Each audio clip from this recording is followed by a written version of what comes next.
Just know I would never do you ladies any harm. I will never do it. All right? Just so you know.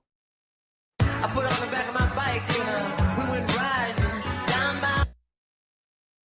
And I'll get on the back of your bike. I'll ride bitch for you. Think you love her, guy? Tell me. This is for Fishy. Fishy, do you think he loves her? Let me see. Let's see. For Fishy. Did you guys hear that? I agree, Prince. The first time is the greatest. Just picture 14-year-old Shibby.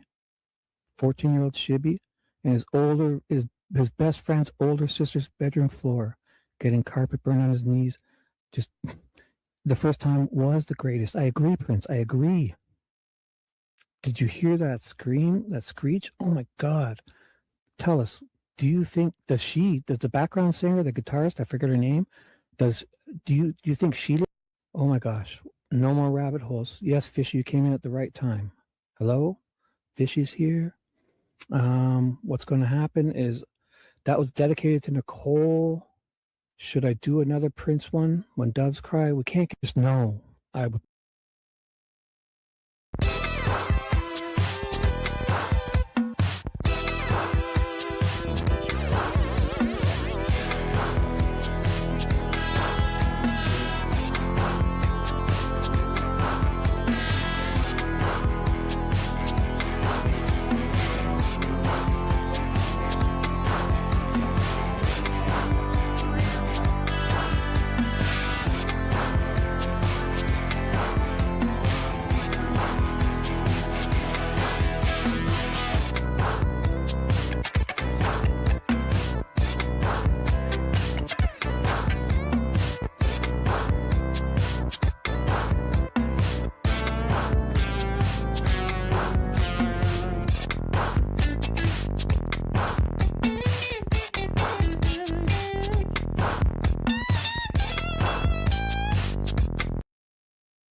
All you ladies pop your pussy like this. Shake your body, don't stop, don't miss. All you ladies pop your pussy like this. Shake your body, don't stop, don't miss. Just do it, do it, do it, do it, do it, do it, do it, do it, do it, do it, do it, do it now. Lick it good, suck this just like you should. Right now, lick it good, suck this just like you should. My neck, my back, lick my pussy and my crack, my neck. All you ladies pop your pussy like. Just know. So let's do this. So yesterday I read all this 113 pages. I'm going to just kind of scan over it. So no strike. Yes. Is it because I have all the garbage on the screen? I'm kind of made it my own. Not garbage. You know what I'm saying? Like I got this outline. I have my face in the top right. I have this banner saying how much of an idiot I am. And if you listen, it's your own fault. If you listen to my, right here, look at it. It says it at the end. If you listen, I did get a strike. Uh-oh. Uh-oh, it's done. How do I fix it?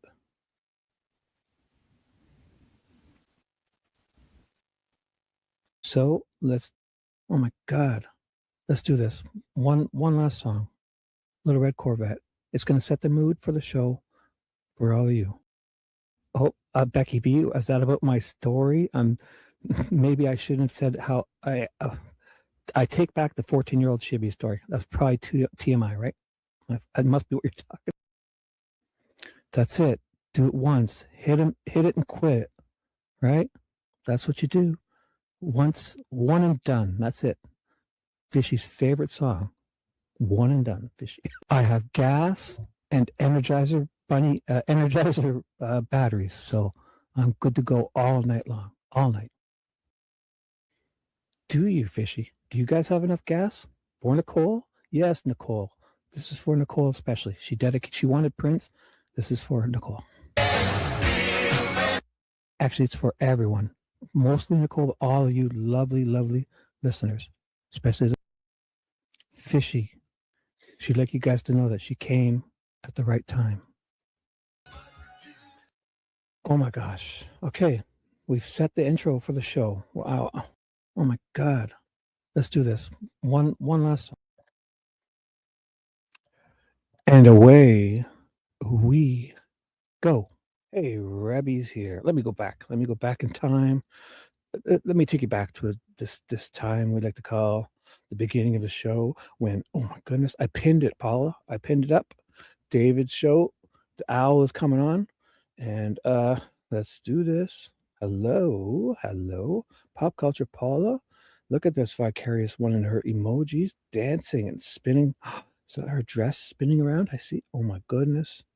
David Rogers, this guy. Here's the orator of the nickname Moonman Mullins right here. This is him. Moonman David Rogers. Hey, big kid, what's up? David Rogers. People were asking me, every time people ask me, why you call it Moonman? I said, ask David. It's the perfect nickname. I don't know. Because it sounds funny. And then Moonman Mullins is a perfect one for someone who's out to lunch, out on the moon, out to space, whatever you want to call it. Moonman Mullins is here to stay. It's stuck. You get those names, they stick. Perfect. And he is the one who suggested it. So direct all your lunar mooner man Mullen questions to this young man right here. And look at this. Peggers, what is up? Where you been? What's going on? Where's everybody been? I know I've been on a lot. So just coming to say hello once in a while is perfect. It's all I deserve. Thank you so much. My greatest of peggers. My peggers is pegging. Peggy. Mimi in the house. Look at you. What is up, Mimi? What is up? Did you see that? Oh, Rebby's here. What are you doing up so late? What are you doing up so late? How dare you? Why are you up still? What is happening? What is it? Oh, Saturday night. Saturday night. I guess you're up. Oh, yeah. You do your disco dancing, right? You do your disco dancing on Saturday Night Fever stuff. I get it. I just got an alert from Windows. I don't care if my update virus protection. Windows, I'm up to date. Leave me alone, Windows. V is here. Oh my gosh. Hello, V. Let's do this for V. Let's do this. Let's do this. Let's do it. Do it. Boom. V is in the house. Oh, look at this. Rebecca's here again. You've been here twice now. What is happening? Twice in a row? Oh my goodness. Go to sleep, young lady. Go to sleep. Yes, it is. It is. The Moon Man. This guy's a poet and he does know it. He knows it. Ask him. Ask him where the hell it came from. I don't even know. Should we update? I don't know. I don't think it even matters. I think it's just such a perfect name for Mullins. It just flows. The Moon Man Mullins. So what I do is when I see like his full name, I say head investigator Steve Moonman Mullins. And sometimes when I see just his name, I just say Moon Mullins. But they both work. You choose. Ask this guy. I have no idea.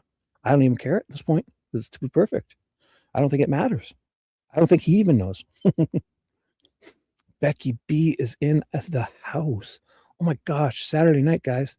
So we're gonna hang out until we go see Owl's show. And what I might do tonight, I might just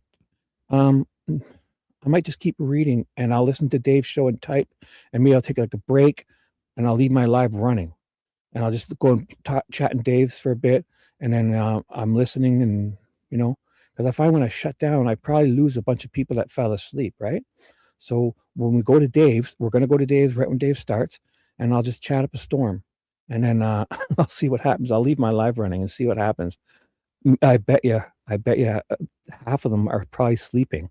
So after Dave's show, I just start talking again. They won't even notice. So I'm going to test that tonight. So when Dave comes on, Paula is going to update us. I have his link. We're pinned. I've pinned Paula's comment to the top. Owl on the Prowl is got to be on. It's his night. We got Rebby. Rebby likes to do her disco dancing on Saturday nights. And then Dave likes to do his true crime, and I need my updates from him. I'm going to go there. I think I'm just going to leave my live running. I'm not going to shut it down. We have an update. We have an update. Oh, I've been on Matt Foley down in the basement drinking coffee. Is that, is Matt Foley, is he the, you talking about the guy from, not the new, what are they? I forget that show. There was a Canadian show, Kids, not New Kids on the Block. What the hell was it? You talking about a Canadian? Does Matt Foley's name have anything to do with a Canadian comedy show? Kids something. Damn it! What was it? Kids in the Hall or something like that. Kids in the Hall. I could be thinking of something totally unrelated. Or Matt Foley, as in that's definitely some older comedy routine or something. Matt Foley. What's that? Matt Foley. Where do I know that from? I've been on a Matt Foley down in the basement drinking coffee. I got this. Matt Foley. What is that? Oh my God. What if people came in and don't know what's going on, though, Shibby? Doesn't matter. It doesn't matter. I don't know, then I'll leave a note on the good idea, okay? Chris Foley.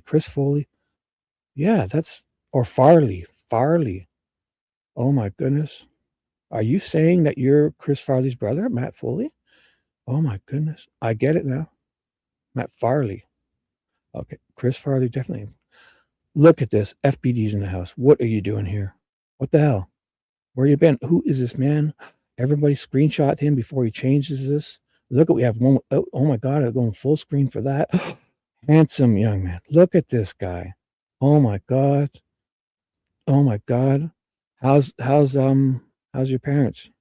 Doug Carter and Rosie O'Donnell. He's a love child. He's a spawn of Chris Farley. Doug Carter and Rosie O'Donnell had a love child, and here he is. He's on my show right here.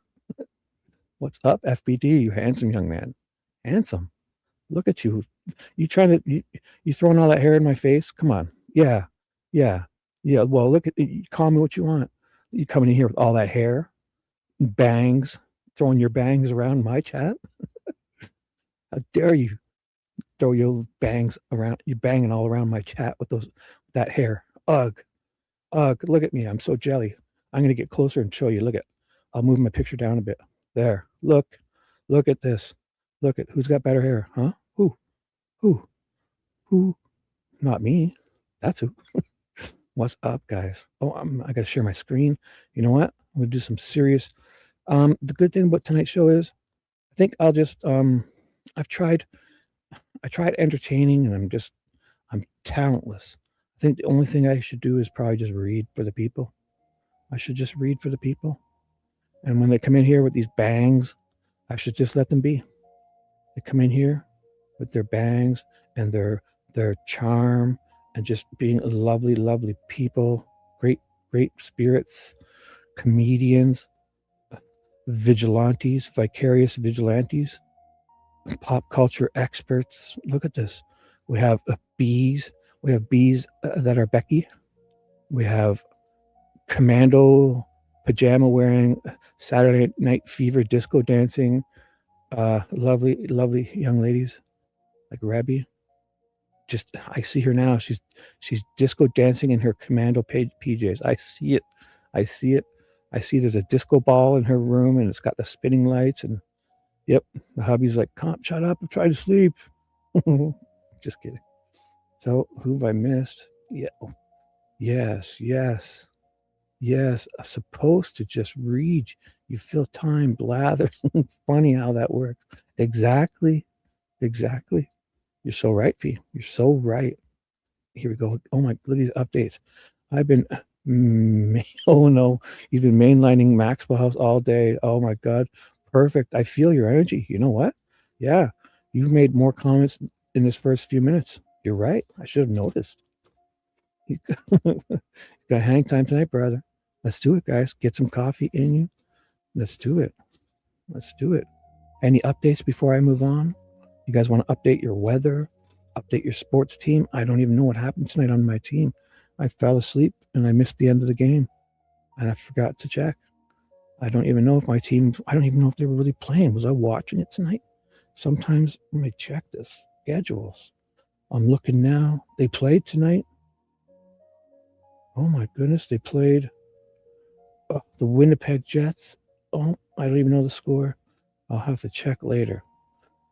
I think I watched a bit of it and fell asleep. Oh boy. Any updates? Paula usually have some sports updates. Anything, guys. Your weather, your day. Did I miss anything important? Anything you want to talk about? How about this? Oh, I have a fresh coffee.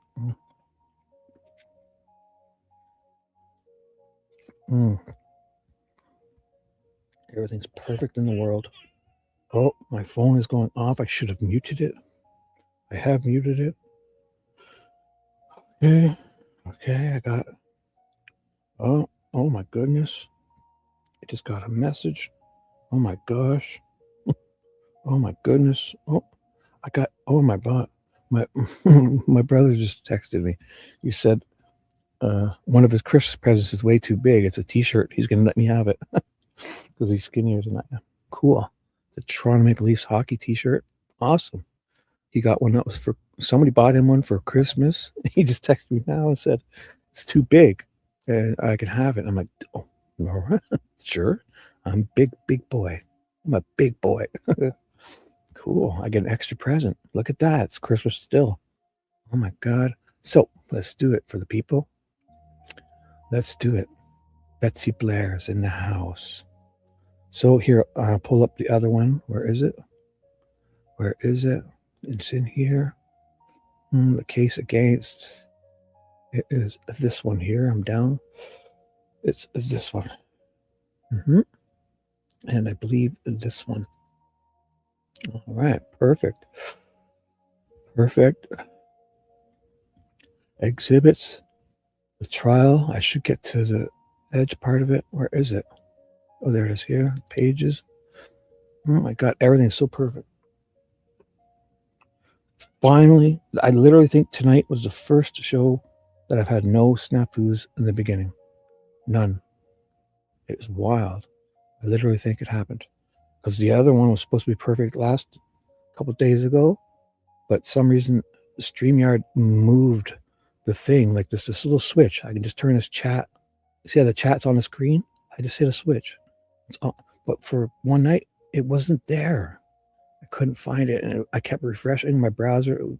For some reason, they moved it away or something. And here you can see what I'm looking at here. Actually, that was good when I did that. Here, my Google. Here's what I'm looking at. I can pull it here. When you see this, where is it? I catch it just right. There we go. My status bar goes away if I hold it just right there. These are how many screens I have up. See? So what I'm doing is I'm working this. This is StreamYard. I'm working this screen. This is the screen I'm going to read to you on. Oh no, this is the screen I'm going to read to you on. Here's my computer thing. It tells me in my thing on my computer what's going on. And this is the one I'm spying on you guys on. I have my YouTube, my other channel. I'm watching you guys in this chat. So I'm spying on you. So this is my StreamYard, right? This is how complicated this whole thing is. Just to show you how amazing I am. I'm watching you guys logged in on a whole other account, you guys. I got my eye on you. Boop boop ba-choo. Boop boop ba-doop. I got my eye on you. Let's do this for the people. What day of trial are we on? We're on day 16. Oh my God, this trial is progressing. The shenanigans, I forgot. I literally forgot how many dang shenanigans were amongst this guy here, especially. Where is he? Mullins. This guy Mullen is, this guy's a jerk. Steve Mullen's a jerk. He's just there to fill in and just to cover for things that basically didn't even happen, really, it feels like, you know. So what I'm going to do is we're going to read Betsy Blair's, Stuart Grassian, Dr. Erin Warren, and Stacy Eldridge. And then First Sergeant Christopher Cecil comes back up, and Lieutenant Brian Bunner comes back up. So what I will do is I have the exhibits here ready to look at. Each time I'm going to read somebody, I'll bring them to this side. I have them in order. So we have Betsy Blair comes up again. I'm not even sure what she does this day. This is like her third time up on just the trial alone. Right? And then it's going to be Stuart Grassian, Dr. Erin Warren, right?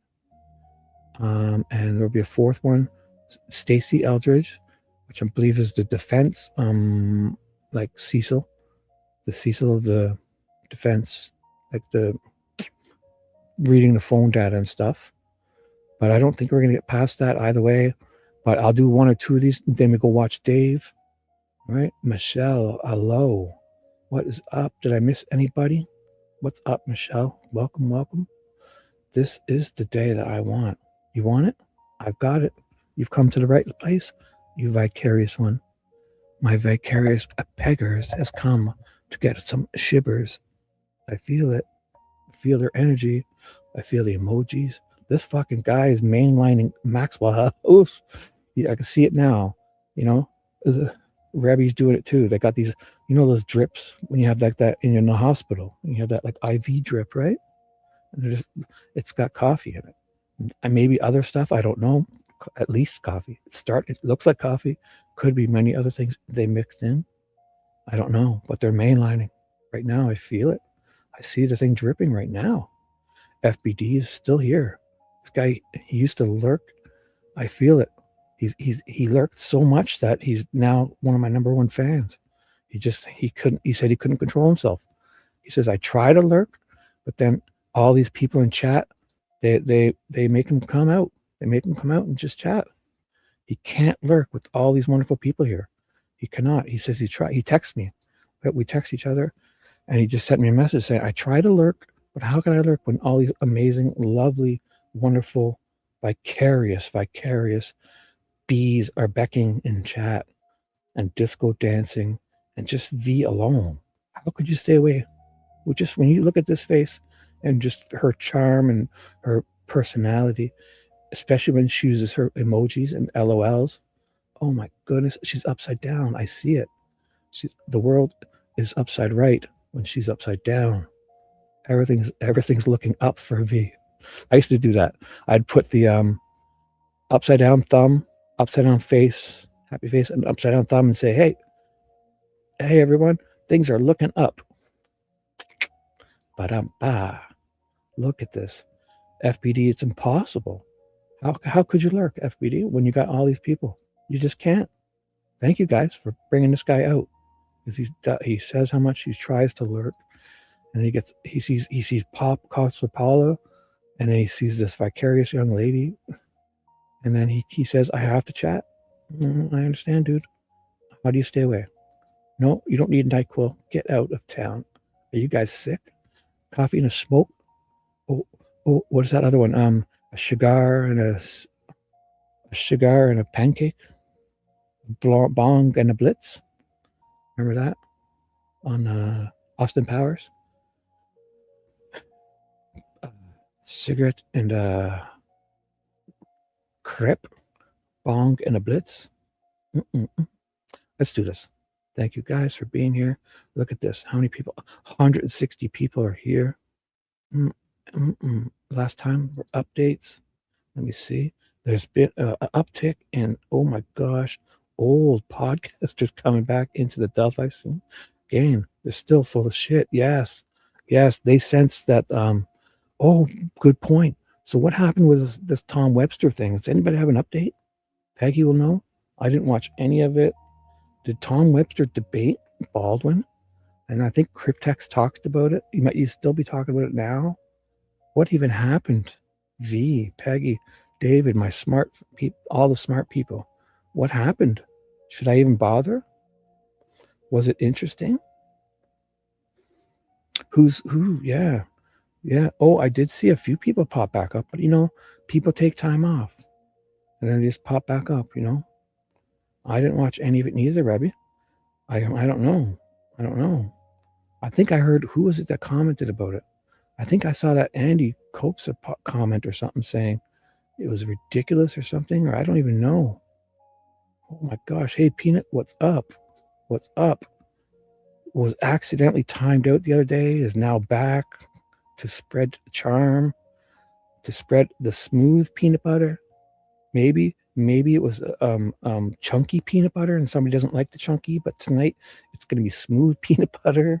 I think this person might have accidentally I made sure everything's good. Don't you worry. I saw the chat afterwards and I was like, everyone was talking nice with each other, and maybe there was like, who was that? What's his face? We don't have to say his name. What's his name? Ugh, he's a good guy. I think Charles was cranky. We all get cranky sometimes. I thought things were nice. And you're back. Peanut's back. Charles, he'll be around, I'm sure. And I know nothing happened. I know. I read it. Charles is cranky sometimes, and who cares? It was Peanut and I talked. We talked for hours, right, Peanut? We talked for hours, and everything's great, right? We follow each other, and we talked for hours in comments, and the vicarious one shows up, and then Paula comes in saying, I found a peanut. I found a peanut. I found a peanut last night. You remember that song? Last night I found a peanut. Or I ate a peanut. Did you guys remember that? Which one was it? I found a peanut, ate a peanut. Last night I ate a peanut. I ate it anyway. I ate it anyway. I ate it or it fell on the floor. Or was that a meatball? Oh, I'm thinking meatball. Is that a meatball song? I think it is. Oh well. Peanut is close. What was it? I found a meatball. That's what I'm thinking. Ugh. Do you guys know that one? I found a meatball. I found a meatball. I found a meatball last night.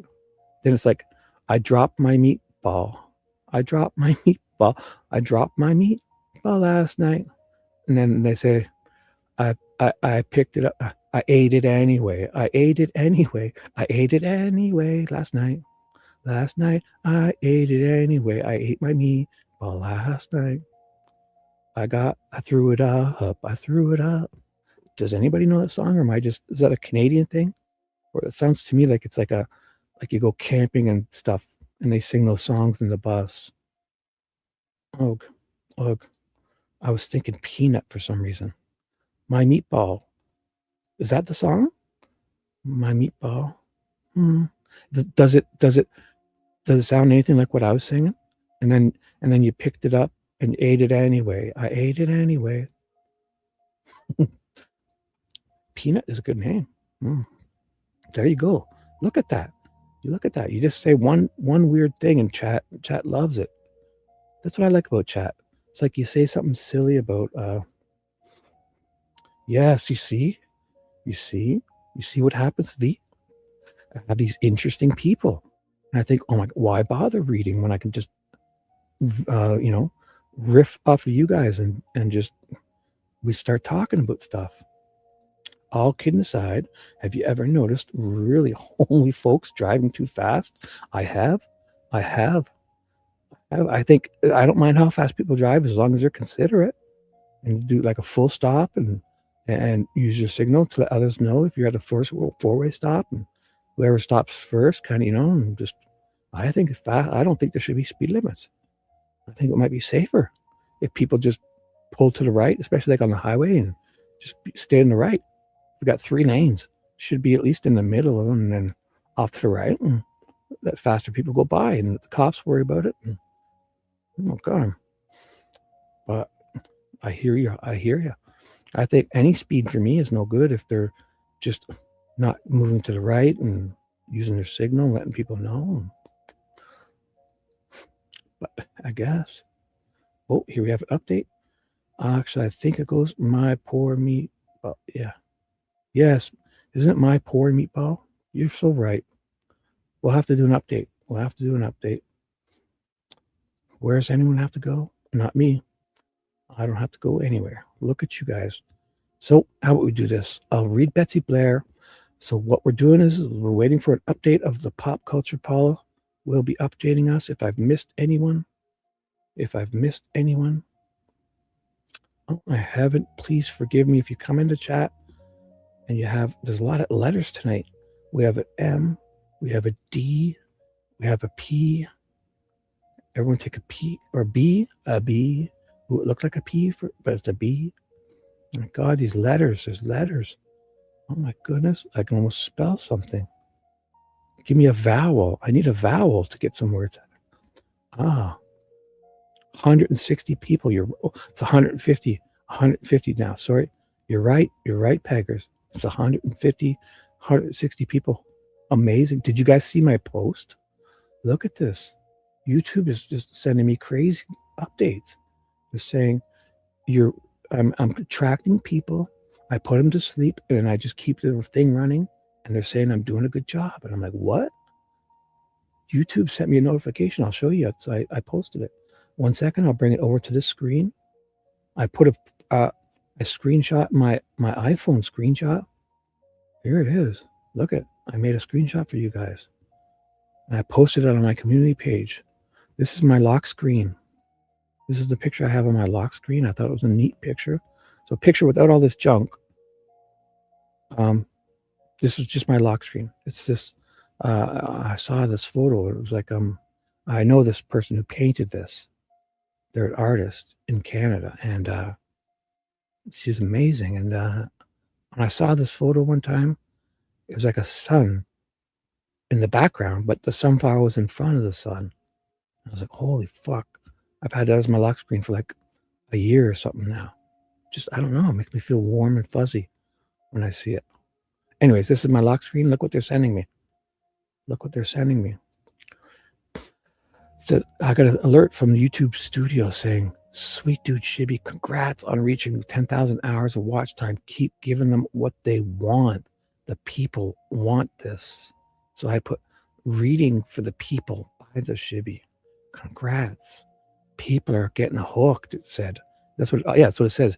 People are getting hooked. You can't see the rest of it. I wished I could, I cleared this before I could maybe make the font smaller, but it said people are getting hooked. And I'm like, oh, so I made this. I made this for the people, by the people, about the people. I am the people. Oh my goodness, the people. These people. These people. These people. These people. Dave will be on soon. So that's the program. Thank you, young lady. Look at this. Look at this. Look at this. Oh my gosh. Look at 160 people again, Pegs. 160 people. Abby will be around. She's right now. Abby is rolling around with her Scrabble board. She said it's Saturday night. They're slow dancing right now. She said I'll come in later. She messaged me and said she's got some business to attend, and her Scrabble board had taken her out for dinner, and they went mini putting together, her and the Scrabble board, and then they came home and had drinks, and they're slow dancing. And she said, when the Scrabble's done, there'll be time for chatting. When the Scrabble's done, she says, you got to know when to hold them, you got to know when to fold them, you got to know when to Scrabble, you got to know when to run, right? And I said, do it. Just get you Scrabble is important. Take care of the Scrabble board, dance with the Scrabble board, and come and say hi to us. So, yes. So here we go. Look at Critter's here. What are you doing up, Critter? You can't be up this late. You can't be up this late. Did you sneak your phone and you're like under your covers now? And it's like lights out and you're just like hiding. You snuck your phone in. That's what's happening with this Critter. I feel it. She's dancing with her Scrabble board. No, Hebby is. Hebby. She messaged me and said she'll be coming by later, but she has some important Scrabble nonsense because the game was kind of over. They were just moonlighting and like dancing. She's not even playing Scrabble. She's just like, they're just holding each other and dancing. Anyways, so that's what's happening. That's the truth. I swear to God, it's the truth. The whole truth and nothing but lies. I mean, the truth, sorry. So let's just read. So Paula, Pop Culture Paula, will be updating us when Dave starts his live stream. I pinned it. I'll go there and I'm going to be saying hi, but I'm going to leave this stream running and see what happens, to see if I have a bunch of people that are sleeping, and maybe I'll read a bit in between chatting, and I'll be listening to Dave. I have Dave on my laptop waiting for him to start. I can listen in one of my ears, so even if I leave this stream running, I can still do two things at once. So I'm going to experiment with that tonight. So we'll go to Dave's. I'm listening to his updates, and maybe I'll just see what happens, and I'll just type away a bit, and see what happens. So any updates before I move on with this? Should we double check what happened with was it Baldwin on Tom Webster's show? What was it? Does anybody even know what it was?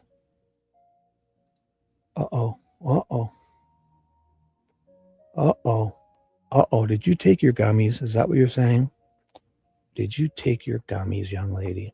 Cool. Scrabble rousing. Look at this. V. That is a perfect way to describe it. Oh my God. That's going to be her new nickname. She's a Scrabble rouser.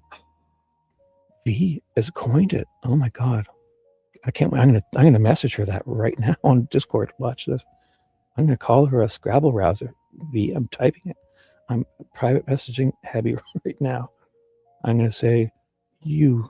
I'm just putting you Scrabble literally right now. How do I type it? Do I put a little hyphen like that? Like a little, yeah, I think it needs that little thingy-majiggy hyphen thingy. You Scrabble rouser. How's that? I'm not going to say anything else. You know what? I'll put the 3 exclamation points and an LOL. And when she replies, I won't say anything. So I'll show you. I'll copy and paste what I'm typing. I sent to her into the chat. So this is what I'm sending to her right now. Boom. I messaged this to Abby. Check this out. This is what she's receiving right now.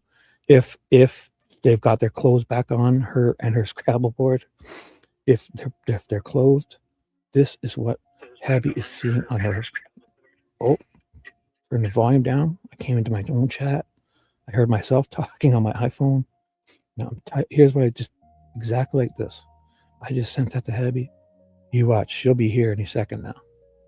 She's getting notifications right now, like, on the top of her phone. Yes. Shark and squirrel. Boom. Perfect. Look at you guys. Oh, that means continue talking about nonsense, right? That's what that means, right, Critter? Is that what that means? Continue talking about nonsense. There's 180 people. David, Tom is actually awful. I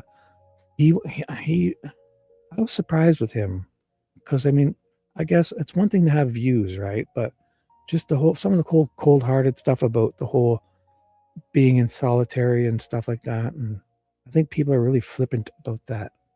That's torture. You don't even, the civilized societies, they don't do that to people they know even afterwards for punishment, right? They're a little flippant about this whole solitary, kind of cold and heartless. So it's one thing if you think he's guilty and whatever they want to think, I don't care. But to be flippant and cold and heartless and lacking so much empathy about a human being trapped in a fucking solitary, it's horrible. It's horrible.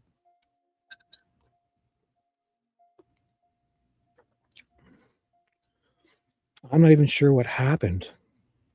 Tom Webster's a YouTuber from, I guess, the pro-prosecution side or whatever. A couple years ago, he didn't seem so cold and heartless. I don't know.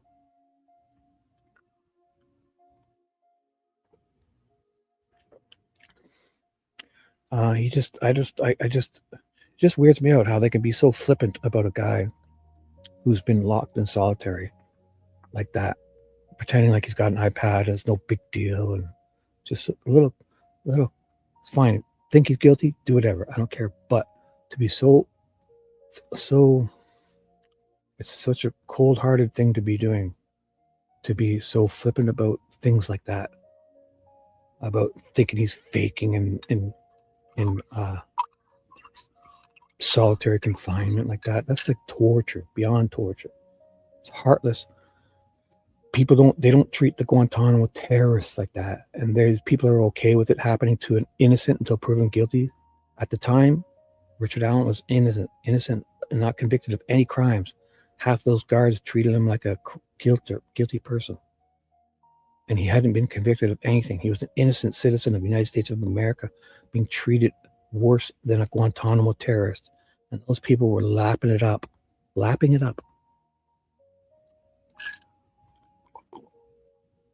When it's going to be them or their brothers, parents, fathers, sisters, friends, I'm wondering if they're going to feel the same when that happens to them. Because if that's about to happen, we're screwed. The whole world is screwed. Right?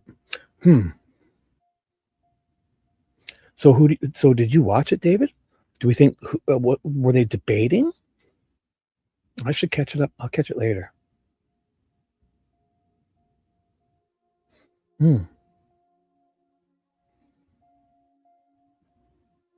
Well, they should be, yeah. They should, because it's going to be them someday.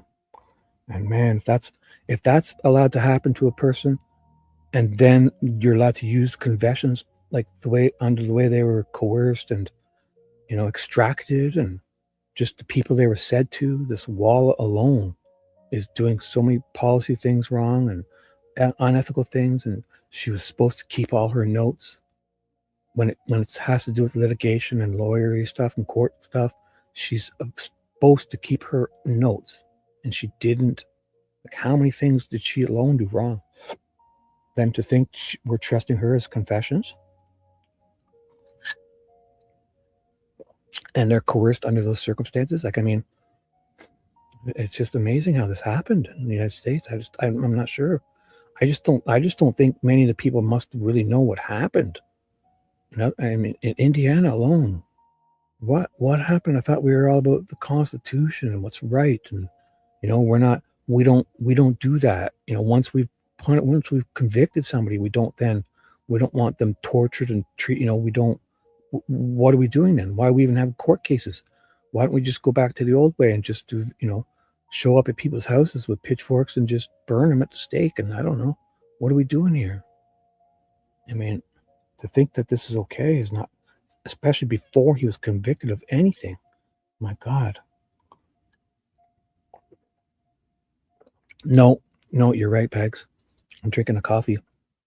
I actually had a Subway sub instead of I grabbed a Subway sub, a BLT with extra beet. I had a huge BLT on a cheese type of 12-inch cheese thingy bun. Everything except like olives, like cucumbers, everything. And I like the I think there's a raspberry sweet sauce with the mayonnaise. So good, such a good sub. Cucumbers, green, everything was on it, packed. Yes, so I'm just having a regular coffee. Yep. I don't have room for a smoothie. So yes, there'll be no slurp. I'm so sorry. I can make it up to you. When we talk later privately, I'll slurp something for you. I'm just kidding. Let's do this for the people. Cucumbers, you don't like them? How dare you? I should hide you right now. Peggy, V, should I? David, this young lady does not like cucumbers. Ugh. I should take it back. I'm only kidding. Don't you like cucumbers? Oh my God. They're so great when they're on a sub. Even cucumbers by themselves, you can sprinkle a little salt on them and eat them straight up. Oh my gosh. Young lady, take it back. How dare you? How dare you? I'm only kidding. Oh my God. Where do you think pickles come from? You don't like pickles too? Don't say it. That's it. That's it. You're going to, no, I'm only kidding. Let's do this for the people. 170 people. You're out of here. Okay. They have a good sleep. I don't adjust that. Well, with a change, no Slurpee. That's it. How about this? Oh my, who's this? Who is this? Oh, JP. Dude, is this another account? See, I can't take it. Is this the JP? What are you doing with all these accounts? You're tripping me out, dude. if this is JP, how about this? If you stay around, I promise, I'll do like a personal on Discord. We'll talk, and I'll slurp anything you want. Okay, like we normally do privately. We'll slurp. We won't even say words. It'll just be. All right. I'm only kidding. It's ridiculous. Oh, what? The Forgotten Artist. So is it JP? Or is it? I thought there was somebody else that was on. I used to see on Prof's channel. There was a woman who had. I can't see a photo. Is it? So are you JP? First of all. Oh my God, I know you're kidding. You're awesome, Pegs.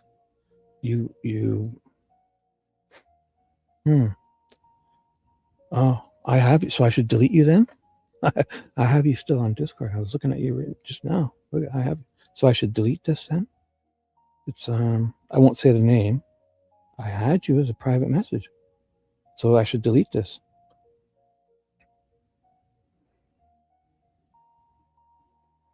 Oh, the last time we talked was November 18th of 2025. I guess I'll delete that. I know you're kidding, Becky. Let's do this for the people. Must I really? No, I have 2 different music channels. Oh, what? You have like 20. You're tripping me out. I can't keep it straight. Are you sure it's him? How do we do this? I can't keep doing this. Oh my God, Dewey's here. Everyone, Dewey, tell him about your, here's a perfect palette cleanse. Dewey has a van that has a waterbed, and it's got Krager rims, and it's got louvers on the windows at the back, and it's got those moon windows. There. You guys do with that what you want. That's a perfect segue. So let's read this. We're waiting now. It's 11:45. Dave Owl on the Prowl should be going live by 1:10. So in another hour and 20 minutes or so, he goes live at 1:10 East, 12:10 a.m. Central, 11:10 p.m. in the mountains, and 10:10 p.m. for you weirdos on the West Coast. Oh, I scored a wicked find today. I got this car, the RC car I've been collecting for my collection. The guy wanted, I forget what they were asking for, 600. I offered 400, and he accepted the offer, and it's being delivered. Oh, I only paid like $30. It's in Canada, so it's an old one, and since it's here in the same country, there's no other charges or anything, and there's no import charges. It's just in another province. It's way out in Alberta in the mountains, and I'm having it shipped here to Ontario, Canada. And I got it for $400, and it's something I've been waiting. Oh my God, I've been looking for years. It's like brand new, and they stopped making them like 20 years ago. And it's sealed in a box, like never touched by human hands ever, brand new. But it's one of the assembled ones. It's like not ready to run, but it's called a roller, meaning it's. Oh, I can show you later. It's going to be here. What's today? It should be here by Wednesday. So pumped. I've been looking for one. It's like one of the finishing things I needed for this area of my collection. I'm so excited. It's a crawler, an RC crawler. Oh, I'll show you guys later on. I woke up, so I made an offer and I fell asleep. You know, on eBay when you make offers, I was like, if they have offer, I try to sometimes I make a ridiculous offer to see if people just want to get rid of stuff. And this wasn't ridiculous. It was fair, but he wanted like $450 or $500. And I gave him, I said, I'll offer $400 or something first. So I offered less than they were asking, and he just accepted right away. Boom. I was like, well, fuck. I would have paid way more. I would have paid another $100 at least. So awesome. I was like, cool. So,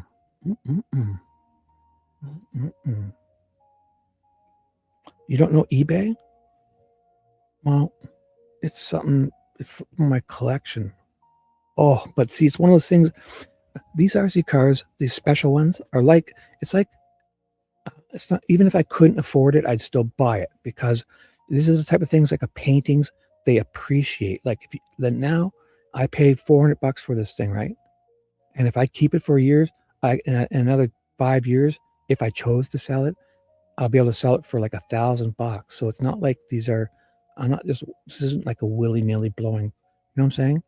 Like imagine it being like a painting. These weirdos like me in this type of area where these type of things that I bought, there's so special versions and stuff. And when you buy them and they're brand new, sealed in boxes like this, they don't drop in value. You got, they appreciate, you know what I'm saying? Like so these is like investments type of thing, you know, like you buy them and then you hold on to them for 5 or 10 years and you flip them and it's like you get twice as much as you paid for it, you know? So it's not like I'm just throwing willy-nilly toys and stuff, which I do anyways, but not for this one. This is like a special thing I've been waiting for. So eBay, they can make offers to people, and you know, I just made an offer of less and they accepted it. So I paid him. He's shipping it. It's in the ship. I got the notification. He put it in the mail today. Anyways, that's just a thing. So it's an investment. Imagine if you had something you could just look at on the shelf and then love it. And then when you decide, or say I die and my kids get this, if my son goes through this stuff and he'll be able to sell it for so much money, oh my God, he'll be like, what? And I tell him about that. I was like, dude, if I drop dead, fuck, and this row of cars here, dude, if you don't keep them and you sell them, fuck, and you better make good money for them. I'm watching down from heaven, dude. So if my son, if I drop dead now and get hit by it, whatever, a heart, anything, he's gonna have some shit to sell. So I tell them when they're like, dude, look at this whole area of cars here.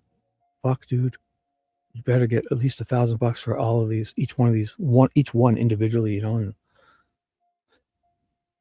if I die, and then maybe you'll have me disappeared. I don't know. I'm like kidding. But anyways, let's do this. So let's do this. Oh, right. Did I miss any updates on he's gonna not read chat and explain eBay anyway? Oh, well, V, you put the LOL. Thank you. Oh, wait, I don't read every chat. Oh, okay. You know what eBay is, right? Sorry. I don't want to be a dick. It's, you know, it's kind of the same thing with these collector ones, not just like, you know, these are ones like from the 80s and special editions that they just don't make anymore, you know, and ones that are amazing, people want and can't find, and just special editions, and you know what I'm talking about, like it's like paintings, and if you get your hands on one, they appreciate. So I get it. So it's basically, think of art, think of any type of those toys when people collect stuff. When you get those special Star Wars edition toys, and those geeks, when you see things in the background on their shelves, they collect those things and they pay $100 or $1,000 for one now, and you hold on to it for 10 years. It's worth $2,000, $3,000, you know, like special ones. So collector stuff, and that's what I'm talking about. So it's the same with anything, art.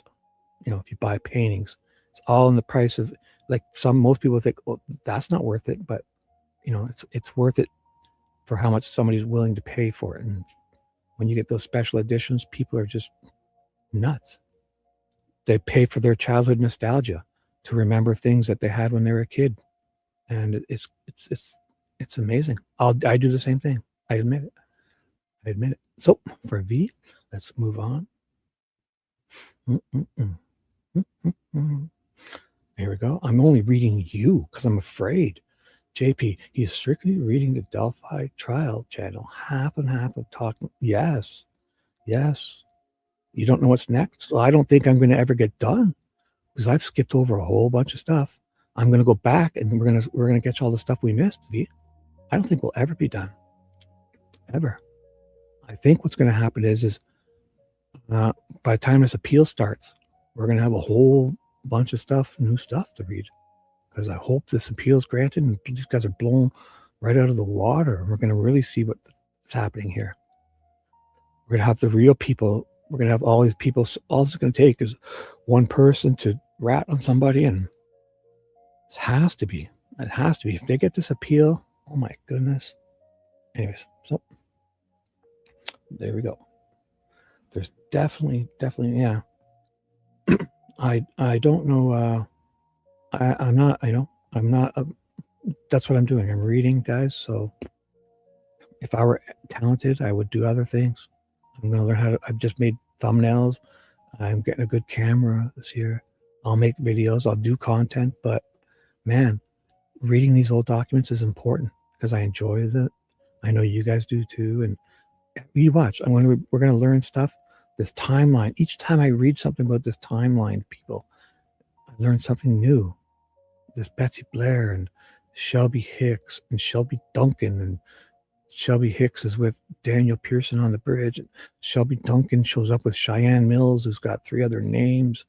And then they show up, and those two walk past the other two on the bridge, and they go over the other side, and they pee, and they come back, and they take photos, and they upload them. There's so many clues here, and everyone's seeing something different, it feels like. And Jesus, Riley Voorhees is there, and with Bree and some of her little sister Riley, and those two are seeing 2 different people. And oh my God, these timestamps. And then the prosecution's just FBI comes in on 2 days after, 4 days after, 5 days after, on the 19th, and goes to the Hoosier Harvest Store and changes the timestamps of everybody's timestamp. They shift it 1 hour or 54 minutes. Therefore, and then we have Snapchat photos from 143 in the car, but we don't have a Snapchat photo from 207. Like, how do we have an older one in the cache when it's first in, first out? So if none of this makes sense. And then we don't even have proof of the Snapchat photo. And then we just have that Cecil guy finding one on Google saying it's 2:07 p.m., but it's 7 hours later. Yet they're running around on this bridge because they know of this Snapchat photo right away. They're on this bridge. Kelsey, Derek, and Cody have crossed over and are banging on doors, according to Teresa Liebert, at 4:15, 4:30. They're over on the other side banging on doors by Weber's house. The Deputy Mitch shows up at 5:45 and he goes straight to the other side as he's talking to Mike Patty. At 5:45 on the 13th, he goes over there and goes under the bridge and checks all over the bridge. They know something's up with this. They all have this Snapchat photo, but why don't we have it? Who had it? What? Right? Because at 5:45, Mitch Catrone, deputy, he's talking to Mike Patty, and Mike Patty's at the Mears entrance, and then Deputy Mitch Catrone, instead of going there, he decides he's going to go to, where is it? He decides he's going to go to, sorry, one sec. He decides he's going to go to the other side here. Mike Patty's here. He calls him up around 5:45. He's talking with him, and Mitch Catrone, the cop, he comes here instead. And he goes under the bridge at 5:45. By 6 p.m.ish, he's here looking for the girls. Mike Patty, everyone's freaking out over here. Derek and them have already met up here, and Derek's been walking around for hours. And then they meet up with Cody and Kelsey, and they cross the bridge. And then Teresa Liebert says around 4:30, people are over here banging on doors looking for the girls. Banging on doors. And then the cop shows up, goes here, and he's up here banging on Weber's door. Weber answers the door in a house coat. The big white van must be on his fucking driveway. And the cop is talking to him like 6:15, 6:30, whatever. 5:30, Weber says. 5 o'clock, Weber says. So something's not right. Because he says he gets woken up at 5 p.m. And I bet you other people went to Weber's door. And then at 5:30, the cop went there, or 5:45, because Weber, in his testimony, one of them, he says 5 p.m. they're banging on his door. And that's like the girls say 2:13. The videos say 2:30. Say they're down the hill and over here by 2:31 or whatever, right? They get, or the van comes by, they say at 2:30ish, scares them across, right? So what, 2:45 they're here, right? So from 2:45 to 3:45 they're murdered. 2:30 to 2:45 they're murdered. All this stuff happens, and this guy's got to be run out to the road by that time. 3:45 to be seen for 3:56, right? So all this is happening from say 2:30 to 2:40, 3:45, and by what, 4:15, 4 o'clock or 4:15, within half an hour, they're over on this side knocking on doors looking for these girls. And then this guy's supposedly walking down the street here, leaving, as Derek's already in here, and everyone, you know, and there's a shitload of people here, because Sarah Carbaugh says she sees a shitload of people here freaking out, and none of them see this guy walk by covered in blood, and he's, what? And then within an hour, the cops here. So they have this photo, right? Obviously. Who? Did they log into her Snapchat? Did they get the snap themselves? Did they, all these different, yet we don't have it? Then where's all their phones? Show us. We're trying to figure this out. Okay, fine, you've cleared them. They're no longer suspects. Where's all their fog data, whatever, their phone data? Why do we just have Derek's like, okay, I remember texting from here. Here's my mom's cell phone bill. I made this text, therefore I was here. Yet none of us passed by this camera. We all went this way, so you can't see us. Just here's my mom's cell phone bill. A month later, I remember receiving that text at this time on the cell phone bill, and I remember standing. So therefore, I'm here. What? Show us better. So, it's just so much. So let's do this. We're waiting. Oh. Yeah. That's what I'm going to read right now. Dedicate this to David Moonman Rogers. No, wait. David is not the Moonman. David will be related to. So David is Star. What is a good one for this? Star creature. Something's going to work here. Let's do this for you guys. So, Betsy Blair. Oh my God. Let me just finish my coffee. Sorry, guys.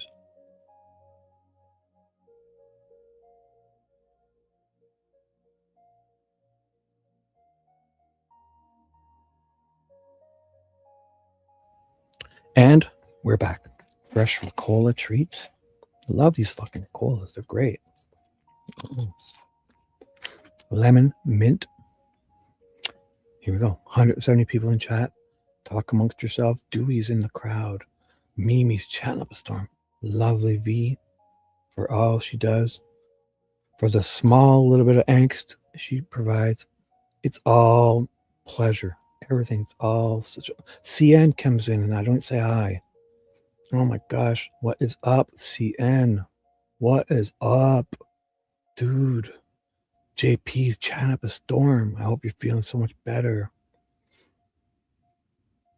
Oh my God.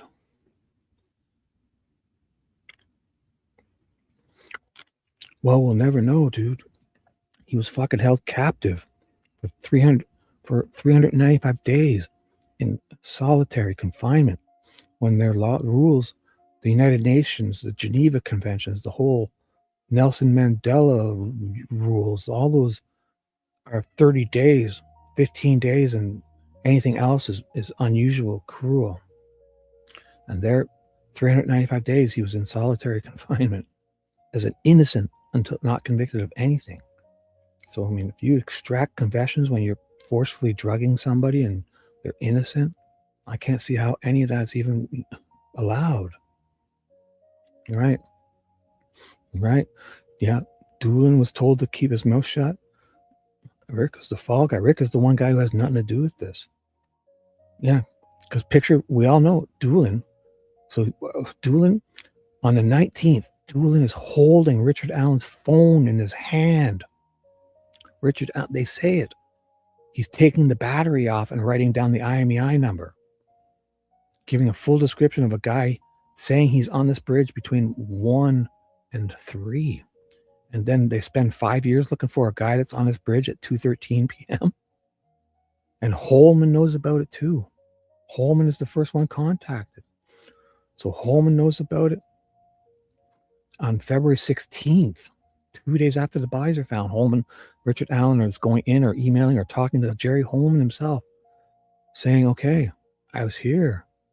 I was on this bridge at, whatever time he says. But whatever it is, they attributed, they first said 1 to 3 p.m.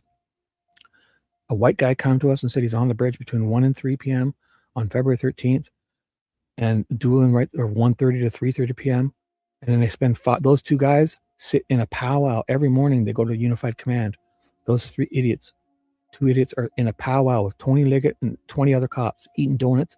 Every morning they start Unified Command. They have a powwow, a huddle. And those two guys don't tell everyone else that, hey, we have a white guy came and talked to both of us and said he was on the bridge. Hey guys, we're looking for a white man that was on this bridge on February 13th between at 2:13 p.m. guys. Both of us idiots right here in this powwow had a guy talk to us, and while I wrote down 1 to 3 p.m. and he wrote down 1:30 to 3:30, either way, guys, 2:13 p.m. is directly smack dab in the middle of both of them times. Are we to believe that these two idiots sat there every morning in a powwow and didn't tell everyone else that they talked to a guy that says he was on this day, and the whole tip system went nuts by itself? It triggered all these alerts. So this is all just hogwash. It's hogwash. I can't see how we're going to even entertain it, that this tip means anything, that it was lost in a drawer. It means nothing. It's hogwash. This tip was in as number 74 in the system. It was alerted. These alerts, it triggered, it says right on it, it triggered the -01 part for Doolin. It triggered alerts. Doolin, some Teresa cleared him on behalf of Doolin in this system. There's 2 people. Alexis entered it for Jerry Holman. There's 2 people, so 4 people. Then there's this Ashley Boone person who enters it again or something. There's 5 people, and Kathy Shank is finding these things. 6. All these people know about this white guy, and he's on the bridge. And you guys want to believe that tip was lost in a state-of-the-art Orion tip system with these NSA server-powered supercomputers, and it doesn't pick up? Not only would it pick up half those words in that tip from either Richard Allen or Doolin or anybody, it would have said, oh my God, you have this down as Richard Allen Whiteman, and you have this, I'm like, what? There's a guy with this phone number or this type of car, and his name's Richard Allen, and he lives on Whiteman Drive. The system would have had another reason to go nuts. So they wanted you to think that that's a reason for it to be lost. That white man last name with us on a street, white man with the phone number, this computer system's got all this information. It's like, what the fuck? There's a whole nother reason for it to go nuts. You guys, something's not right here. Ding, ding, ding, ding, ding, triggering. So,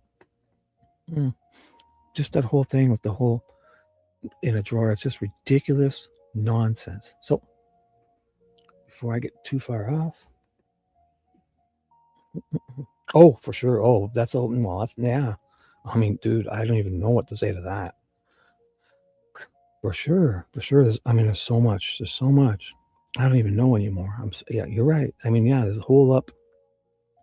Like, you know what weirded me out in this trial is when, it was just the other day when a couple of days ago in trial readings, we were reading about the FBI agent Paul, who was in Texas, and he had health problems, and he's the one Weber told his first statement to. It's almost like the FBI was putting a kibosh on that, and they wanted to make it look like Judge Gull was not allowing it, and they kind of said no or something. I don't know, because I mean, if somebody says that to an FBI agent, that blew their whole case out of the water, and then the defense for some reason didn't push it. I don't get it. Because if this guy says to an FBI agent that, oh, I went home on this day at 3:30 in my Subaru, and he changes his statement, and then it turns out that he's actually 2:30 in his van, and this bullshit about selling a trailer, and then where does this trailer go? He says he takes a trailer there, but he drops a trailer off before he goes. I don't know.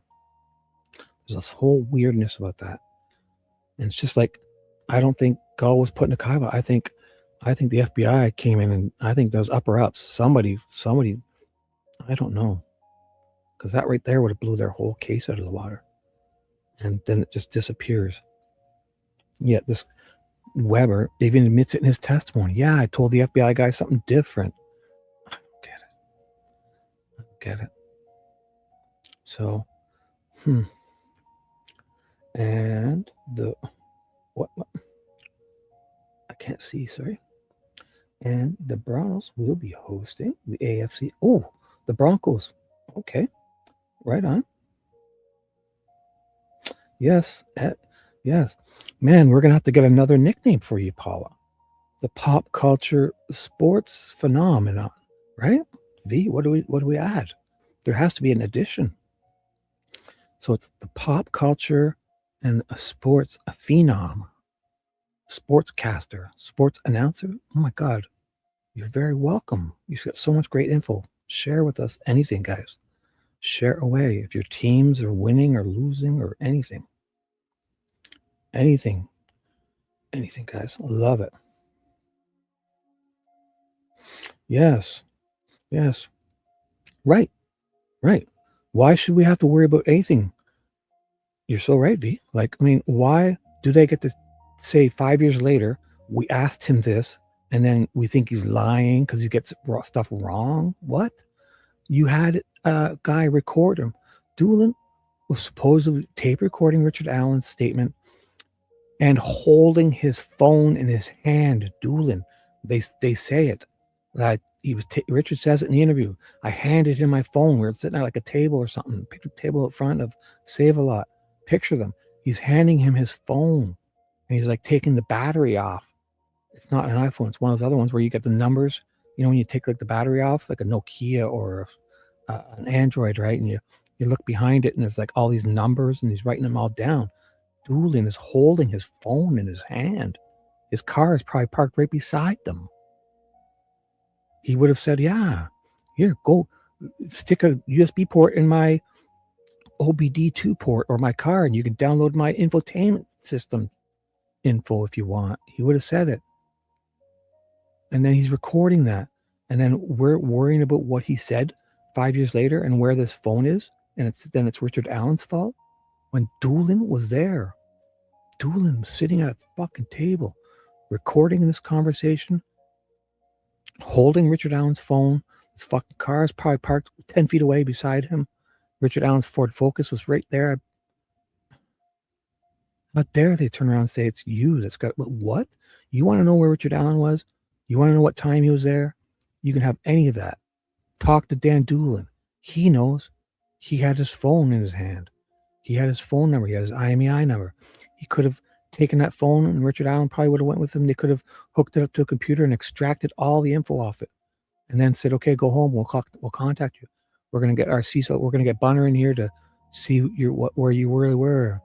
We got your phone data. We're going to go. We got the phone data.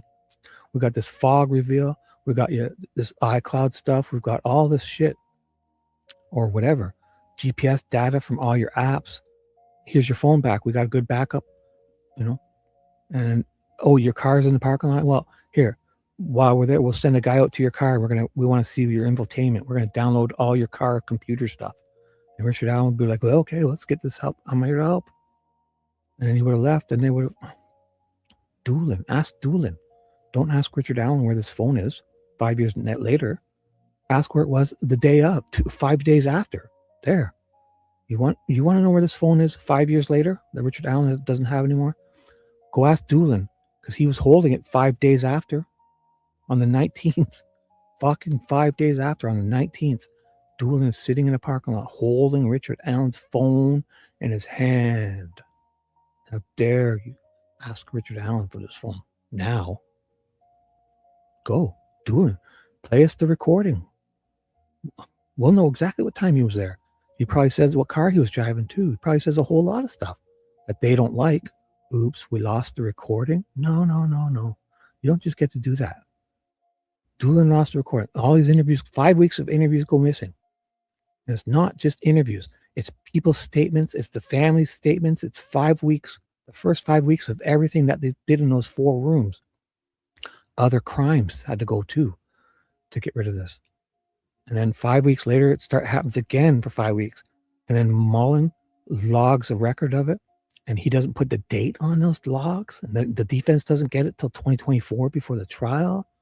And then he says, oh, if I were to go back to this day, I still wouldn't put a dumb date on it. When we all know in grade 2 and 3, if you went to drop your test off at the teacher and you didn't have it dated, they would make a fool of you in front of the whole class and tell you to go write your date on it. And everyone would laugh, and you'd put your date on like, oh, I was in grade 3. You're like, sorry, I'm an idiot. I'm sorry. I'll never do it again, teacher. And you go back to your desk and you write your date on it. And you think, oh, idiot.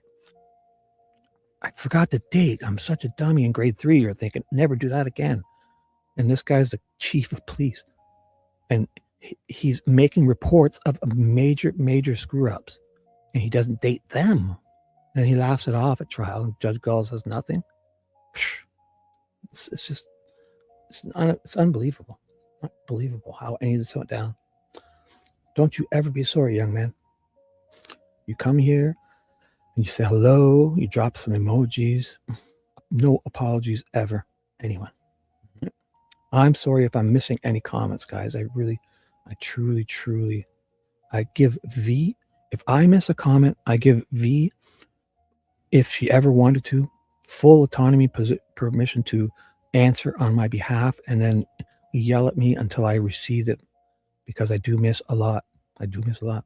Like the other night, that whole Shibby on Wheel of Fortune. Oh my God, I watched the replay, and you were trying to tell me 10 times. And when I found out, it was the neatest thing ever. I just missed the comments. There's a person named Shibby on Wheel of Fortune, an Irish disco dancer, literally. I do that.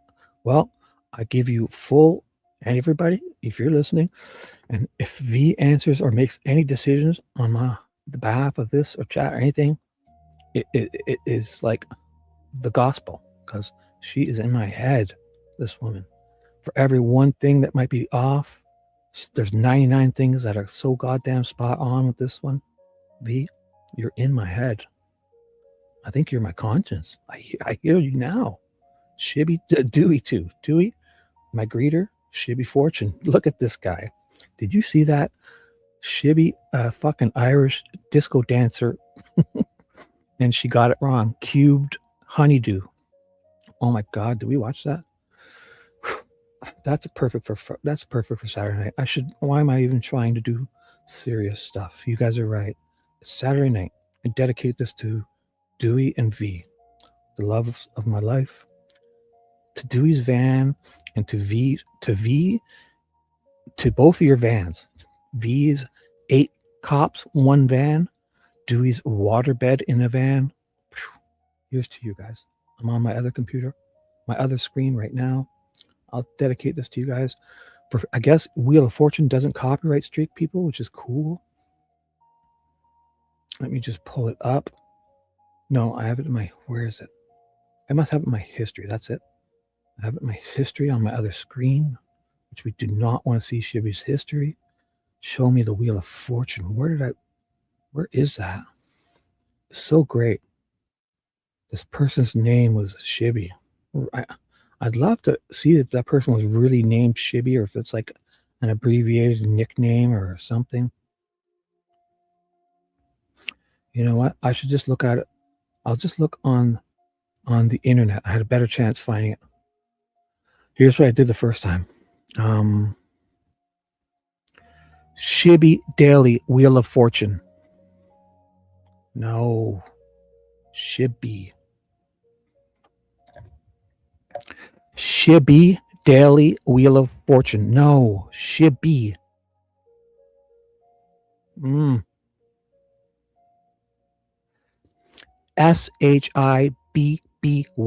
Shibby Daily Wheel of Fortune. Yes, here she is. Here she is. We got her. We got her. This is her. We got her. So I want this one. Shibby Daily Wheel of Fortune. Shibby Daily Wheel of Fortune. Which one? They're both the same. What? What is going on? No, her name's this way. Daly. So we'll go with this one. This is the one we watch. CBS News, NBC. These are news, right? So I can watch them all pretty much. I must just go to the first one.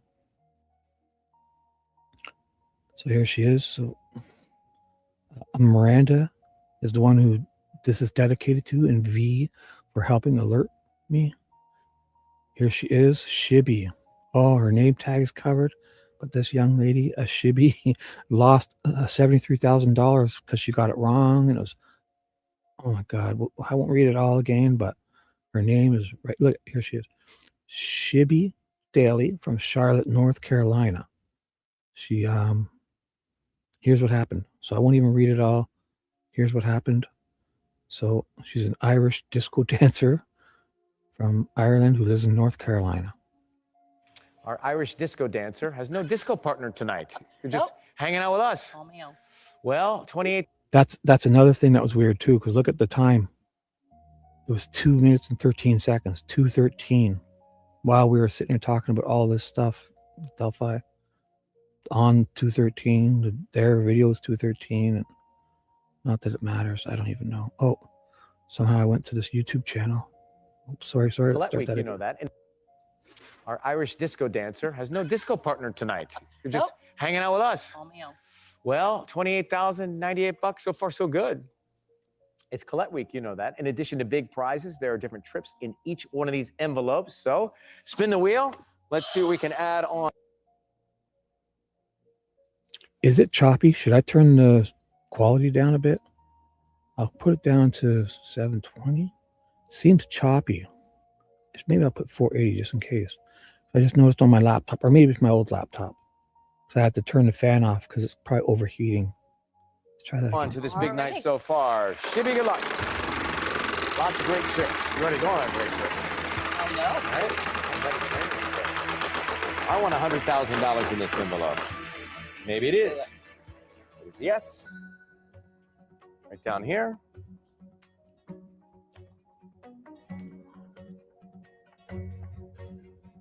You chose food and drink, so we are going to give you the RS. And yes, everybody know. Yes, good. Thanks for reminding me. Take note. We have the exact same hair. Exactly. Watch. V. Thanks for reminding me. Shibby.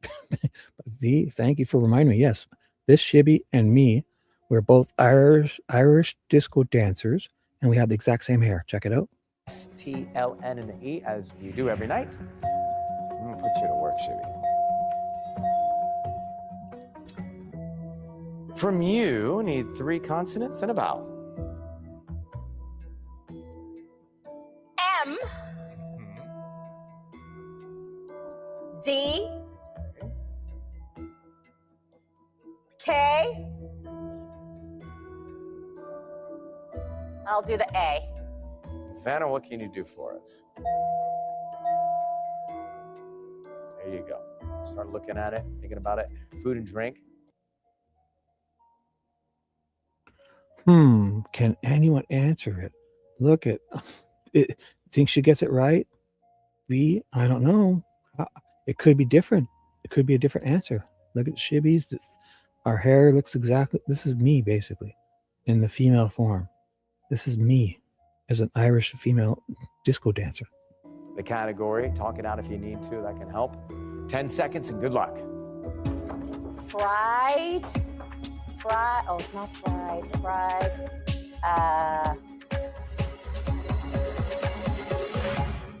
It is cubed honeydew. Oh, That was going to be a hard That's one to hard. get inside the envelope. Oh my God. Look at this. Shibby. SHIBBY. Shibby. Oh my God, Ryan, in your hair. Look at you, young man. Look at you. What are you, in your 80s? Oh, I'm kidding. Look at this guy's hair. Coiffed suit. his Timu underpants on, just like Nick McClelland. Finland, 45,000. Young Shibby, I'm so sorry you missed out. We've got. Don't owe us $28,000, $98. Come on. It was so much fun. Nice to meet you. Thank you so much. This is amazing. Glad you had a good time. Good to see you again after 20 years. Yeah, there you go. You haven't aged a bit. Thank you. The fun never stops at Wheel. There you go, guys. There you go. Did you hear that accent at the end there? Wowza. Wowza. Help these people out. The Wheel of Fortune. They need your help. On Hulu and everything. Don't copyright strike me. I played this already a couple times and they didn't give me trouble. So look at, I've liked it. I'll go subscribe. I'll order Hulu for sure. You wait. Oh my God. That was it. Shibby. Feel bad. But you still got $28,000. So, look at this. Amazing. A fixed antelope, fried cantaloupe or antelope. You know about fried antelope? Oh my goodness, you guys. All right, let's go. I'm going to read. Oh, I am. No, I'm not. I'm not. Yeah, she lost. But, we still get to go other places. We won other stuff. And we'll have the memories. We'll always have the memories, JP. Yes. And we'll always have the Irish disco dancing. She's literally a disco dancer from Ireland. So I'm not going to bother reading these now. What's going on here? Or should I? You know what? I'm going to. How do I do this?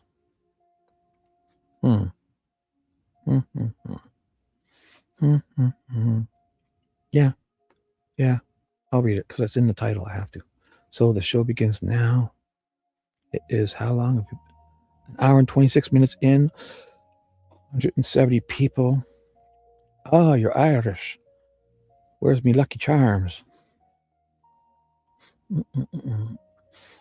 She won a trip. She did win the Finland trip. So Shibby is inexplicably proud, despite neither of them really being named Shibby. What's her real name? How dare you? My real name, I'll show you my license fee. When I come there to give you the half-used box of tissues that you won, and we go to do our roller skating on the boardwalk, on the beach, the strip, the pathway on the beach, whatever you call it, in California. When I come there, I'm going to show you my license. My real name is Shibby. I promise. So here we go. Betsy Blair. Let's just read this. I've screwed around way too much already. Way too much. I'm sorry. I'm a horrible person. Without you guys, I would be nothing. Uh-oh. Let's do this. Have I missed anybody? Have I missed anybody? Look at this. 160 people are here. Let's just read this quick 9 pages of Betsy Blair, and Apollo will be updating us. Here we go. I'm a Mexican and Russian and German, and also a bit of a Wiener Schnitzel or a Wiener Schnitzel. Either way. Oh my God, is that a mistype? Or does that Wiener mean something? Or is it Wiener Schnitzel? I don't know. You got the emoji. I'll accept it. A Wiener Schnitzel. A Wiener Schnitzel. Paula will be dropping David whenever the Owl on the Prowl goes live. Paula will be dropping it. I will be going there. I'll be listening. And I probably will keep this going too. I think I'm going to read afterwards still. So I'll be listening to Dave's. I'll be typing at Dave's. And I'll probably read a bit after still. So, but most importantly, Saturday nights we go to Dave's and chat. Oh my goodness. It went right over my head. Yes, you did. You did, you guys, and your jokes. Oh my gosh. Well, I'm afraid to say it because I think I've heard the term beaner. Did you mean that? If you did, I guess. Can I laugh at that? I don't know. I don't want to. Oh my God. I guess with all those tattoos, if you can say pretty much anything you want. I don't know. I get it. Oh my God. I love the jokes. CN, you're our resident comedian. Dewey is the greeter. Pop Culture Paula is my pop culture expert and has a side hustle as a sports announcer. And V is my conscience.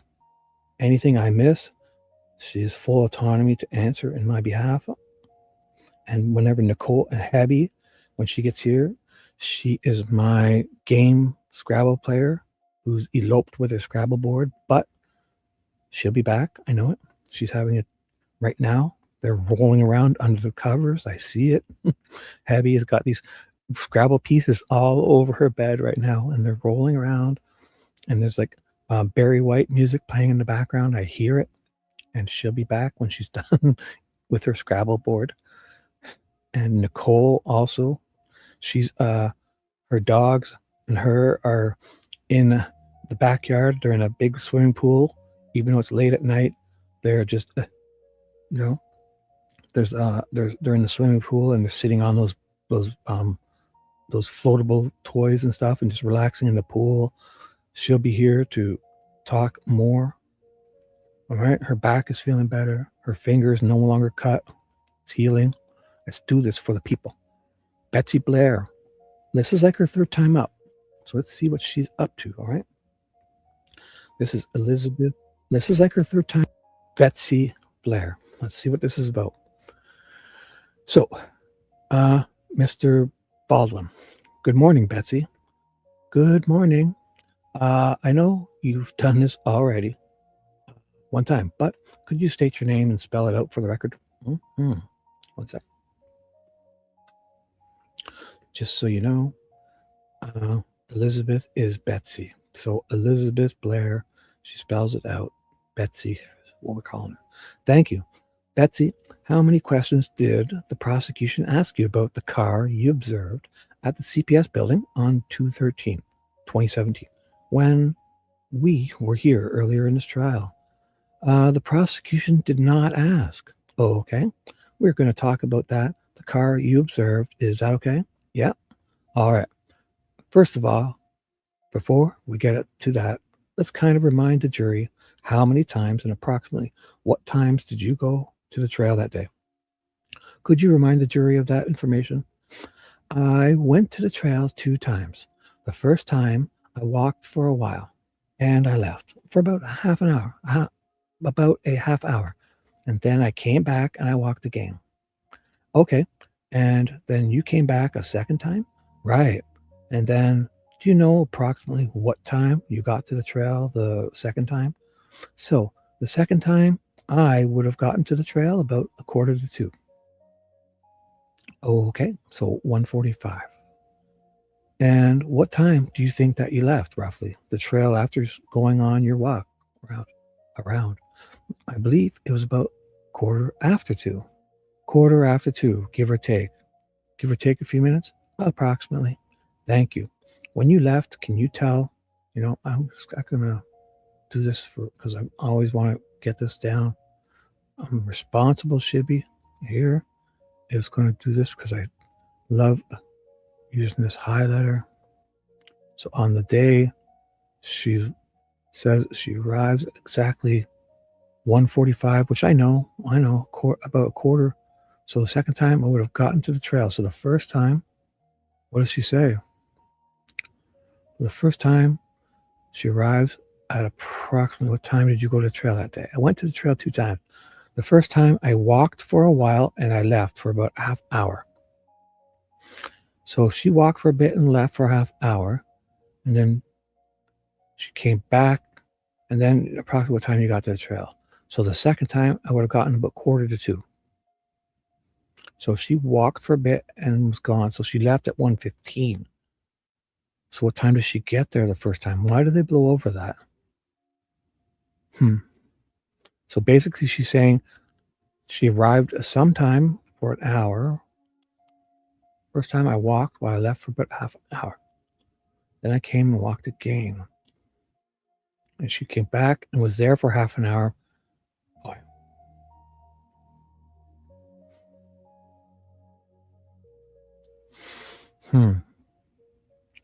So the second time, She got to the trail at 1:45, 1:45.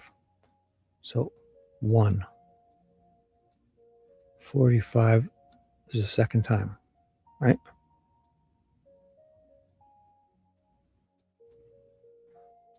This is the second time. So when did she do the 2 laps? Must have been the first time. I don't even know. And then she goes to the washroom. And then I believe it was 2:15 she leaves. But then, so she's arriving at 1:45, sees them. What? Then they get dropped off at 1:49. But then all these are off by 54 minutes too, remember.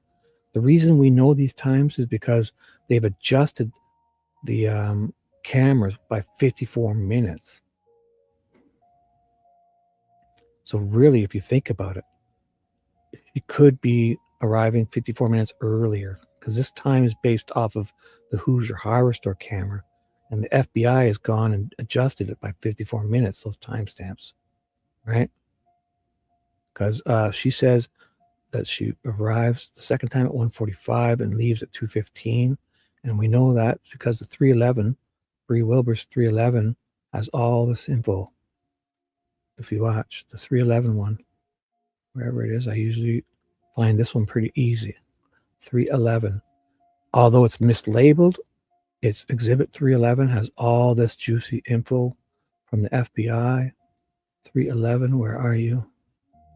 It doesn't say anything, but when you click into it, oh, sorry, 211, my mistake. See, Bree Wilbur's one, it just says this, right? 211, but when you go in here, it has, so it has what it says, right? Bree 11 Snapchat, right? But what it also has, Bree and Riley Voorhees with Bree Wilbur, but then it has Betsy Blair's Fitbit data, and it has all of this, but most importantly, it has the FBI bullshit. With we went to the Hoosier Hardware Store. Kathy from there gave us permission to go, legal authority to do everything we want with their goddamn 4 cameras. The 4 cameras in their hard drive. We can log in through the USB port over the network on February 19th. So the same day Richard Allen goes in, Doolin is talking to Richard Allen on this day, February 19th. This is a busy day, February 19th, because these FBI's also talking to Weber this day.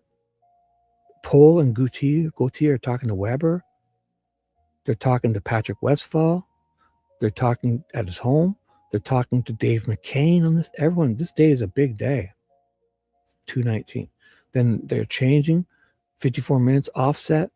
The FBI goes in there, and then they set it up in their router.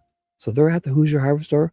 They give them permission to go into their router, and in their router, they're setting up a remote connection to go into their. They set it up in their router. DDNS. You have to do this in their router at the store, so then they don't have to go back ever again to Hoosier Hardware Store. They can just anywhere in the world, they can log in and use the remote access to get into the router firewall, and then when they get there, they can just get past the firewall with the admin and password, because they've set it up to remote HoosierHenVR.ddns.com. You have to set this up, and then they have all this info, like the proper subnet. All you need is this, their IP address, their physical IP address, and the subnet, and their gateway to set it up. They've got it all. They get in there. They're able to. They downloaded everything to the hard drive. Like we don't. They have the whole fucking hard drive. These guys, right? FBI has the whole goddamn hard drive. They've got consent, permission. They're setting up servers. They can go in any time. This Robertson guy declares on February 19th all this to be true. I swear to you. And here, so Betsy Blair. This is Betsy Blair. She's showing up. Betsy Blair at 12:02, but it's supposed to really be 12:56 because they've adjusted it by 54 minutes. And then the second time is what does she say again? So she's not really leaving at 1:15 as she's leaving at this time. But that's the time they want us to say. So it's the second time I would have gotten to the trail about, so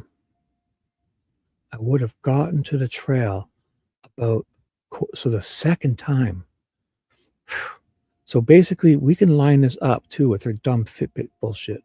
When you think about it, we can really look at this Fitbit. This is bullshit too, because here's two things I've noticed with this Fitbit stuff. Oops. Why can't I get that perfect? Damn you. The bar is not there. There it is. For some reason. Just right here. Oh, sorry. For some reason, it's being weird. There. Oh, I got it. Perfect. Okay, I won't move it.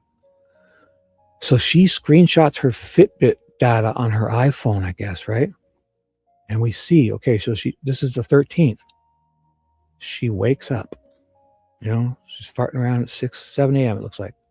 She's farting around. She's got her Fitbit on, I guess. Or I don't know if she wears it to sleep, or she probably grabs it. She's not, or she doesn't move around when she's sleeping. I'm assuming she puts it on.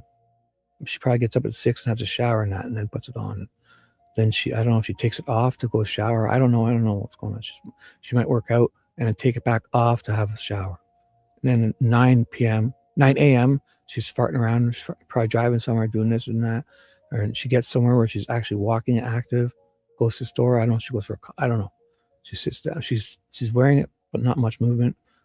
Probably driving, because the red means it's not exercise. It's either driving or, but then here, so 12, she gets to the trails, and like this is supposed to be her first lap or second lap, and then she leaves supposedly to go to the washroom. So she's driving, she comes back to see, this is where she supposedly would be 1:45, and sees Kelsey and them dropped off or whatever, and she does her lap. She does come back, and at 2:15 she's leaving again. She's driving. She does here, might have a nap at home. Maybe she's running around she might be exercising again. She might jump on a treadmill or something, making dinner, doing whatever, eating dinner, sitting down, maybe took it off, relaxing with her hubby, watching America's Got Talent. Maybe a quick nap. I don't know. Maybe takes it off to have a bath, 10, and she goes to bed. 11 p.m. She's done. Or she takes it off, right? And this is that day. So it says 2:07 p.m. So obviously that means nothing, 2:07, except it's coincidentally the time that they want us to believe that these girls were on the bridge. But this is just 2:07, a different day. Has nothing to do with this day. Because if they're implying that she's screenshotting this at the right time, 2:07, like when she's supposed to be leaving, and then she's actually she's driving away at 2:09 p.m. So 2:07 would be the exact time she spots bridge guy, or walks past this man, and then she has 2 minutes, she gets in her car, and we see her driving away at 2:09, which is what they're implying. This day is not this day. This day is a different day, because if she says she's seen the guy and screenshotted her stuff, it's ridiculous, right? But this day none of this has happened yet if it's on this day.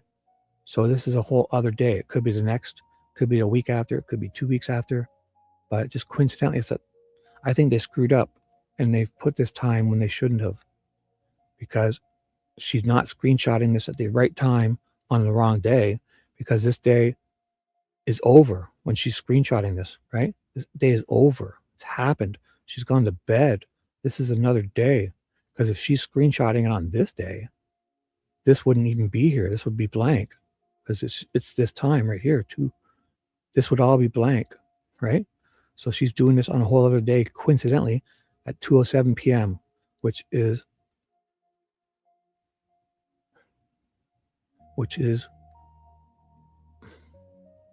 coincidentally the time that they want us to think she's leaving there, because by 2:07 she sees the guy, and then 2:09 she's in her car and gone. So they fucked up, right? They fucked up bad. Hey, Tammy, what's up? Tammy, I suspect, are you someone else? I think I know you might be. Are you someone else, or are you really a Tammy? I mean, in a good way. I see you at criminalities all the time. I'm just kidding. Hello.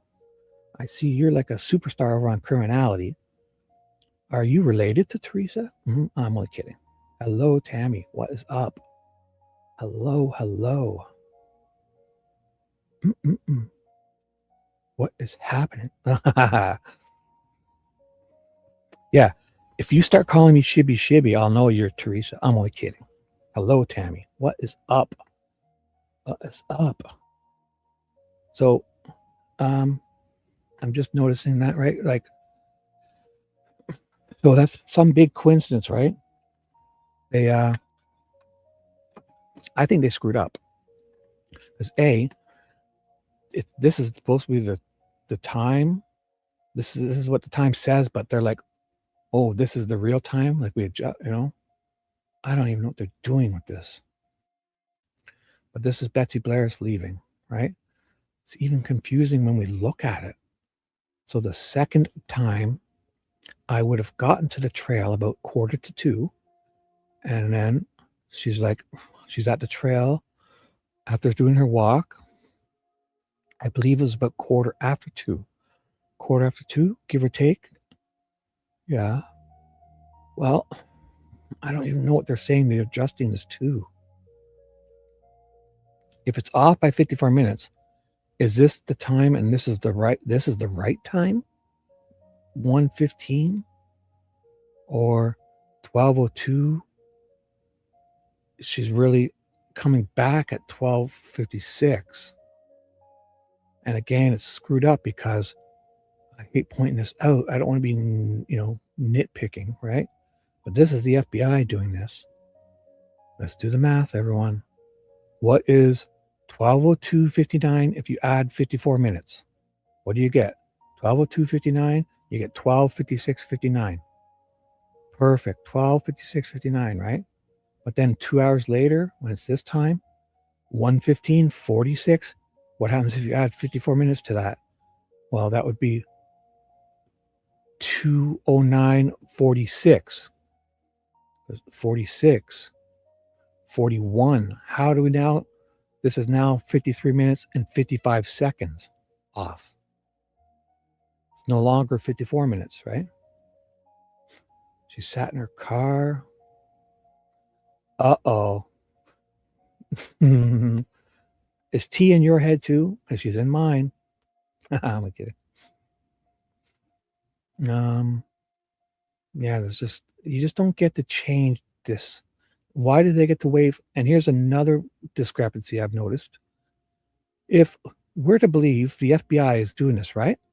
The FBI has gone there. This is the FBI on February 19th, 2017, 5 days after the girls have gone missing, the same day Richard Allen's being talked to, the same day Patrick Westfall's being talked to, same day Dave McCain's being talked to, same day Brad Weber's being interviewed by these. The FBI is busy this day. They're there. They've anointed. They've waved their wand and said, boom, the time is off by 54 minutes. This is now this, or this was this. I don't know. So it's off, right? But then what do they do 1 month later? FBI writes Ron Logan's search warrant, right? They write Ron Logan's search warrant. Where is that? Here's the Dan Doolin stuff. So I'll open this for now. Where is the Ron Logan search warrant stuff? I think it's 3 something. Does anybody know the number of that one? I'll check chat. It's the murder sheet bulls, the murder sheet thing. It is, I know I've seen it a bazillion times. Let me just see if I can pull it up. Like, well, how does the FBI get this so wrong? Because in that, they say the girls were dropped off at 1 p.m. The girls are dropped off at 1 p.m. They say it, FBI. When the FBI knows, oh, is it in these? It's got to be here, right? Supplemental report. No, I'll check that after. They say, the FBI says, I've got to see it now. Where the hell is it? Ugh, I do this all the time. You know what I'm saying, guys? Is the FBI, where is that? The murder sheet stuff? Does anybody know? There's a number here. I'll just keep looking. Basically, I'd love to see it, please. It's right here. Where are you? The murder sheet, Ron Logan, thingy-majiggy. Thought it was before this. In the affidavit search warrant, right? No. What? No, it's Richard Allen's. Subpoena. Safekeeping. Ugh. What type of... This is before the trial, right? So it's pre-trial exhibits? Anyways, so the FBI says on 1 month later, the FBI, they know about this offset, 54 minutes. So they know what they're saying at this time is that the girls were dropped off at 1:49 p.m. by Kelsey. The FBI knows it. And then a month later, they say in Ron Logan's PCA thingamajigger that the girls were dropped off at 1 p.m. How did they get it so epically wrong? How? So,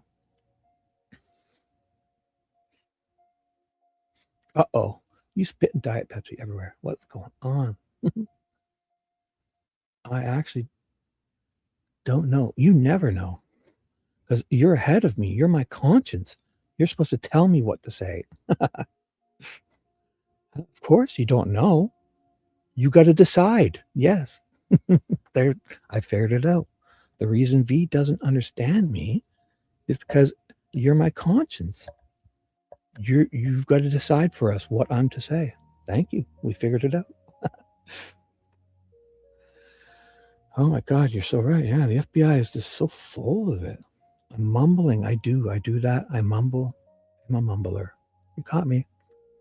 So how does the FBI say in Ron Logan's thingamajigger that, where the hell is it? I've got to find it now. I swear to you, I find these things with ease when I don't need them. I know it's here.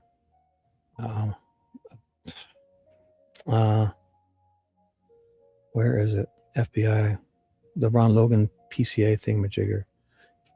Any better people out there know where it is?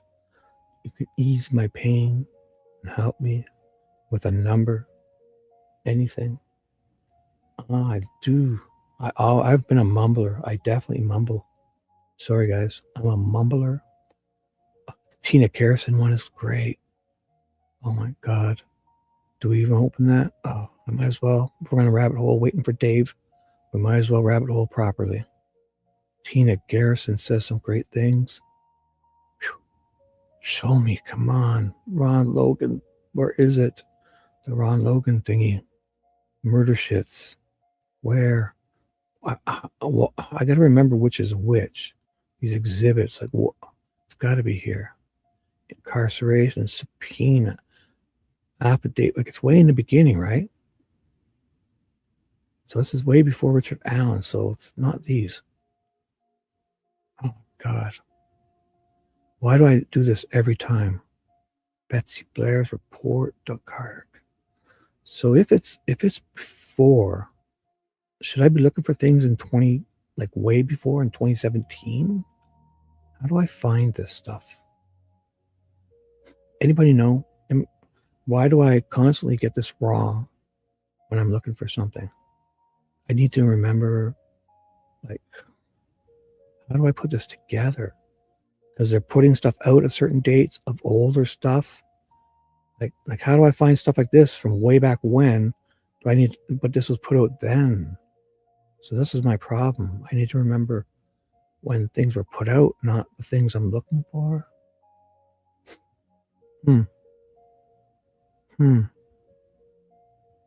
If anyone knows how to read this properly so I can find things.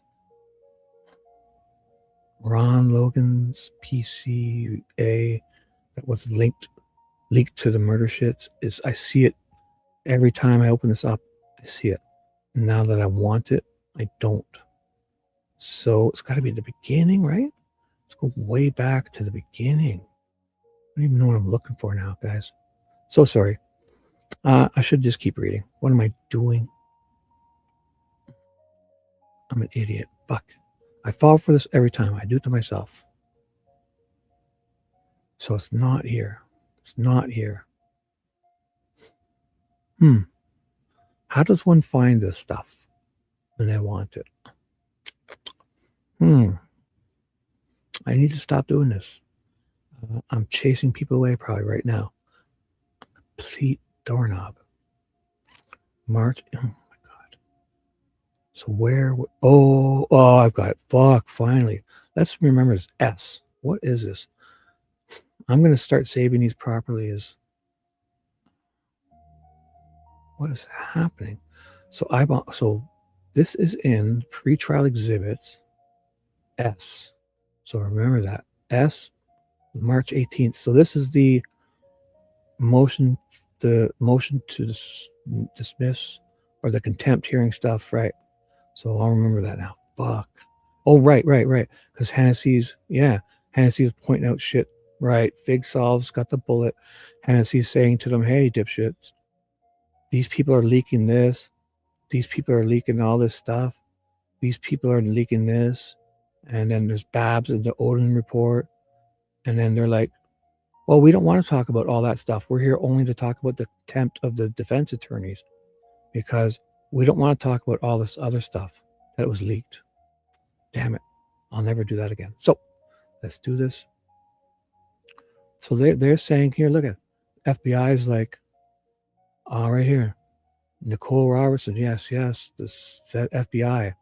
On what date exactly do they do this? On March 18th or something, they say.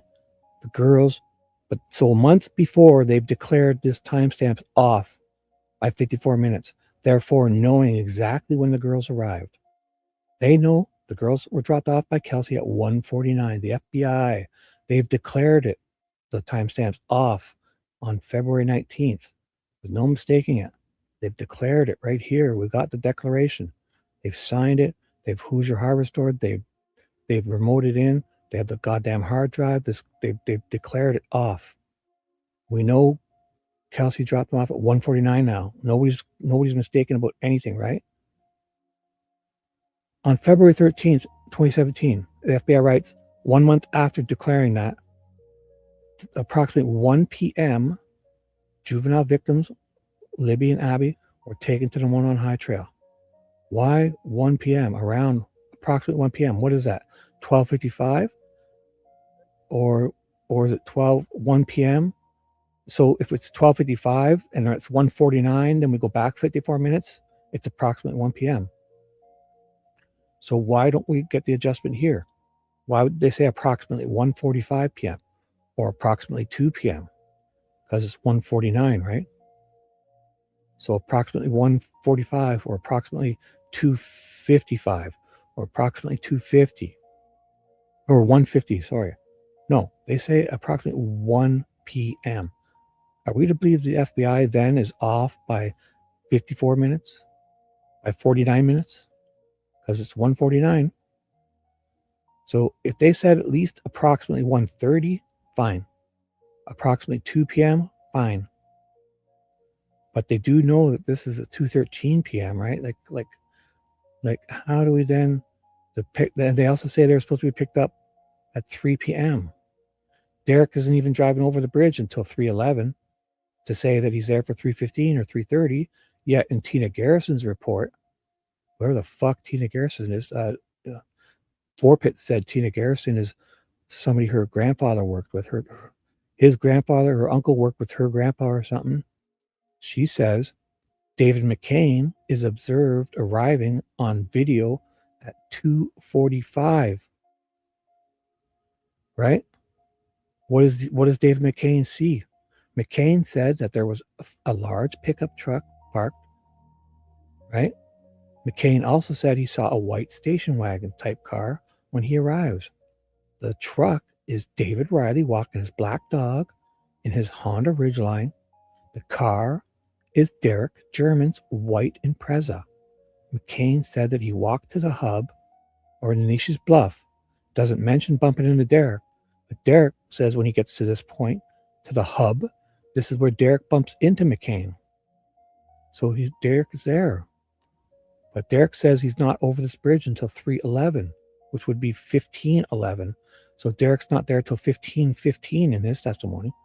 Yet a half an hour earlier, McCain's arriving and seeing Derek's car. And he leaves at 4:11 there, McCain. McCain is gone by 4:11, he says. Well, if you picture 4:11, he's at Mears. Well, what if he's at 3:56 walking down the street? Because 3:56, when Sarah Carbaugh sees someone, is what?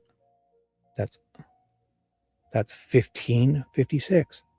So then a mere 11 minutes later, he's leaving his car from where this guy would have walked to in 5 or 10 minutes. He's seen leaving at 4:11. So that means he left at 4:08 or 4:09, right? It takes a minute or two. Right? It took a minute or two. He probably gets in his car, starts it up, puts his seatbelt on, sets the temperature, farts around, lights the smoke, puts his camera off. I don't know what he's doing, you know. So he's back in his car at what? 4:08. Well, boom. If he is something like a BG who sees Sarah Carbaugh sees, for him to get to his car from 3:56, if he walked, what would that take? About 5, 6, 7, 8 minutes. Then they adjust everything, and boom, you're leaving at this exact time. This guy's leaving on camera the exact same time as Sarah Carbaugh's past BG, basically. And he says he sees a motorcycle and a blue muscle car from Maya Abbott, Carl Abbott. Yet Derek sees a Polaris Razor and a moped. Don't forget Shelby Hicks and Daniel Pearson, the ones on the bridge, the first platform. Cheyenne Mills and Shelby Duncan walk past these two on the bridge.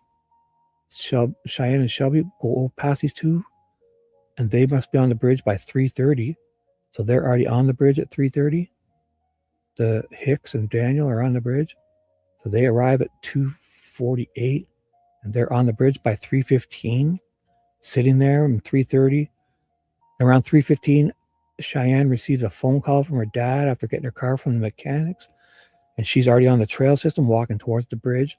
So the Cheyenne Mills and Shelby Duncan are stepping on this bridge at 3:30. They pass these two on the first platform. They know them. They must say hi and that, right? They walk to the other side. Shelby Duncan and Cheyenne Mills, they both take a pee on the other side, at Weber's side. Then they start walking back, taking photos on the bridge. And by the time they get back, these two are no longer on the bridge. They sit on the same platform, and they take pictures of Shelby Duncan's feet hanging off where Shelby Hicks was just sitting on the first platform at 3:55 p.m. They upload their photos to Facebook and Snapchat. Hey, what's up, Just James? Hello. I'm not going anywhere except occasionally outside to smoke. Oh, cool. I am. Thanks. Thank you. Well, you're very welcome. Thank you for, I am a sweet dude.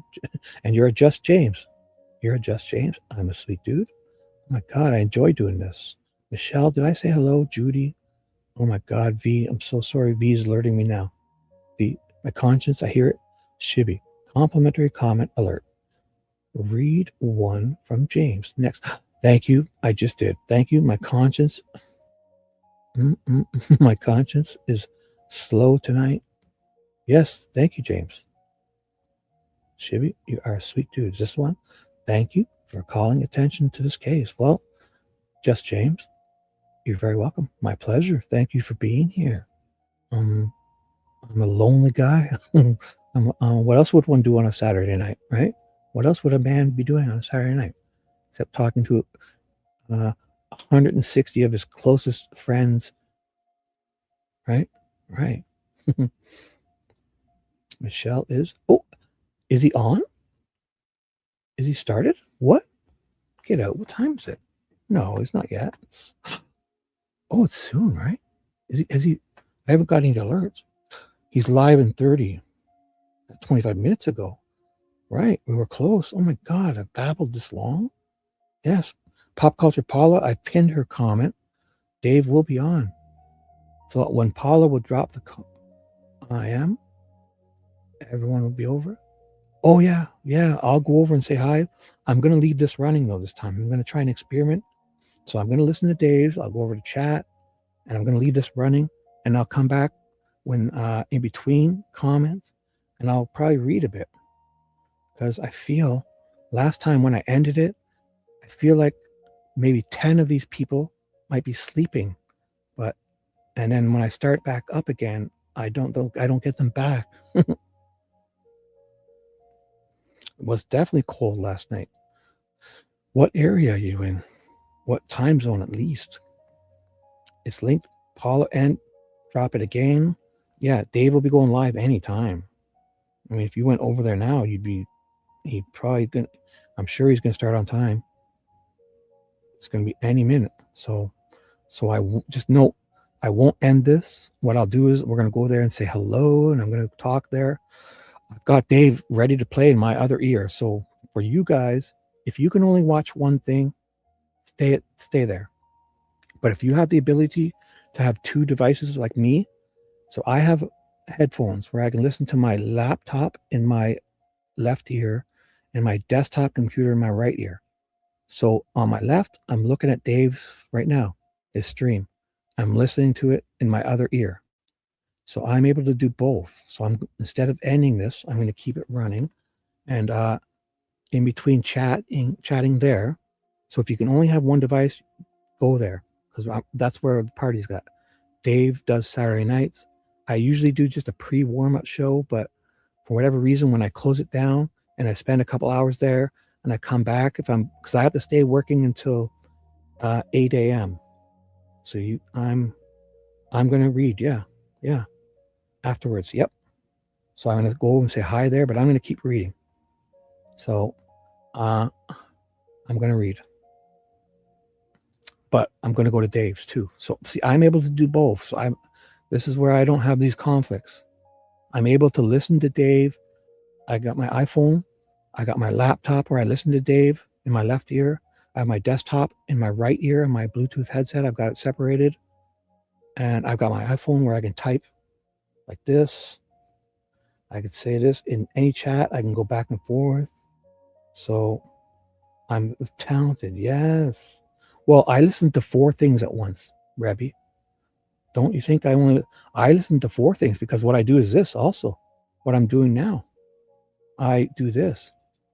I play things in the background at like low volume. So in my desktop, I listen to one thing. Like I'm talking now StreamYard, but if I wasn't on my StreamYard, I'd be listening to a live stream, right? Say I'm listening to Criminality in my right ear on my desktop.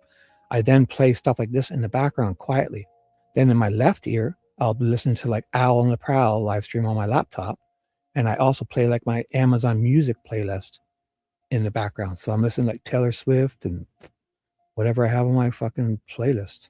So I literally listen to 4 things at once, guys. So some people can't even listen to 2. I'm not sure. If I don't listen to at least 2 things, I'm bored, I guess. I don't know. I don't know how to help you guys. Or I guess everyone's different. Just saying that's how I do things. I literally listen to 4 things at once. So I don't I have the ability to have 2 live streams up. One in my right ear, one in my left ear. So, and each one of them I played lightly in the background, either these or the tones. You guys know the ones I'm talking about, right? I either do this or this. I do this. I like to have these going. This one's great. V knows it. I listen to these all day long. So, yeah, this is what happens to me. Or I listen to this one. I love these.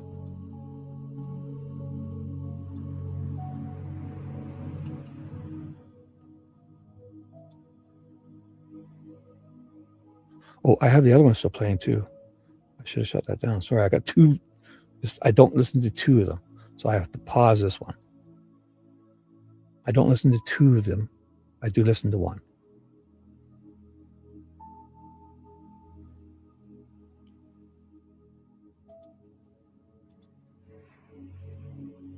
It's got waves. It's got waves in the background and that piano. Listen.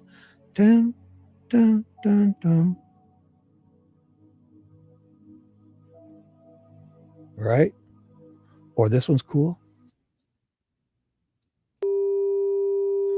This is I'll turn it down a bit. The frequencies.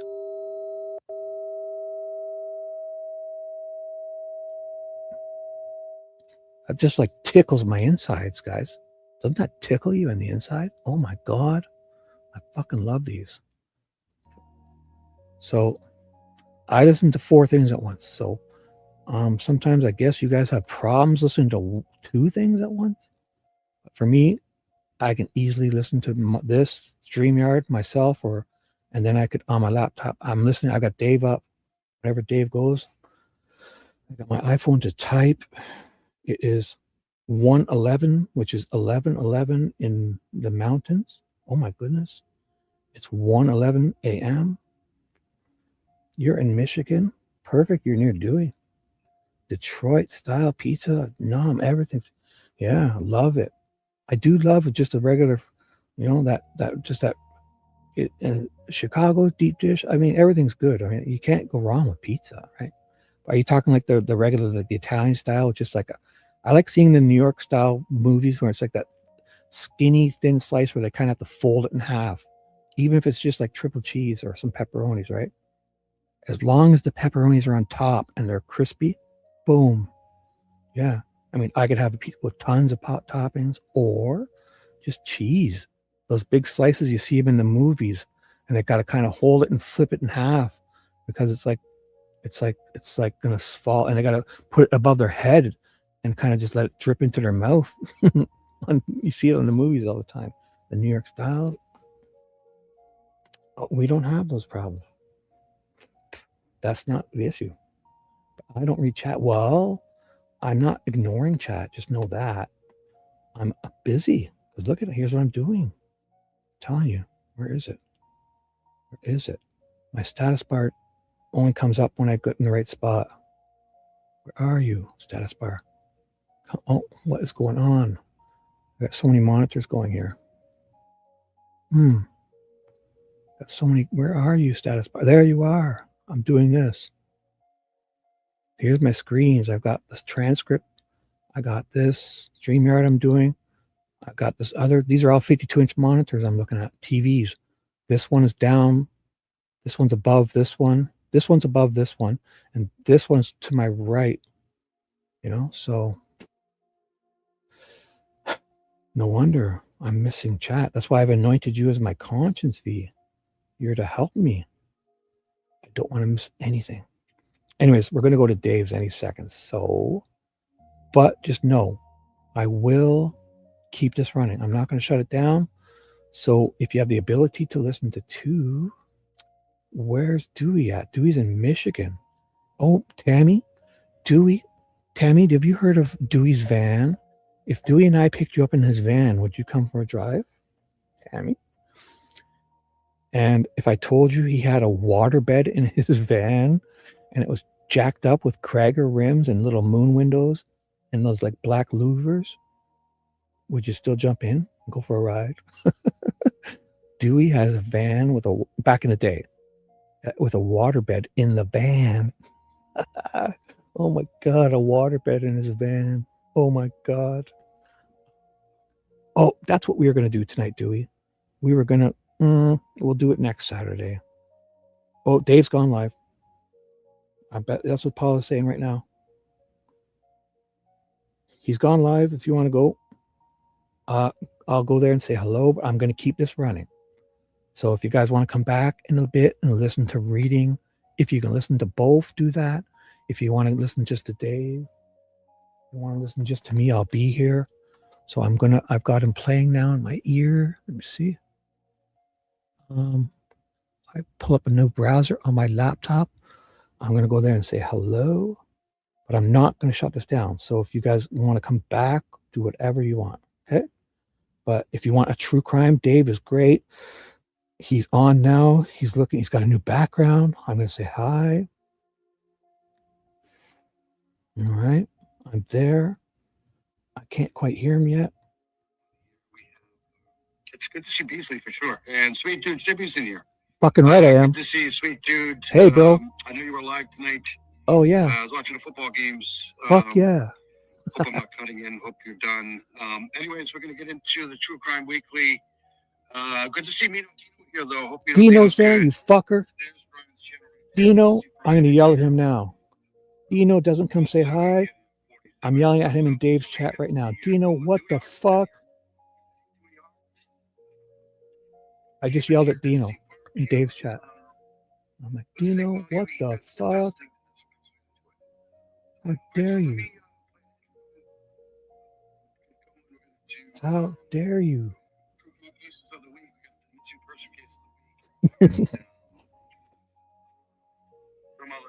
Damn you, Dino.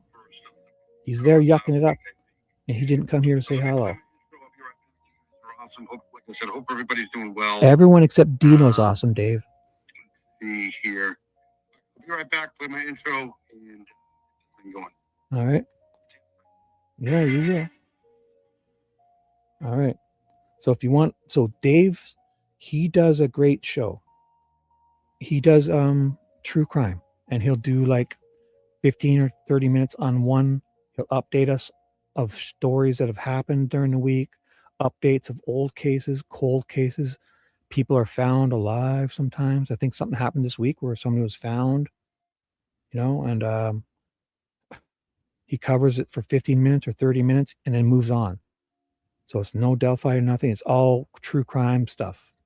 Some mostly new stuff, updates, So head on over and listen to Dave. I'm going to stay running. I'm yelling at Dino now in his chat for at least not coming to say hello. Damn you. And that's it. So I'll continue reading here while I chat there. If you only have the ability to do one thing, so I'm still reading, but chatting here. And then I'm going to put F Dino. Watch this. Oh, I could put it on here and show you guys how I'm typing in his chat. That's funny. Where is it? Where is it? Where is it? Where is it? Where is it? My alerts. There it is. I found it. Okay. So here he is, this young man. Look at. Oh, I'll hide my media player and I'll hide my chat for a second. I'll go to live chat. Oh, Tracy's in there. Tracy's amazing. How's Heather doing? Has anybody heard from Heather? I haven't seen Heather for a while. I talked to Heather tonight. Okay. But anyways, let's get going. Make sure you like Dave's. If anybody knows what's going on with Heather, let me know. I do. Anyways, I got a couple things I want to go over first to kind of clear them out. Look at, so I'm in his chat now. Watch this. I'm going to put F Dino. Watch this. F Dino. No comment. See what he says. Here it goes. Let me see. It should show up. Where is it? Oh, am I live? Oh, did I put that in my chat or his? Or is it just behind? Oh, maybe it's blocked. What? How's that not showing up? It's live chat. Oh, I was behind? Oh my God, it's not showing up. What? How does that not show up? Damn it. What's happening? I just typed F Dino. Maybe it's getting blocked. I'll put F Dino. Uh-oh. Dewey's saying hello. There it goes. Maybe the F was there. Look it. There it is. F Dino. So joins us. Yeah, it's one thing to be, going on a speed chase in good weather, but when you start trying to outrun police on snowy, icy roads here, you're probably not going to end well. Live from Dunbar, where that crash ended, Maria. look at, he's putting my stuff up on his stuff now. So that's Dave. I'm going to keep him running here. Actually, no, I have him on my laptop. So I'll keep this up, but I'm going to read a bit more. So I'll read a bit more, and I'm listening in my other ear though too. So I have him up 2 times, and I can type in his chat. All right. So if you can only listen to one thing and you want to hear true crime, you go there. If you want to hear me read the rest of this and act like a bozo and ignore my chat, stay here. All right. I'm trying something new. I usually shut this down and go there, but I think I lose a lot of sleeping people. And see, if I lose the sleeping people, that's most of my audience. That's how I get my numbers, I think. I put people to sleep and I just ramble on like an idiot. So I'm on a laptop with Shibby. Perfect, Mimi. That's it. So I'll catch up my conscience. Have I missed anything? I'm so sorry, guys. I'm just trying something new. Bucket Tammy's still here. Just James, you're cool, dude. Sweet of a dude. Take it, man. I mean, what? He's not a sweet. What? He's not as sweet of a dude as Shibby. Oh, yeah, he's not. He's not, but he's cool.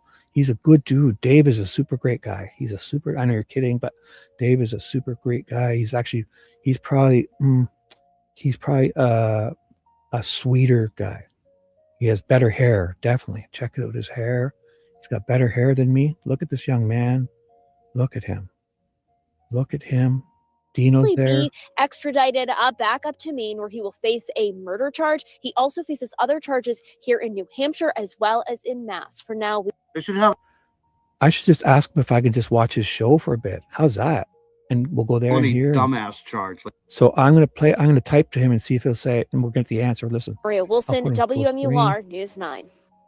All right, I think this is kind of the same In thing live chat. here. Up to speed. And then we'll play this one here too, because we haven't heard from this guy in a while. I think it's this one here. Right here, yes. We do want to start off with some breaking news here tonight at 6. The suspect wanted for the murder of a Skowhegan woman Wednesday, arrested. It's Southern Gal. Southern Gal's here. Hey, Southern Gal, good to see you. Did they miss non-lethal? I don't know. Can I watch your live on my live? Yes, you can. You can do whatever you want. Did anyone see the guy that 5 times by police in his own business they thought he was a burglar? Are you kidding me? Oh, I'll have to look into that one. Good to see Southern Gal here, though. Southern Gal's amazing. Doms is here. Good to see Doms. No problem. Shibby's awesome. Shibby's got a great channel. I just haven't been able to get over there. I've been really busy lately. But Shibby's awesome. Does great stuff over there. Yeah, absolutely. Whatever you want to do is fine. Let's get back into this. Yeah. It's good to see Southern Gal in here, though. Southern Gal's amazing. She's got a great channel. She's probably the best on the planet doing this stuff here. She's just a classic. Good to see Dom's in here, too, though. In New Hampshire this morning after a multi-state chase. We first brought you the story earlier this week after a woman was found dead in Skowhegan Wednesday night. And tonight, neighbors are speaking with Maine's Total Coverage about what they experienced that night. Ronnie Perillo has the story. Right here is actually where he came up to our front door. This is the. See, I changed cell phone service carriers about a year ago. Verizon was just getting to be way too expensive. So I got another carrier now. So I used to be listening and driving all the time, but I can't listen and drive all the time anymore because there's so many dead spots around here. Plus, it's been, the weather. I think we've had like 2 or 3 different ice storms. So, and it's, when it's slick, I try to turn off that stuff there. But the Jocelyn's here. Turn left run is here. Where's Jocelyn? There's Jocelyn right there. Hi, Jocelyn. Good to see you. Jocelyn's amazing too. I think it's Butterfly Kisses. I could be wrong. But she's great too. After Dave's done, I'll be reading more on stuff if you want, Kay. Yes. We love Shibby. Shibby's classic. Good to see Jocelyn in here, though. Turn left run is in here. Good to see a lot of new people. I'm here on phone. Shibby is on laptop.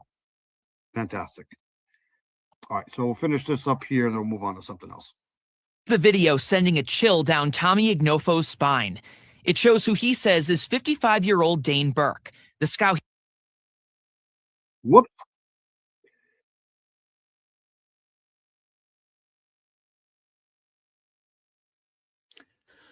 All right, hold on. Can one I second. talk? I just screwed up here. I'm going to listen on my laptop. Here. Can I talk over Dave? Right. Does it come?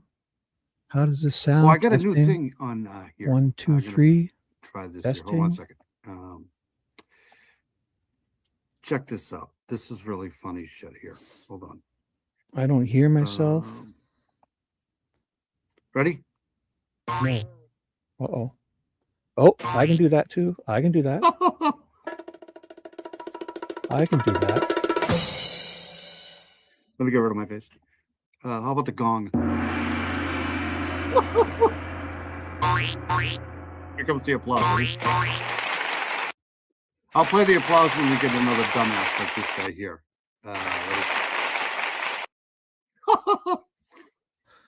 I'm playing sound effects too. Oh, all right. Let me get out of here.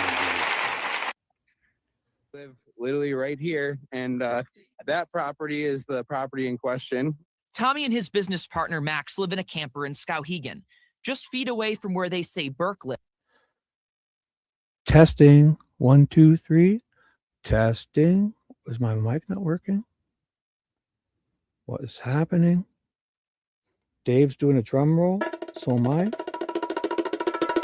Don't you stop. I'll do the bounce. Amy G is there. Welcome. Brian P. knows.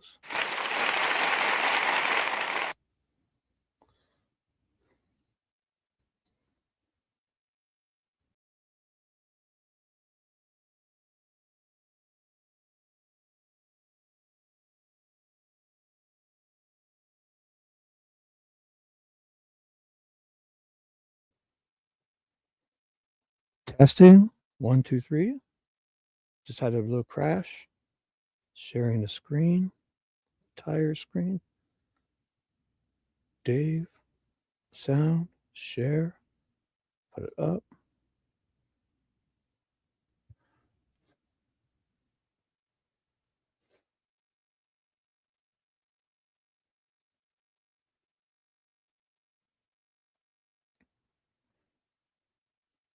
After he crashed his freaking car.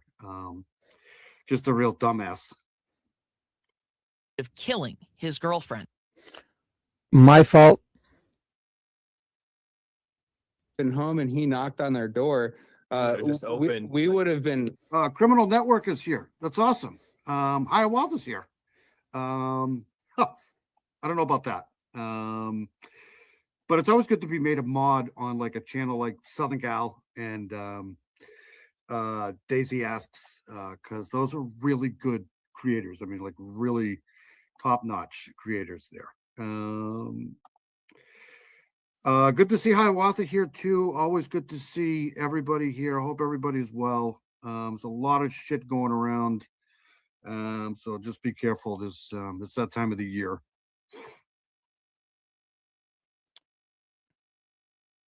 My volume is not working. What is happening? I've got my volume not working. What did I do?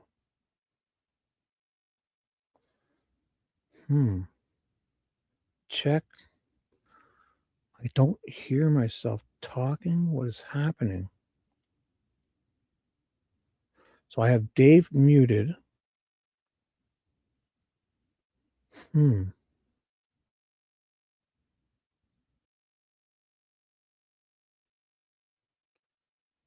Testing. 1, 2. Oh, that's why I'm not listening to my channel. Duh. I'm so sorry, guys. I've been talking this whole I'll explain. Give me 1 minute. Oh my gosh. I'll explain. Trust me. I wanted to hold on a second. I wanted to play something else that I saw here. This guy. Okay, I'll explain. I'll write in chat what I just did. I'll explain. I'm so sorry. Right here. Hold on 1 second. The woman who was paddleboarding, the unaliving of the woman paddleboarder there in Maine. They caught the kid that did it. But this is a follow-up. New information about the Maine teen charged with the paddleboarders unaliving in Maine. So this is what they're going to charge him with. A police report obtained by this channel here reveals the Waldo County Sheriff's Office more than 2 years before he was arrested for the July 25th unaliving of Sunshine Stewart. So what I did was I was listening to Dave's show, but I was wondering why I couldn't hear myself on my laptop, but I had my show on my laptop muted. So I hear myself now, but I was wondering why I wasn't coming through on Dave's show. But I was listening to Dave's show, and so that's what I was doing. And then I had it in my other ear, but it's delayed. Trust me. But then when I play him on mine at Crawford Pond, remember we covered this. If I play him so on here's mine, this here. We'll play this. I don't know. For you guys to hear him, I was then hearing myself through my StreamYard. So here. They found him. So this must be the what they're charging him with. Nora, you've been going through them, and what have you learned? What have you found out? Yeah, well, Megan, John, this report is from one police visit. The police report reveals that the Waldo County Sheriff's Office visited Devin Young's home in Frankfort in January of 2023. So, like I said, if you got channels, there's some great creators in here.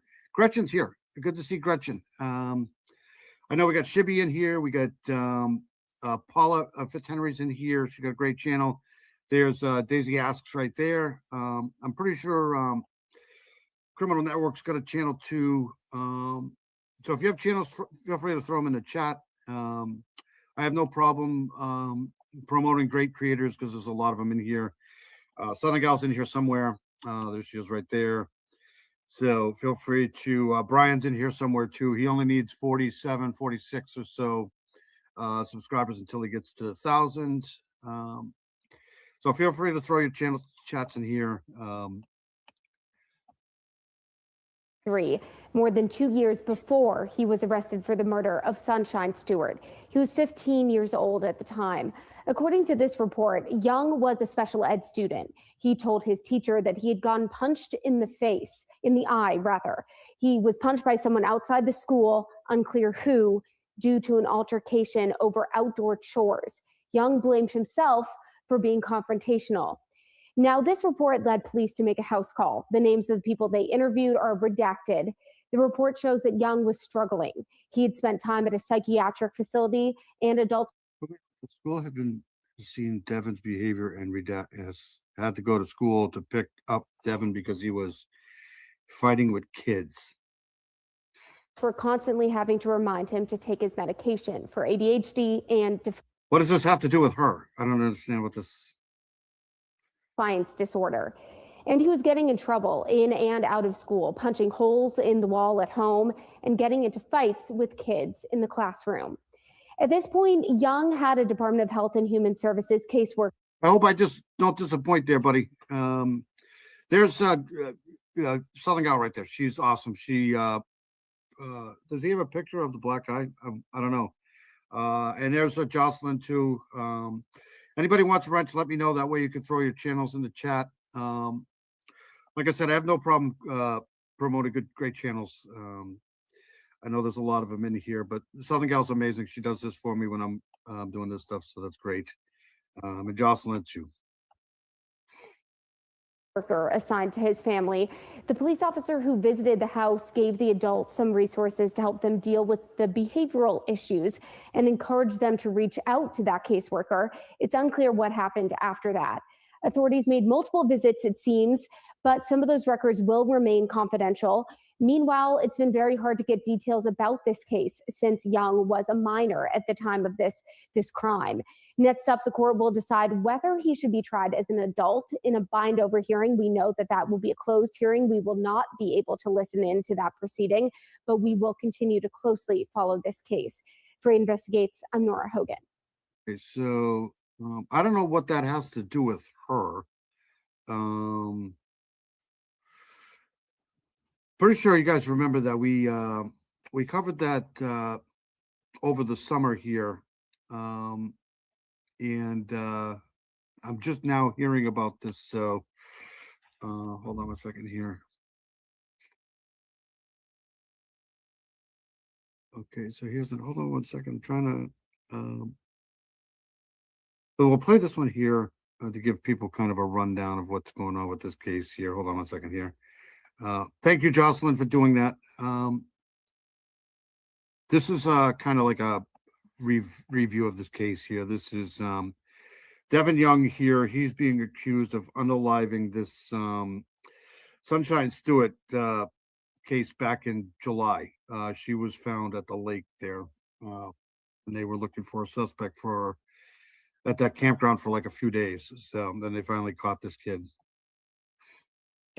Accused of killing Sunshine Stewart is due in court. That status conference will be closed to the public because he's a minor, but down the road, the state will argue their case for why he should be tried at. You guys are the best. I really appreciate everybody doing these posts in here because it would literally take me forever to do it, and I just don't have forever. So I appreciate everybody doing this for me. These are great channels, and your Southern Gal's amazing. Criminal Network is amazing too. I've been over there a lot. And then of course Amy G for sure. As an adult. So 8 Investigates is asking, what are the state's odds of success and what does that process look like? Nora Hogan digs into the data and sits down with a criminal defense attorney for new insight. We obtained data from the judicial branch that says since 2010, the state has attempted to try 65 minors as adults. Only 29% of those cases were ultimately bound over to criminal court. To put that in context, last year alone, there were over 2,000 instances when a juvenile was referred to the Department of Corrections for some level of discipline or rehabilitation. Most cases involving minors are handled in juvenile court, but the state can request a bind-over hearing for the most serious of crimes. I just feel that the bind-over process itself is contradictory to all that we know about what it means to be a child. Most cases are kept in juvenile court with the understanding that a teenager's brain is still developing and some early criminal conduct may be the product of child abuse. When we're imprisoning very young people, we are denying them the ability to get better. And that's a choice. During the bind-over hearing, the judge will consider how serious the crime is, whether the juvenile had a violent history, whether they present a serious danger to others, and what rehabilitation options exist outside of criminal court. I think what happens in bind-over process here in Maine is that first. Yeah, we love Southern Girl. She, Southern Girl go way back to the days where we used to have so much fun on the Steve channel there late at night when he used to do his overnight chats. Southern Gal's an amazing person. All right, so hold on one second. I want to give people kind of like an idea of where the hell we are. Hold on. So this was done, like I said, over the summer. I think we did 2 or 3 lives on this because this is Crawford Pond here. Technically South Union. There's a Micmac campground there. That's where she was staying. And then she was paddleboarding around here and they found her on one of these islands out here. Let me give you an idea of where the hell we are. And this community here is like, you can't just go here. You got to be invited in. This is kind of like private, all of this stuff here.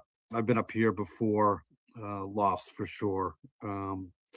But she was found in here somewhere and they were looking for the suspect. And, She wasn't from here though, but let me give you an idea of where we are. So there's Rockport there. So it's basically due west of Rockport. For those who don't know who where Maine is, it's basically, I think, due north of, say, it's just way out here in the east. There's nothing here, literally nothing here. But it's way past. I was actually going to go up here, remember? But this is like a 5-6 hour drive for me. It would take me forever to get here. And by the time I was thinking about going up there, they found the guy that did it. All right, so let's go back here. Hold on a second here. What the hell am I doing here? Sorry about that. I don't know how I feel about charging him as an adult here, but obviously what he did was terrible. I don't know why. It just doesn't make any sense to me why he would do that. And I don't think we're getting any answers. First factor, which is the seriousness of the crime, I think that takes over everything. Criminal court comes with the possibility of much longer sentences. For murder, if the defendant was under 18 years old at the time of the crime, they face a sentence of 25 years to up to anything short of life in prison. If the child is not bound over, then the maximum penalty is up to the age of 21. And if they are bound over, it's up to them dying in prison. I mean, that's what's at stake here. For that reason, the bind over hearing is often considered the most important part of these cases. Sometimes it stretches. I mean, the thing is, like, I don't understand why he would have done this. I don't think he knew her. She was just minding her own business, paddleboarding up there. It just doesn't make any sense. But who knows? Maybe he has, some sort of, obviously he's got some sort of mental issue going on. I just don't know. I don't know. They haven't really said a lot. I'm just seeing this shit now. So is on for multiple days. It'll take both sides some time to prepare for. Right now, it's unclear when Devin Young's hearing will be scheduled. In recent years, we've seen several cases that were bound over, including Antilio Delgado's. He recently pleaded guilty to killing James Clooney in 2022 when he was 16 years old. In court records associated with that case, the state argued that juvenile court was inappropriate, in part because holding him only until he turned 21 would diminish the gravity of his offense, intentional murder. I just think that's a bad idea, just to hold them till 21. I mean, I don't know. Testing to see if I can speak over Dave. Testing. He was sentenced to 25 years in jail, the mandatory minimum. So far, we've had very limited access to court documents in this case, and similarly, it's difficult to learn anything about cases. I mean, she was literally just minding her own business. Like I said, that's not a campground that you can just go to. There's a lot of public state parks and stuff around there. You have to literally be invited into that area. It's not like it's very private. So I don't know why he would be there unaliving her at that time. It just doesn't make any sense to me. But it doesn't make sense to me either. So I'll keep an eye on it. Neither do I. All right, let's go to here because we covered this last week too, and this is kind of like a recap on this here. This might be a little triggering, so hold on one second here. These are the parents that are being charged for. Remember, this kid was missing last week, and we went over this. They found him. Trigger warning. Later, they've charged the parents with criminal something. I forgot. We covered it last week.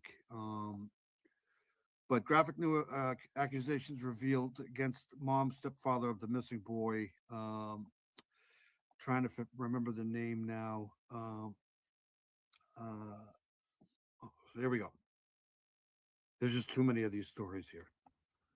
Accusations were leveled today against the boy's mother, Kim Cole, and his stepdad, George Cole Jr.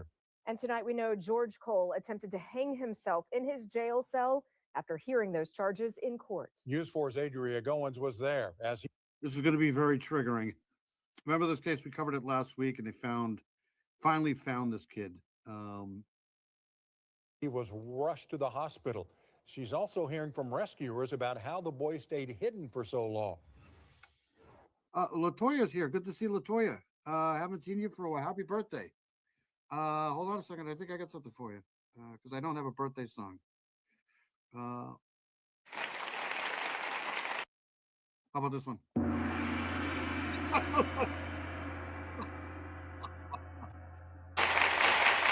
Give him a button and see what happens. Well, happy How about this? Oh, Eventually, wanna- I'll get a very, very annoying. Maybe I don't know what to tell you. I would do. I got the gong too, Dave. Detention Center Monday afternoon after he attempted to hang himself inside his cell. We know that he is now in a hospital receiving treatment. An ambulance with sirens blaring seen leaving the Caddo County Detention Center, allegedly carrying George Cole Jr. to an area hospital moments earlier. I got a siren too. You got upset yesterday? Why? I hope you're okay. Yeah, don't ever give me buttons because it's just right.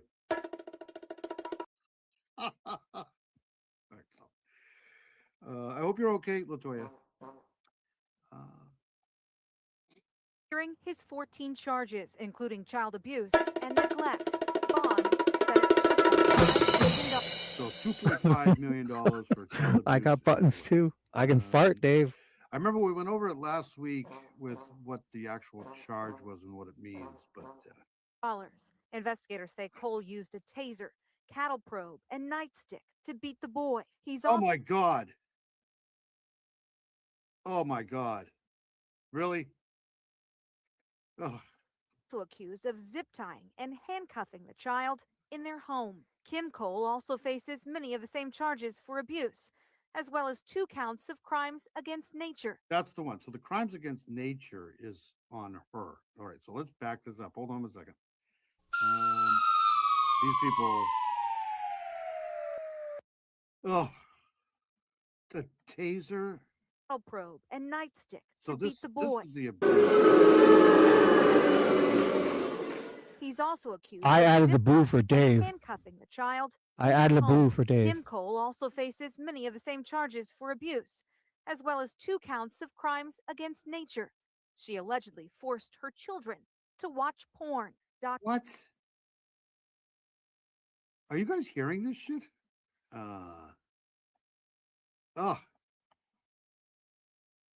Documents say both parents forced the 2 were arrested days after they reported. What? Why would somebody do this? I'm calling the cops. Why would somebody do this? To eat Louisiana hot sauce as punishment. Where did they get the Louisiana hot sauce? Well, that's a Class A felony right there. The 2 were arrested days after they reported Cole's son missing in Chickasha. He's built to survive. He's a survivor. These 3. Well, he was, I think, 8. Ryan, we did a whole thing on him last week. But I didn't know that they had this many charges against the parents. Good point, D. Good point. I'll wait till there's a lighter moments. This is new. I'm sorry. Dave got me excited with the sounds. I will not. I know the mom. Good point, V. Good point, V. Mom is the biological parent, but the dad is a stepdad. So I don't know where the actual dad is. I think somebody said last week he had passed away. I'm not sure. But these people, if they did this, these people are just absolutely horrible people. 3 men, part of the United Cajun Navy, found the boy Sunday missing for 10 days. Nobody can. I should just ask Tracy. I should just know to ask Tracy. Ryan Davis, right? I got Ryan Larson in my. Another good point, V. Oh my God, another good point. For some reason, because we covered that case a few weeks ago too. Thank you, Tracy, for sure. I should just ask. 12. He's 12. Yeah. Find him. He didn't want to be found. They found him after. Actually, we're not on a delay, V. You're my conscience. You're ahead of me. You're my conscience. I listen to you. I take you as you're my lead. So no, we're not. 3 hours of searching, focusing on an area near his family's land, already searched twice by law enforcement. He had shelter. We were kind of shocked because we just turned around and he was there in the open. So not what we were expecting, but we were glad it happened. The team describing how the boy managed to stay undetected and fed for more than a week. He was coming out of his hidey hole at night and refilling the one water bottle he had and kind of just scavenging around.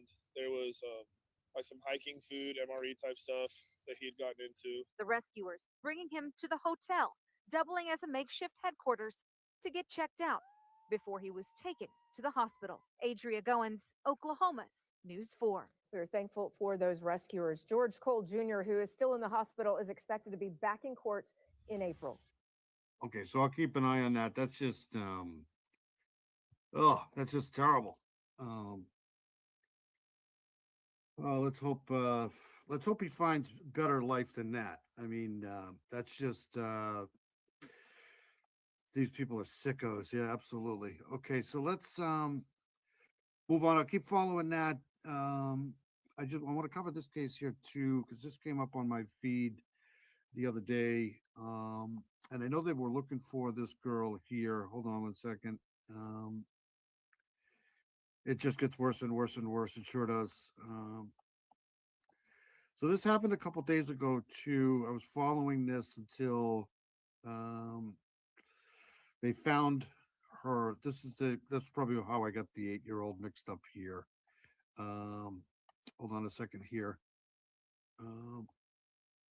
Was reported missing yesterday, and tonight the FBI and Navajo authorities are actively investigating the child's disappearance and her death. She was last seen last night on Cedar Loop in the Coal Mine Canyon area east of Tuba City near Flagstaff. 12 News journalist Kyle Simchuk is in Coal Mine Canyon tonight with the latest. All Native community is under lockdown until further notice. We're about 4 hours northeast of Phoenix, and as we were driving into town, there was a checkpoint coming and going, and they would not let us pass through. We do know the FBI is actively investigating the death and disappearance of 8-year-old Malika Boone. She was last seen on foot around 6 p.m. Thursday in the Coal Mine Canyon area, which is where we are now. Malika's family became concerned and told authorities it was out of character for her not to come home. About 10 hours after she was last seen, a turquoise alert was issued. A search team was launched. It included Navajo police, DPS, U.S. Marshals, and the... It's Nicole Watt. Good to see Nicole. How are you? I hope you're well. It's always good to see Nicole in here. This is just horrible. I'll try to find out where the hell they are. This is in northern Arizona here.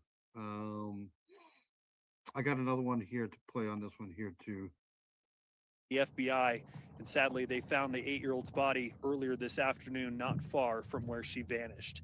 No, authorities have not revealed much else. Oh, it's so sad. Look at her. She's so cute. Oh. We don't know how the 8-year-old died, and police would not reveal whether or not they're looking for any suspects. Navajo police and the FBI are asking people to remain inside their homes as they continue to investigate. Now, I did speak with someone who is in touch with Malika's family. She told me they are in shock and going through unimaginable grief. Anyone with information is asked to contact Navajo police or the FBI at 1-800-CALL-FBI. We're outside of Tuba City in Coal Mine Canyon.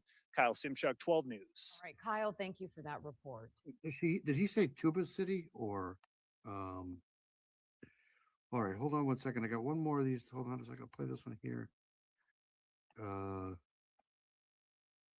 Let me switch screens here. Hold on 2 seconds here. Can you sub to my friend's channels? Absolutely. Thank you, Tracy.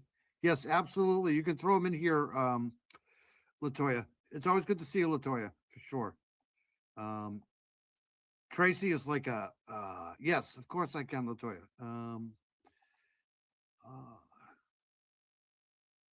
Tuba, like the instrument tuba. All right, we'll play this one here. This is in the middle of nowhere. I can tell you that much right now. Hey, Jamie. Well, this is an absolute tragedy for this small community. Malika Molly Boone was just 8 years old when she died, and this has already sent a ripple effect of sadness across the Navajo Nation.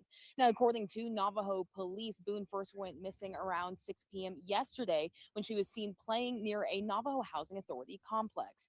Now, her disappearance sparked concern from her family as they told police it's unusual for her to be out of sight for a long period of time. And she was last seen wearing a red jacket, jeans, and a cowboy hat. The search began last night and continues this morning, but the turquoise alert for Boone was sent out just before 5 a.m. That has now since been canceled. Sometime today, Boone. Yes, absolutely, Latoya. Thank you, Shibby. Hope you're doing well over there.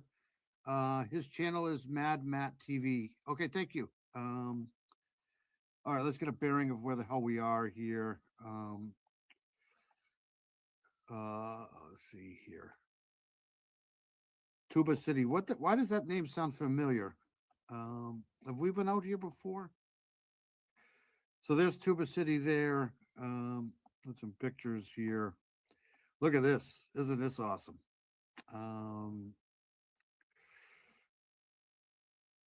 This is beautiful here. She was found out here. Look at this here. Wow. Beautiful place. All right, so let's go back. It's good to see Gretchen in here too. I haven't seen Gretchen for a while. Hope you're well. Let me go back to this here. Yes, that's a beautiful place. Much better than here right now. I can tell you that much right now. We just got another 4 inches of snow, and it's going to snow again tomorrow. So, welcome to winter. Boone was found dead in the coal mine area, and so far, that's all we know. The FBI is working this case with Navajo Police Department. And police do have the city blocked off at this point. You can see them behind me blocking off the road. They're currently asking residents to stay inside their homes or near their homes while they're conducting. I wonder why they're asking people to stay inside their homes. That's weird. Does anybody think that's weird? We'll play one more here. Did we already play that one? So this was done. This was the turquoise date. So they had a turquoise alert. I got that one, I think. Did we play that one? We played that one. No, we played that one. Let's try this one here. A tragic situation unfolded today after the search for a missing 8-year-old in northern Arizona has turned into a death investigation. This morning, a turquoise alert was issued for 8-year-old Malika Boone. She was last seen yesterday on Cedar Loop in the Coal Mine Canyon area. So that's where we are, Coal Mine Canyon. Area east of Tuba City near Flagstaff. Tram Mai is here now with the latest on the case. Tram. Yeah, Mark and Caribe, this is so sad. Not a lot of information has been released yet, but the Navajo Police Department says police, the FBI, and the Navajo Department of Criminal Investigation are investigating the, quote, disappearance and death of Malika Boone. Public safety officials say Boone was last seen playing in a housing area Thursday evening around 6 o'clock.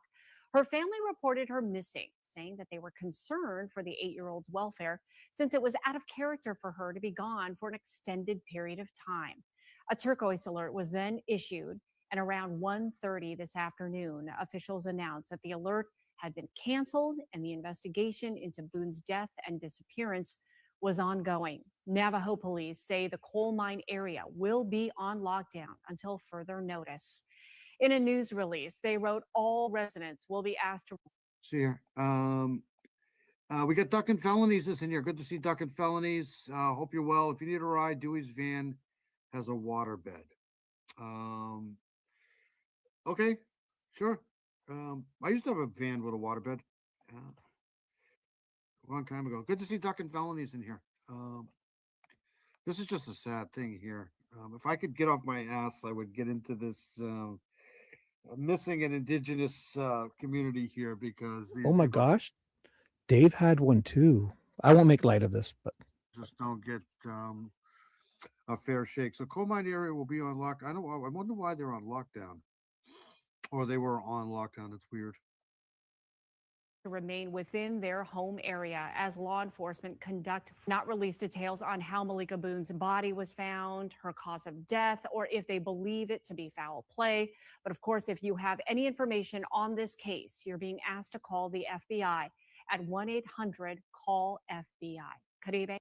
Okay, I'll keep an eye on that. That's again, that came up on my feed the other day. But that's just really weird. Okay, so let's move on to this. You guys want to see another courtroom brawl here? Hold on 1 second. We'll play this here. So I came across this here the other day too. This is I don't know why I get into these courtroom brawls here, but this is another one of these here. This is coming out of where was this? This was on a couple days ago, but this guy's a big guy here, 6'3", 300 pounds. Watch this guy. I mean, this is it took 10, I think 6 or 7 guys to take this guy down, but the one cop here just really wasn't having any of it. So here's this. Then we'll move on to something else here. Look at this. Oh. We're in Elyria, Ohio for a sentencing. 41-year-old Andrew Davison has been found guilty of attempted murder, felonious assault, and criminal damaging or endangering. A year earlier, police say Davison attacked a man he didn't know in a vacant lot, slashing him in the face during an alleged robbery. The victim fled and made it to a hospital. He reported the incident to police. When officers went to the scene of the crime... Yeah, we love Paula here too. Paula's amazing. I haven't seen the Mustang. I hope Mustang's okay. Let's see here. Yeah, this was a all-out brawl here. They found Davison still there and still carrying the knife used in the attack. He admitted to the crime and was arrested. Davison, whose criminal record includes a previous conviction for illegal weapons possession, pled not guilty and decided to represent himself at trial, claiming he acted in self-defense. But once the trial concluded, a jury found Davison guilty on all charges, and Judge Christopher Rothgary announced his sentence: 10 to 15 years in prison. Now, 2 deputies approached the defendant to take him into custody. But according to court records, Davison, who's 6'3" and over 300 pounds, told the deputies, "I'm not going to jail, and you'll have to kill me." And when the deputies put their hands... This guy gets up, and these 2 cops here didn't want anything to do with it. And then he just starts swinging, and then this guy here, this is kind of like a play-by-play. I wish I had this guy gets up and just starts wailing, and then he just, this is, let's see. Hands on Davison.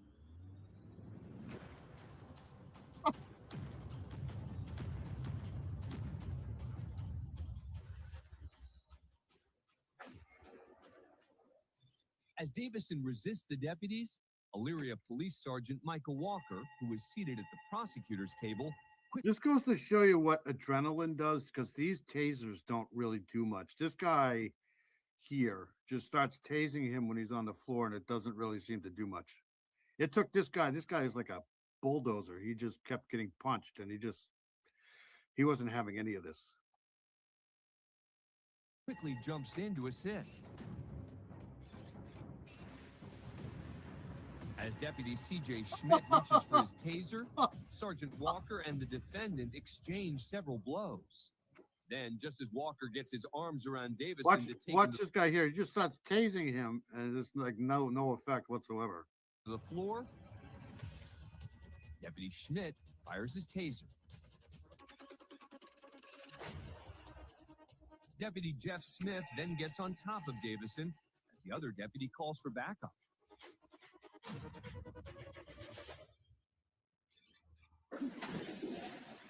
As the struggle continues, a local reporter captures the melee on his camera.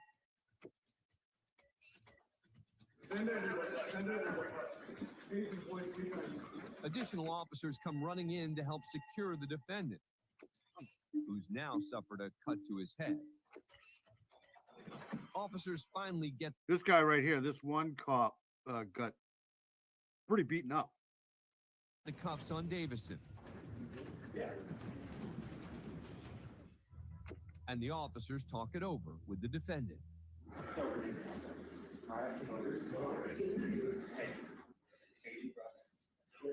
Shibby's awesome. Shibby's amazing.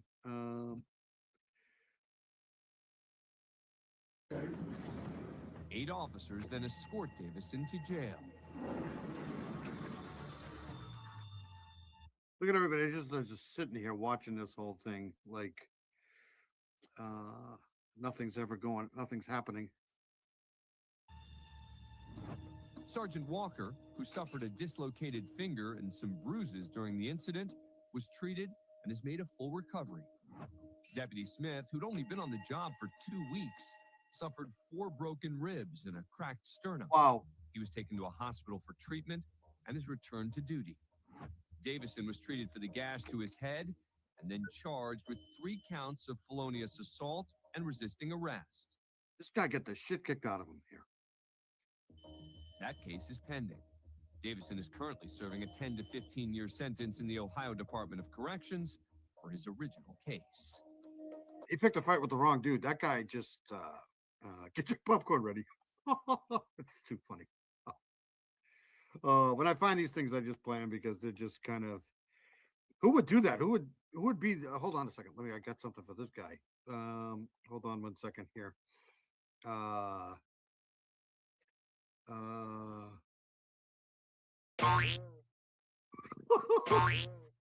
Dumbass.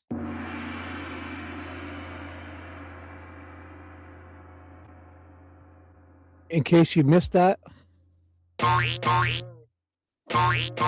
he got 10 to 15 years, and he's going to. He is a dumbass. Hold on a second. I got one more thing to play here. It's gonna be add 5 more years. Yeah, I got it. Here's one.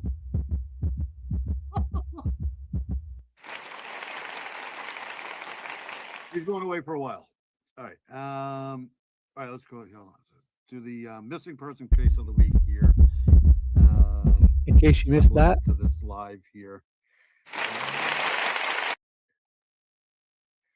I got buttons now, so beware. All right, so this is time to get serious now. We got the missing person case of the week here. Chelsea Woods, missing in Arkansas, Southern Gal State. So she's probably done this before. This person here calls 911 in a panic before disappearing. This week on Missing with Marty Hughes looks at the case of Chelsea Woods, a 30-year-old mother who has been missing since August 2022.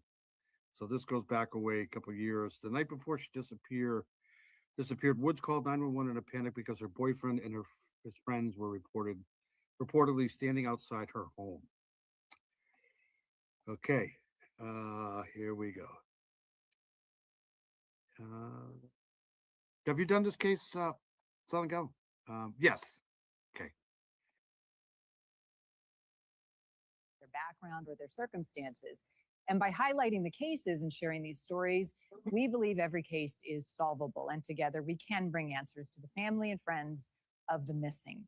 This week's featured case is out of Arkansas. Chelsea Woods has been missing since August of 2022. Her family is hoping a new reward in the case will bring the answers they've been searching for. Last day I talked to her. If something happens to me, Mama, I just want you to know I love you. So. Okay, hold on 1 second here. Because I'm repeating your sound effects. You've always I've always had buttons, by the way. I know I've just found them today.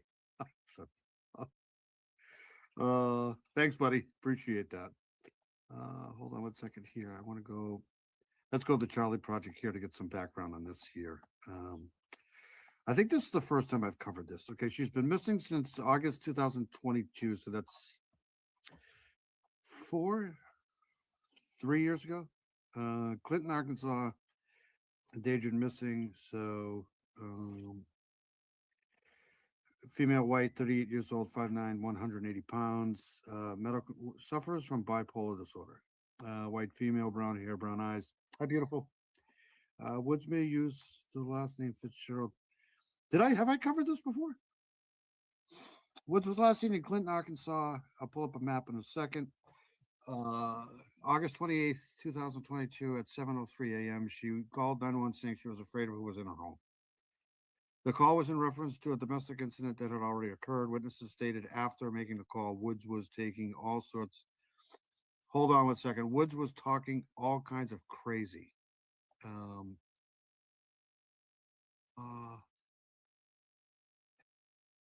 Let me read this again here because it's not registering here. Witnesses stated after making the call, Woods was talking all sorts of crazy.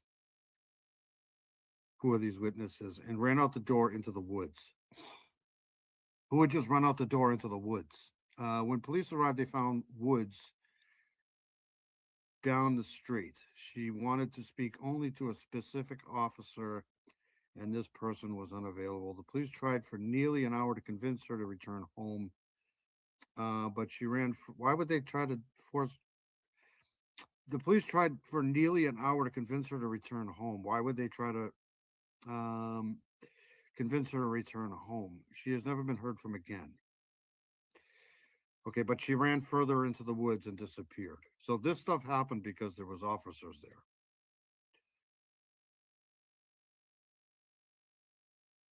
Three days later, Woods' aunt asked the police to do a welfare check on her as her aunt had been unable to contact her. When police arrived at Woods' home, the front door was open. There was no sign of her, but her cat was inside. Her driver's license, purse, and some other personal belongings were found at a nearby property. 2 days before her disappearance, Woods told her mother over the phone, "I just want to let you know if anything happens to me, I love you." Okay. All right, so let's go to this here. Hold on. That's strange.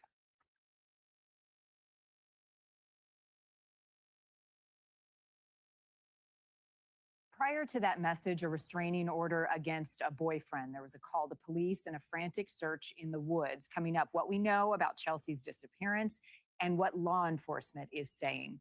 First, we have some updates on several other missing cases. Sadly, remains have been found in the search for Linda Brown. She's a teacher in Chicago. Police say they recovered her body from Lake Michigan. Yeah, we'll go over this here down the road too, because I did post this. They found her remains, unfortunately, so that's just sad. I don't know what happened, but I don't think they're thinking foul plea here. But we covered this one last week too. And the medical examiner has also now confirmed what many had feared. Linda was last seen on January 3rd, reported missing after she didn't show up to an appointment. Linda has been described as kind and devoted to kids, impacting those around her in a positive way. My thoughts are with all of those who knew. Yeah, this sucks. I blamed him for it, but apparently he didn't do anything. This just sucks. And loved her. Former NFL player Sam Beal remains missing. It's been 7. I gotta look into this case too. This is a weird case here. I think I remember this guy here for the Giants. So I may be doing something on this guy here next week. We'll see. 7 months since he was last seen in July of 2025. According to a missing persons report, Beal disappeared after dropping off his girlfriend and then driving her car to Virginia Beach. The car was found with his shoes and socks on the floor, along with some sand, but no. Abigail does an amazing job too. She's got a great channel. She does the Monday night missing cases. She usually does one on Wednesday too. I think Wednesday and Friday. But she does a lot of cases that nobody else talks about. She's just an amazing person. So feel free to check out Southern Gal. I will probably try to do something on this guy next week here. Sam. The Kentwood Police Department in Michigan is working this case. Beal played 9 seasons for the New York Giants, but was cut from the team in 2021. According to the New York Post, prior to his release, he also pled guilty to 2 gun-related charges in Ohio linked to a 2020 traffic stop. He is from Grand Rapids. Now to this week's featured case. Police in Van Buren County, Arkansas, offering a $10,000 reward for information in the disappearance of Chelsea Woods. She was 38 years old when she vanished in August of 2022 after calling 911 in a panic. Chelsea hasn't been seen since, leaving her family confused and desperate to know what happened.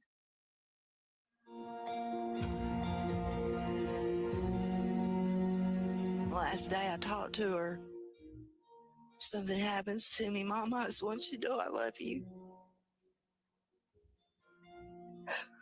So That haunting message delivered just 2 days before Chelsea Woods disappeared on August 28th, 2022. She was in distress, obviously, right? Because her and her ex-boyfriend had, there was a history of domestic going on there.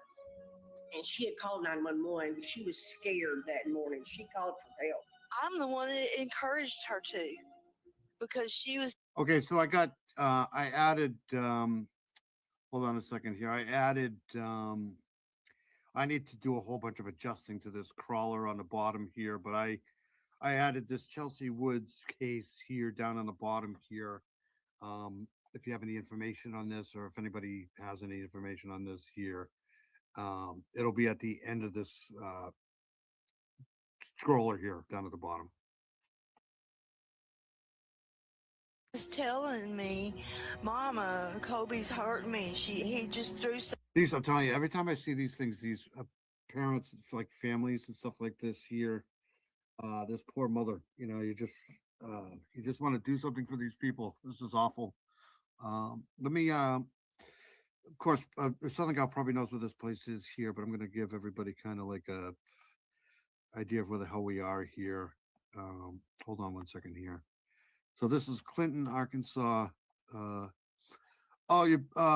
It's always good to see you, Nicole. I always appreciate your support. I hope you're well.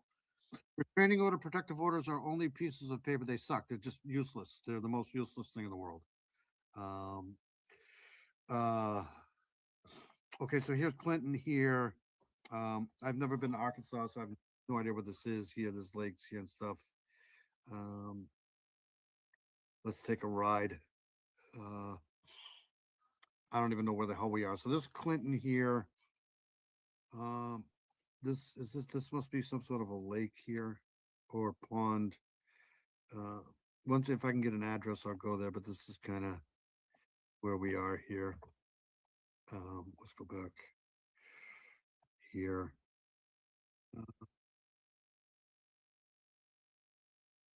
So back out of this here.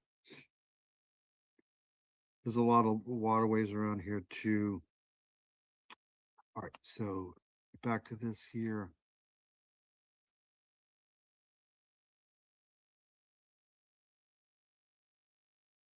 If you go to sleep or fall asleep, Nicole, it's always good to see you.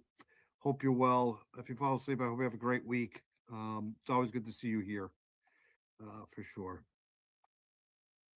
Something at me, and it just went past my head. And I said, Chelsea, please. And you don't know how many times I begged her to call the police. Family says about a month earlier, Chelsea filed a restraining order against her boyfriend, Colby Snow. A friend told Renee that he found Chelsea with her bags packed and her cat at a Taco Bell at 2 a.m. on August 28th, waiting for money from her dad for a bus ticket or hotel room. Waiting on the money for him to get the bus ticket, and it never happened. And that's how that Bobby Walker took her back home. She was scared. He stayed with her that night and all that next. Okay, so this is Chelsea's aunt talking here. Next morning is when everything went down. At around 7 that morning, Chelsea called police. It stated she had called because. Why would somebody call in the morning, 7 o'clock in the morning? Hold on one second here. 7 that morning, Chelsea called police. It stated she had called because she said her boyfriend and his posse was there. The cops came, and she was asking for a certain cop that was very nice to her, right? That she knew. And Why would they be there in the morning? Were they going to work or something like that? Or Nicole cut her finger off, by the way. Ask her about it. Gotta go by. What? Nicole cut her finger off?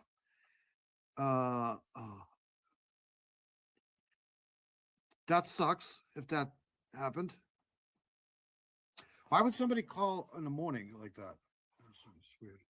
Were they there all night? Or were they there?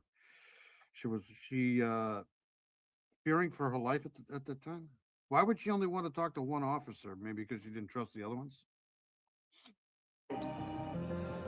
They said he's not here. And that's when she had a knife. She was not being violent with it. Well, she didn't cut it off, Dave. I'm sorry. I She exaggerated. was so scared. And supposedly that's when she ran out. And then she's never been seen since. Yes, I just passed the Hoosier Harbor store right now. I'll be right there. I got to do my laps, check my Fitbit. I'll be right back. Reported that they tracked Chelsea into the woods and tried for 30 minutes to. Hold on a second. She ran out of the house with a foot-long kitchen knife?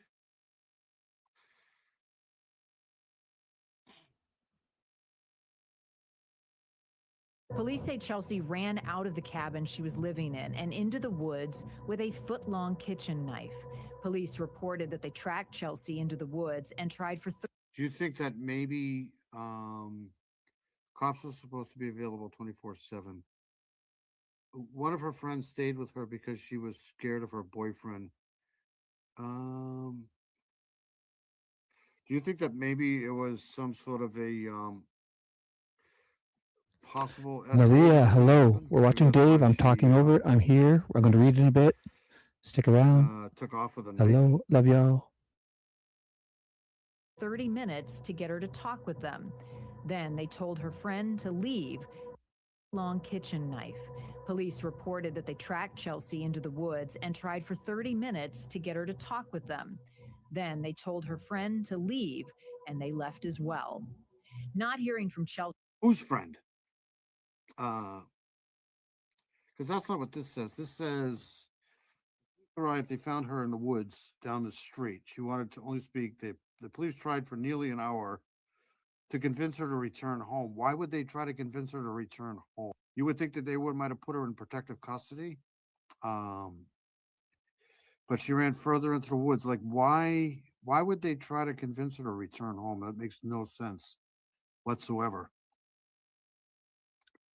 Afraid of her before because of, domestic TV.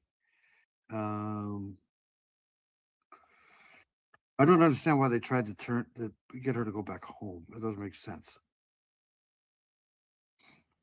Chelsea, her family called for a wellness check on August 31st. Deputies arrived. Okay, so I'm trying to get a bearing. August 31st, so 3 days later. 2 days later. August 28th, 29th, 30th, 31.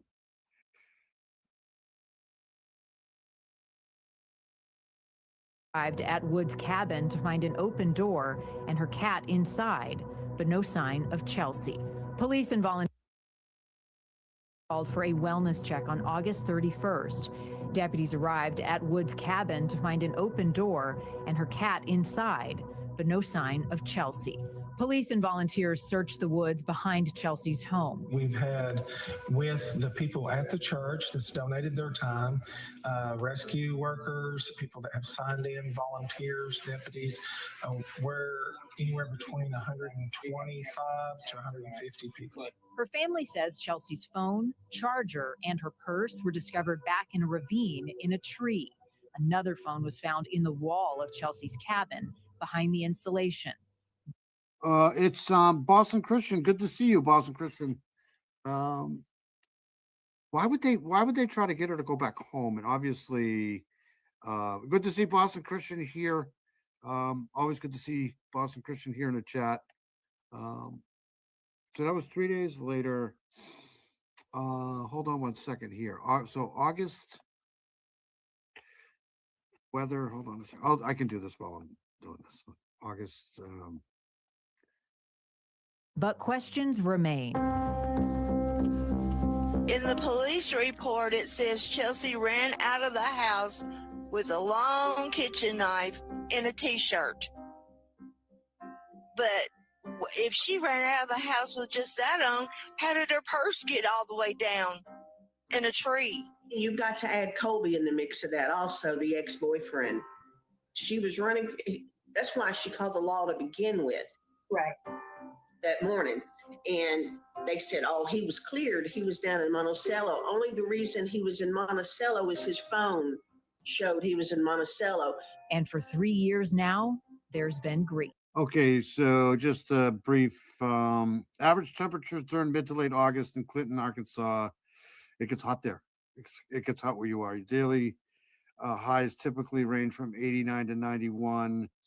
August is generally one of the clear months of the year with a high probability of sunny, warm, and humid conditions. Let's see here. Hold on a second.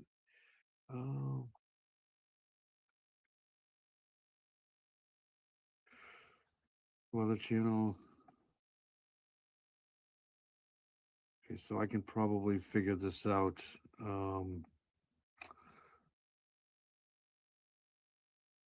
Very hot. He looks dangerous. Yeah. Thank you, buddy. Having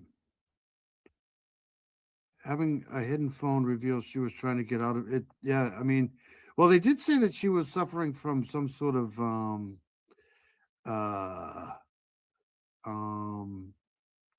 bipolar.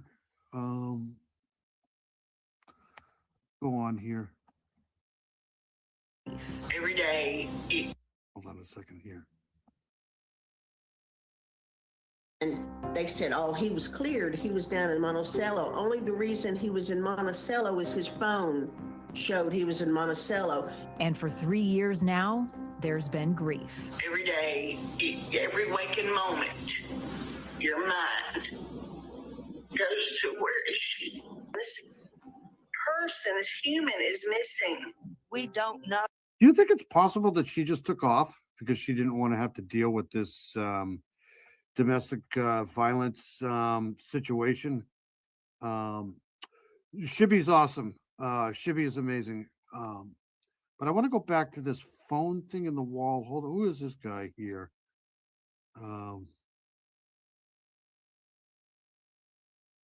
So the ex-boyfriend. Okay, so David Colby Snow, domestic battery, 3rd degree, criminal mischief, 2nd degree. So he's a bad guy.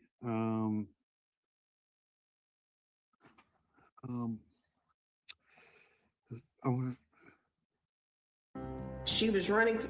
That's why she called the law to begin with. Right. That morning. And they said, oh, he was cleared. He was down in Monticello. Only the reason. I guess I can replay it myself. He was in Monticello is his phone showed he was in Monticello. And for 3 years now, there's been grief. Every day, every waking moment, your mind. This is so awful. This poor woman. Let me tell you something. This whole, like, I don't know how many times I got to say this, but it's just this whole domestic violence thing here. The entirety of the system needs to be completely overhauled. This is, and you know, obviously it's for both sexes, obviously, but it's not victim friendly at all. Put it that way. It's just, you know. I'm not saying that that's what happened here, but it's looking that way. I mean, without getting too involved in this case, it's probably 60% maybe. But I think it's also possible she just took the hell off. I mean, she just said, I'm done with this here. I'm going to move on with my life and get away from these people. Because it's obvious that she was afraid of something. Who runs out of the house with a butcher knife? Goes to where is she? This person, this human is missing. We don't know what happened. So I guess I think somebody did something to my daughter. I know she was scared. Not many people care.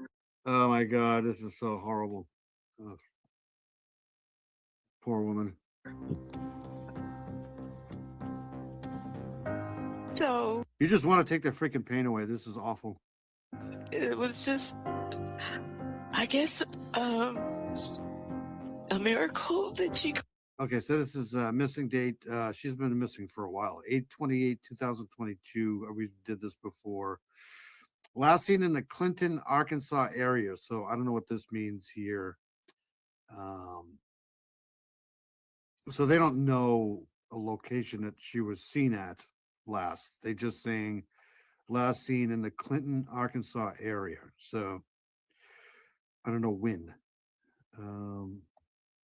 Contacted us and wanted to tell Chelsea's story.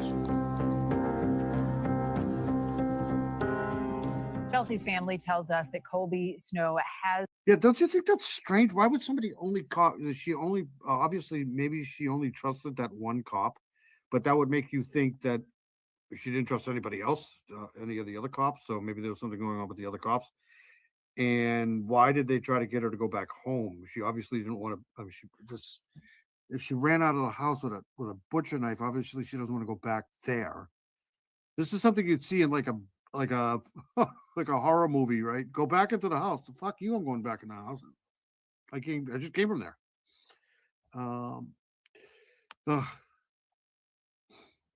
Has been cleared by police and he has not been arrested or charged in the case. Joining. Hey, hold on a second. I was talking again. Sorry.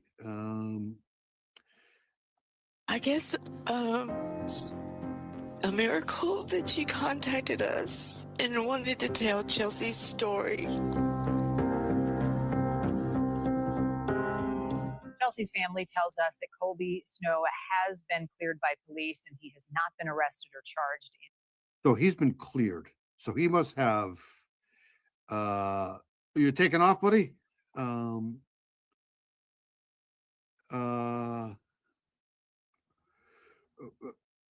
Make sure you go over to Shibby's place. Shibby's got he's great. He's awesome. Shibby's great. Even though he lives in Canada, he's awesome. I was just going to say something. What the hell was I just going to say?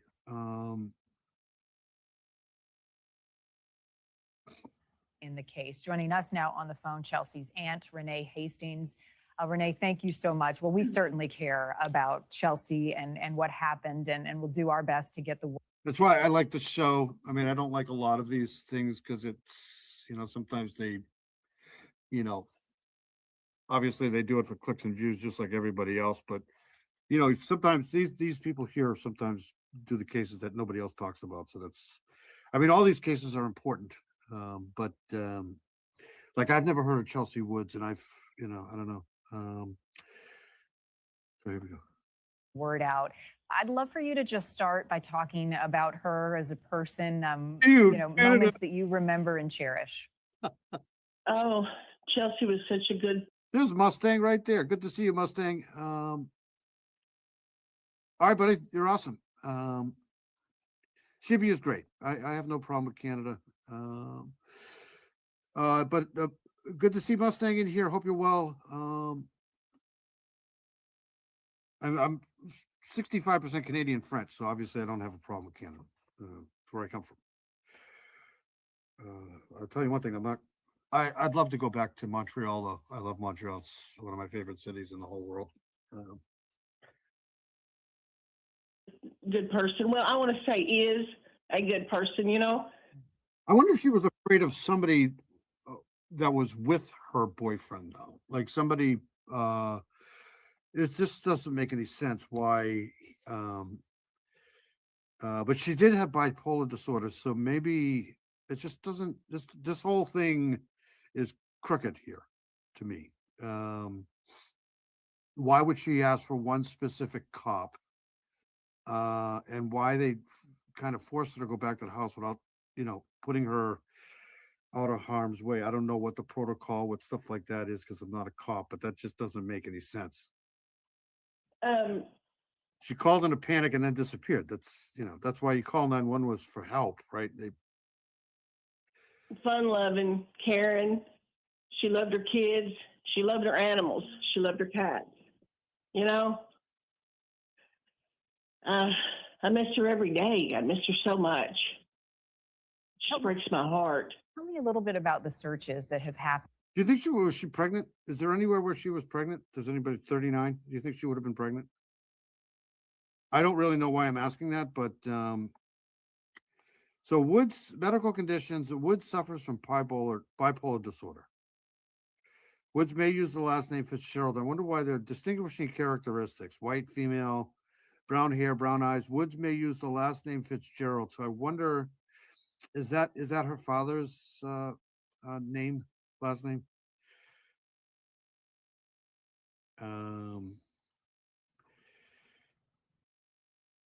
She wears eyeglasses. She doesn't have contacts. Let's see here. There was no sign of her, but a cat was inside. Her driver's license, purse, and some other personal belongings were found at a nearby property. What does that mean?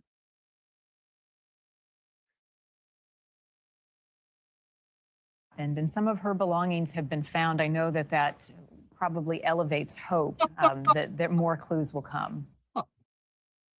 I'm 65% cool. 100%. Thank you, Nicole. I know one thing. I'm 100% old. Well, the first search was done 6 months after the fact. You guys are so awesome. For you guys to be here listening to my shit at 2:30 in the morning, you guys are all amazing. There's this girl. She doesn't want to be out there like that. So I'm going to say my friend, okay? She's helped me tremendously. She's like this investigator. And she's helped me throughout this whole thing in the first 2 years.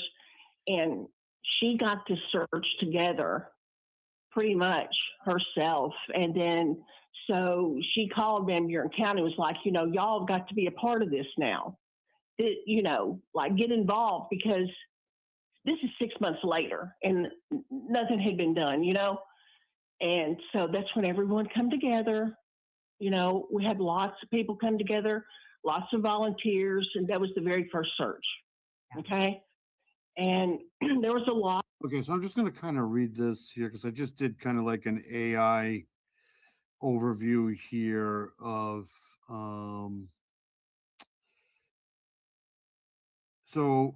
I just did there are over 400 unsolved missing person cases in Arkansas with individuals ranging from 1 to 91 years old, and I specifically put in from 2020 to present, and it came backwards. So recently reported 1430 Kayla Dodson reported missing from Northwest Arkansas since January 2020. So that's kind of in the same age range. I always do this here because I wonder if maybe there's something more. Tori Millsack went missing from Hot Springs on June 6, 2024. Okay, she was found alive, which is good. So there's Kayla Dodson, 35, reported missing from Northwest since January 8th. So a couple of days ago.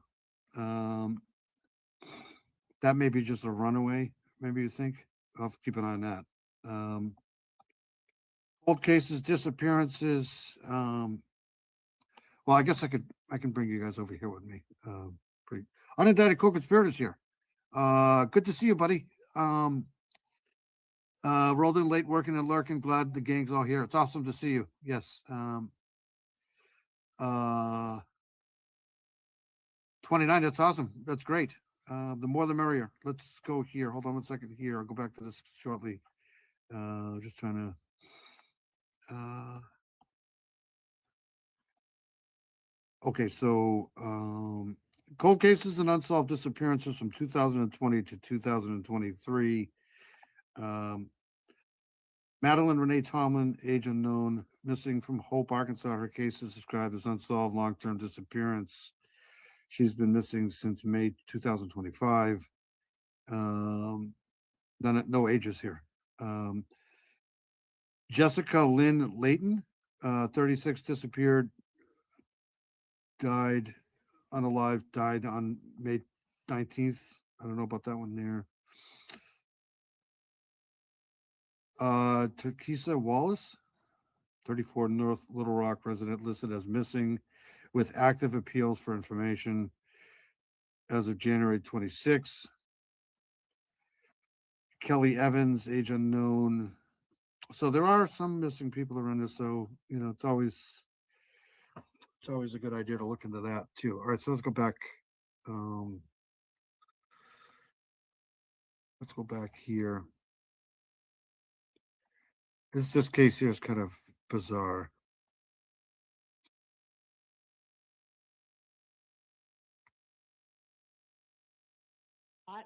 A lot of ground covered that day. We were there down at that Bockenberg Church from 7 to 7. What did she just say? Bockenberg Church? Hold on. Okay.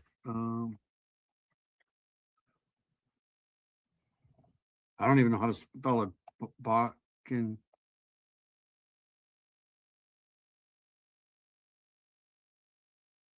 Church? No.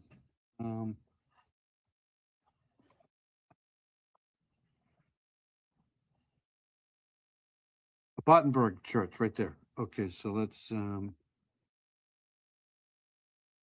minutes.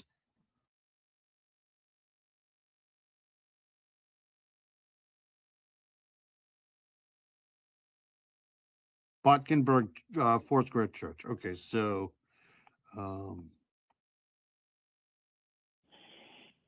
so that we were there down at that Bockenberg Church from 7 to 7. So that come and went. Nothing ever come of it. There was some bones found, but they said it was animal bones. So down the line, about a year later, I was told that there was another search, but Van Buren County wanted to keep it quiet. And I'm contacting them like, why is this supposed to be quiet? okay, so let's go. Sorry, I keep pausing this, but hold on a second here. Let's go to this church.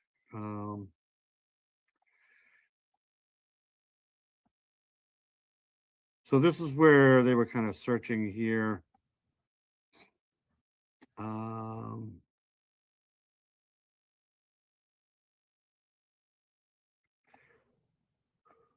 This was open in here for sure.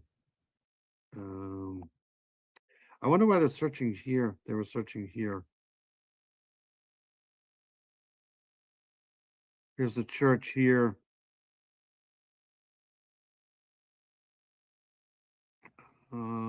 That's it. Okay, so here's the outside. I wonder how far they searched in here.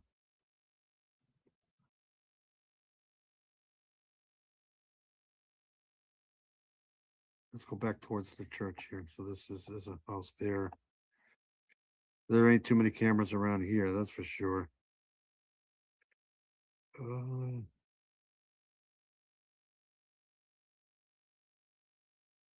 Okay, so there's the church there.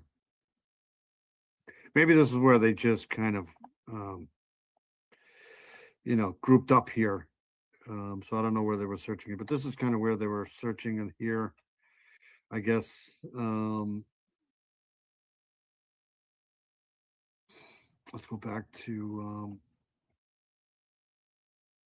I wonder why they were there. Because that's, and they said, oh, we just didn't want to get everybody involved. And to me, that, the more it's about people involved, you would feel, the better. Mm-hmm. But Right. So it was a complete secret. They did it. That's about, that must be a son. That's about 9 minutes away from the center of town there. So I wonder if that must be her son. Very rural area. Thank you, Abigail. Doodlebug is here. Where's Doodlebug?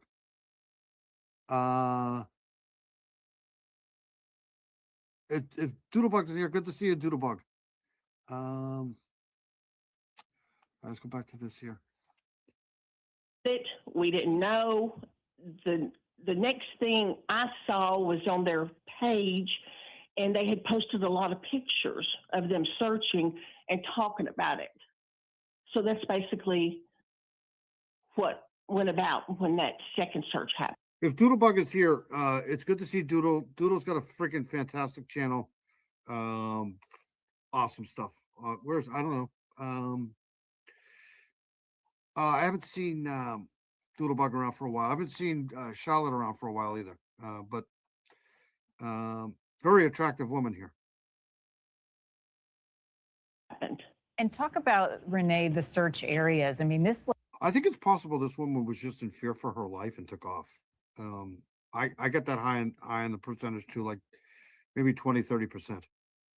Looks like a really vast, open, dense, wooded area where the searches are taking place. How hard does that make things?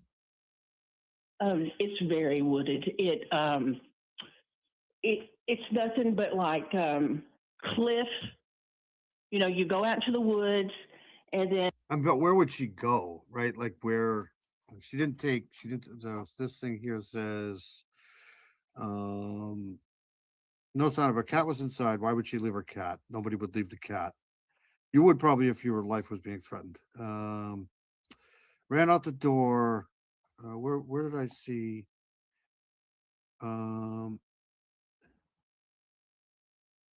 They did this is a welfare check. Police arrived at Wood's home. The front door was open. There was no sign of her, but a cat was inside. Her driver's license, purse, and some other personal belongings were found at a nearby property. What does that mean? They're obviously keeping stuff from people because the nearby property. What does that mean?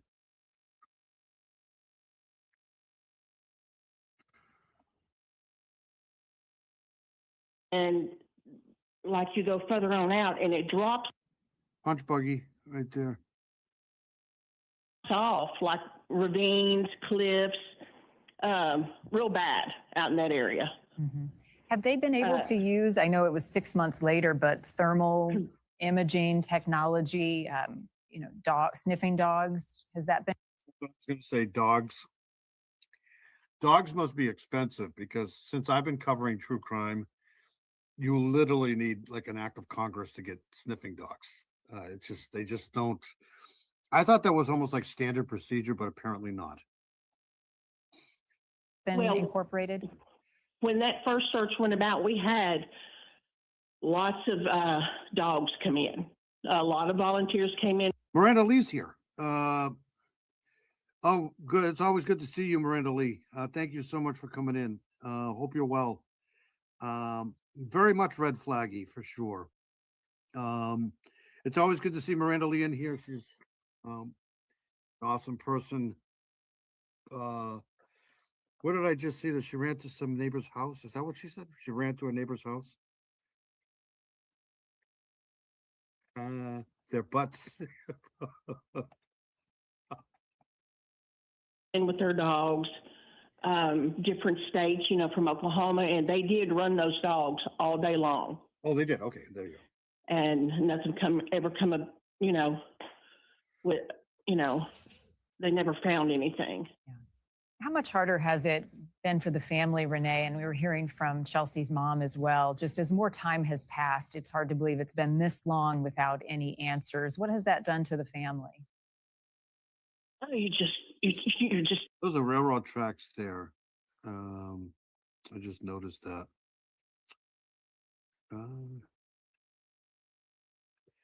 Railroad tracks are kind of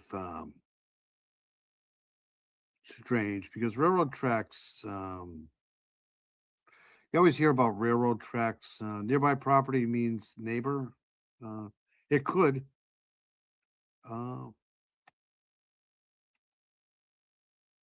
Devastated. We know nothing, This poor woman is just so sad. That must be her son. Yeah, it's heartbreaking. We see some video right now, Renee, of Chelsea. Talk about her as a mom, what that meant to her. Oh, she loved her kids so much. And, you know, I think it's the video with her and Colton. Mm-hmm. He was very young there. He's 16 now. Wow. He's back up here in Tennessee. She'd be so proud of him. She really would. She'd be so proud of him. That's a great question. Did they talk to the cop? Big Fish is here. Good to see Big Fish. Always good to see Big Fish in here. I want to know why she wanted to talk to that one cop. Maybe it's because she was the only person. He was the only. Or the cop was the only person that she trusted. I don't know. It's strange. Doesn't say anything about a cell phone though. It just says maybe she didn't have a phone. Her driver's license, purse, and some other personal belongings were found in her. Maybe that's what those other personal belongings were. They probably wouldn't say if they have her phone or not. I'm assuming she must have had a phone.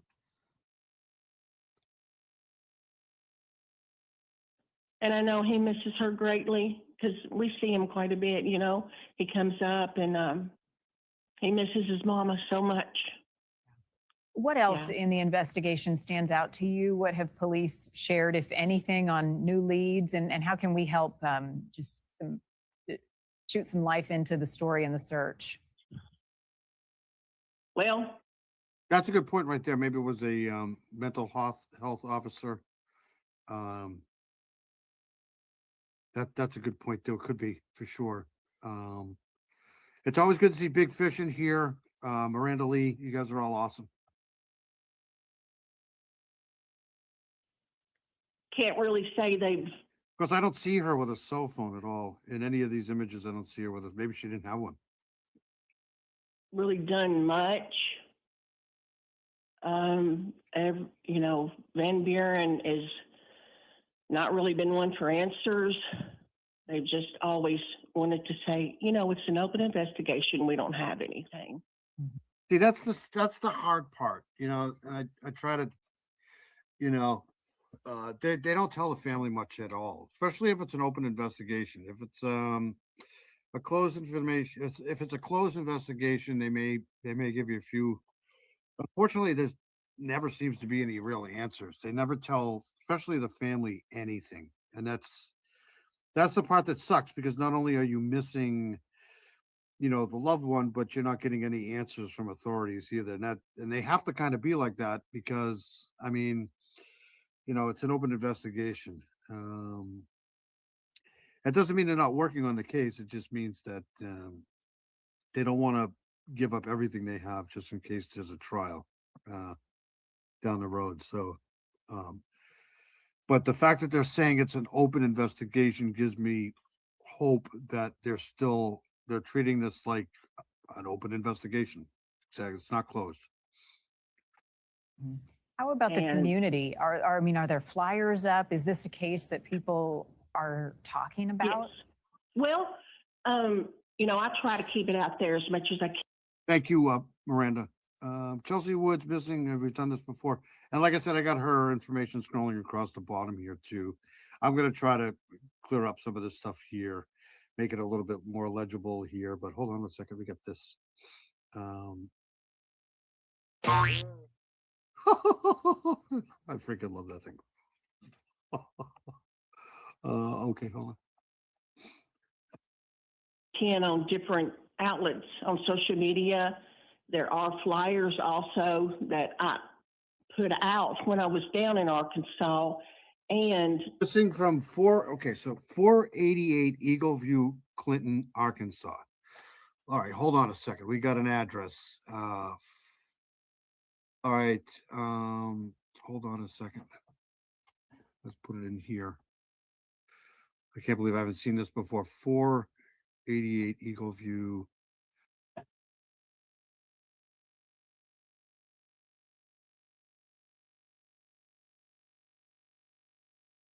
Clinton, Arkansas, right there. Okay.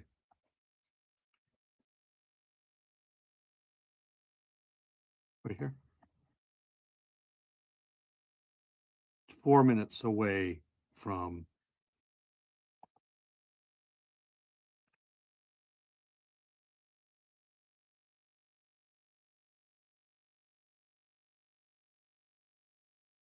All right, hold on a second here. Let me, this doesn't.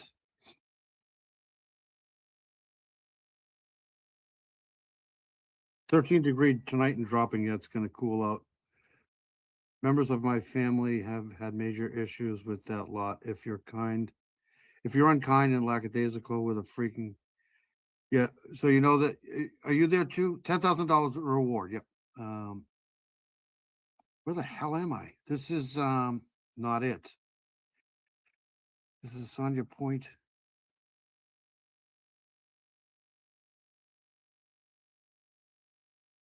$488 Eagle View, Clinton, Arkansas. So yeah, this has got to be it here.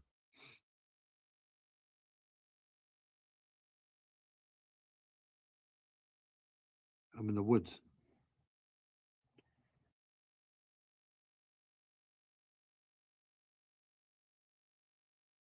So this is Eagle View.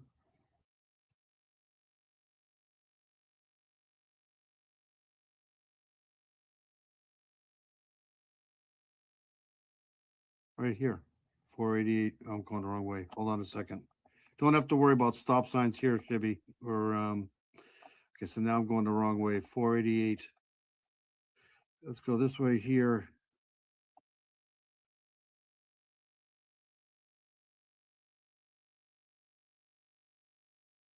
I'm not going to dox these people. I'm just going to go out here and see. Yeah, so this is literally in the middle of nowhere. So she was probably out here with in the woods here.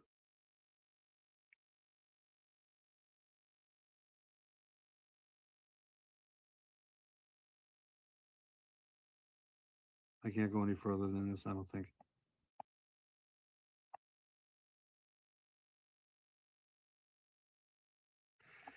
Okay, so yeah, I mean, so this is where she was last seen, right around in here somewhere. I can go this way.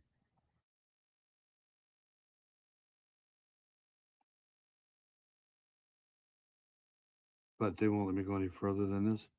Yeah, okay. So it's in here somewhere. So they were looking in here. That's where she was last seen. All right, so let's go back to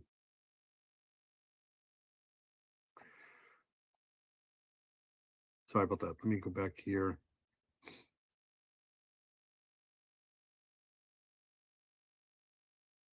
So missing from 488 Eagle View, Clinton, Arkansas. So she was volunteer grid. I wish I had this. I could probably find that poster somewhere.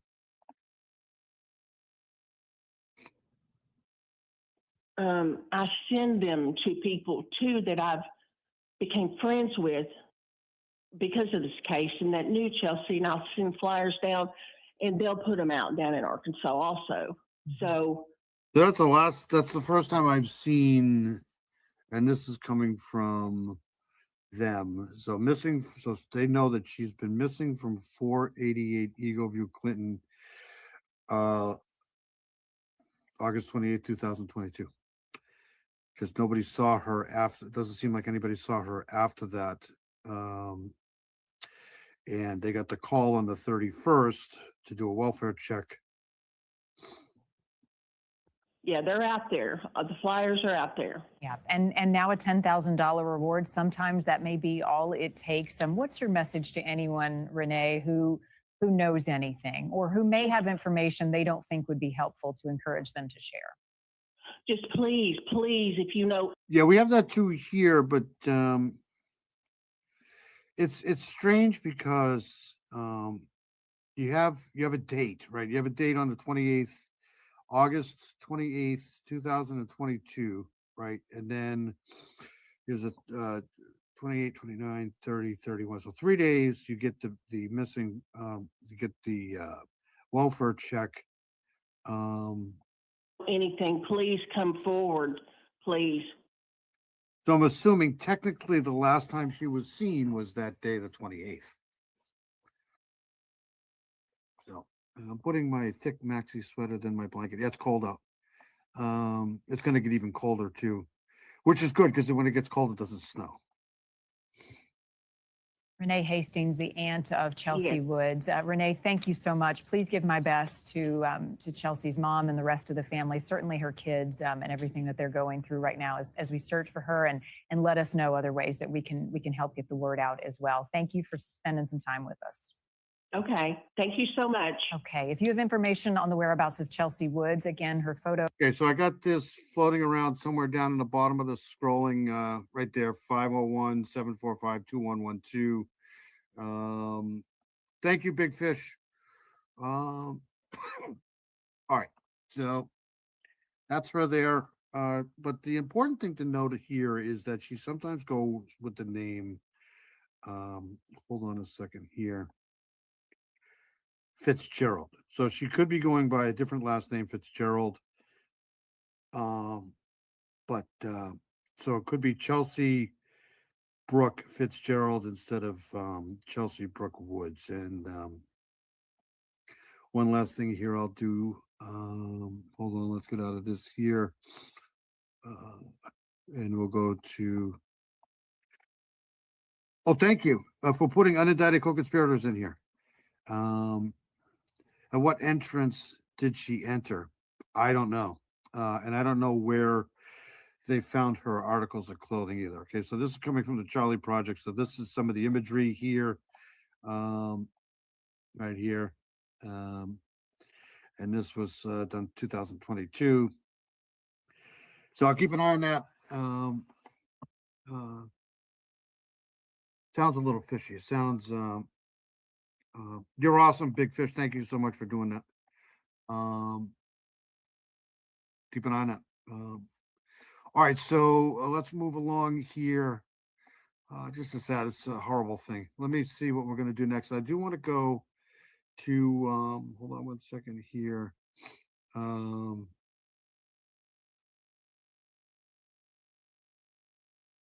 Let's go to New York here. Hold on one second here. Because we did the courtroom fight, right? All right, so let's go to New York here. These are my buddies here. All right, hold on a second here. Let's go to a little bit of news in the List case here.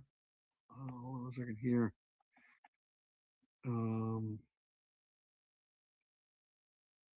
All right, so we'll start this from the beginning here. It's an awesome channel. These guys here are all over this Gilgo Beach case. Joe Giacalone and Josh Zeman. So accused Long Island SK of Rex Human will stand trial next September, I think, unless it gets pushed off again. Shortly after Labor Day, he'll go to trial. Human was arrested in 2023 in July in the Gilgo Beach unalivings, which occurred from the early 1990s till around 2010. And he's pleaded not guilty to all 7 unalivings he's accused of. So he's accused of 7. But there's a new motion, and they're trying to throw out some of this evidence here. So here we go with this. Comes as Heuermann's attorneys request to suppress certain evidence and dismiss one of the charges. Heuermann's lawyers filed a 175-page motion in advance of the court hearing this week that questioned key aspects of the prosecution's case, like how investigators seized Heuermann's discarded pizza crust from a Midtown Manhattan trash can before his arrest. And here with us now to discuss, 2 experts Telling you right now in this case here, I know that they got a lot of stuff on this guy, but this is not a slam dunk case at all. They're going to have a hard time in this case, but the good news is they got him to do all,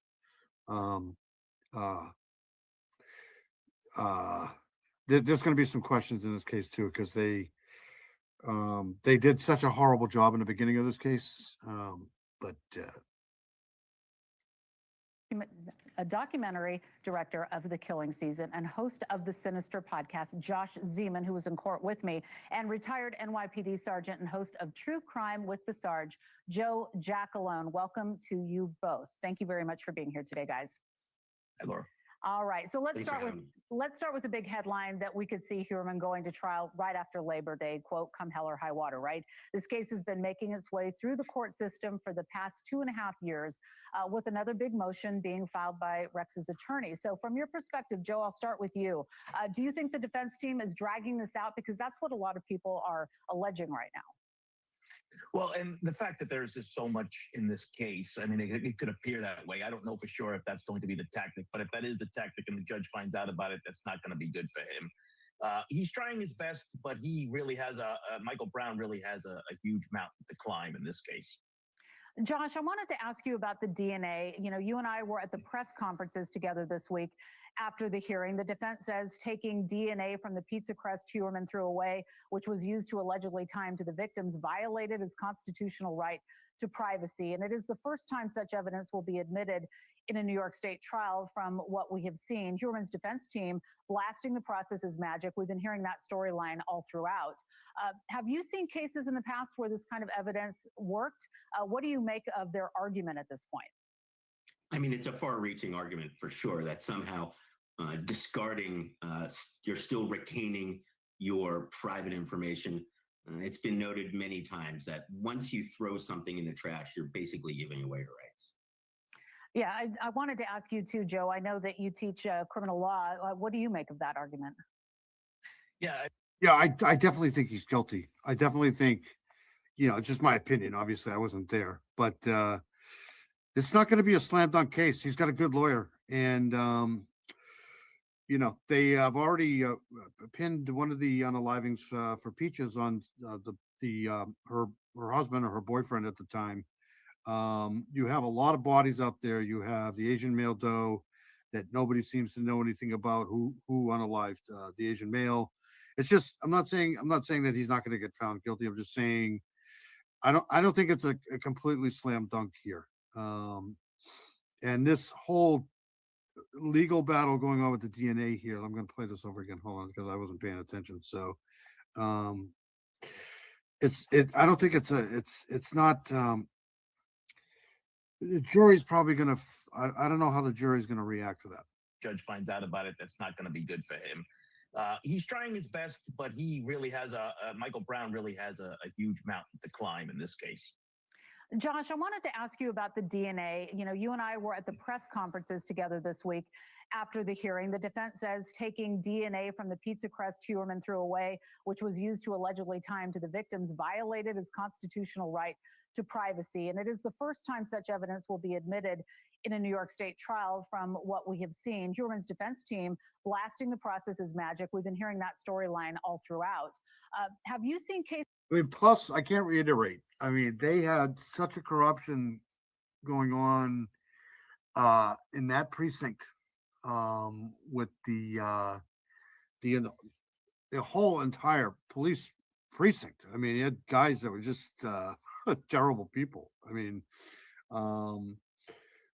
it's just Suffolk County. So I don't know. I'm pretty sure they have enough evidence. I'm not saying they don't have enough evidence, but that's all you need is one juror, man. Cases in the past where this kind of evidence worked. What do you make of their argument at this point? I mean, it's a far-reaching argument for sure that somehow discarding, you're still retaining your private information. It's been noted many times that once you throw something in the trash, you're basically giving away your rights. Yeah, I wanted to ask you too, Joe. I know that you teach criminal law. What do you make of that argument? Yeah, I mean, the point is moot because this guy right here, Jacqueline, he's awesome. Just an awesome guy. Both of these guys. I listen to these guys a lot. In California versus Greenwood, they said the Supreme Court has said clearly that anytime you abandon property, it is no longer yours. You have no right to privacy to it. And we've seen a number of serial killer cases solved by this technique, including Samuel Little out in California. There has been a number of these things that have happened. And quite frankly, when I was in cold case. Okay, so DNA evidence in Gilgo murder linked suspect to figure. Hairs found on the belts, tape, and burlap. The belt is weird. Put it that way. DNA from discarded pizza box linked him to the victims, right? So they got hairs all over the place going back to him somehow. The belt is strange. And then they took the DNA from the discarded pizza box, linking him to the. So that's plus they have all of the notes that he took down, right? The manifests and stuff. It's just it seems like it's a pretty good case that they have, but I don't know.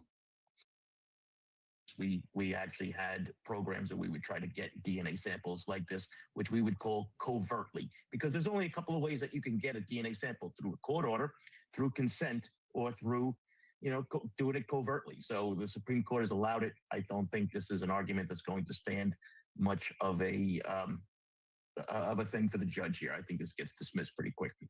Okay, I also wanted to ask you both about the defense's motion to seek dismissal of the murder charge of one of the victims in the death of Sandra Castillo.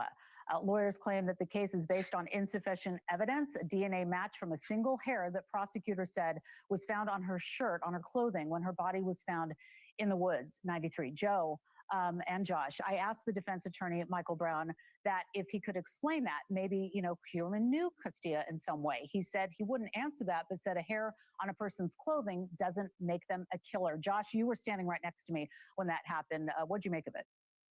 Well, it's the other thing I think to consider here is that it was.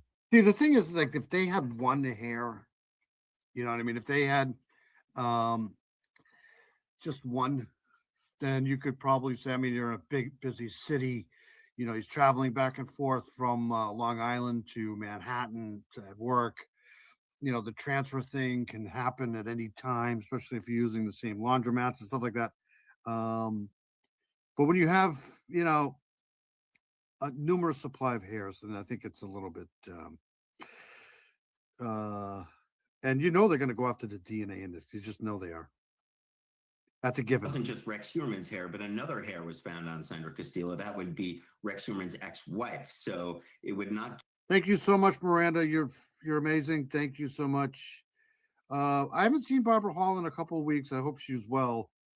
She was here a couple of weeks ago in the chat. Did Mino Dino leave? Mino Dino's awesome. Hope he's doing well. I haven't seen Heather in here for a while. I hope Heather's well, but I've been told that she's been cheating on us with Scrabble. Good for her.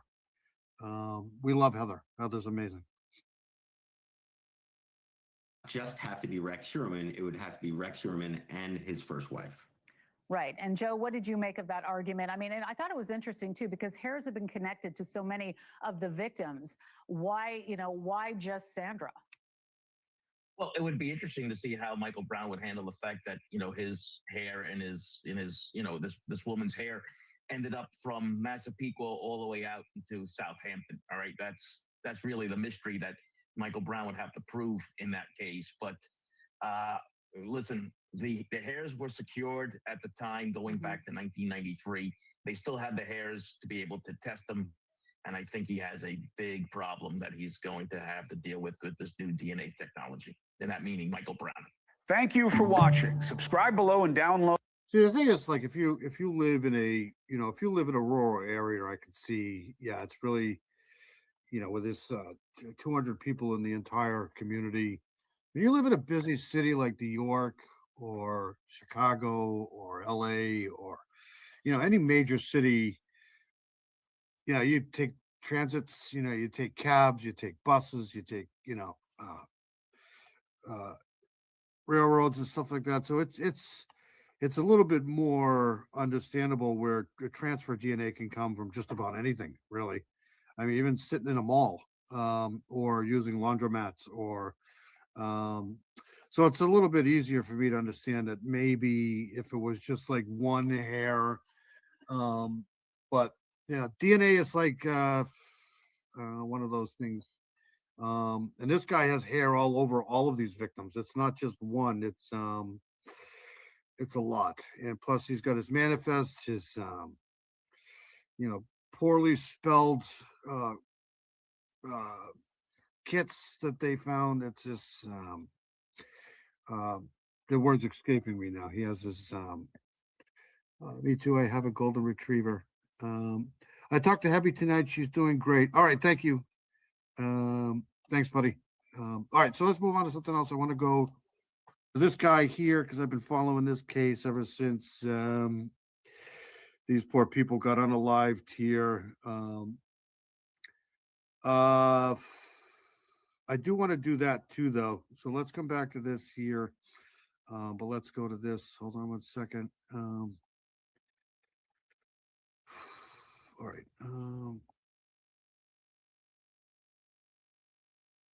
Okay, so we've been following this case for forever. Seems like now. This is the Tepe unalivings here. Columbus police said Wednesday they recovered the weapon used in the unalivings of Spencer and Monique Tepe because they left the. That's how I knew it wasn't a professional job because they left the casings behind, tying the firearm to McKee. So let's play this here. Do I want to play this one or do I want to play this one here? Because I don't really care for Jennifer. So let's play this The one. jury has spoken. The grand jury, that is, in the murders of Spencer and Monique Tepe in Columbus, Ohio. 2.5 weeks after the Tepes were gunned down in their own home, a panel has officially tonight indicted the suspect, Dr. Michael McKee.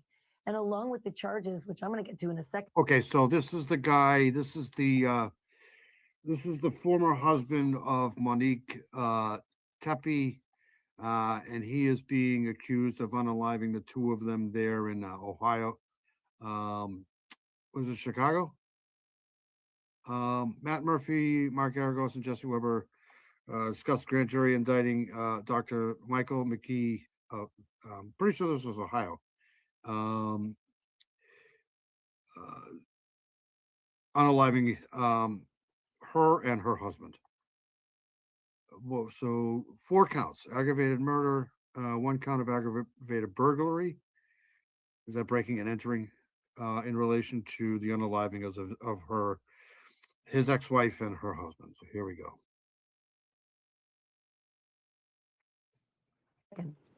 This indictment let slip a pretty tantalizing little detail that we had not heard before, that the shooter used a silencer, or as the grand jurors put it, a muffler or suppressor. If they got the weapon, it's over for this guy. It's official.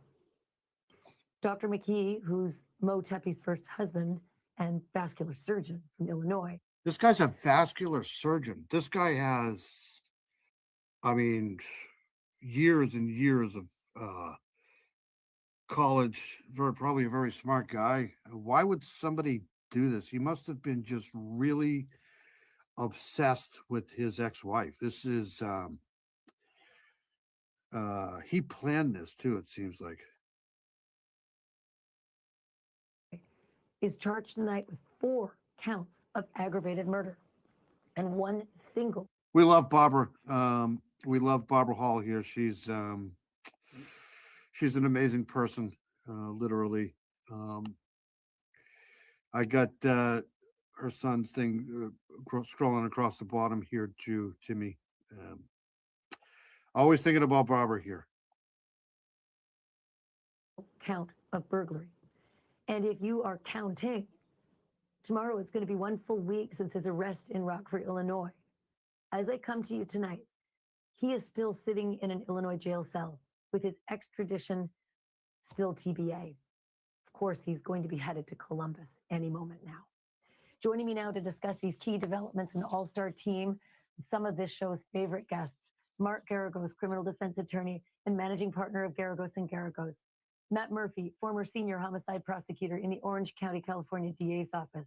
And Jesse Weber, attorney and host of News Nation's brand new 11 o'clock show, Jesse Weber Live, which I'm so glad to say premieres on Monday, and he is going to knock it out of the park.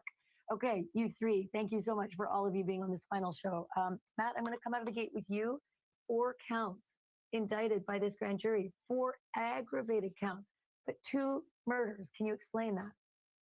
Yeah, I know Mark had the same thought that I did on this. I bet it's just kind of weird, for lack of a better term. So what they're doing is they're proceeding on two different potential theories. The first two are what we would call P&D, or premeditation and deliberation.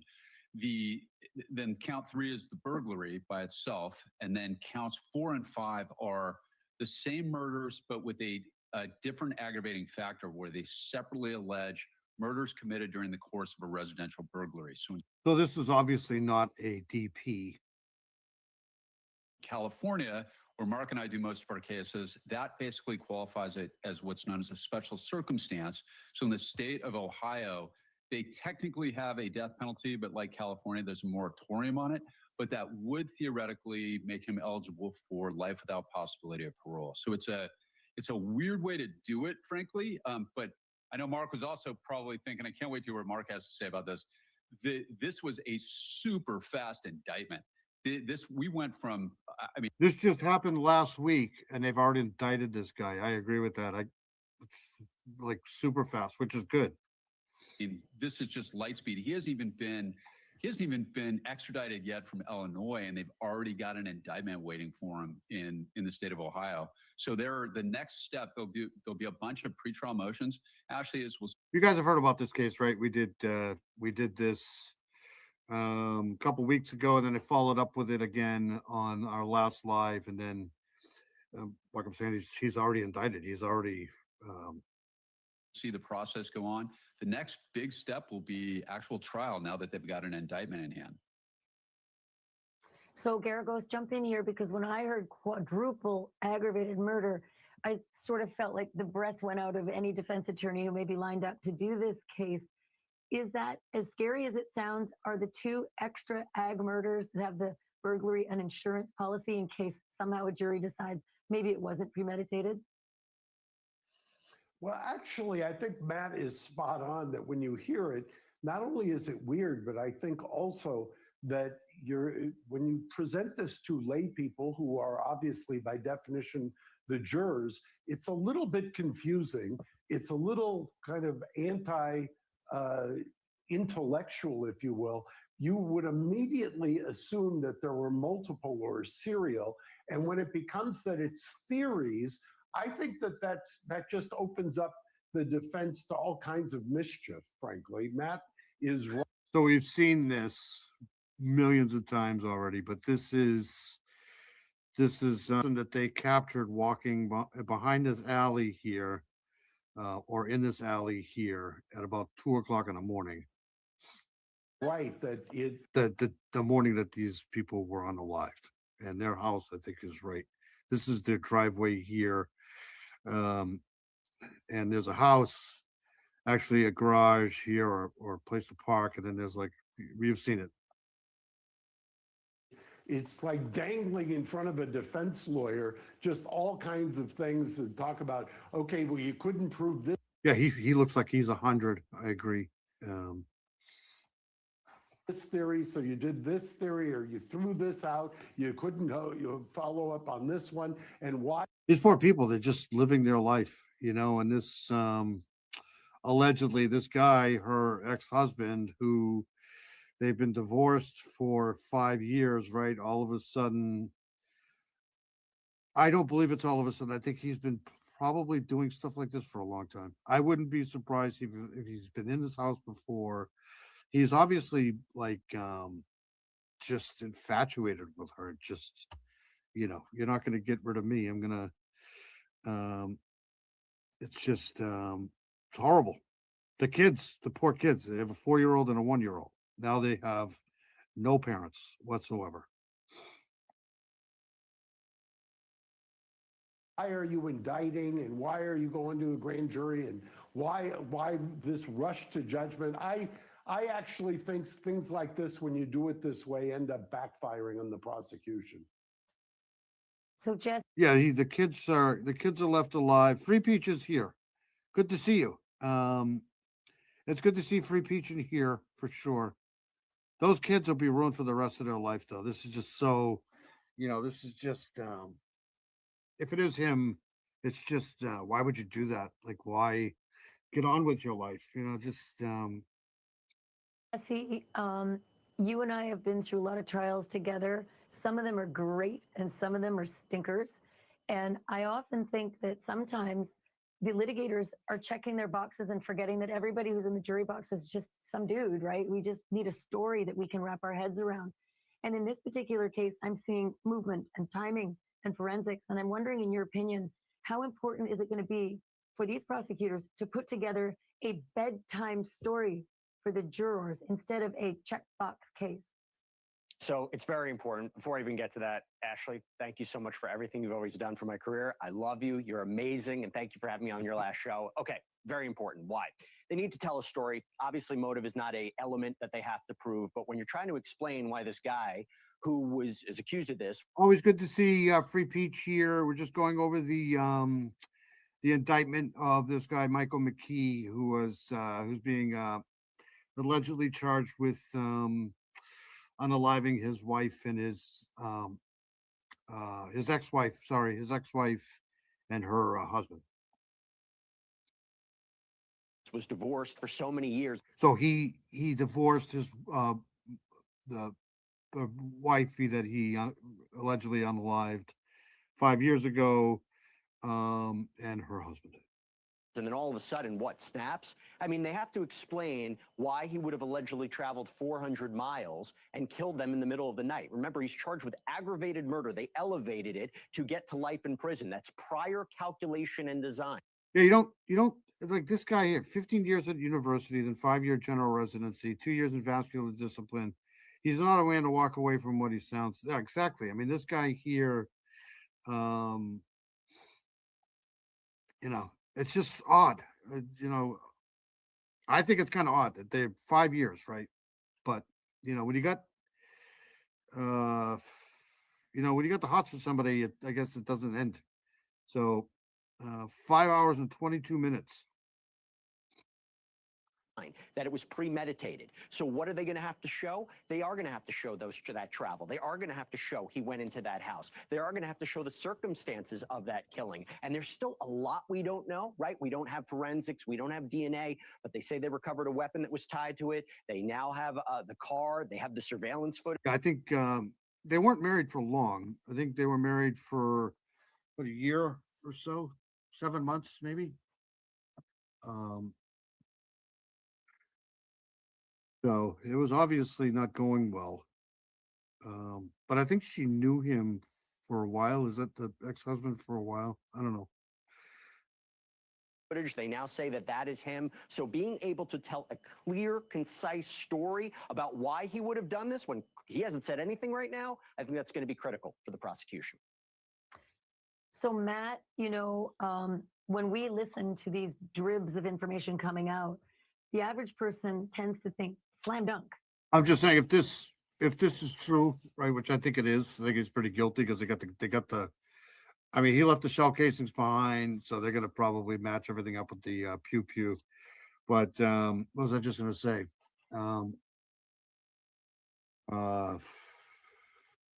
Why? It just doesn't make any sense. College sweethearts. Yep.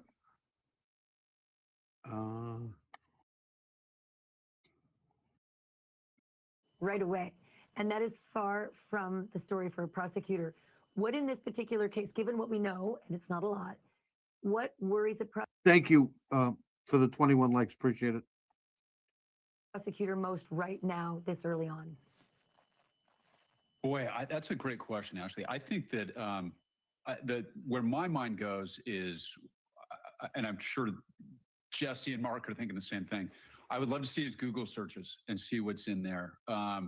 There isn't really a whole lot right now based on what's been released. This looks like a very strong case. The silencer was certainly new, or what we'd call a suppressed. Yeah. Oh, what was I was gonna say is, you can't tell me that this guy hadn't done or tried or thought about doing this before, right? Like, if he's gonna wait 5, he must have tried to do something like this before, and I might play some of the other stuff too, because of course now people come out of the woodwork and say, oh, we knew it was him all along and all that stuff, but This almost seems like an obsession from this guy here, like an infatuation with her, infatuation with. You just don't. I don't think you do this stuff overnight like this. You have to build up. I think, my opinion. Sir. But this has all the makings, at least on the surface. This guy's presumed innocent, of course. This has all the makings of one of those cases where you just got an obsessive ex. And we've all either had an obsessive ex. Mark and I have done these cases together in Southern California, where you got guys that just. I think this is a little different than just an obsession. This is like a control thing. I think like a power and a control thing. Like you may be 100 miles away from me, and you may be living your life, but I still control you. I still have power over you. I can still.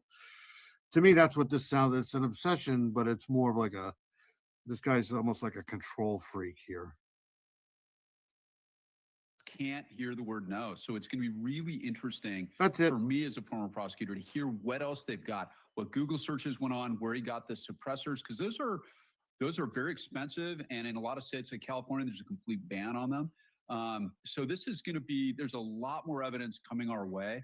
You and I talked about this the other night, Ashley, and I think you were the first to get it out.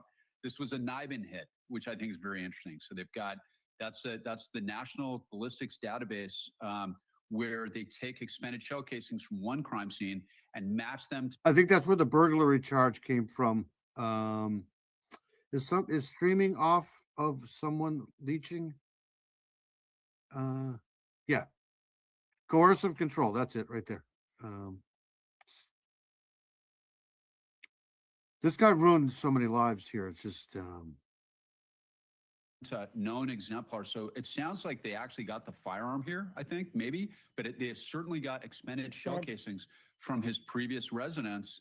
And that is incredibly powerful in front of a jury to link him to these murders. Yeah, the shell casings and the ballistics here, almost as good as DNA.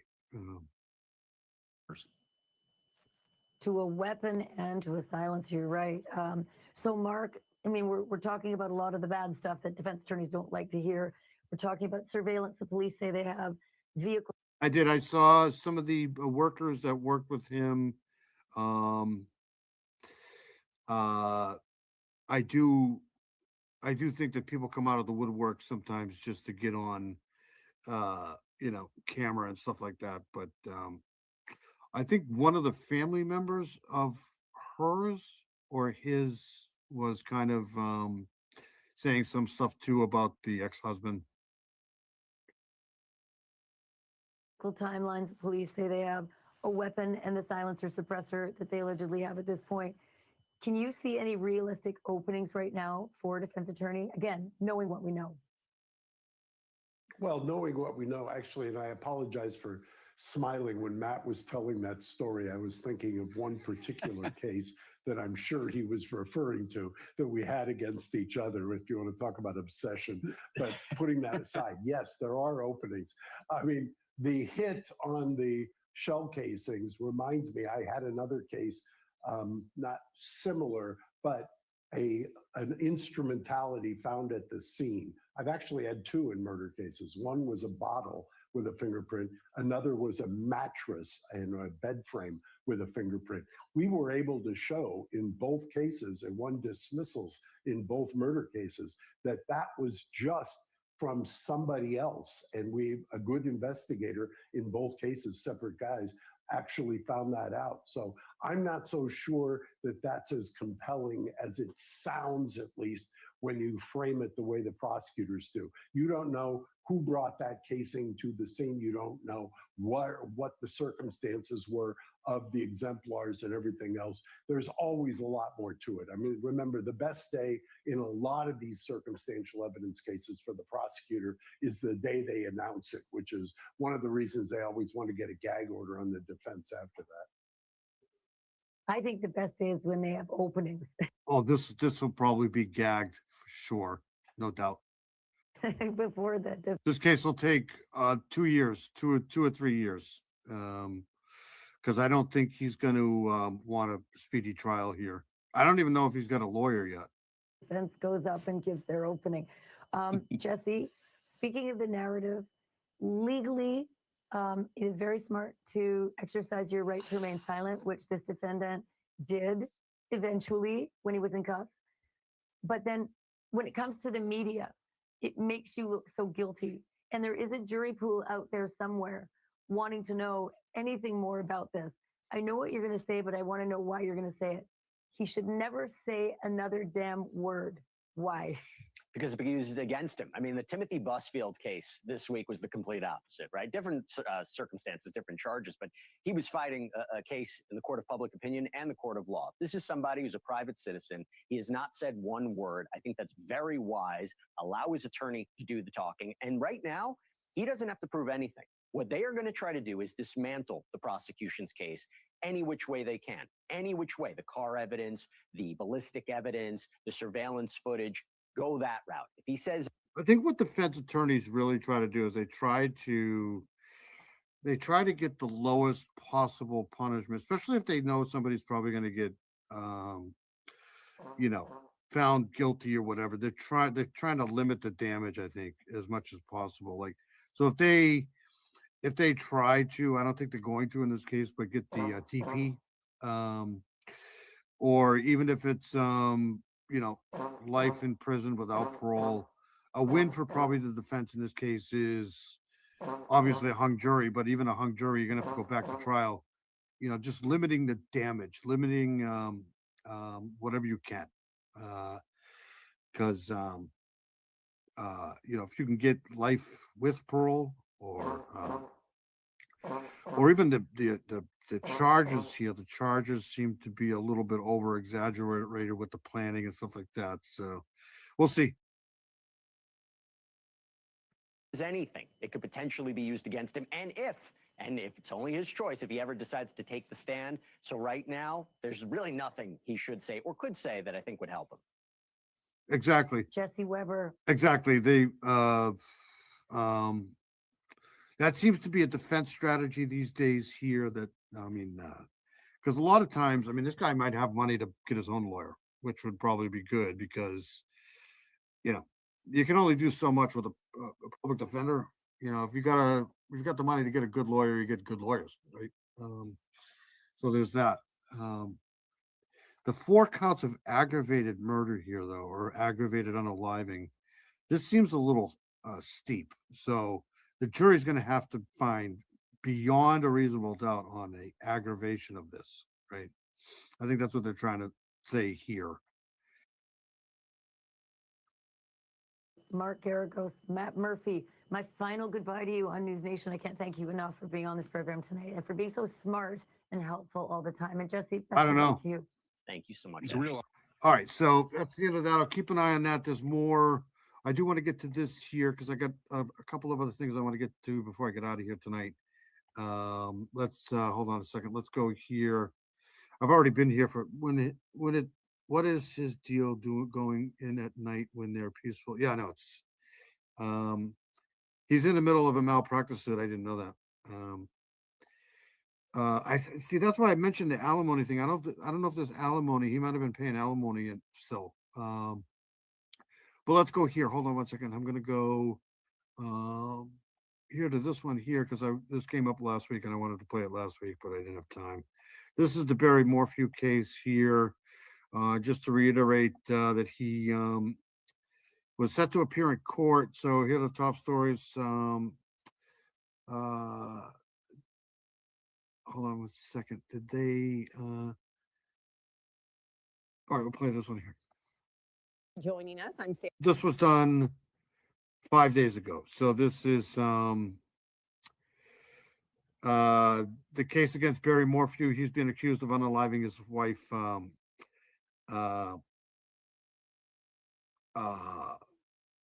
Why am I drawing a blank here? Suzanne Morphew. Sorry. Sam Shocker. We're just over an hour away from Barry Morphew being arraigned on the charges he faces for the death of his wife, Suzanne. There's no alimony in Ohio, right? Are they still looking for the motive in the Brown University shooting? I'm not sure. Suzanne in 2020. Suzanne went missing from Alamosa County Mother's Day weekend in 2020, but her body wasn't discovered until 3 years later. This poor woman. I just feel so bad for this woman. She's a very attractive person. And she just, this case here too, I think is going to be a lot more complicated than people think it is. The prosecution in this case really screwed up the beginning of this here. So this may be a guy that walks here, Barry Morphew. Later in Saguache County. This is the second time he's faced charges in her death. The previous case against him was dropped just days before trial, but prosecutors say new evidence ties Barry to a tranquilizer found in Suzanne's system. We'll have details. Okay, Mustang. It's always good to see you here. On the hearing this afternoon on 9 News. Police in Westminster are looking for any. Okay, so hold on here. Let's do this one here. A man who once pleaded for his wife's safe return is now due in court today, charged with her murder. Barry Morphew is expected to enter a plea. You might remember he was released from jail on bond back in September after his arrest in Arizona. This morning, our Ali Jennerjohn is with us to break down exactly what we know about Suzanne Morphew's death. And Ali, a lot of folks going to be waiting to hear what happens in that courtroom today. Yeah, because it really is a case we've followed since Suzanne Morphew's disappearance from Chaffee County back in May of 2020. Her body was found 3 years later in the San Luis Valley, and in 2024, an autopsy ruled her death a homicide. Now, according to the autopsy report, a drug cocktail used to tranquilize wildlife was found in one of her bones. And an indictment says her husband, Barry Morphew, was the only private citizen in the area where Suzanne's investigation unfolded who had access to the mix of drugs in her system. Barry was originally charged back in May 2021 before Suzanne's body was found. But how does this sound? Well, I got Testing. a new thing on here. 1, 2, 3. Try this Testing. here. Hold on a second. Check this out. This is really funny shit here. Hold on. I don't hear myself. Testing. 1, 2. Oh, that's why I'm not listening to my channel. Duh. I'm so sorry, guys. Nora Hogan. But this is like a 5-6 hour drive. I think I forgot we covered it last week. Here.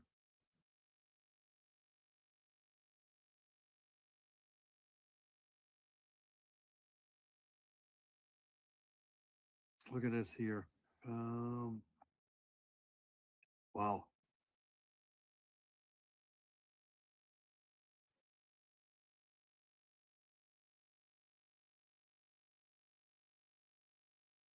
the prosecution asked for those charges to be dropped nearly a year later and days before Barry's jury trial was set to begin, telling a judge they thought they were close to discovering Suzanne's body and knowing if they did, that could change their whole case.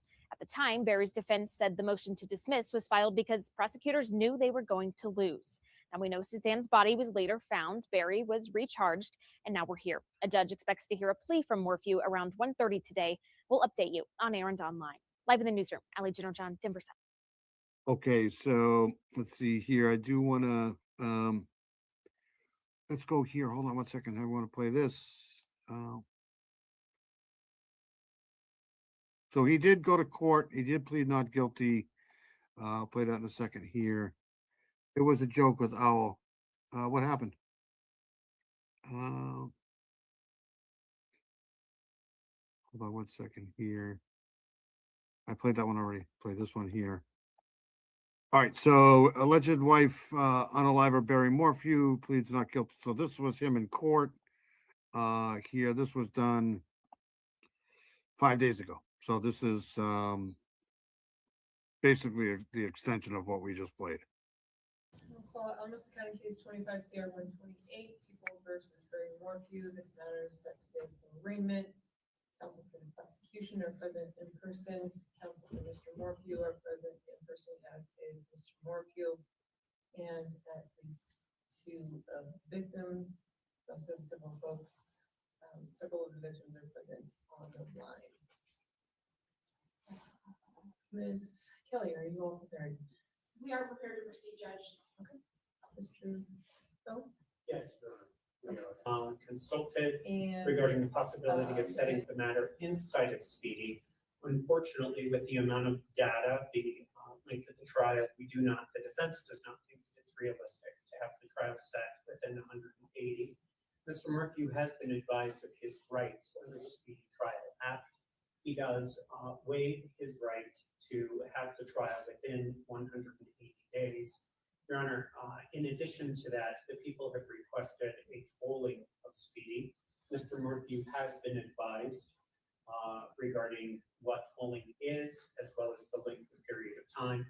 The people have asked for, and we have agreed that with the court's acceptance, we will toll until the end of January of 27.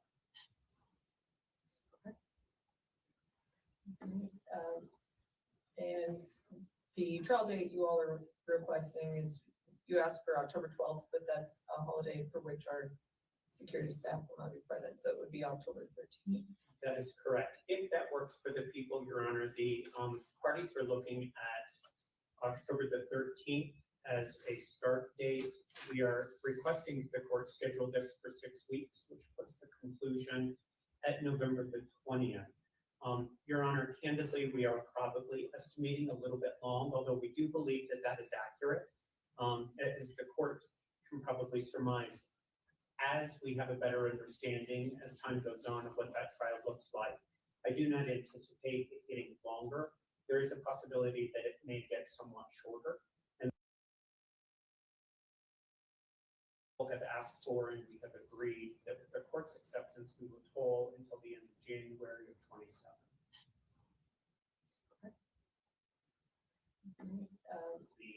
The 20th of November, we do believe that that works for the parties.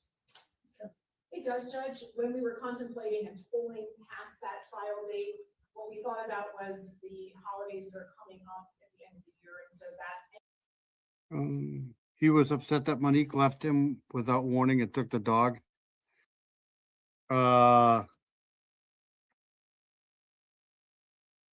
Possible for sure. I think it's tough. It's you know, guys are really weird sometimes when it comes to breakups. Women can be too, but 5 years, 5 years is a long time. You know, get over it, right? Do you need closure or something like that? I mean, even I would probably be over something after 5 years, but you never know. Some people are really weird. My hubby got me a new pair of AirPods, and hopefully I won't get yelled at for sounding weird on streams. Huh. You won't. You guys are all awesome. End of January tolling period gives us at least some kind of cushion at the end of that period. And so we would ask that the court accept that. The trial dates that Mr. Beller laid out are fine.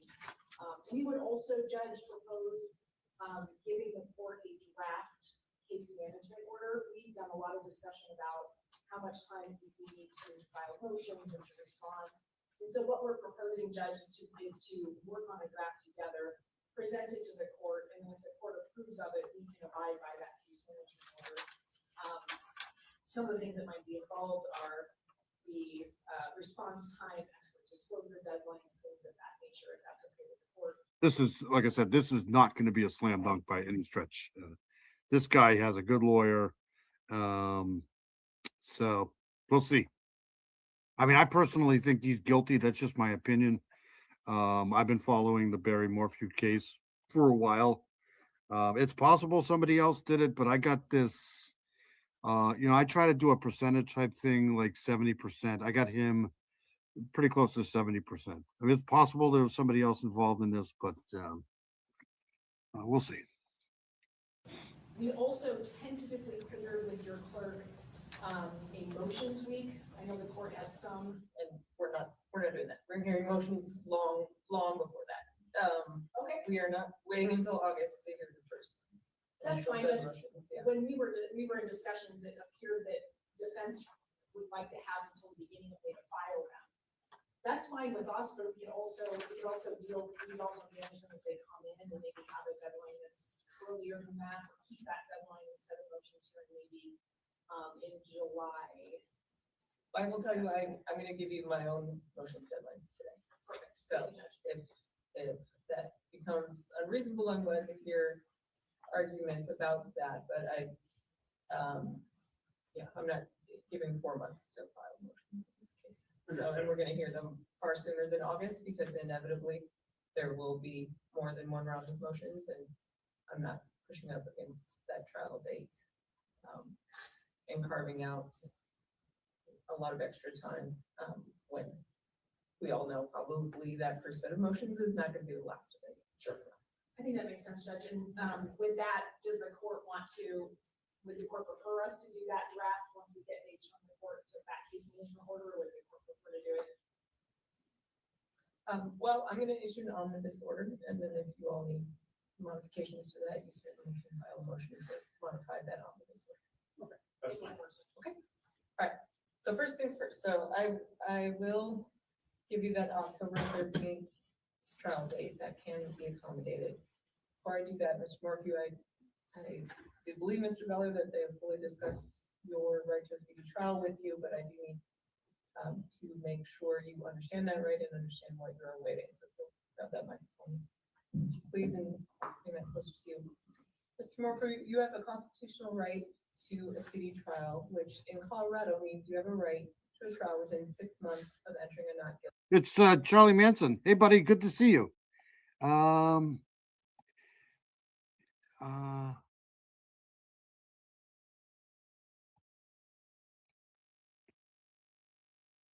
I wear my Blue Parrot headset around the house so I can do other things while listening and not disturb the kids. That's because you're smart. Found my trucker headset Dan gave me.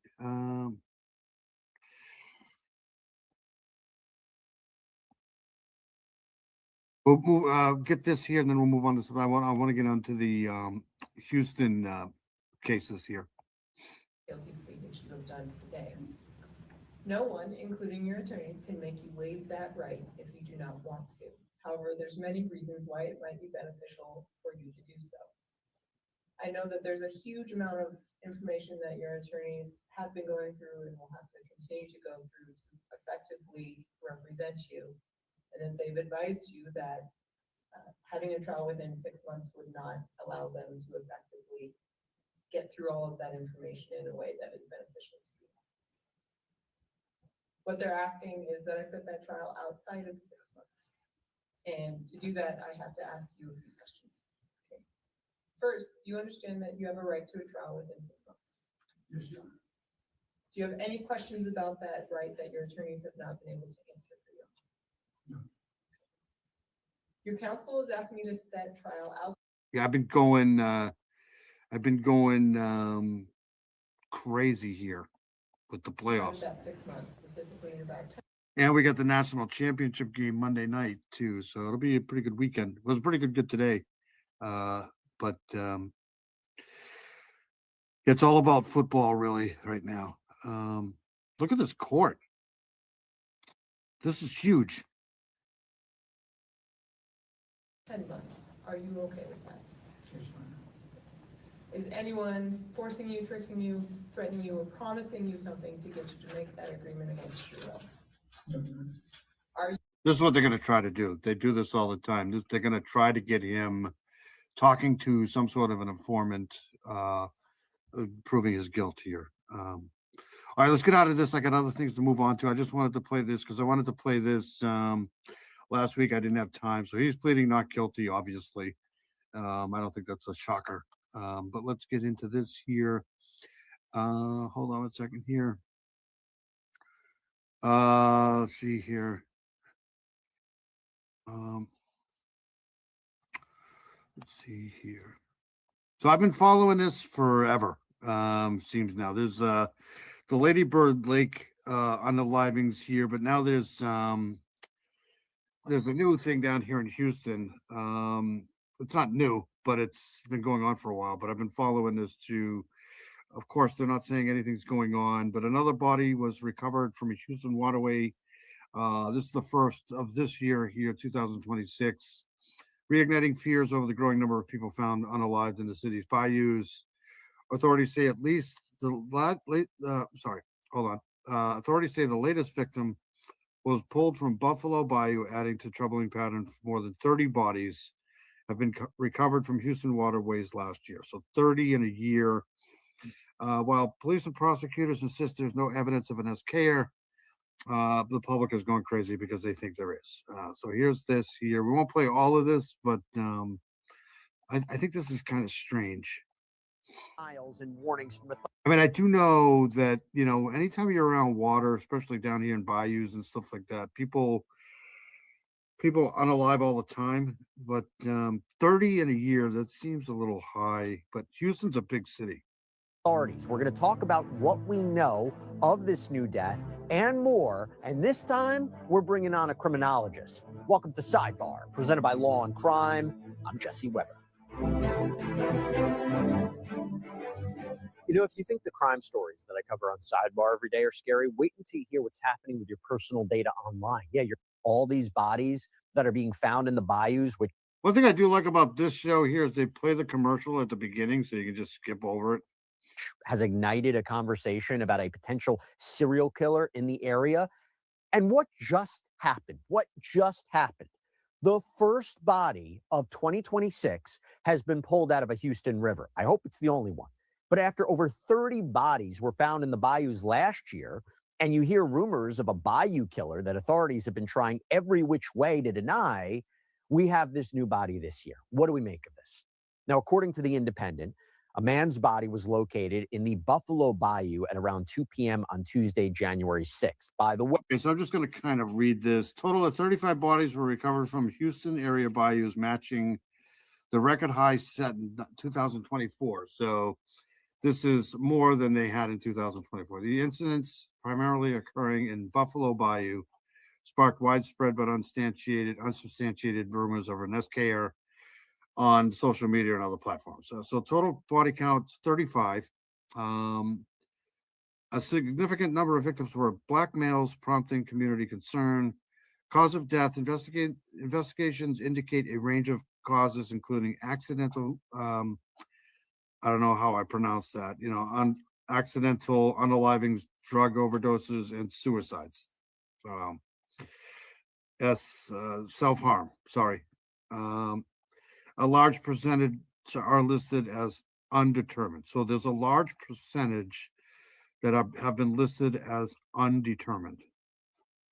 Many bodies were found in Buffalo Bayou, especially specifically in the downtown and Second Ward areas. In Harris County District Attorney saying there's no SKer. And officials attribute the high numbers to a combination of Houston's vast, dangerous bayou system, approximately 2,500 plus miles, the city's homelessness crisis, and mental health struggles. Okay, so there's a little bit of that. So here we go. Buffalo Bayou, bodies have been found there last year, September 18th. A body was discovered in Buffalo Bayou. It was 63-year-old Arnulfo Alvarado. His cause of death was determined to be from methamphetamine toxicity and drowning. The manner of death was ruled accidental. But then you go to September 20th, and the body of 67-year-old Michael Rice was pulled from Buffalo Bayou. September 26th, Michaela Miller was found in Buffalo Bayou. And by the way, bodies were found in other bayous as well, like Greens and Brays, but just kind of give you a little context here. But going back to 2026, what do we know about this latest body, this latest death? And to be clear, this is reportedly the fourth body recovered from a Houston waterway within 15 days. Now, you have Lieutenant Larry Croson with the Houston Police Department, who revealed that a maintenance crew in the area was the one that found the body of this adult male, fully clothed, possibly wearing a gray jacket. KHOU 11 reporting authorities say there's no obvious signs of foul play, that the body didn't appear. Okay, so here we go. I'm going to just give people a map here.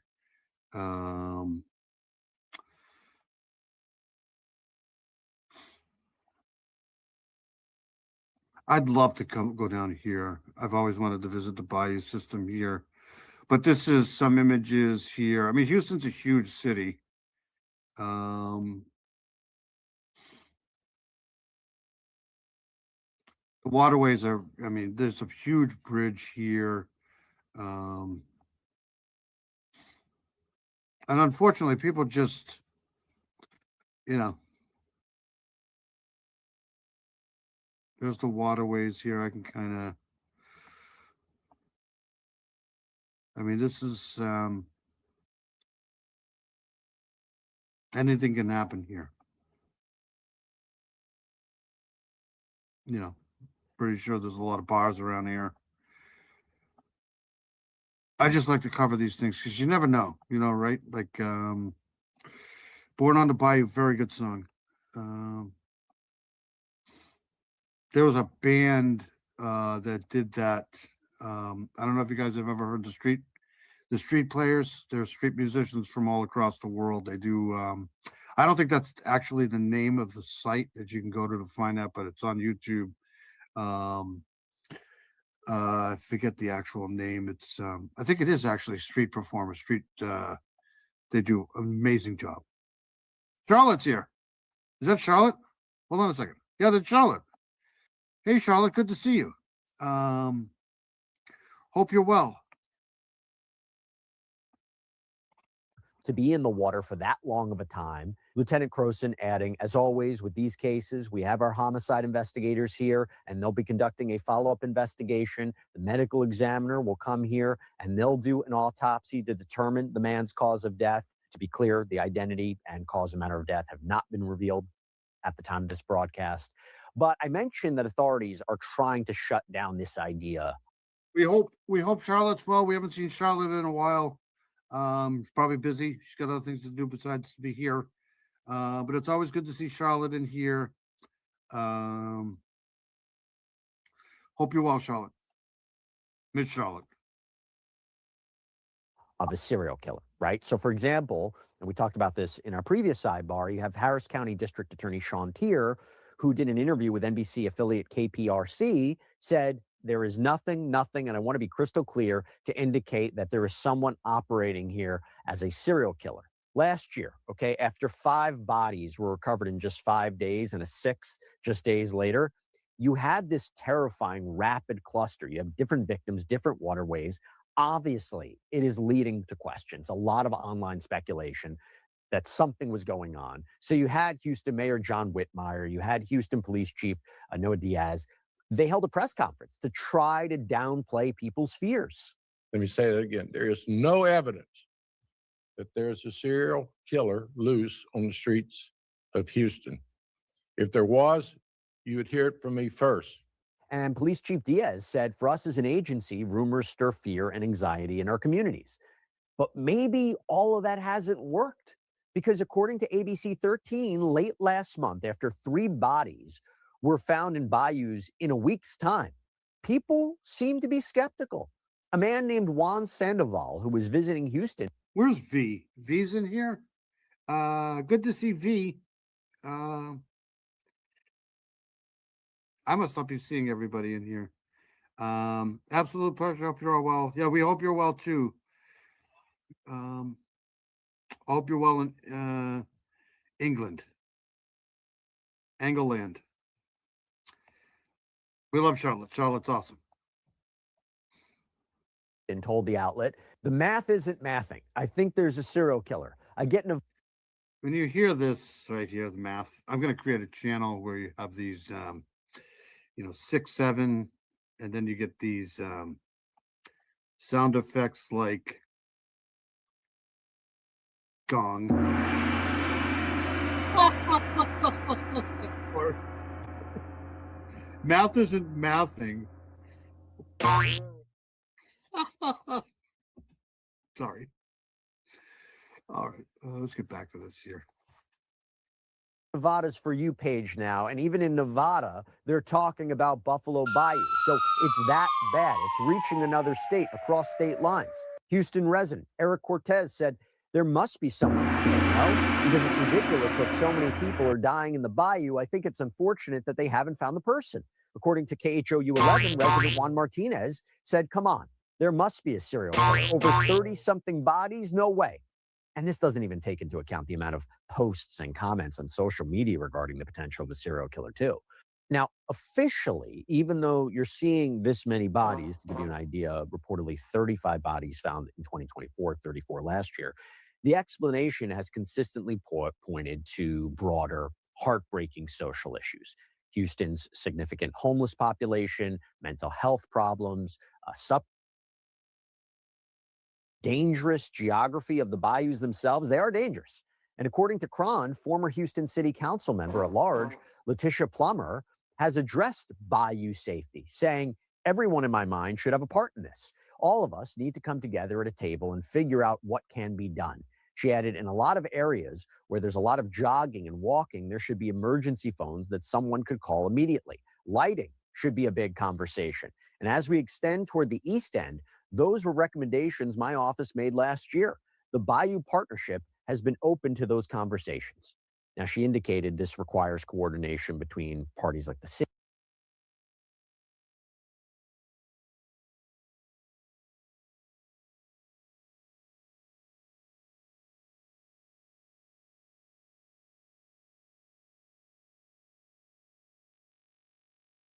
City, the Harris County Flood Control. Let's go here.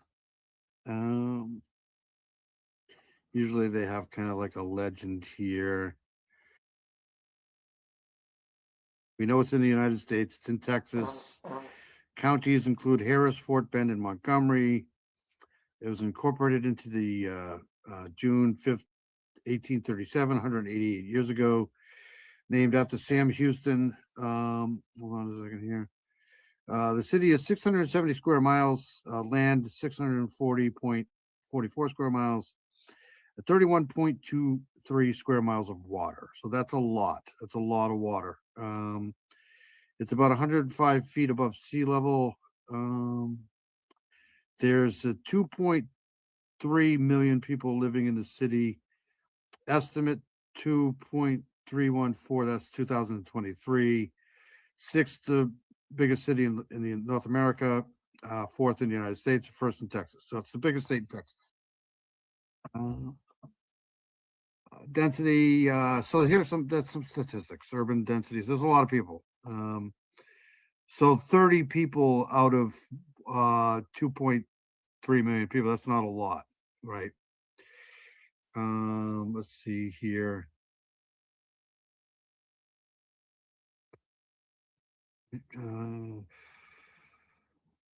There's 1, 2, 3, 4, 5 area codes in Houston. All right, so let's go back to this here. Board, Buffalo Bayou Partnership. And before I even go further into this, before I bring an expert, a criminologist to talk about all this, here's another fact. It's JCN. JCN's here. Class and Crime. Awesome. Good to see you. That's awesome that she's here. Great stuff. Class and Crime. Check it out. She's great. Let's see here. I wonder if they have a remote adapter to attach to them. You're talking about the earbuds. That's a lot of water. Yeah, it's a lot of water for sure.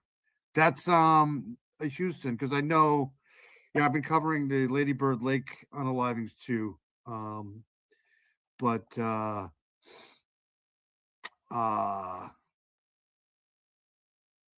great channel there with Class and Crime. Awesome stuff with her. I got to mention.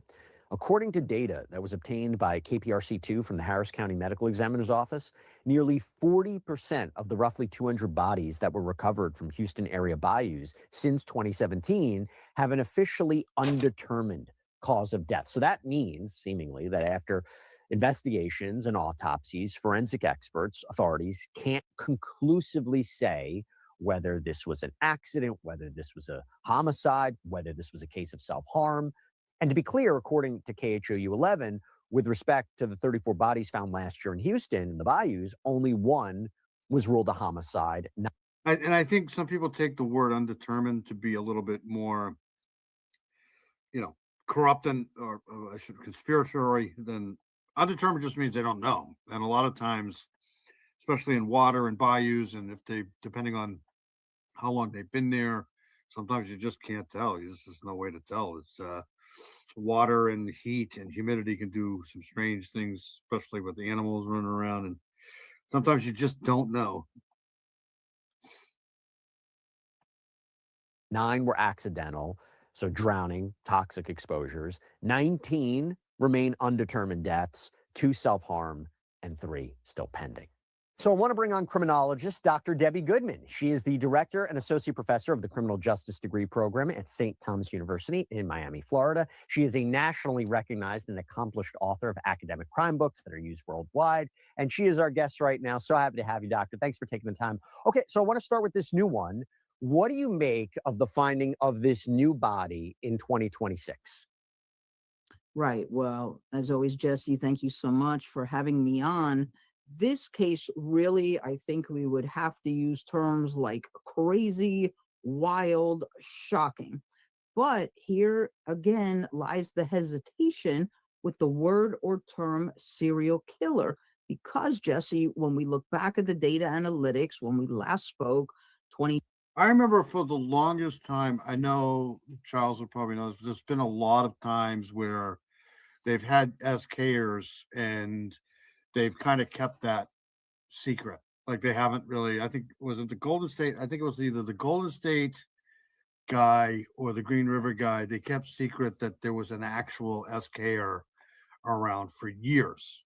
There was another one too it was either Oregon or Washington over the last few years that they were saying no SKer, no SKer, no SKer, and then finally they came out and said so. It's happened before where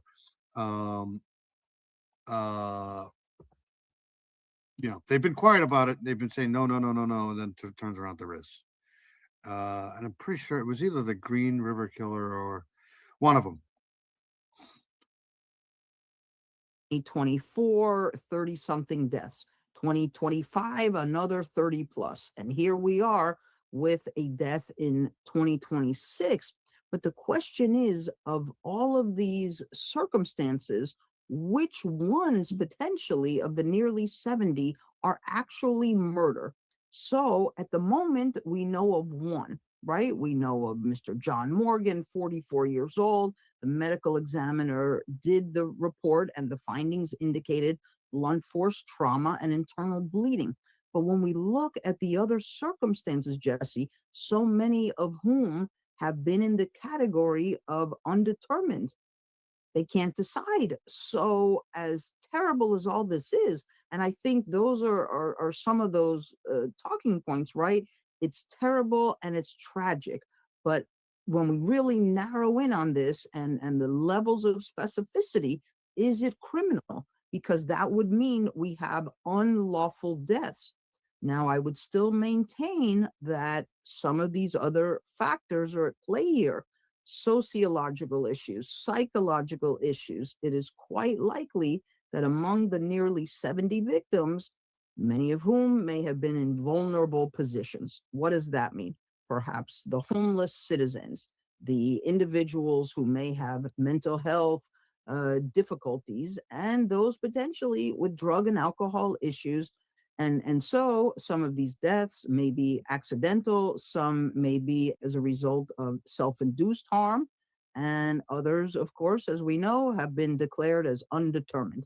But can we really say they're criminal, an unlawful death? Questionable. 100% right. I want to get to that a little bit more. Just focusing, since all eyes now are on this new death, right? And I say new, look, the body was found in 2026. We don't know. Although this is interesting. So there's a couple of things we do seem to know about this body, right? They said, authorities, that it's possible the body was not in the water long. The body was fully clothed. That's interesting, because the quicker they could find the body in the water, the quicker they can probably determine the cause. I mean, I'm pretty sure that's not always the case. But if this one here wasn't in the body long and they've mentioned that it's undetermined after the medical examiner gets done with this, then, who knows? Found by a maintenance crew, by the way. Let's start right there. What does that tell you about the circumstances of this death, or at least how the body was found in that water? I don't know if deposited by someone else or was a result of something else, but somehow was found in that area. It tells us something, right? Sure. Well, again, they just recently started within the last 10, 15 years of associating a lot of these so-called highway unalivings to truck drivers. So, you know, it's possible that there's a numerous amounts of SKers doing stuff like this too, or numerous amounts of people that are doing this as opposed to just one person, right? If we really look at the geography, Jesse, that equates to 2,500 miles of waterways. So what do we know about water and body submersion? Well, again, it's difficult to really ascertain at what point or part of the geography did the body enter the water. Again, was it a slip and fall? Was somebody swimming and drowned? Were they intoxicated or with some type of narcotic in the system and didn't know what they were doing? But I do think what this speaks to in this totality of the Bayou area is really all eyes are on this case. So for the maintenance workers to have found the body, they did the right thing, they reported it, that's very important. Fully clothed, potentially more or less a body intact, would suggest the submersion in the water would not have been as lengthy as potentially the other 60 plus victims here. So we are still awaiting autopsy on the cause of death. Now, if and when, Jesse, we would have something along the lines that a medical examiner would point to blunt force trauma, strangulation, gunshot, a knife wound, then I would definitely be moving in a different direction and think, wow, we do have murders and we do have these unlawful deaths. But at the moment, with the exception of the one individual, Mr. Morgan, so much of this is undetermined. When they okay, so I just wanted to share that a little bit. I'll keep following that. I've been following it for, I don't know, at least a year now, especially the ones up at Lady Bird Lake. But these here too. A couple more things and then I'll get the hell out of here.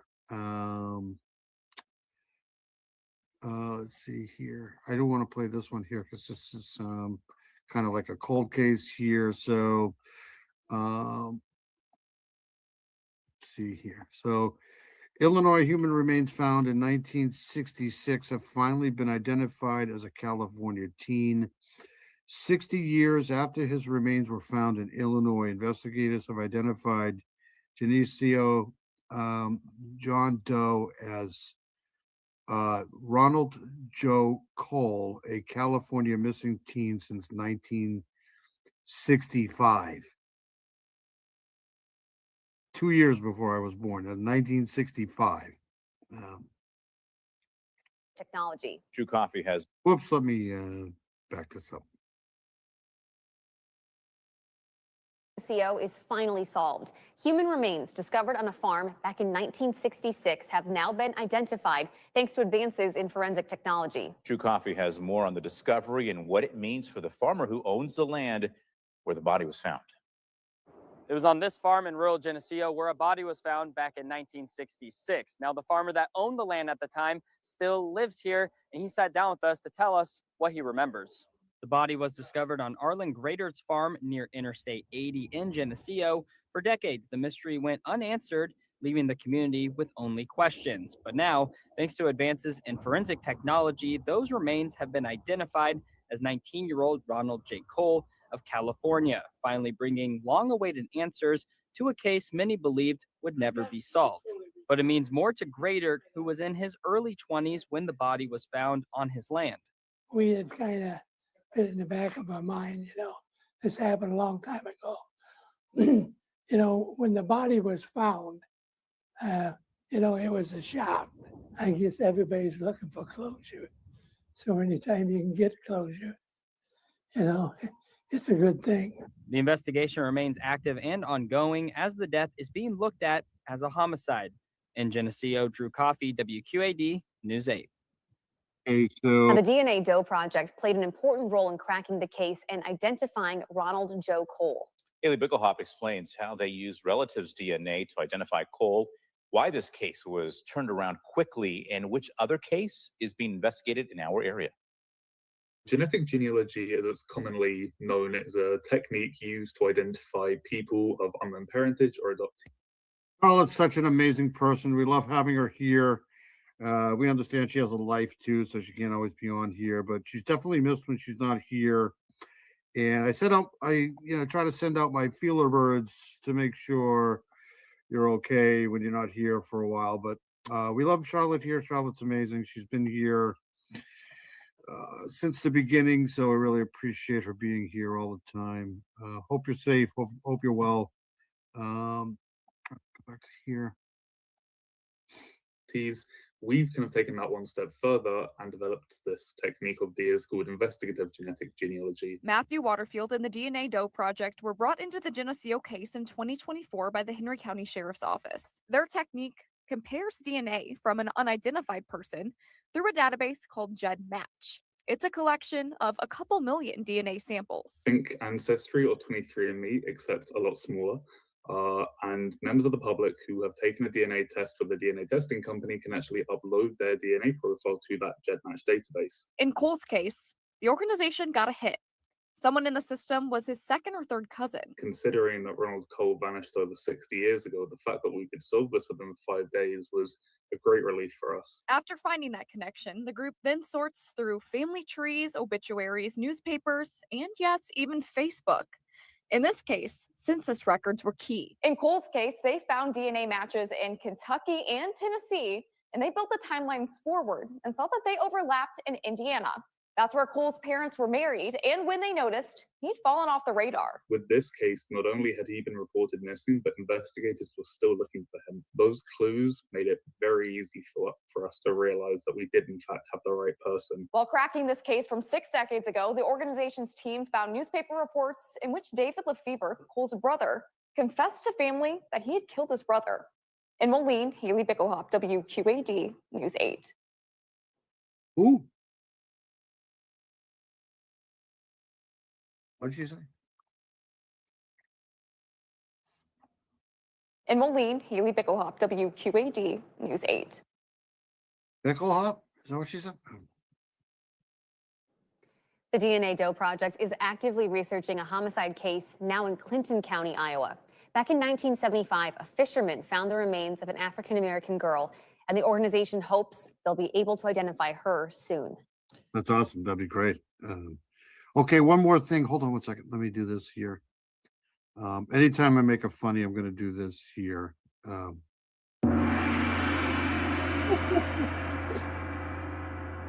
love that. I freaking love that. That is the best thing ever. The gong. All right, so let's hold on a second. I got one more thing I'm going to cover, then I'm going to get the hell out of here. This is the case I said we are going to cover a little bit earlier here. I don't know what happened. I don't know. We'll find out eventually at some point here. Oh Lord. Did I just wake you up?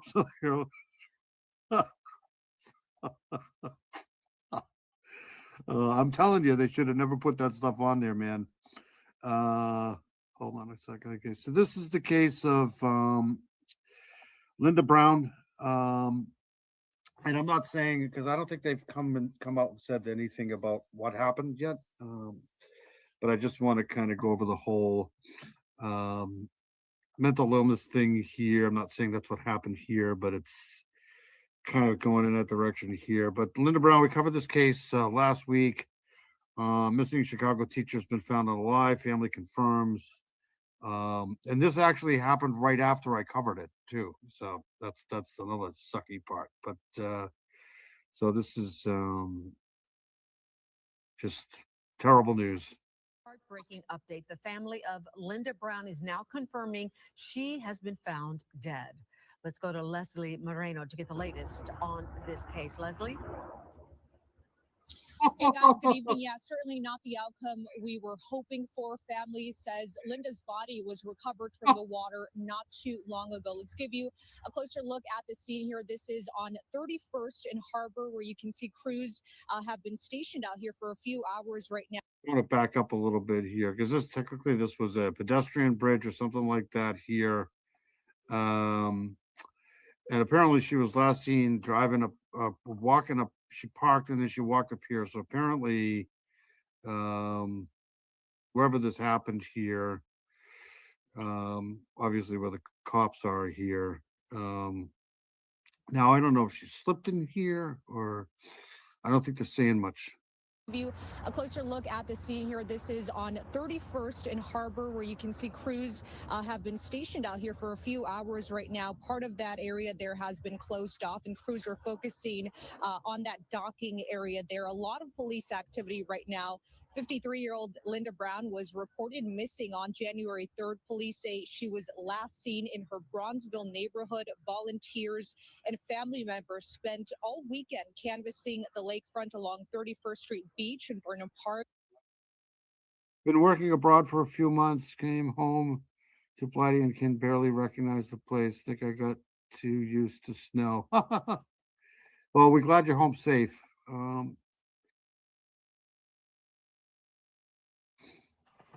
After surveillance footage showed Linda walking towards a pedestrian bridge over the expressway shortly before disappearing, which is Just so sad. She was a CPS teacher too, so that's even worse. It's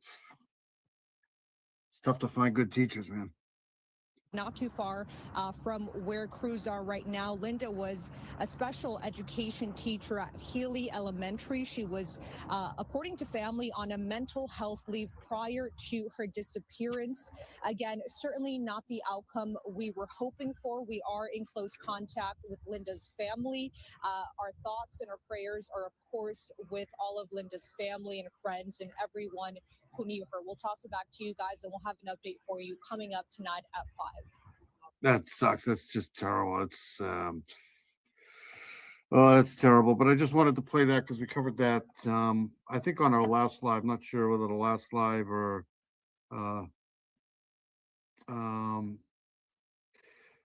I've been working abroad for a few months too. Almost got her. All right, so is Shibby going on after me? Let me know if you're going on after me. I'm gonna get out of here. My uncle owned a skating rink in Florida. Since when do they have skating rinks in Florida? All right, so I'm gonna get out of here. You guys are awesome. I appreciate everybody coming in. I've already been here for 3 hours. Can you believe it? Oh my God. Thank everybody for coming in. Charles, thanks a lot, man. Appreciate it. You're awesome. Big Fish, you're amazing. That's right. You've been streaming the whole show. That's right. Free Peach, you're awesome. Big Fish, thank you so much. Paula, you're amazing. Regular skating, not ice. There's regular skating, or you mean roller skating? Southern Gal's amazing. She's got amazing stuff. She's arguably one of the greatest content creators out there. She does great work with the missing. She just she's a peach. We love her here. Gotta make it the Church of Owl. Thank you, unindicted co-conspirator. Appreciate that. Nicole, thank you so much. You have free rinks, ice rinks in Florida? Really? What the hell's going on down there? You want ice, man? We can give you ice. We got plenty of ice up here. We'll just pump it down there. Let's see here. Charlotte, it's always good to see you, Charlotte. Charlotte's just an amazing human being. She's been here forever. She's just great. Love to see you here. Stay safe. Are you in Canada, Owl, too? I'm close. I could probably throw a rock and hit Canada. That's how close I am. But no, I'm not. Technically, I'm not in Canada. Kind of like the same food. Let's see here. Who else is Free Peach? Thank you so much for coming in. I know that Lita Joe was in here. Carol was in here. Tracy's amazing. She was in here too. Tracy is just an amazing person. It's always good to see her here. It's good to see everybody here. Who else was here? I know that Jocelyn was here. It was good to see Jocelyn tonight. Jocelyn's amazing. We got whole bunch of new people, so that's good news. When I say Tracy, I mean Quad. Mustang was in here. Mustang's great. Mustang's always it's always good to see Mustang here. So a lot of people I haven't seen here for a while. Hide current comment. I'm gonna miss some people here. Mino Dino was in here. Mino Dino's great. It's always good to see Mino Dino here. I hope Heather's doing well. I haven't seen Heather for a while, but I'm pretty sure she's living it up now. She doesn't need a little tiny fish like me anymore. I did see the Tom Webster thing. I didn't see that comment yet. I did see that. Let's see here. Who else was in here tonight? We had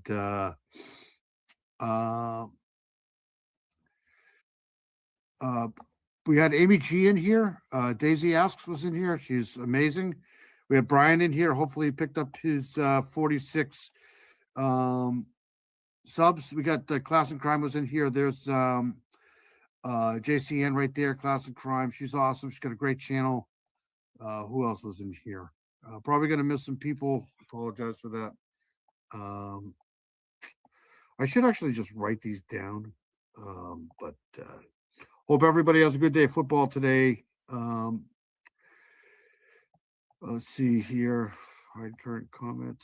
If I miss people, I apologize for that. I want to thank everybody that watches the replay. I know there's a ton of people that watched the replay here. So Nicole was in here. Good to see Nicole. I probably just said that. Let's see here. Shibby, thank you for coming in. Thank you for being on your channel too there. I think that's it. I think I'm going to get out of here. If I missed you, apologize. Let's see here. Scroll down to the bottom. All right, so I'm going to get out of here. You guys have been great. Whatever you guys do, don't die. Stay safe, and I'll see you guys next week at some point, probably same time, same bat channel here. All right, I'm going to get out of here. Let me play my outro. I'll see you guys all later.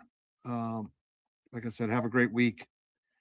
Let's see here. Hold on a second. I don't know why I have to keep doing this. All right, I'll see you guys later.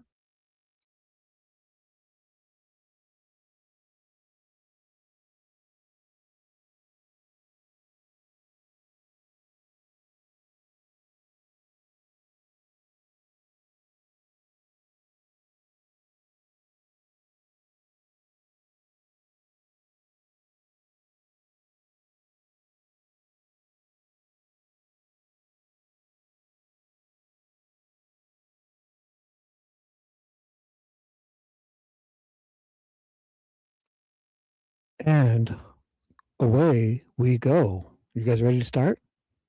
Just 1 second. Please hold. I'm not ready. I got a new coffee. I'm just going to get everything fixed up. I'm here. Let's do this. 1 sec.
And away we go. Hey, everyone.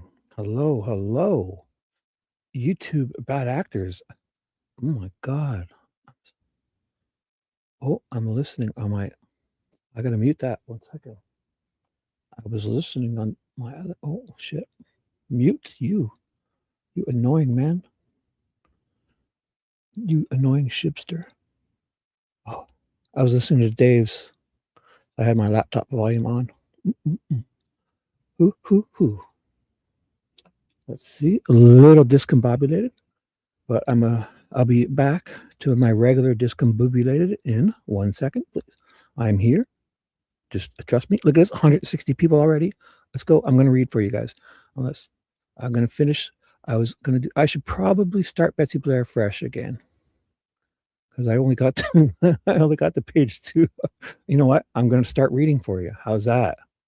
I did not even read the first 5.5 hours. I read page and a half, and I got to right here. Oh my God! Give me 1 second. I'm here. I'm 1 second. Oh.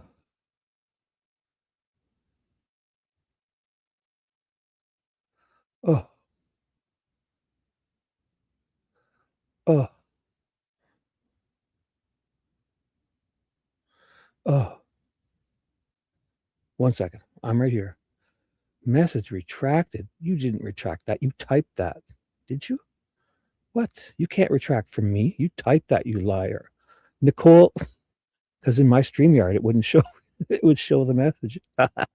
She's psyching you out, guys. She's not retracting. That's a type. It's a type.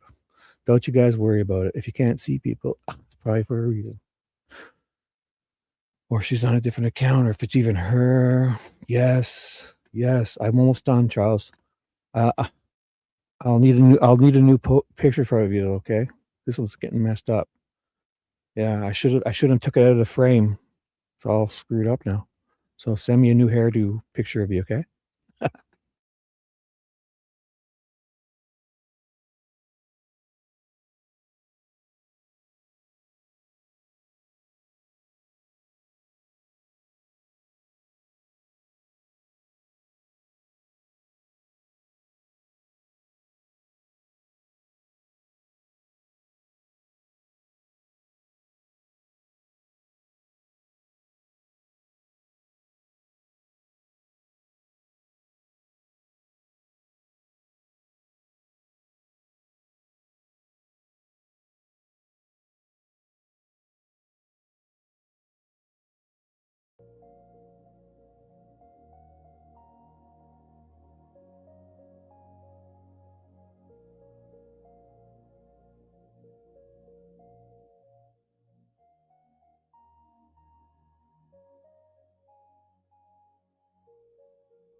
And we're almost ready. 1 more second. Don't worry, I'm not muted or anything. I got 2 seconds here, and I'm just getting everything back to how it was. Okay, I'm here. We're going to start the show. At the 5-hour and 38-minute mark, we're going to start the show. Is that enough of a fishy intro for you? Mm.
Now you see her, now you don't. Adios, Mustang. I tried giving you a chance. I haven't even talked to you yet, and you're already fucking acting like an idiot. Oh my God.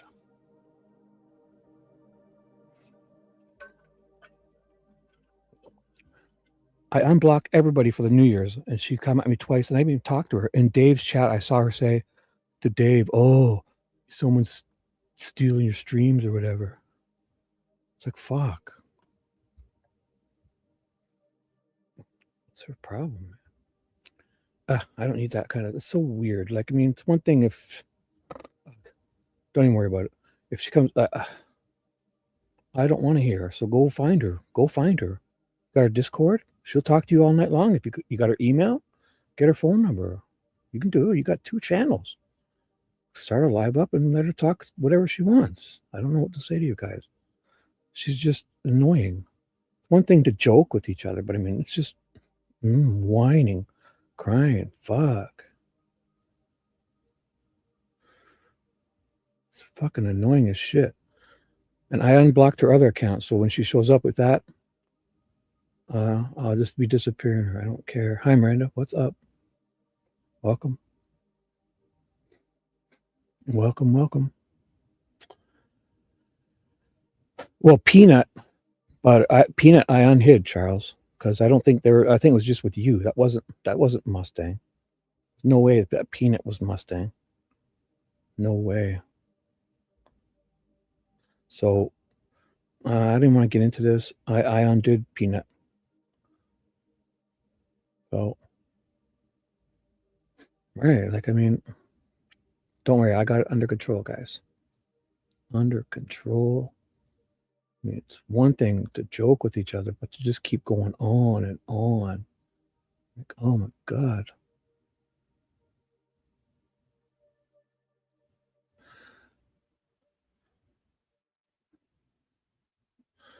Right.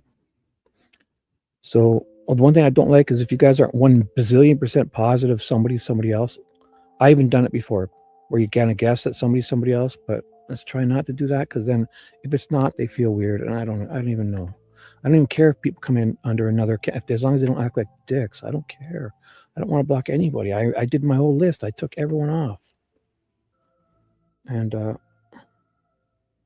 I don't care. People have different, even joking. Like, we all joke, right?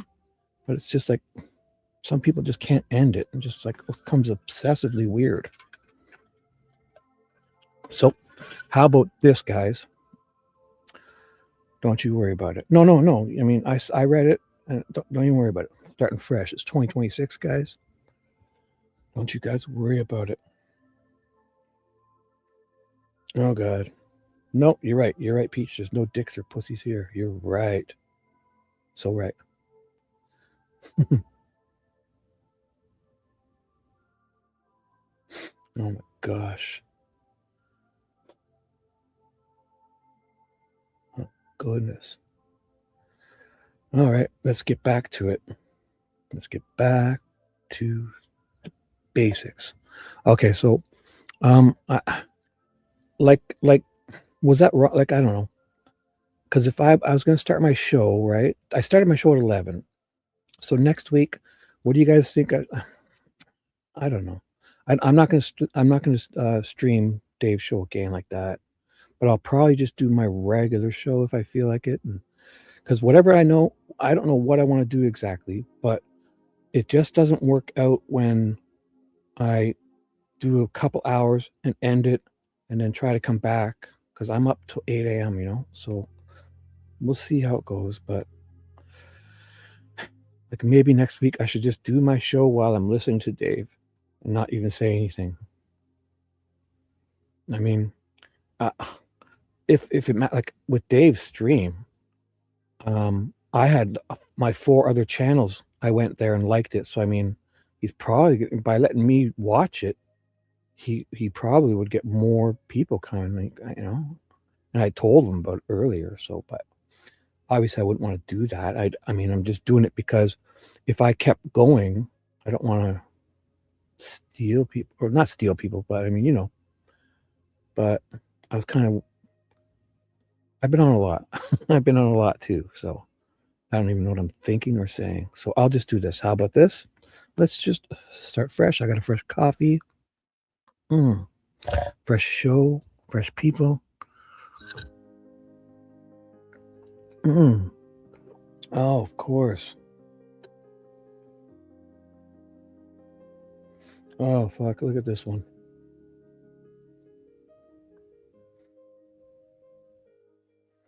Unbelievable. Like, who would do that? If I get disappeared from a channel, I disappear. Fine, that person doesn't want me. What kind of idiot gets other accounts and starts doing this? Fucking idiot. I'm so glad. Hope she comes back with her Mustang account because I unblocked that one. So if you want to tell her she's unblocked, she can come in. So I can block that too. I'm Foster, guys. So that's me if you see anything weird. I'm Foster.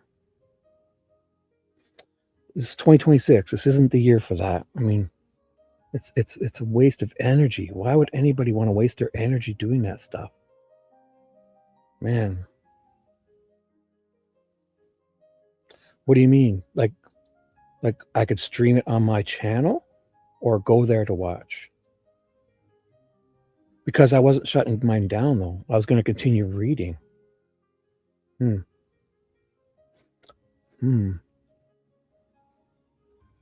Don't you guys worry. Like you guys, like, look at just that one person gone. If they don't come back, you just watch how fun this chat is. You guys are amazing. We joke, we have fun, you know.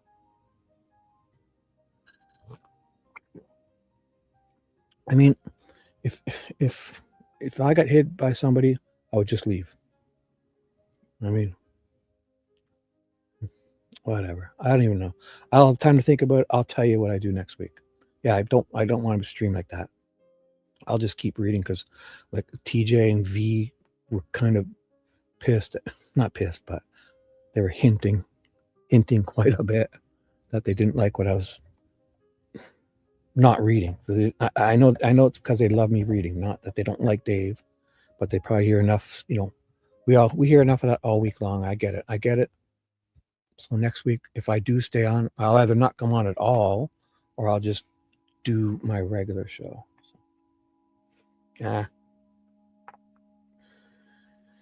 It's a new year, Miranda. It's a new year, right? Nobody wants that kind of stuff, right? You feel better when we just talk and get along, right? I know you do. I know. I remember some of the stupid things I said before, and we all just, it's so much better. It's so much better to just have fun with each other, you know? Make a joke or two and then kind of, you know, let it go, right? Everyone here, you guys all have such great senses of humor, except there's this guy here. He's a little good. He's too good at sarcasm, this one. But once you get used to it, this guy and his sarcasm, it's fucking awesome. Dude, you're fucking hilarious. You got great hair too. Oh, I love you too. I love you too, Miranda. No, I know you were. I was just kind of just saying in general, like, not that you were, you know what I'm saying, but just that, you know, it's a new year, right? I know you were talking about gray pubes. this one in their videos. Oh my God. I could watch those all day. They're great. They are great. Ooh, that's what I should. Well, I don't need an intermittent. What time is it? Oh, it's only 4:45. So in case I need a break, let me have something ready. Here's the choices. We got this creature who I know just loves me playing her stuff. Like she says, if I don't, she's gonna unsubscribe. I'm like, oh my God. Okay, I'll play it. So just kidding. And then we have this amazing actor, an actor who's not bad, this amazing, great, good actor on these YouTube streets, exposing bad actors. That's what it is. There's a good actor exposing the bad actors. That other one was great. The panhandling, right? What is it, the begging on the street and panhandling? Oh my God. Carol, my love, you found me. It's a new day. It's a new day, girl. It's a new day. This guy is too good at sarcasm. Once you realize he's really good at sarcasm, if you would just unsarcasm a little bit, because he really goes on way too long, and I love it, but I don't think people like to be sarcastic for days on end. Like, I think you're just too good at sarcasm, but I get it now. I finally figured it out. I figured Charles out. He's really, really, really good at sarcasm. Too good at it. He goes on too long. He goes, and he likes it too. He goes on for too long. Maybe that's proper. Then there's this lovely, lovely. Look at this. Oh my goodness. Look at this. Is that your real photo? Is that your real photo? You're so beautiful and handsome. Beautiful and handsome, both. So we've got this venomous creature, and we got this beautiful, handsome, good actor, a good actor exposing clowns and bad actors, and then there's this guy that, oh my goodness, this guy with all the tattoos. Check this dude out, man. To think that these superstars would waste 5 seconds coming to chat on my channel is amazing. So goddamn amazing. Man, this guy's making feature length films from this guy. Criminal Network. Where is it? Where is it? Just to show you, I'm not going to play anything. I'm not going to snipe. I don't want to be a sniper and steal. I just play one on YouTube. Well, you're much better than that Leroy Brown. I know that much. Where is he? See, I'm on my other. This guy and his feature films. Like, you're going to see this. We're going to be rocking the red carpet. This. Where is it? CH. Almost got it. Oh, it's not CN. I'm looking for CN, but it's actually criminal. There he is. I found him. This young man. Oh my goodness, this fucking guy. Does he really look like this? Just like his real picture with all these tats? Oh my God. I didn't think I knew someone so cool. I don't even have one tattoo. I'm a big pussy. This fucking guy in his feature film, this first one was, this was good, right? I kind of thought he was going to, when he did his stream, we were going to just watch this one again, but it's new, right? This fucking thing. Oh my God, you guys. Whew. So let's do that. How about this? No. Do you have one? Get out. No, I didn't. Oh, no, I didn't watch it. Do you have one, or are you talking about something else? I didn't see the Tom Webster. This one? He's pertinent. 242? Oh, my God. Or are you talking about the new one I did today? Or I don't even know. No? Anybody want to update us? I did not. Well, that's your opinion, Miranda. Sure. If he takes things too far for you, then you wouldn't subscribe to him or go there. That's great. But I like it. All right. He's a friend of this show. So if, you don't have to go there. And if I play it, you don't have to watch anything. I think this is great. But you're allowed to think that. True. I think he takes it perfectly. He made a great clip. That was a great one. Oh my God, 6 hours? So where was it? On Tom's channel? So what happened? What is the, like, does anybody have, was it good? Was it bad? Did Tom do good? Did Tom locked their ass? What is that? Can you check before you hit enter? What the fuck is that? Tom licked their ass?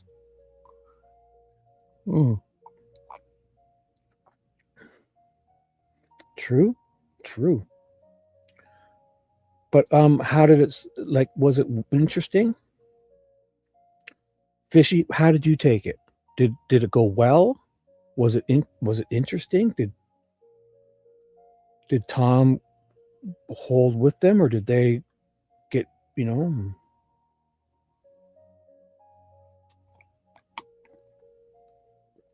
boy.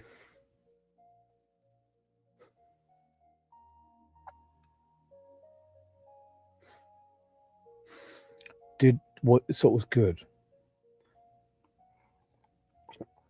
Did Tom said in chat he hopes for a new trial?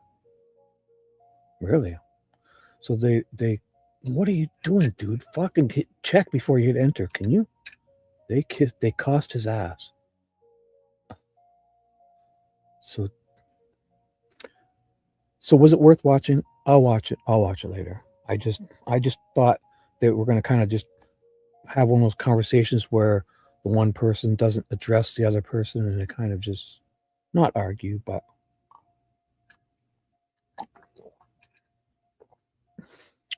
oh, yeah, well, if there was a different judge, some other people would be in jail. That's for sure. Like the law enforcement and probably the prosecutor, and I'll check it out. I'll check it out after. I'll check it out. I don't dislike Tom.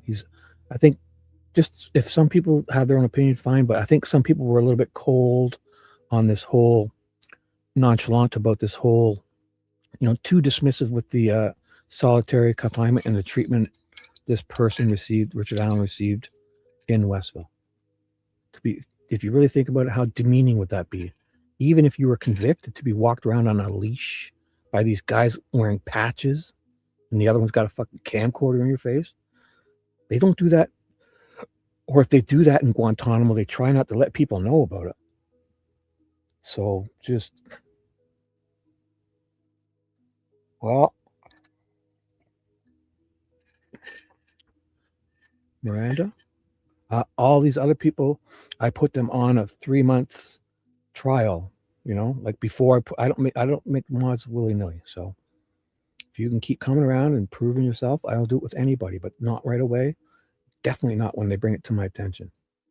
I think if anybody brings modship to your attention, I'm not a big fan of that. If somebody, not to say that you're not worthy, just that it's not about it doesn't mean anything. It's not going to change anything.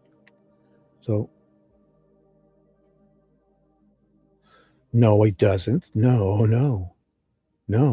Well, I'll never know that on your channel, right? Because I got the boot. I got muted. I was on Fishies. And I got muted. I thought, oh my God, I felt like a 3-year-old kid. I was talking to somebody on air and she mutes me. That's worse. Well, it's not about that. You guys stop it. I know you're just kidding. Yes, you got the emojis and LOL. You can pretty much say anything. Oh, well, you disappeared for a while. So let's see. So let's just see what's going on here. Put this here. So do you guys want me to read this for you? I'm ready now. So 6 hours in, my show begins with Betsy Blair. I should read this because, excuse me, it should give me a good start because I should do these couple of smaller ones because this is a action-packed day of people. Like this, Eric Warren, 76 pages, so 65. And then afterwards is, who was it? Cecil and Bunner. Oh my goodness. Let's see how many pages they had. Cecil and Bunner. Cecil and Bunner. Cecil and Bunner.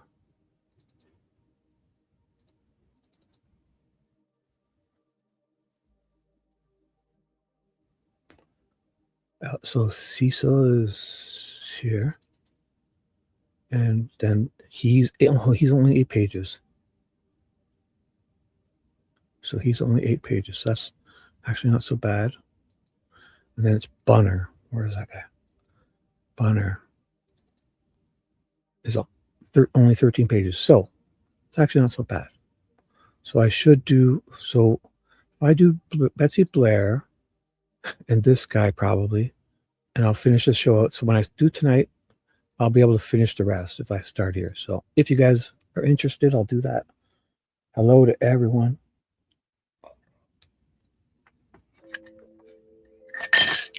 No more messing around. Sorry, guys. Let's do this. TJ's back. Right. I hope you're feeling better too, right? How did that go? Everything went well, I guess, right? Did it go? Oh,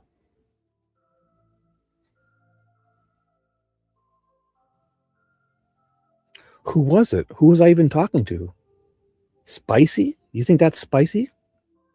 Calling, you think if somebody talked to you like that here, I would let them? That wasn't spicy. That was just fucking rude how that person was talking to me. They were saying, oh, you're dumb. If we had a fucking, if we did an IQ test, I would get better than you. Or if we did a science test or whatever, they said something about math or something. Like, come on. You think I'm some dummy? Whoever that was an idiot. That wasn't a conversation. The one from Fishy's channel that day? Come on. And again, it wasn't about me. It was about it. I felt it was going to ruin your channel, so. Well, she wasn't going back and forth with me. She was just saying stupid shit like that. And again, it wasn't about me because it was about watching your whole chat blow up. So I won't ever say anything again. Don't worry, on your channel. I won't ever say. It has nothing to do with both sides. What does the algebra test have to do with both sides when we're not even talking about math? The stupid comments. Want to watch that again? Are their comments still there? That would be fun. Let's watch what they say. And you think that's something you want in your chat? Fine. I won't say it ever again. Keep that in your chat. That wasn't a conversation that person was having. They were trying to ruin your chat. And that's just crazy. But anyways, it wasn't a differing opinion, though. That's not what it was. I understand that. Of course there could be. Yes. Yes. It wasn't about that. Go watch Fishy's live stream. I won't say anything. Find this one here where I called in the magic bullet spelled incorrectly. It's supposed to be MAJIC. You guys watch this. And when I show up around here, oops, there's a person in here that just, the live chat, I won't even bother you guys with it. I won't even bother you with it. You watch, if you ever watch it, let me know. If you think that's how you guys want people in chat talking with each other. I mean, it was about to blow up the whole chat, in my opinion. So I thought I was being great. I don't start things with people. And I mean, if it's not because they have a differing opinion, I mean, if it's going to ruin chat, that's not good. I mean, that's my opinion. So anyways, let's do this. Let's do this. So Betsy Blair, day 6 hours in, the show begins. 200 people. Betsy Blair's up to bat. Andrew Baldwin, perfect. Kung Fu fighting.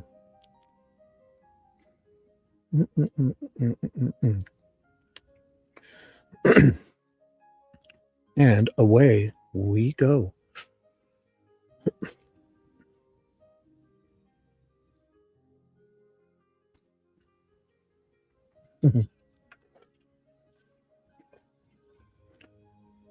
Good morning, Betsy.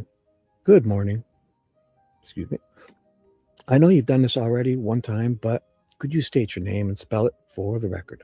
Elizabeth Blair, a whole bunch of letters. Thank you. Betsy, how many questions did the prosecution ask you about the car you observed at the CPS building on February the 13th, 2017, when we were here earlier in this trial? The prosecution did not ask any, did not even ask. Okay. So we're going to talk about that. The car you observed, is that okay? Yes. All right. First of all, before we get to that, let's kind of remind the jury how many times and approximately what times did you go to the trail that day? Could you remind the jury of that information? Well, see, I went to the trail 2 times. The first time I walked for a while and I left for about a half hour. And then I came back and I walked again. So the first time she went and walked for half an hour, and then she left, I guess, to the washroom, right? And came back and walked again. Okay. And when you came back the second time, right? And then do you know approximately what time you got to the trail the second time? So she gets there at 1:45 the second time. I would have gotten to the trail at 1:45. So what she's saying here is I went to the trail 2 times. The first time I walked for a while and I left. She left for about a half an hour. So what does this mean? I walked for a while and I left for half an hour. So we don't know what a while is, right? So how do we know? We don't know what time she gets there then. Is this what they're saying? Because if you arrive at 1:45 and you leave for half an hour, you're gone, from 1:15. And then if you walk for a while, how many whiles was there? We have it here. How long is it she's walking? Not this one. Oh God, it's this one.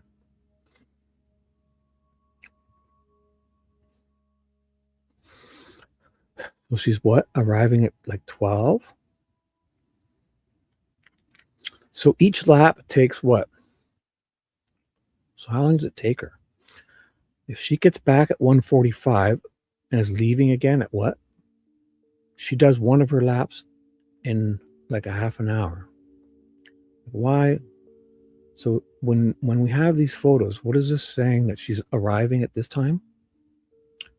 Why do we only know the second and first time? So 1:15 is when she leaves, right? Yeah, she's leaving at 1:15 to go to the washroom. But she says, the timestamp says 2:09. But really, they're saying it's 54 minutes adjusted. And she arrives back at 12. So the first time she gets there at noon. Is that it? She gets there at noon. And it shows her coming at 54 minutes. But this is the real time, right? Because this is the time. No, she comes. I don't even know what they're saying, guys. So confusing. What is it?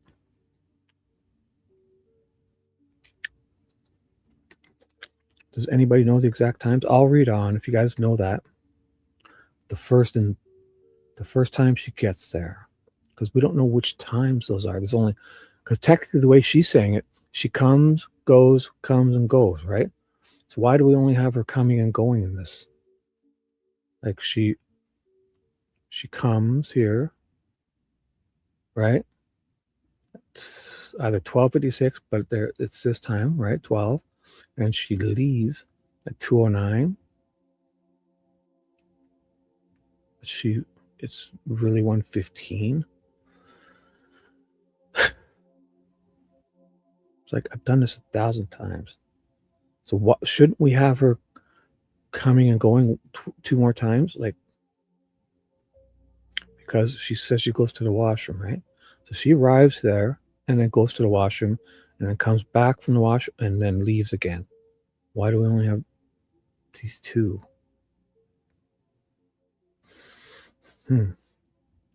Anyway, so I'll move on. So the second time I would have gotten to the trail about 1:45. Wait, so the second time I would have gotten, so she's coming back at 1:45. Oh my God. I have to do this. I got to do this later. I'm going to read it and just work it out because I've done this every time I look at it, my head spins. I believe it was about 2:15. I would have gotten to the trail at 1:45 and left at 1:15. And is that when she does one lap? I guess I should read, approximately. So, thank you. When you left, can you tell the jury, first of all, how many cars were in what we call the Mears lot? You call the niches, I think. Yes. How many cars were there when you left? Do you remember? Just mine. All right. When you left, which route did you travel?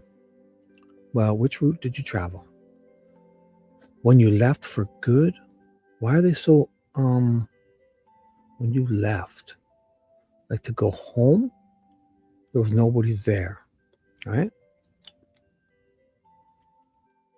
So when she leaves at 2:15, there was just her car there. 2:15, right? 2:15, she leaves. There's nobody there. Right. Because now, is this believable? This Tina Garrison report? Because this Tina Garrison report says McCain was seen on video 2:45 coming there. And are these the ones that are these then off by 54 minutes as well? Or do they know about this at this time? Because either way, this is Derek's, because this person sees Derek's car 2:45, but that's off by 54 minutes. Oh, God. It's wild. It's wild. So what I should do is just read and just, I mean, I can't spin on this. It's crazy. Fucking crazy. We need like I'm going to just have to write it all down, and I have to check out. Does anybody know if this Tina Garrison report is accurate and who's doing that? This is Tina Garrison report dated September 21st, 2022. In evidence, Tina Garrison report. Says a lot of stuff here. So let's just read on. All right. When you left, which route did you travel? Which route did you travel? When I left the lot, I turned left onto 300 North. Oh, okay. And what buildings, if any, do you know that you pass if you're headed left on 300 North? There's a business on the north side, and there's a house on the left side, kind of at the corner where you turn, and then there's the empty government building that was there near the trail parking lot. And then there's the entrance to the Anderson's grain facility, right? So she's talking about the CPS building and then the building where Brad Heath was checking the rat traps or whatever. Okay. Now, that government building, what was that known by back in those days in 2017? I have no idea. Did you ever hear it called the CPS lot? Other people have called it that since then. Okay, but you passed this? What other people would call the CPS lot? Yes. Okay. And when you pass that lot, what did you observe in terms of any vehicles? Well, I saw one vehicle in that lot. Okay. And what, if anything, caused you to notice that vehicle in that lot? The reason I remember is because it was not parked how other people park when they go to the trail to walk. It was parked near the empty building, and it was turned right. It was turned around so that the front was towards the county road and the back was towards the new highway. Okay. Kind of like somebody had backed in for maybe a quick getaway or something, or just a getaway a little bit so they don't have to back up. It was backed in. Okay. And what else, if anything, did you notice about the vehicle that stood out? Well, just the overall shape of it, and it looked to me like it had sharp angles. She's the one who drew, we all know it, drawing that picture. The yellow paper with the picture. Okay. It looked like a four-door sedan. Okay. Did it remind you of any vehicles that you had seen in your time on this earth? Yes. After I thought about it later, it reminded me of a car that my father had years ago. That was a 1965 Comet. What color, if any, do you remember that car being? I don't really remember the color, but I remember talking about what it wasn't, which it wasn't a bright color, I believe, and it wasn't red. It wasn't yellow, but I didn't really know what color it was. Did you also say that it was not a black car? I don't recall.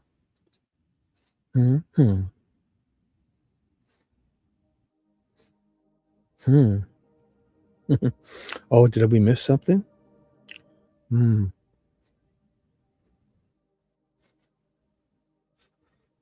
So, would it help refresh your recollection if I provided you a transcript of a prior statement from April of 2019? Here's, 2019 is the whole Liggett narrative. Well, see, April. So she provided a statement on March 7th. This narrative is Liggett's narrative of what she said. April the 2nd. Oh, she gave another statement when she came back in to draw the picture? Oh, goody. Okay. Which one is that? Why are they so light on these exhibit numbers? Because I thought she came back in on the 2nd just to draw that photo. And Liggett gave her narrative on April 1st because she was in 3 weeks before that in 2019 on March the 7th, 2019. April 1st was when Liggett gave a narrative of 2019 of that. But then she draws the picture on this day, April 2nd, 2019. It sounds like she also made another statement, I guess. So what do we need Liggett's tip narrative the day before then about what she said? So they can just squeeze something in and get it on paper before she does with this new narrative. I think these people are amazing. Thank you. So may I approach the judge? You may. I'm handing you a statement from April the 2nd, 2019, and I'd ask you to turn to page 7 at the bottom. I think it's line 25 particularly. Which statement are you referring to, Mr. Baldwin? April the 2nd, 2019. Tell me when you're done reviewing that, Betsy. Ready?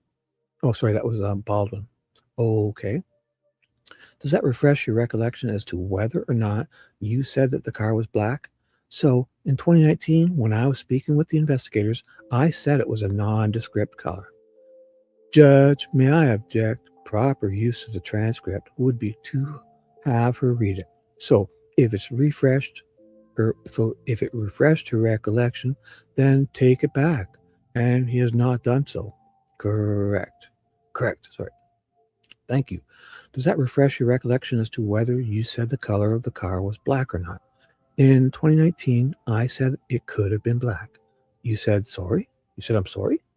In 2019, at the time, I said it could have been black. It could have been? It could not have been black. Oh, could not have been. Okay, thank you. All right. Well, did that car look like a hatchback to you? I did not see the back of the car. I saw the side of it, but it looked like a four-door sedan to me at the time. So she's saying she didn't see the back of it. How could she have drawn that picture then? Fucking goddamn it. She clearly drew a fucking photo.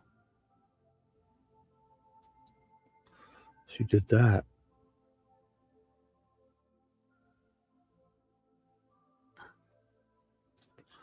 And we're guessing the wheels are here. Front wheel's here. The steering wheel's here, I guess. Four-door.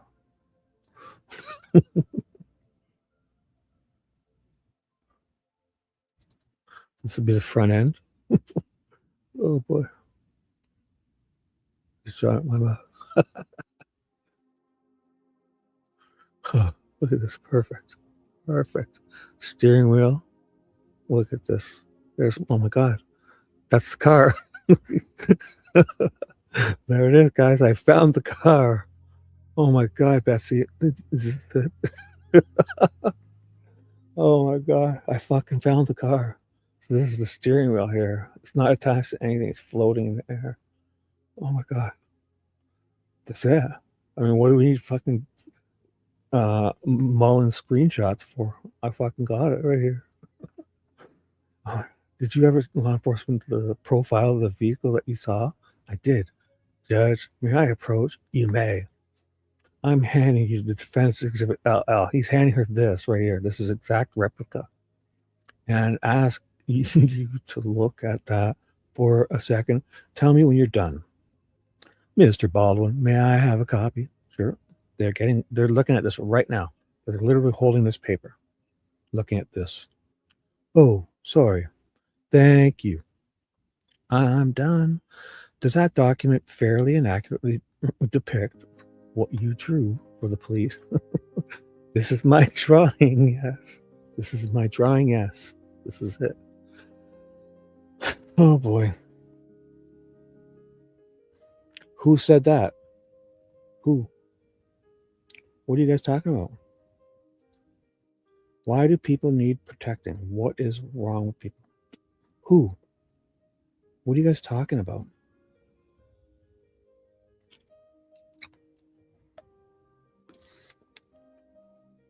Just because they disagree about Richard, who's saying that? Who said that? Tell me one person who says that if they disagree about Richard Allen. Can you please speech? Of course they do. Who's not? Who's saying you can't express your opinion? Tell me, I'll get rid of them. That's not cool. You feel free to express your opinion, Peach. Go ahead, express it, and then move on, please.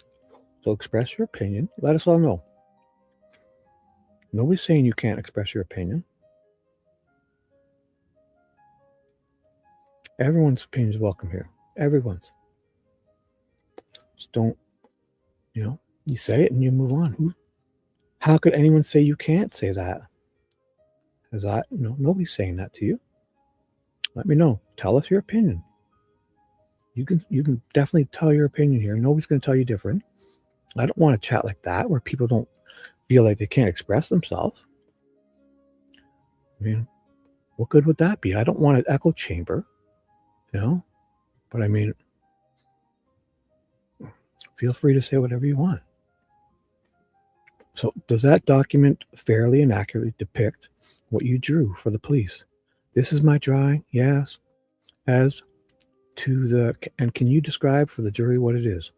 It's a basic outline of the top of the car. It's a basic outline. I should have had that ready to show you, but I guess we've all seen it. The yellow thingy. LLL. No objection. All right. Without objection, triple L is admitted. Move to publish. You may. You may proceed. Thank you, Judge. I have no other questions. Miss Diener. Thank you, Judge. Miss Blair, do you recall that you also spoke with police in 2017 on February 17th? February 17th? Yeah. Yes, I did. And I provided you with copies of all your statements. Yeah. Long before trial. Is that correct? Correct. And so you've had those to look at. Yes.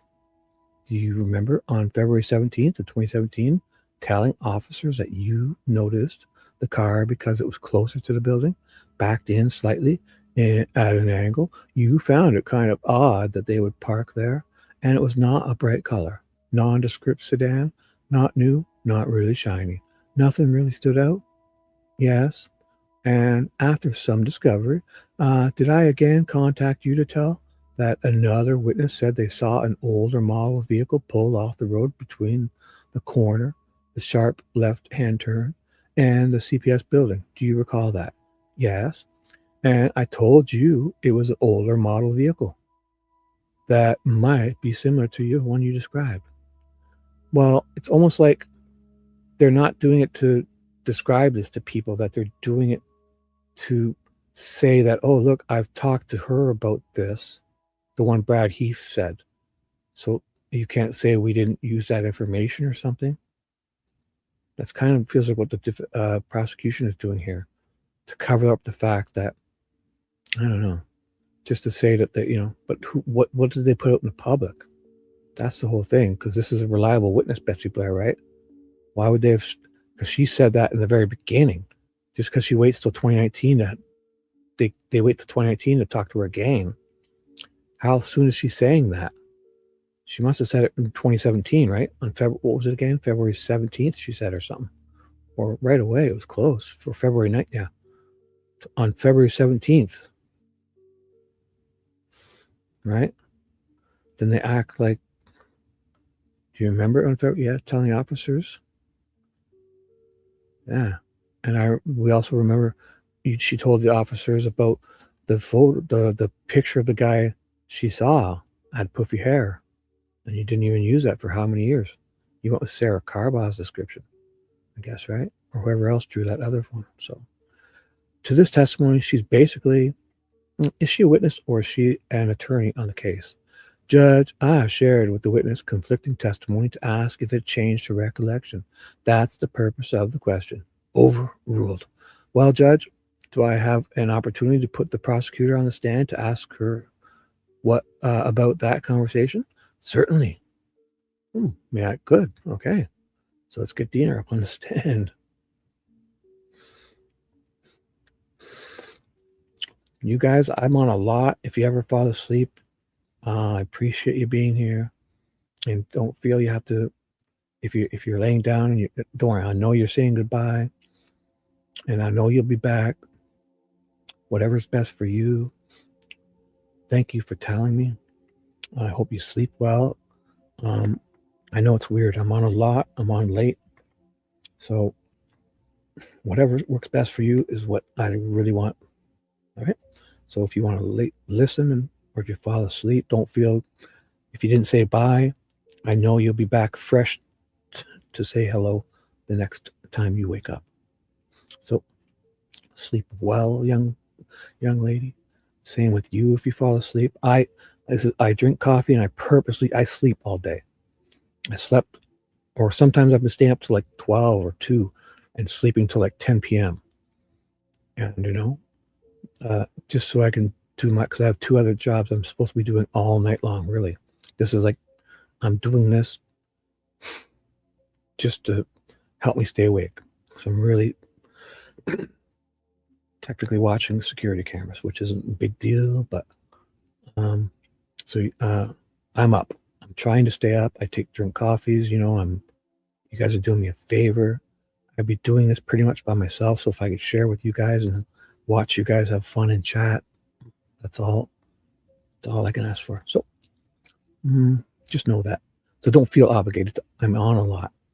I'm going to be the first in history to read every single one consecutively, day after day, this whole trial from beginning to end. Look at me. I'm nuts. And then I'm going to go back.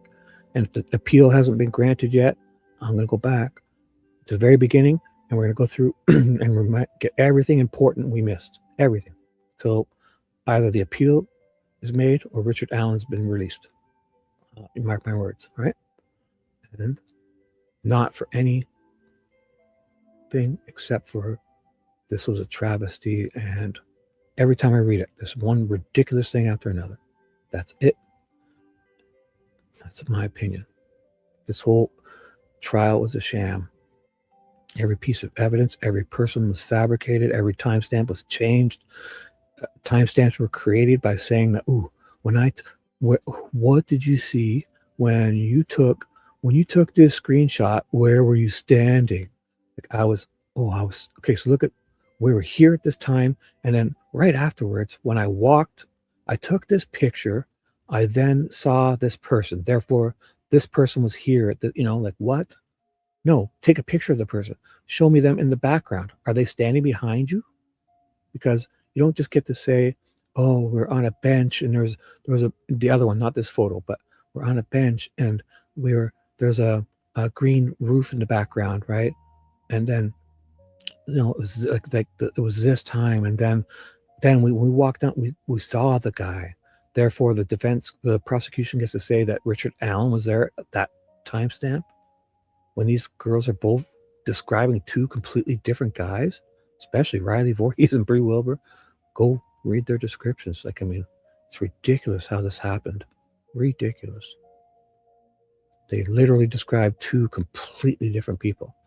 And Riley describes it to the chief of police who comes to her school on the 15th, 2 days after she sees this guy on the trail. Riley Voorhees walks past him in the middle of the day on a trail. The girls are found, they go missing. Then on the 14th, their bodies are found. Then on the 15th, Riley goes back to school, a high school girl. And Steve Moonman Mullins, the chief of police, comes to question her at her school. And she tells him, black boots, black jeans, black hoodie, big black mask on his face, squared off jaw, like, what? Where's that other one? He says squared off jaw. Where's that guy's channel? He's got a good photo of it.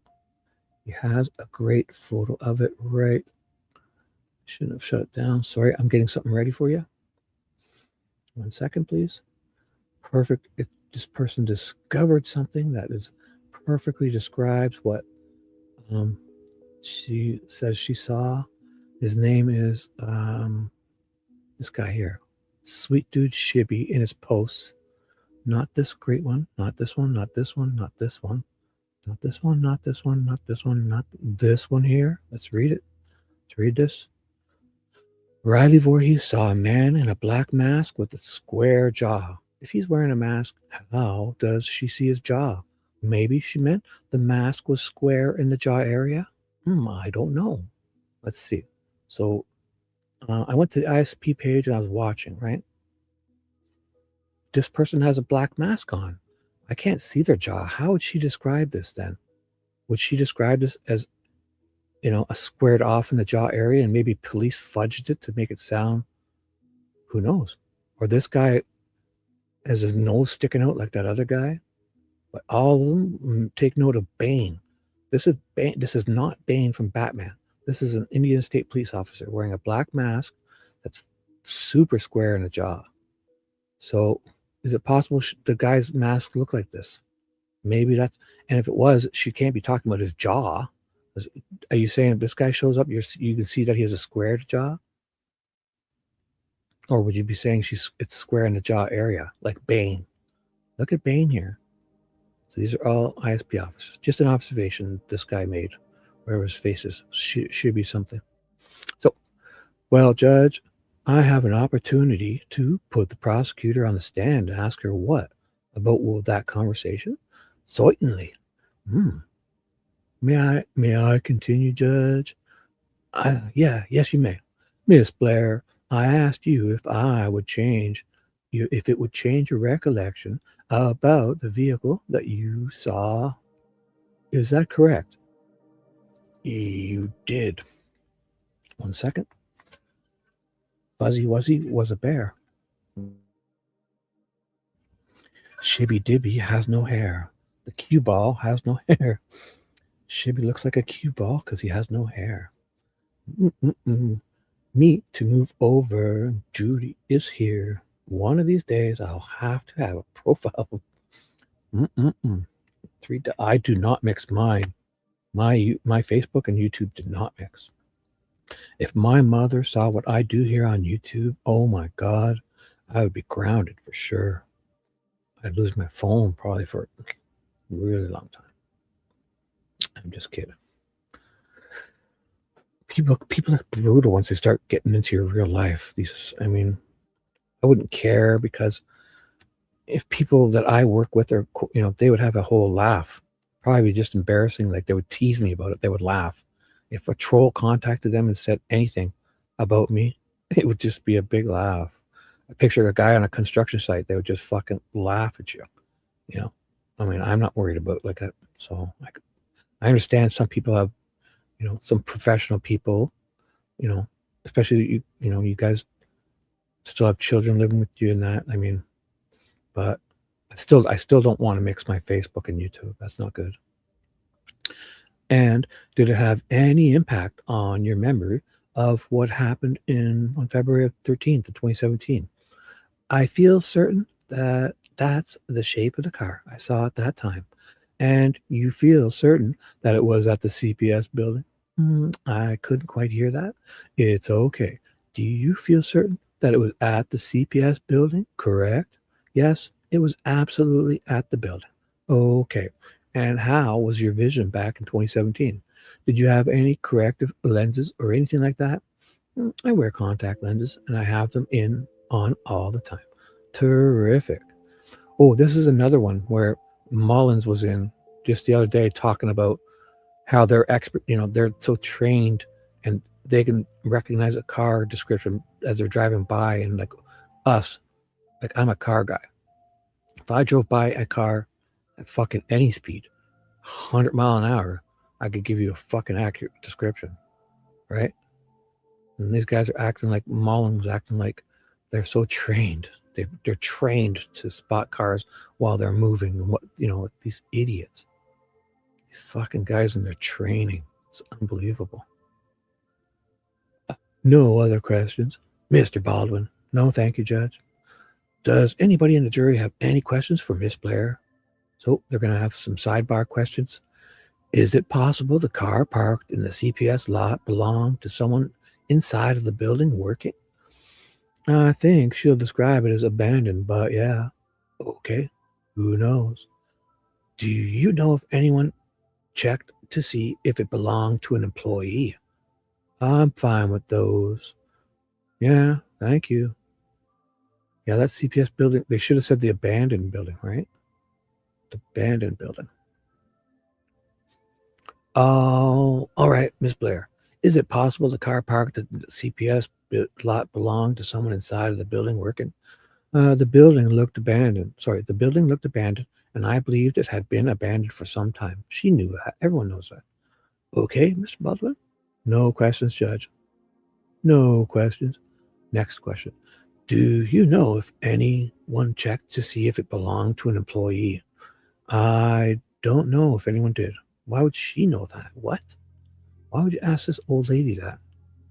She went there to fucking go for a walk. Employee. Mr. Baldwin. No question, Judge. Thank you. Miss Diener. No questions. All right. Thank you, Miss Blair. That was useless. You may step down. You may call your next witness. Dr. Stuart Grassian. Oh, boy. So that was useless, pretty much, right? That was very useless. Oh, I drew the car. Yes. I have to have my car picture saved. Yes, I'm going to overwrite. I want my car. Thank you very much. And there we go. Let's, I should do this person for sure. Sorry, guys. Oh, hey, Critter. Oh, no, Critical True Crime. Hello. Are you new? Good morning to you. Critical True Crime. Well, I don't think I recognize you, but welcome. Welcome. Look at using emojis. Perfect. You fit right in. Love the emojis. And sorry, guys, I want to try to say hi to people, but I'm reading these by myself, right? That's the reason why the other, they have people and they take, they have two people reading, right? So they can look at chat and stuff. So just know, I don't mean to ignore you if it feels like that. So perfect. Boom. Well said. Well said. Have you? Excellent. Excellent. Well, welcome. Have I, under that name, did I miss you? Critical True Crime. CTC? Oh, well, welcome. I miss a lot of people. I'm so sorry, guys. I really don't mean to. I'm a dope, but I'm reading, I'm reading both. Like and the screen, like you got a picture of the screen I'm on here is not the screen.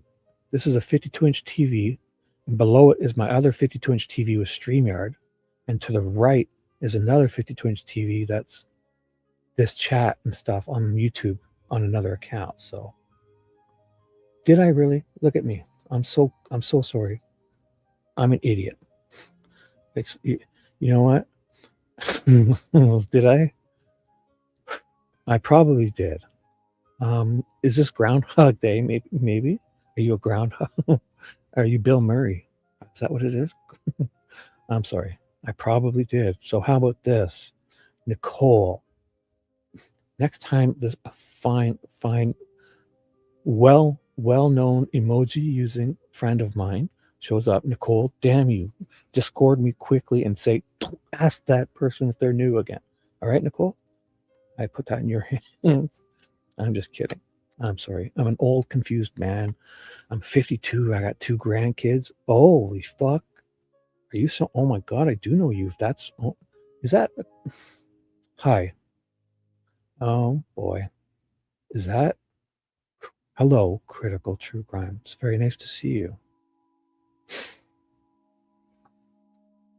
Oh, it's very nice to see you if that's who you are. All right, I'm moving on. Nicole, you don't have to scratch that, Nicole. You don't have to remind me ever again. Nicole, actually, leave me alone. I'm so sorry. I'm a confused old man. I got grandkids. I don't even know what year it is. What year is it? Where am I? Oh my God. It's what? It's 2000 and it's 1993. Oh my God. Can't wait till I turn 21. All right, doctor, go ahead. So, Dr. Stuart Grassian by Mr. Rosie. My name is Dr. Stuart Grassian, and could you spell that for us a little louder, so the court reporter can hear you? Sure, it's Stuart, Stuart, and he spells his last name. All right. And where do you live generally? Well, right outside of Boston in the Chestnut Hill area section. I need a good voice for this guy. How about it'll just be like, Rosie will be like my regularly tough, manly, well-educated, charming self. And this person will be, it'll merge into if I like him or not. Let's see. So charming, TikTok dancing Rosie with the sexy socks voice. All right. And where do you live generally? Right outside of Boston in the Chestnut Hill sections. And tell the jury, what do you do for a living? I'm a psychiatrist. All right. And what's your educational background? Well, my undergraduate degrees from Harvard University. My goodness. I can spell Harvard. I have a master's degree in sociology from Brandeis. Oh my goodness. My MD degree is from New York University Medical Center, where I also did an internship in medicine and then went to Harvard Medical School. Man, this guy and I are like exactly alike. The Beth Israel Hospital in Boston, where I did a residency in adult and adolescent psychiatry. I became board certified in psychiatry in 1979 and also have a JD degree that I got in 1986 night school. Oh my God. This guy and I are almost exact. I swear. Like, it was like around 1990, 1989, where I barely squeaked through high school. Like, we're almost twins. When you look at if we look at our resumes like this, our education levels especially. I barely squeaked through high school. I had to go back and get some credits, Oh my God, I'm one and the same, I think. Look at you. All right, so, and JD, meaning you have basically a law degree. I have a law degree, yeah, many years ago, right? Many moons ago. All right, okay. And do you also teach, or have you taught just kind of on the academic side or something? Yeah, I was on the clinical faculty at Harvard Medical School for about 25 years, and I had to stop doing that because of some significant family medical issues.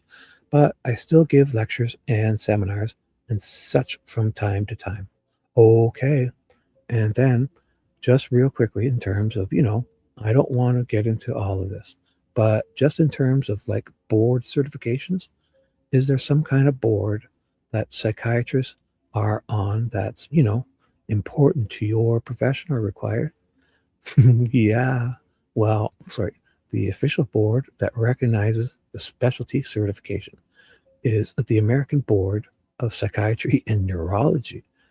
God, exactly. Like, I feel like I'm looking in a mirror with this guy's education level. And I've been board certified since 1979. You know what's funny about my thing? When all my books from school had like the Board of Education label on the front, and it was this big B, and it said like Board of Education. And I used to always change it to RED on all my books. Every time I saw it, I would change it to BORRED. I got a pile of them right now. I could show you later. Every time I saw it, it was Board of Education. It was a big letter B. and it said Board of Education. And I was like, I changed it to, you guys just see how smart I am, man. Thank you. You're going to have to keep speaking up because you're kind of trailing off. Sorry. I don't think moving that close is going to help. No, you just got to speak up. And so are you in a good standing, so to speak, with the board? Yes. Of your profession? Fine. Yes. Okay. All right. And in the course of how long have you been a psychiatrist now? A long time. I completed my residency in 1977. Oh my goodness.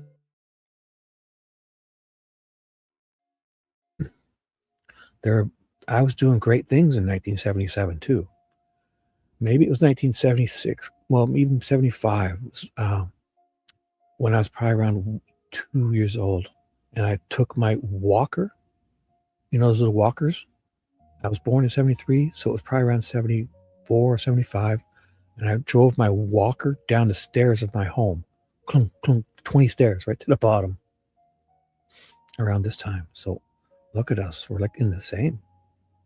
And then my parents came running and they looked to the stairs, and I'm out of the walker. The cement floor, it's gone. And I'm crawling back up the stairs, smiling. I swear to God to you. They said I was crawling back up the stairs, smiling. These wooden stairs to concrete floors with concrete pillars, and I went down the whole stairs, and I fell out of the walker, and I was crawling back up the stairs, smiling. And my parents were like, what? I didn't have a scratch on me. I didn't have a mark, nothing. And it's been all downhill ever since. Okay.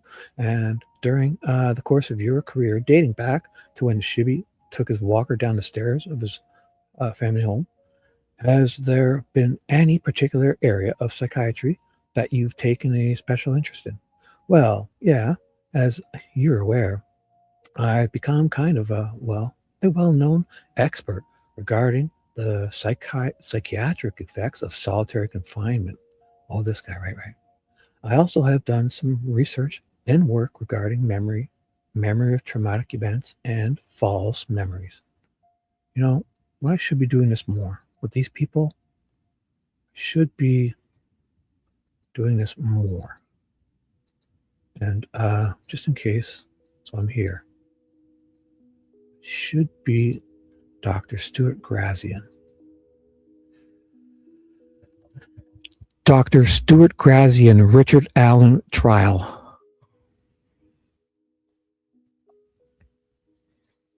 Oh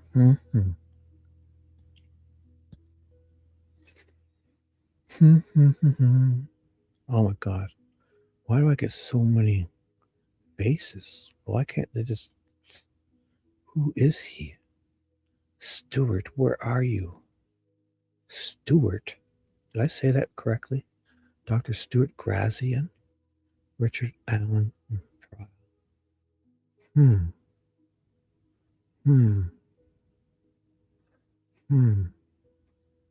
That is no good. I should do this beforehand. So we need to see what people look like. Look at this. Oh my goodness. Love those emojis. So, Critical True Crime.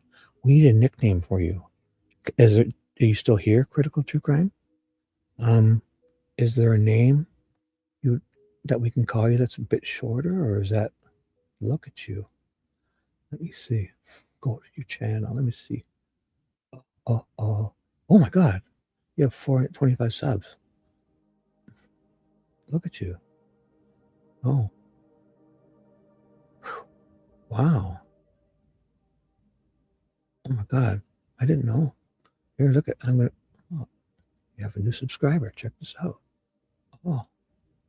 Here, how about this? How about this? How about this? Oh, I got a great idea. Redemption time. Check this out. Redemption. This is good old friend of mine. Critical True Crime is here. One of my great subscribers. Person I know very well, very familiar with this Critical True Crime. Check this person out anytime you want. Oh my God, we go way back. Ask him about me. We go way, way back. I can't even remember when. Such a long time we've known each other. Get on over there. Redemption time. Check this out. Shibby has made everything better. Look at the world is everything's back to normal. Boom. Look at this. Critical true crime. Got some great stuff. What do? You're covering was this really you? Or dude? This you? Cool, dude. Cool. Check this out. It's got some good stuff. Videos. Oh, it's a live streams and videos. Oh my God. You're covering everything, eh? Good, good. Yeah, it's good. Variety's probably good, eh? I should do some. I'm a one-hit wonder. Like all I do is read. All I do is read. I can't even do one thing very good. I'm a fraud. I'm a phony. So let's keep reading. Get on over to that link and subscribe to my good friend, Critical True Crime. Okay, let's start. Okay, and have you testified in courtrooms like this one around the country over the course of your career? Yes, quite a number of times. Sorry. Okay, can you just tell the jury, just give them some context as to why you would be called into a courtroom? What kind of things you've talked to jurors about over the course of your career? Well, God, well, there's such a wide variety. Often it has to do with things like the psychiatric effects of a person having been in solitary. Sometimes people commit bad acts, crazy acts, and it's important to understand the mental state the person was in at the time of the act. People have been in solitary and have suffered terribly and for no good reason. And courts have found, malicious prosecution and recently awarded quite significant damages in the millions for that. Did you testify? I mean, are you one of those guys that only testifies for one side or the other? Or how does that kind of work in your industry? My testimony regarding solitary confinement is basically always about the psychiatric effects of solitary confinement.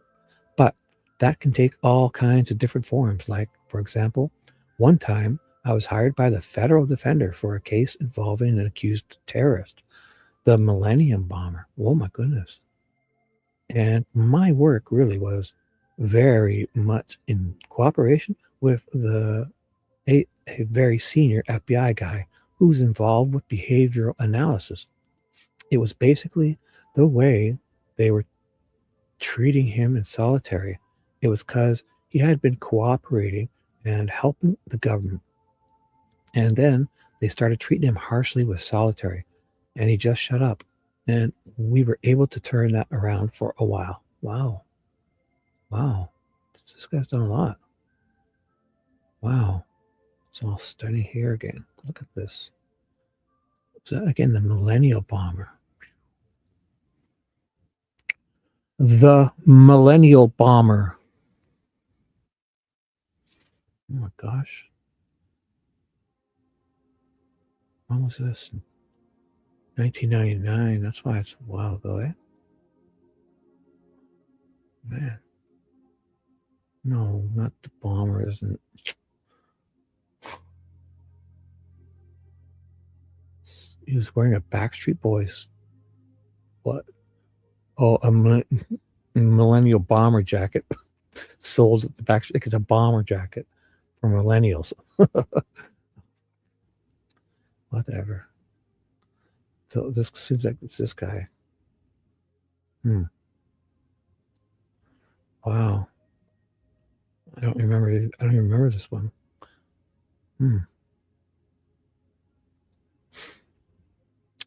Boy, where the hell was I? Where was I? I'm so glad I marked that up. What the fuck? Yeah. So you kind of work on both sides of the aisle? Yeah. Real.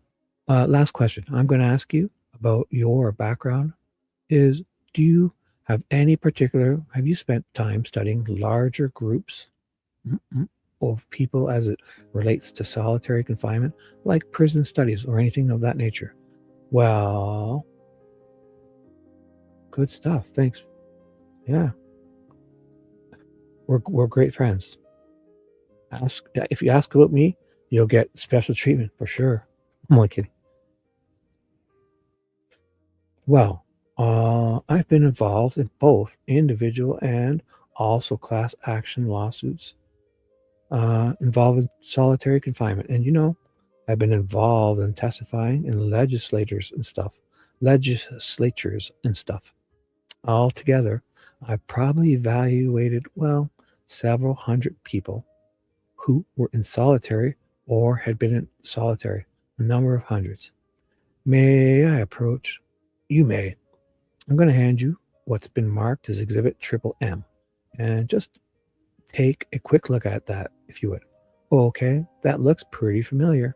Is that a copy of your CV or your resume? Curriculum vitae? Yeah, I typed it myself. Okay, and does this highlight a lot of things that we talked about, plus others? Yes. Is one of the additional sections of information on here about literature that you've published in this particular area?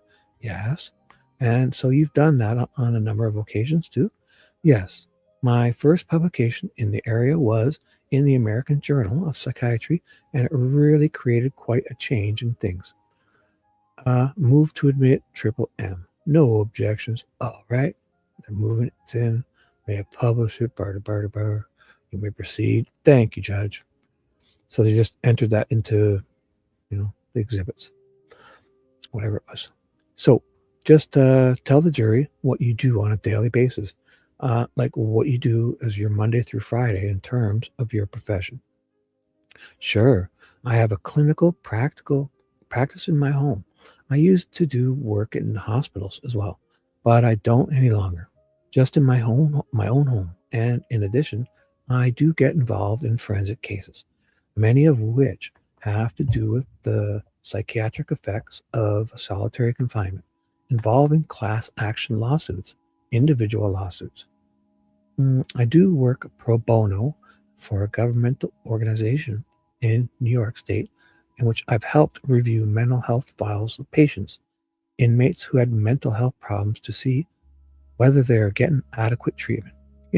As I said, I give lectures at the Harvard Medical School Center on Bioethics, other places as well, Harvard Law School, on those particular issues. Okay, so you see patients. Yes. Okay. Did there come a time when I reached out to you to assist in this case? You did. Yeah. Just, what was it? Just tell the jury kind of what you remember about that, and what, I guess, the demand, if you will, or the request was on our part. I can't say I remember in detail, but I understand that Mr. Allen had some potentially or seemingly incriminating statements while he was in solitary confinement, and there was a question of whether his condition of confinement, his mental state, may have had an important impact on the statements that he was making. Okay. And did I offer you up information to review at some point? Yeah. In order, before we really started talking? Of course. Yes. Okay. Just tell the jury what generally you recall of that information. Sure. There was Dr. Westcott's INE report. There was a medical records and other records from the jails that he was in. Video of, especially of the time when he was most deranged, and a bunch of other records as well. Okay. I don't remember as I sit here. Maybe you could refresh my memory. Well, that was there. Okay. So that was his answer. I don't remember as I sit here. Maybe you could refresh my memory. Well, do you recall listening to some audio of phone calls? Oh, yes, of course. That's right. And transcripts of interviews. Of corrections officers who, not just corrections officers, inmates, also inmates who had been companions and had heard him make statements and were then interviewed by the investigators. Okay. And was there a general time frame that was associated with the information that I gave you? Yes, It was from, what was it, November of 2022 to April, May, a little bit of June of 2023. Oh, okay. Did I also provide you some information earlier this year? And I think January or February, maybe from Wabash Valley?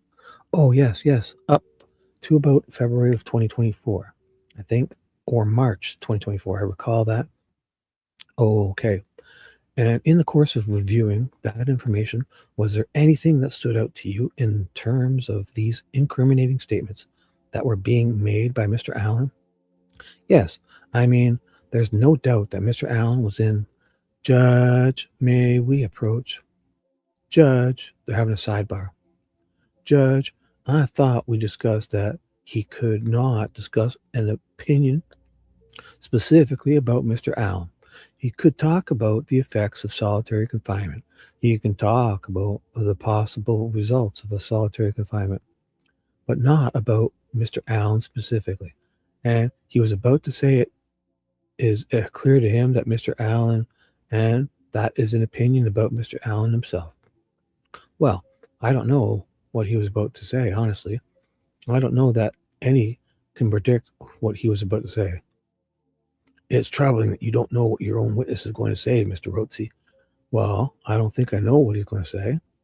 Okay. And he was going to say, well, I do think I know what he was going to say. Okay. And what was he going to say? He's going to say that he heard Mr. Allen say things that were clearly not consistent with the facts in this case. He doesn't know the facts of the case. No. Yeah, he does. He's reviewed all kinds of stuff. He didn't include any police reports in that list of things he said, read. Inaudible.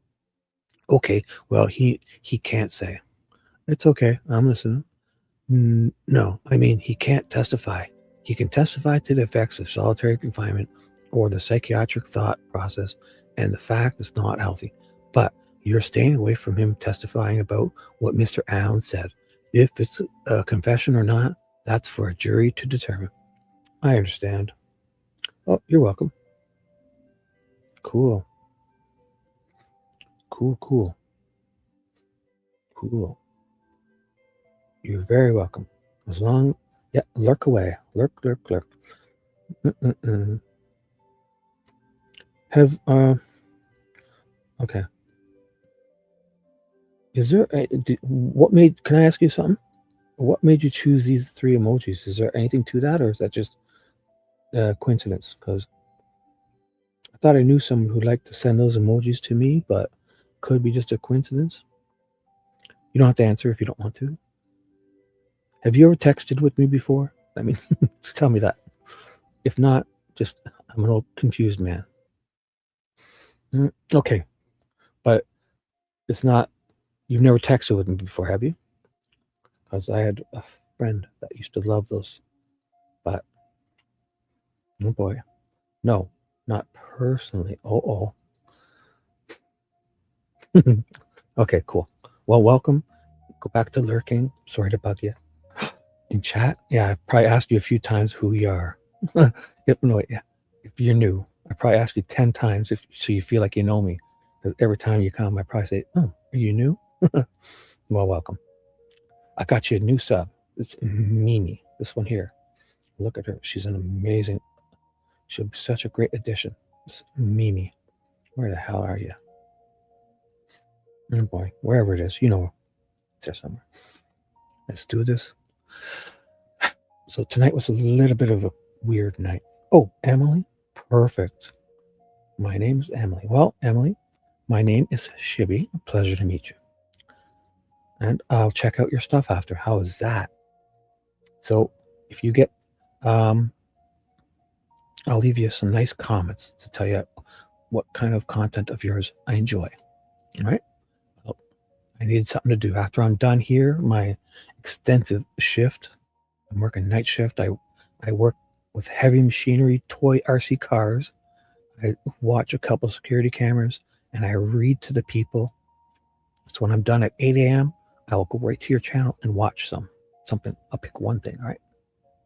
I understand. So you can educate the jury about the effects of solitary confinement. Effects of solitary confinement in general terms. Even if he knows what the charges are, he can't say that he made a statement inconsistent with the facts of the case. Nope, he cannot say that. I don't understand how he can't testify to something that we all know is patently false. No, we don't all know that. That's for the jury to decide. That's for the jury to decide. That's for the jury to determine. Well, the fact that the girls weren't shot is patently false, right? Right? Excuse me. Well, yeah. So I don't know how you're going to parse those things out. I'm trying to get this right. I'll tell you what. I'll get to the scientific stuff. Yeah, get to the science. All right. Sidebar's over. May I continue? You may. Thank you. So, Dr. Grassian, let's talk about solitary confinement, okay? Sure. That's what you're here to talk about. Tell the jury, explain to the jury what that phrase even means in a clinical sense or in a professional sense. Well, basically, solitary confinement is the confinement of an individual in a small cell, roughly 80 to 90 square feet, roughly 80 or 90 square feet, with minimal opportunities for perceptual stimulation. There's very limited opportunities.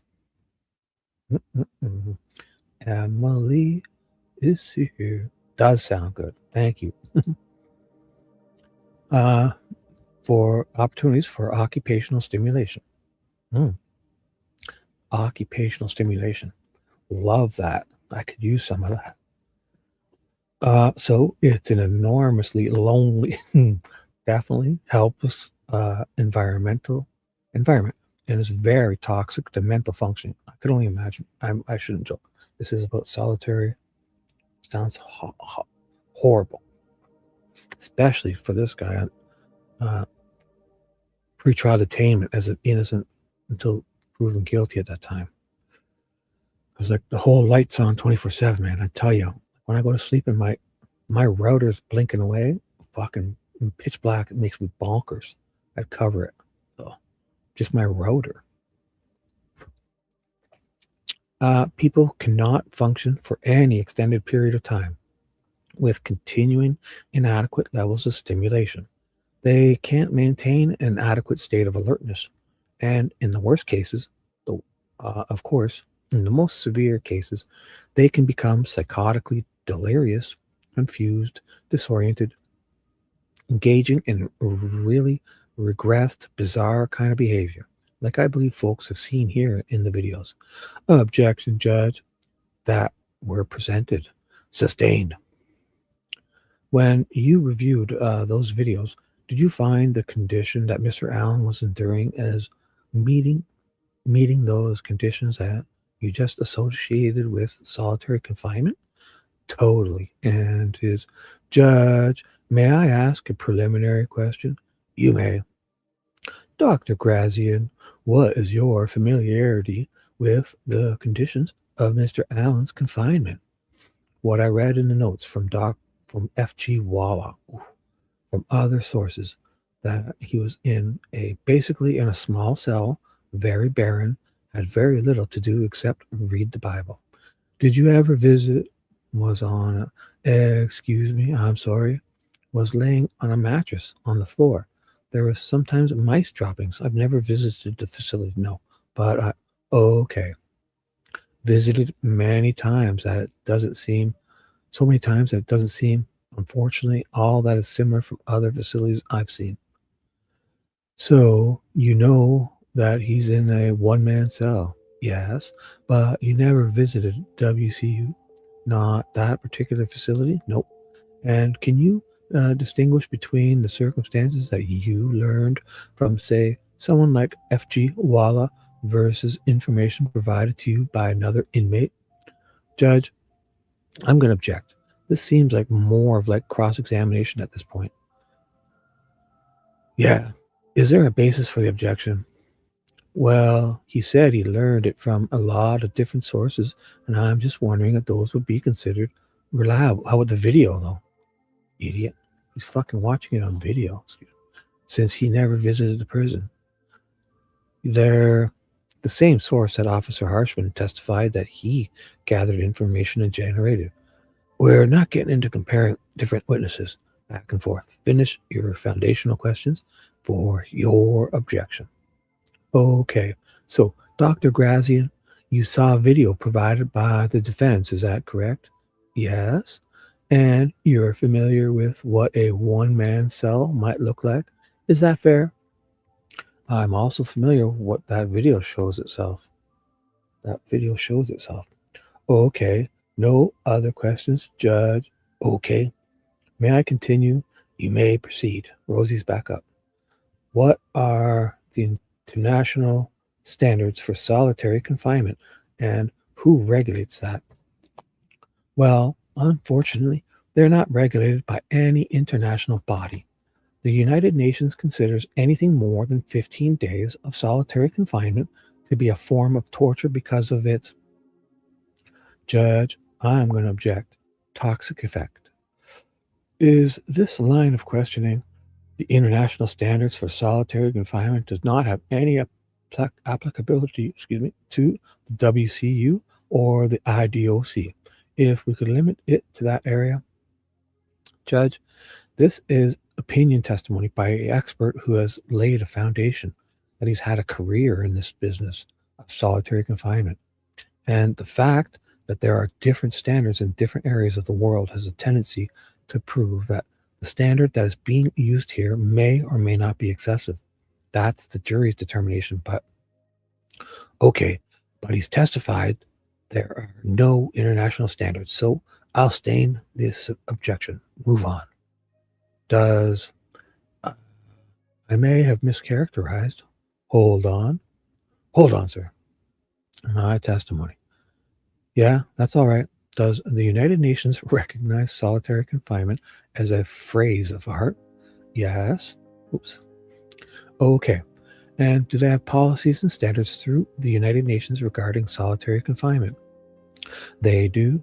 I mean, obviously, what I was just trying to indicate is they have no authority to impose those on any particular jurisdiction.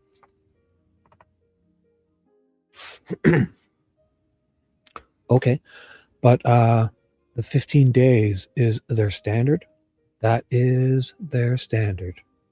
And it's the standard in many jurisdictions. Okay, you talked about some of the symptoms that one might suffer from solitary confinement. You just started to touch on. Would you briefly identify those for the jury? Well, in the most severe cases, people become overtly delirious. They become disoriented, confused. Their memory for events disappears very typically. In fact, when a person recovers from delirium, one of the frightening things they experience is they have to no memory for what had happened during the period of time that they were delirious. Oh boy. Wow. I think I remember most of the stuff. I guess if you forget, you won't.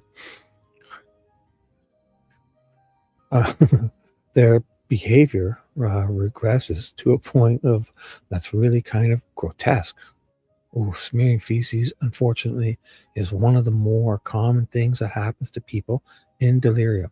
But, acting out sexually, being naked, smearing themselves, throwing things all over the ground and not knowing what they're doing, where they are. That's about as bad as it gets. Of course, in that context, there are situations where people have seriously injured themselves or killed themselves. But, even people who tolerated the solitary confinement better than that will find they have difficulties with memory, with concentration, with thinking. They become hyper responsive to stimulation. They can't stand stimulation at all. They become obsessional. A lot of really awful things happen. A very high rate of suicide associated with solitary confinement, roughly 7 to 9 times as great as it is in the general population. Oh boy. Sorry,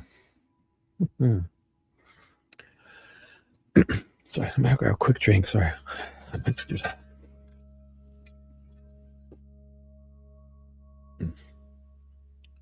And you mentioned the word delirium, where there was a question about that earlier in the trial. Can you just tell the jury kind of clinically what delirium is? I think you've kind of touched on that. Well, yeah, delirium is the inability to maintain an adequate state of alertness. So the person becomes mentally confused, can't think straight, can't remember things well. When it really gets bad, it's like you have this huge fog or this thick soup in your head, and everything just floats by and nothing makes any sense at all. Just a total bewilderment. What causes delirium? Well, it can be caused generally by two types of factors. One is internal factors. The internal activating system is deranged. For example, people in severe sepsis, people in severe cognitive heart failure, respiratory failure, other organ system failure can develop delirium. Another thing that can cause it is inadequate levels of external stimulation. So we see it in people, for example, in medical situations. Eye-patched patients have developed it. Poliomyelitis patients, oh boy, poliomyelitis,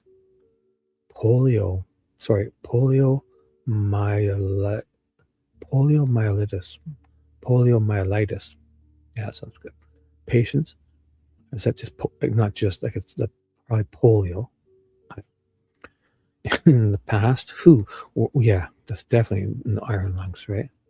Iron lungs. Oh, there was a guy that spent his whole life in one of them. Oh boy, that big submarine type of thing. Some guy spent his whole life in one of them. Oh my God.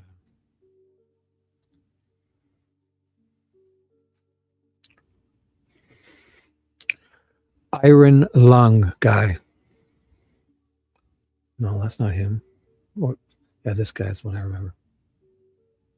Paul Alexander. Boy. Yeah, this guy's horrible. Man, his whole life he spent like this. He was known by millions on social media as Polio Paul. Paul Alexander of Dallas was forced to live most of his life in an iron lung after contracting polio. He died this week after achieving what few imagined would have been possible. Tonight, KVU's Bob Buckaloo takes a look back at Paul's miraculous life. For 72 years, Paul Alexander lived most of his life in and out of an iron lung. He contracted the polio virus when he was 6 and lost the ability to breathe on his own. A cylinder that encased his body created. Wow. Man, imagine that, eh? 78 years. So basically when he's young. So 70 years this guy made it in this thing. He's smiling at the end too. Fuck. Wow. Holy fuck. Poliomyelitis patients in the past who were in iron lungs, who are sort of confined to these iron lungs. That was a major problem for them. We also have the things called ICU psychosis, intensive care unit psychosis. And I recently had cataract surgery. Spoke with my ophthalmologist. Ophthalmologist? Oh my goodness. He's really familiar with the whole problem with eye-patched patients and visually impaired patients developing hallucinations and sometimes becoming overtly confused and delirious. So it was interesting that he had that experience as well. And then I'm going to go back.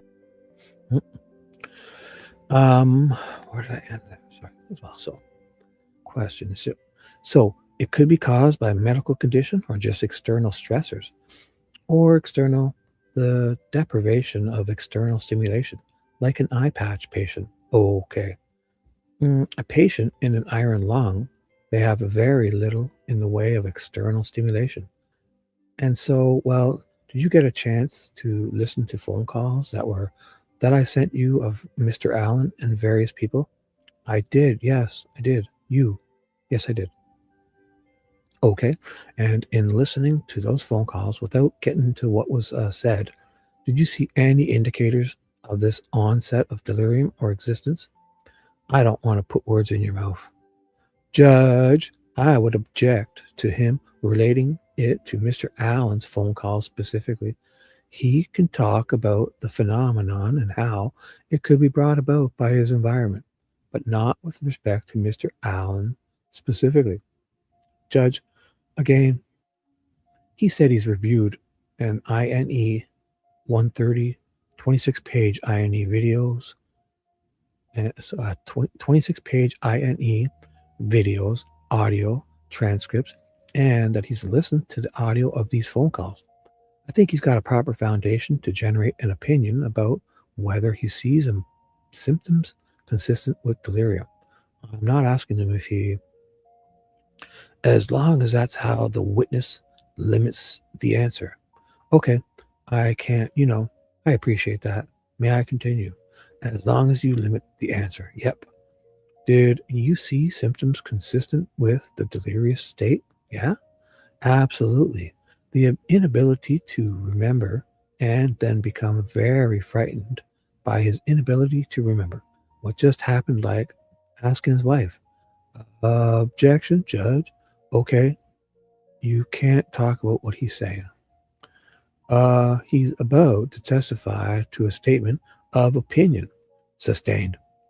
Was there any doubt in your mind that this state of mind existed when you heard all of this? This was my absolutely classic. There was no doubt in my mind. Okay, and let's talk about false memories, okay? Do you recognize that phrase? Yes. Tell the jury again, clinically, what that means to you. Sure. In studying memory, you come to realize that many people in many circumstances develop memories that are untrue, but they experience them as being true. And I did a study with one psychologist, well, actually a few psychologists, in which we realized that a false memory, after it's reviewed and reviewed and reviewed by the patient, by the individual, starts looking very much like a memory. So we went back and tried to understand how the memory developed. And what we saw was that false memories don't start as images. Images, real memories, they start as beliefs. So many people with a false memory will say, I think I did it, or I think I saw it. And after a while, they work on it. They work on it in their mind. And visual or, perceptual images start to develop that become memories.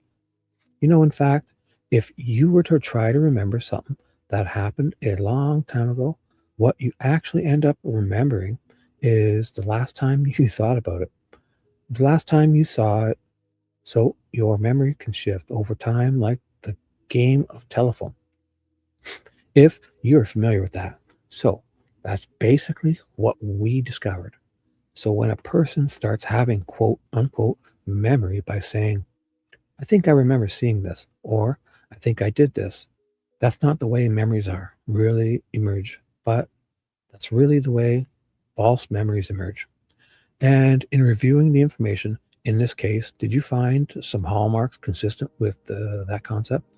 Perfectly consistent. I mean, again, very classic. Okay, that's enough.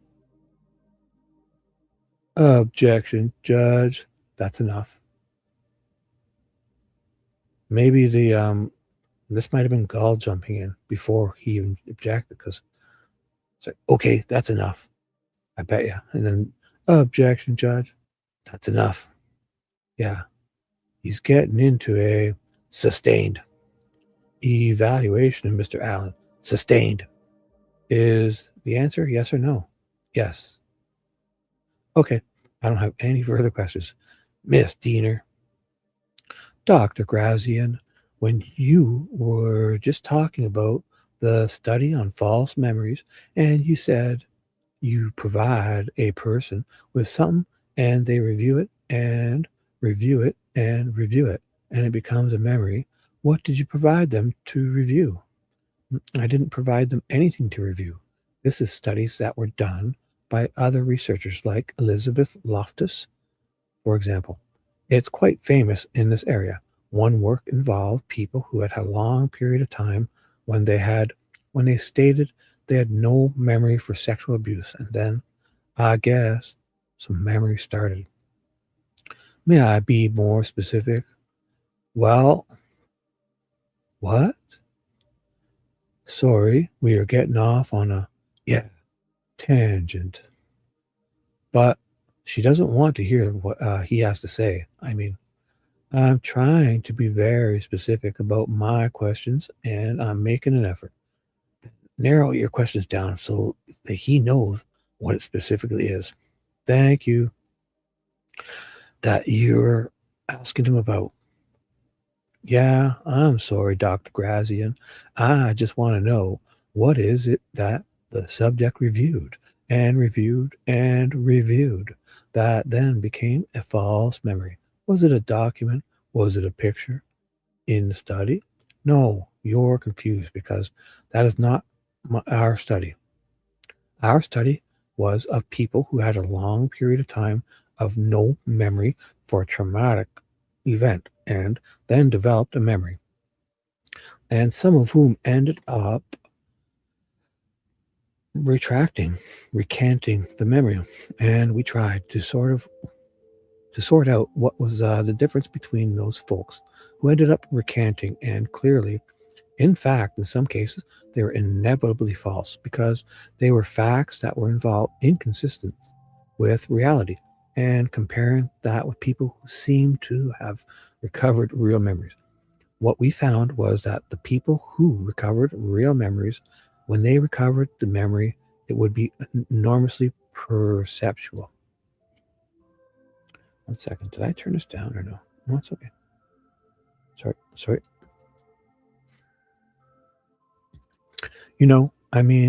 A smell, a sight, a sound. Whereas the people who ended up recanting, you found that at the beginning, what they talked about was a belief and then a vague perception, and that gradually over time, their perception became more clear. So let me ask you about when you found the real memory.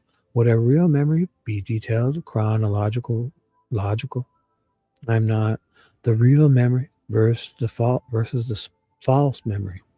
Real memories are extremely perceptual, is what I would say. Perceptual, right? Like they would, I'm not sure what's your question. Yeah, they would include insight, maybe by the person telling the story. Insight, relating events to feelings. That's not intrinsic to it, but I suppose it would be common that would happen, but that's a different subject, different. Okay, question. Okay, so I guess the question of whether a real memory would include insight of the person telling the story, or maybe a reflection about how the events in the story made them feel, that does not lend itself to making it a true memory. I'm sorry, I'm really confused by your question. Okay, I'll move on. Are you aware of critical factors that are used in the prison setting when a decision is made to place a person in safekeeping? I'm somewhat aware of it, but I don't consider myself as an expert on prison. Okay, administration.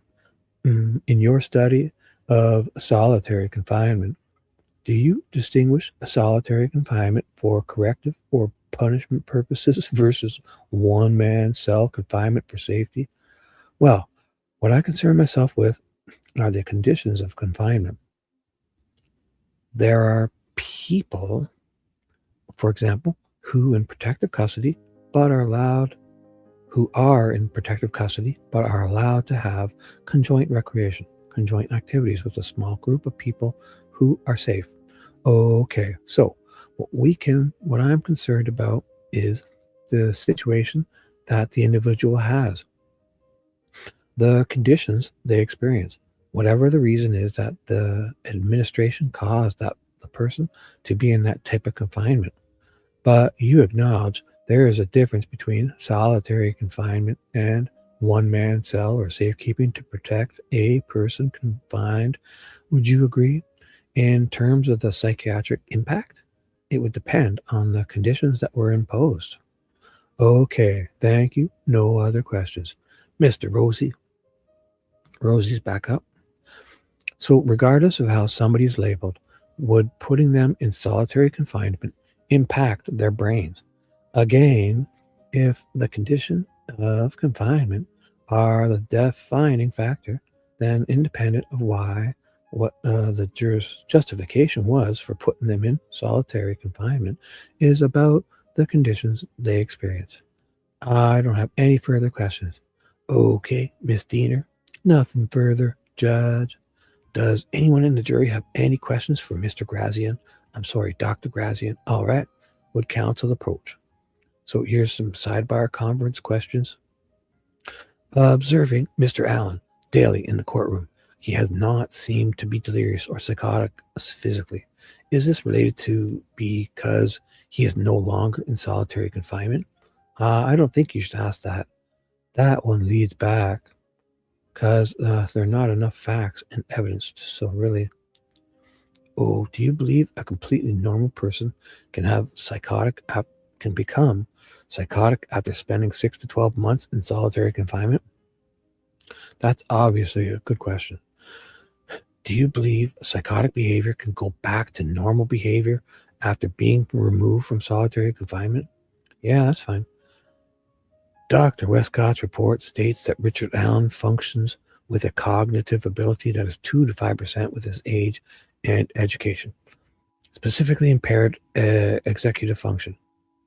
How would a person with this cognitive ability be affected by solitary confinement? How?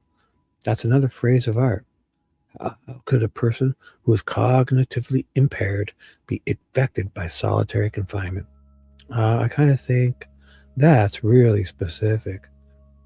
You're asking him to draw an opinion about things that you really didn't want him to testify about.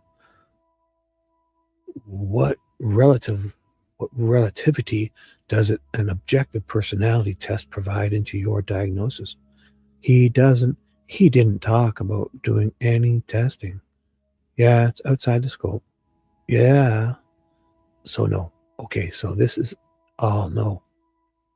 Does someone being diagnosed with major depressive disorder with psychosis mean that any statements made cannot have any truth in them? I say no. I just don't. I think he's not. I mean, I wanted him to testify about some of this stuff, but I don't think that was that he was allowed to do. That was what he was allowed to do. No. So these two then?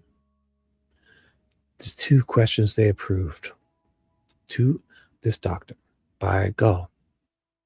Doctor, do you believe psychotic behavior can go back to normal behavior after being removed from solitary confinement? Generally, the answer to that is yes. And of course, in some cases, we know that Mr. Allen had a psychotic. Objection, Judge.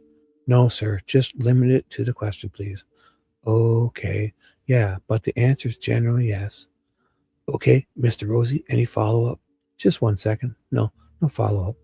Miss Diener, no follow-up. Next question. By God. Do you believe a completely normal person can become psychotic after spending 6 months to a year in solitary confinement? Absolutely. I've seen it happen. Mr. Rosie, any follow-up? Nope. Miss Diener, no follow-up.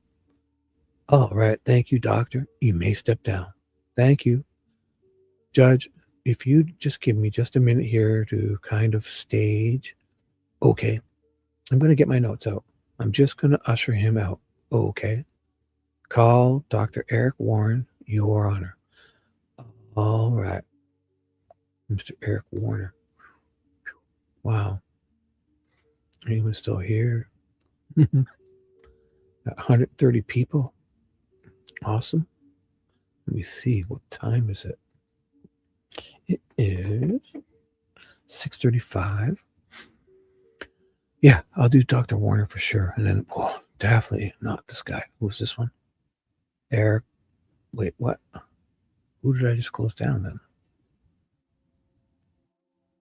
Oh, did I miss some? No. What did I just close? Oh boy. I must have closed something else. Oopsie. Let me just check. So I've done Betsy Blair, Stuart Grassian, then Erin Warren. I must probably close Stacy Eldridge's. Eric Warren, then Stacy Eldridge. Stacy Eldridge, 65 pages. Eric Warren, 76 pages. Oh my goodness. Oh my goodness. Who is this then? So Eric Warren. No, that's the finish. Oh, yeah, that was his. Stuart Grassian goes to Eric Warren. So I must have closed something else. I'm not even sure what it was. Or I just saved it. Okay. Then I closed it. Okay. These are way too long, no? Oh boy. Yeah. This guy, Eric Warren. Oh boy. This looks long. Long. Oh my God. So he starts. So they ended here. He starts. They call him up. All right. Judge, minute. Yep. Sure, I'm in. So he starts here. 76 pages. Oh boy. Stacy Eldridge is 65. Oh boy. And what were the other ones? Cecil and Bunner. Cecil and Bunner. Cecil and Bunner.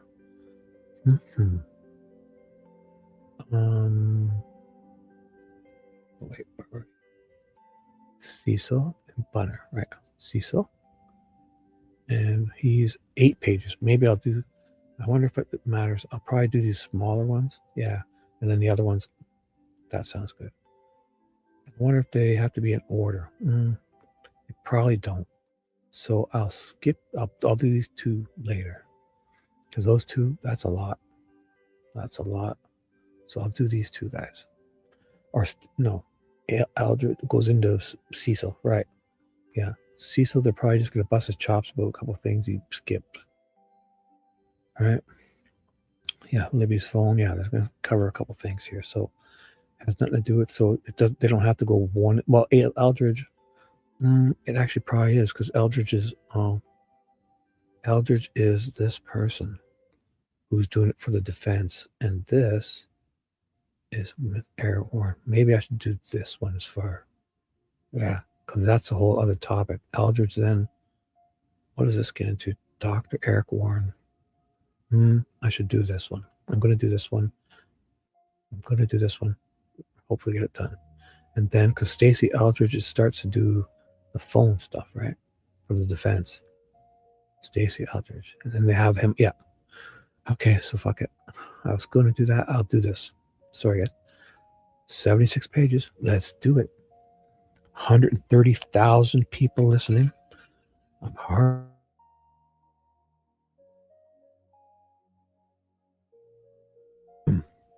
It is 6:40, hour and 20 minutes. Let's see if I can do it. I can read 70. Let's see if I can read 70 pages of big spaced writing in an hour and 20 minutes. Oh my God. No distractions. Let's do this, because Eldridge and the other two all have to be the same, because they are so, that's like phone stuff. Cecil's like the Eldridge, and then Cecil's like the app data and extraction, and Bunner's the same type of thing, extractions of phone. So executive decision is to do this now. All right. Dr. Eric Warren. Questions by Mr. Rosie. All right, Dr. Warren. I'm not realizing I didn't make copies of your CV. So let's tell the jury what your name is. My name is Eric Warren. That's spelled, last name spelled. Okay. Now tell the jury where you live, just generally. So I live in near Memphis, Tennessee. And so you're from Tennessee? Oh, because you're the only 10 I see. Boom. All right. And what do you do for a living? So I own my own company. It's called SCP Forensic Consultations. So SC Forensic Consultants, where I routinely provide as the same suggest consulting in various areas of forensics to include firearm. Oh my God. A tool mark. I thought this was going to be like a doc. What? I just keep reading. This is a doctor. He's doing for these guys in their fucking tool mark shit. Anything harder that contacts anything softer. And boy, Oberg is going on about running your hand through sand. And tool mark identification. Oh my God, as well as crime scene reconstruction. Is this the Faro photos? Oh my God. How come we don't get to see it? And shooting incident reconstructors. Okay. And what's your highest level of education? Just tell the jury how you were educated.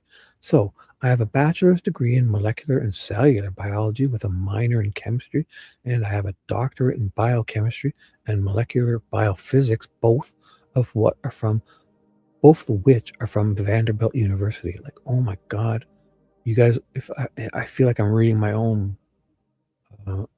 history, education. I feel like this is exactly like we're like twins. And in terms of your work experience, just give the jury idea of the evolution of your employment circumstances since you got out of college. So after I earned my doctorate degree, like Shibby, I was hired. I applied to and hired by the Tennessee Bureau of Investigations, or the TBI. During my tenure there, I was a special agent forensic scientist. That entire time, I was assigned to the firearm and tool mark identification bullshit racket unit. And so part of that initial 2 years was an on-the-job training program set forth by the guidelines of the Association of Firearm and Tool Mark Examiners, which I call AFTE for short. After I completed that successfully, I was signed off on independent casework where I continued to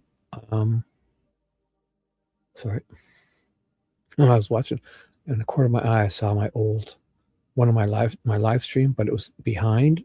It was doing something way different than what I'm doing. So I fixed it. Where did I get to? So I would routinely leave the laboratory. No, I didn't read this. So in addition to that, I was assigned the Violent Crime Response Team, or VCRT, where I would routinely leave the laboratory and actually go respond to a scene when law enforcement agencies had a particularly violent crime scene that they needed assistance with in either tracking down leads or solving that particular crime. So you worked for the state of Tennessee, right? Yes, I did. And is that like you work for law enforcement? Yes, I was law enforcement. I was sworn during that entire time. Okay, and then tell the jury why you left, I guess. So my background through my academics was all research-based, looking at the effects of external things on our body and how they led to things like cancer. And so when I transitioned to forensic science, looking at how external things, but now like bullets, how they would have effects on the inside of our body, really piqued my interest to do research. And unfortunately, when you're in a crime laboratory environment, like I was, the majority of your time has to be focused on just working evidence and getting cases out the door. I missed that. Sounds like he's but like he's not gonna, he's probably left on bad whatever circumstances. I missed that.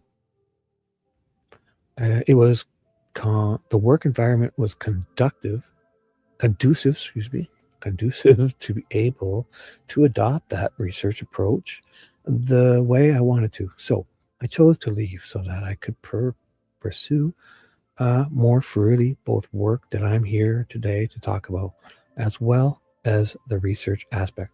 Yeah, he didn't want to do shady shit, it sounds like. And yeah, he has a conscience. Yeah.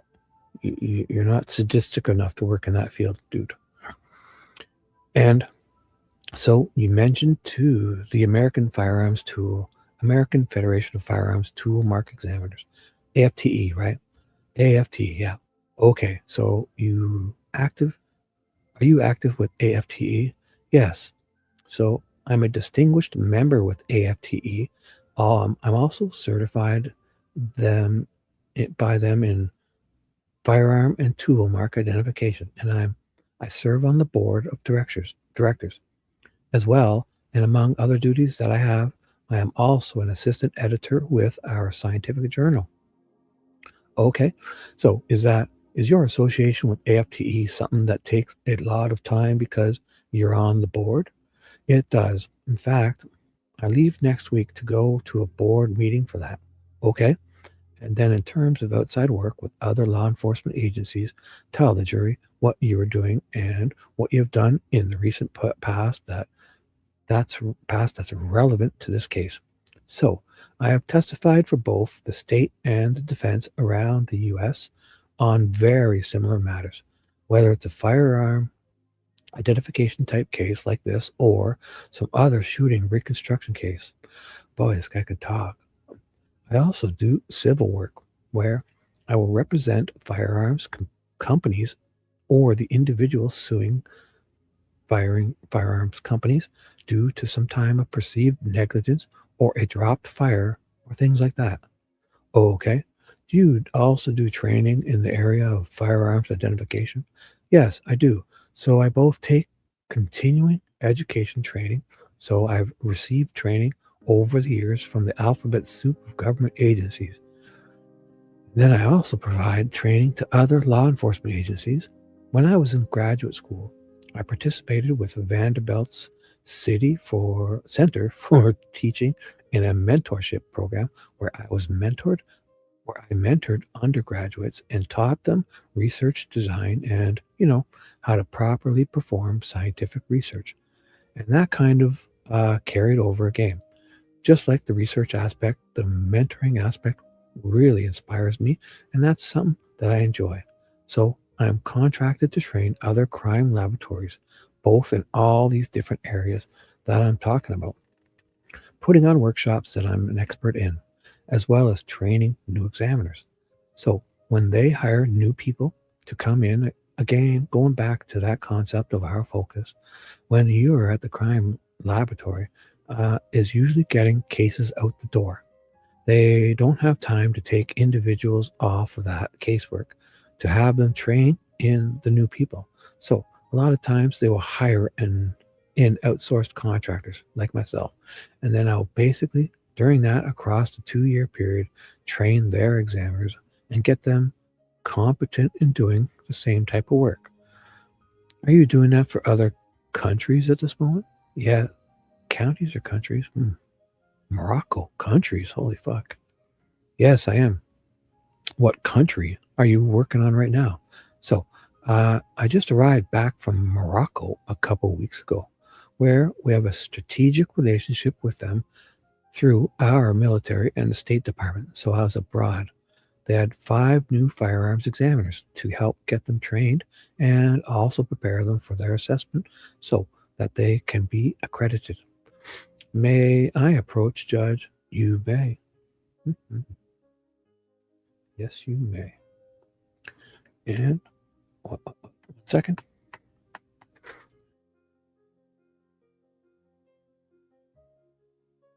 Excuse me. May I approach, Judge? You may. I'm slightly unprepared here. I'll hand you N, Exhibit N. Let you take a look at that. Let me know when you looked at that. Okay, I've looked at that. What is it? That appears to be a 6-page, true and accurate copy of my CV. Okay, all right. Your resume, right? Fancy word for resume, yeah. I'm gonna enter that in. His resume, blah, blah, blah. And just one moment, no objection, no objections. They enter it in. You may, Dr. Warren. I used the phrase critical community in the past in talking with you. Do you recognize that phrase? Yes, I do. Okay. Tell the jury, let me ask you this simply. Is there a critical community, so to speak, in your industry as it relates to the legitimacy of firearms identification? Yes, there is. So the critical community, as we've discussed, is generally professionals that aren't necessarily firearms and tool mark examiners, but are in some type of related or adjacent field. So that could be engineering, mechanical engineering. It could be psychology or human factors, these types of things. And there are individuals, again, professionals in those areas that have certain opinions that are critical of the firearm examiner and our ability as a professional to do what we claim we can do. Basically, he's here to say it's bullshit. Okay. And is that something you've been dealing with throughout your time in the industry? Yes, it is. And in fact, I have testified on a couple occasions in hearings defending the science and defending our processes and procedures for what firearms and tool mark examiners can do against those individuals. All right. Do you know what PCAST is? Yes, I'm familiar with it. What that organization is? Yes, I'm familiar with that. Okay. And the NAS is that right? Or the NSA? The NAS, the National Academies of Science, yes, are those two organizations that have been critical of the firearms identification business at times. So they are two groups or organizations that they will contract a number of professionals in the legal field and the statistics field. Again, this critical community of people. And they have them review very critically, not to overuse that word. Basically, our publications and our research, and then form opinions based on what that review reveals to them. So what's PCAST stand for? So PCAST is the President's Council of Advisors on Science and Technology. Okay. And is that like the President of the United States that we're talking about? Yes, it is. It came out in 2016 and was for President Obama at the time. In your time as an AFTE board member, have you found that this critical community to actually be helpful in advancing the firearms industry? Yes. So whenever you have a constructive dialogue play out and you can discuss these things, it's essentially, that's called peer review. So you have a situation where experts have a scientific discussion. They can bring, different perspectives into play and to be able to discuss those opinions on both sides. And it generally will push any scientific endeavor. But in this case specifically, forensics and firearms and tool mark identification forward as a field, because we are able to take what those critiques that we believe that are being leveraged and design research to address those types of questions to essentially improve our field and to prove that we can do what we say we do.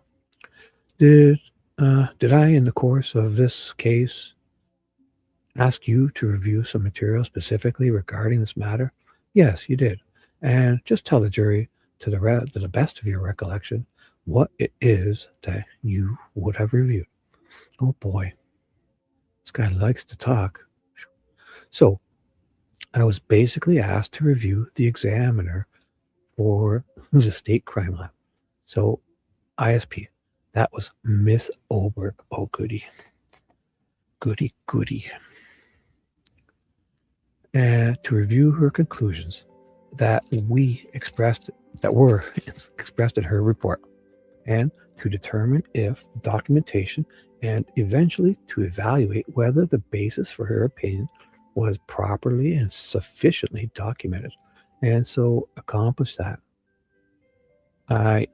To accomplish that, I needed to review her case file. And I actually had 3 different reports and associated case files that I reviewed for this case, as well as the micro photographs. So photographs that were taken on the microscope. Sorry, did I jump to? Oh, sorry. Where she was comparing 2 different items. Sorry. Perfect. Together at the same time. It included other types of supporting documentation, such as I reviewed a transcript from a deposition that she gave earlier this year. Oh, okay. And was the information that you received from me, in your opinion, was that adequate enough, or was it enough information to generate some opinions? Yes, everything that I asked to be able to review, I was provided. Oh, okay. So he reviewed. So I wonder if he thought the same thing I did about her saying that she attributed the bullet as to having cycled through the first 6 hour, 5 years before she had Richard Allen's, because the other 2 got ruled out. And this one couldn't be ruled out, well, of course, because you fucking ruled it in. Oh, okay. Is there anything that you didn't get that you would normally suspect to be present in a case like this? No, nothing that comes to mind right now. Okay, and you mentioned that. Judge, may I approach up here to grab a couple of exhibits? Yeah, yes, of course. Thank you. Dr. Warren, you mentioned that you reviewed some photographs, the microphotographs or microscopic, is that fair? Yes, microphotographs or microscopic photographs, either would be fine. And are those the things that you would normally see in a case file in a situation like this? Yes, they would be. Okay, tell the jury from a procedural standpoint what the significance of this, or the purpose of what the significance of, or the purpose of, for these, something's missing here. What the significance is of, or the purpose for those photographs, whatever, something like that. What's missing there? When you do these, when you, as a firearm examiner, when you engage in this process. Sure. So photographs are one aspect of documentation. Documentation is very important for multiple reasons. First of all, the examiner, it may be years between when I worked with the evidence or when an examiner works the evidence, and when the trial goes, when the case goes to trial, if it does. And so the first aspect of documentation is to refresh my recollection when I'm told, hey, this is going to trial. You need to be at such and such location on a particular date. Another aspect of it is for laboratory accreditation. So there are requirements for the work process and product to be properly documented such that another qualified examiner could review your documentation and understand and be able to determine why you reached the conclusions that you reached. Right. This is Oberg's thing, where they overlook each other, and if they like it, if they agree, fine. If they disagree, then your boss gets to have the tying vote, and they never have anything inconclusive. Yet Oberg states that not being able to have inconclusive is sketchy. Yet they sounds exactly what this lab does, because they were the test, that double blind, that black box test, they were tossing out 25% and not telling. They were just because they were inconclusive. Yet that wasn't included. So they were saying like 2% positive, false positive, and 2% false negative, or 3%, basically 5%. So it sounded like they would get 95% out of 100. And the other 2 would be, you'd put 2 people, you'd let 2 people go that didn't deserve to be, and 3 people would be convicted for something they didn't do. Yet they leave out that it was also 25% inconclusive. So it's basically 30% out of 100.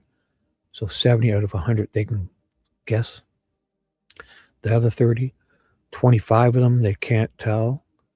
5 of them, 2 people get locked up for something they didn't or do, and 3 people get let off for something they did do.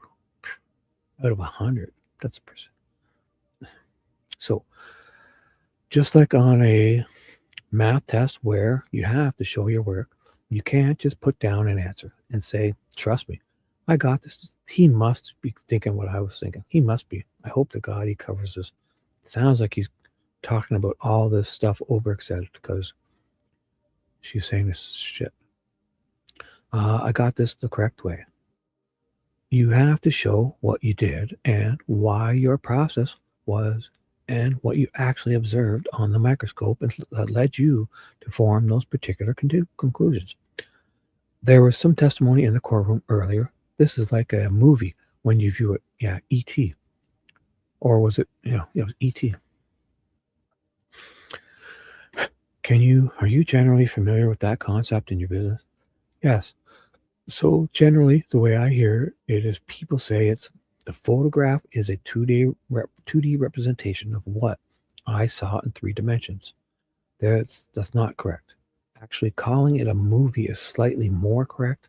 A microscope generally has a very narrow depth of field, which means you are getting a projection from the light of a very, very thin slice of whatever is in the focus underneath the microscope. Right. So it's like the frames per second. You're getting, it's more detailed on them. Yeah, frames per second would be better. And so as an examiner is looking at, they're constantly seeing that 2-dimensional image being projected into their eyes.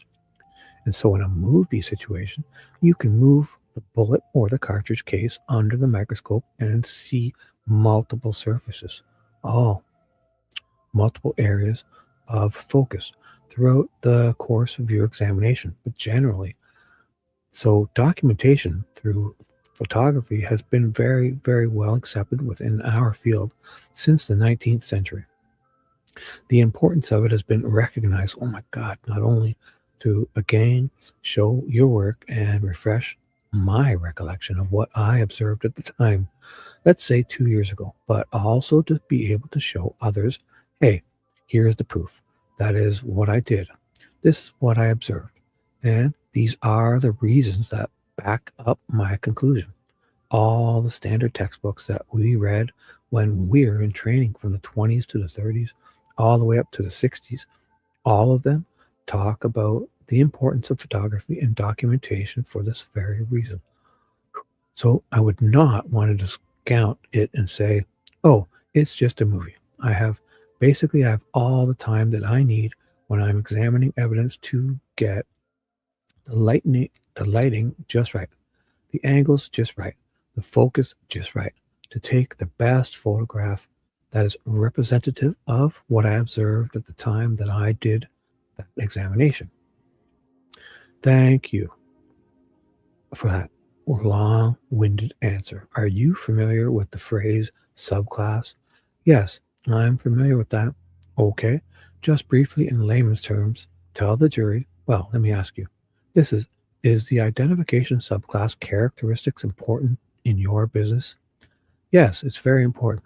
Okay, tell the jury what that means, just because it's been some time since we heard this. Okay, excuse me, Your Honor, I don't know what that is. Okay, what subclass means? Thank you. Because it's been some time, thank you. So briefly, before I get into subclass, there's essentially 3 types of characteristics that examiners look at. So if you think about kind of an inverted pyramid, the top of your food pyramid, so you've got the one that's supposed to be wrong, upside down. Anyways, so you've got the top, the big level. This is class characteristics. Class characteristics are going to be features that are common to multiple different firearms, just like for vehicles. If I said an SUV, that's a class characteristic. There are going to be, sorry, I got distracted, lots of different make, model SUVs.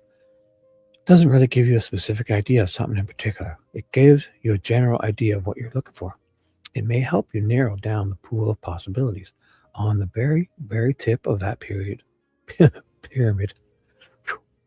The tip of the pyramid, excuse me, you have what are called individuals' characteristics.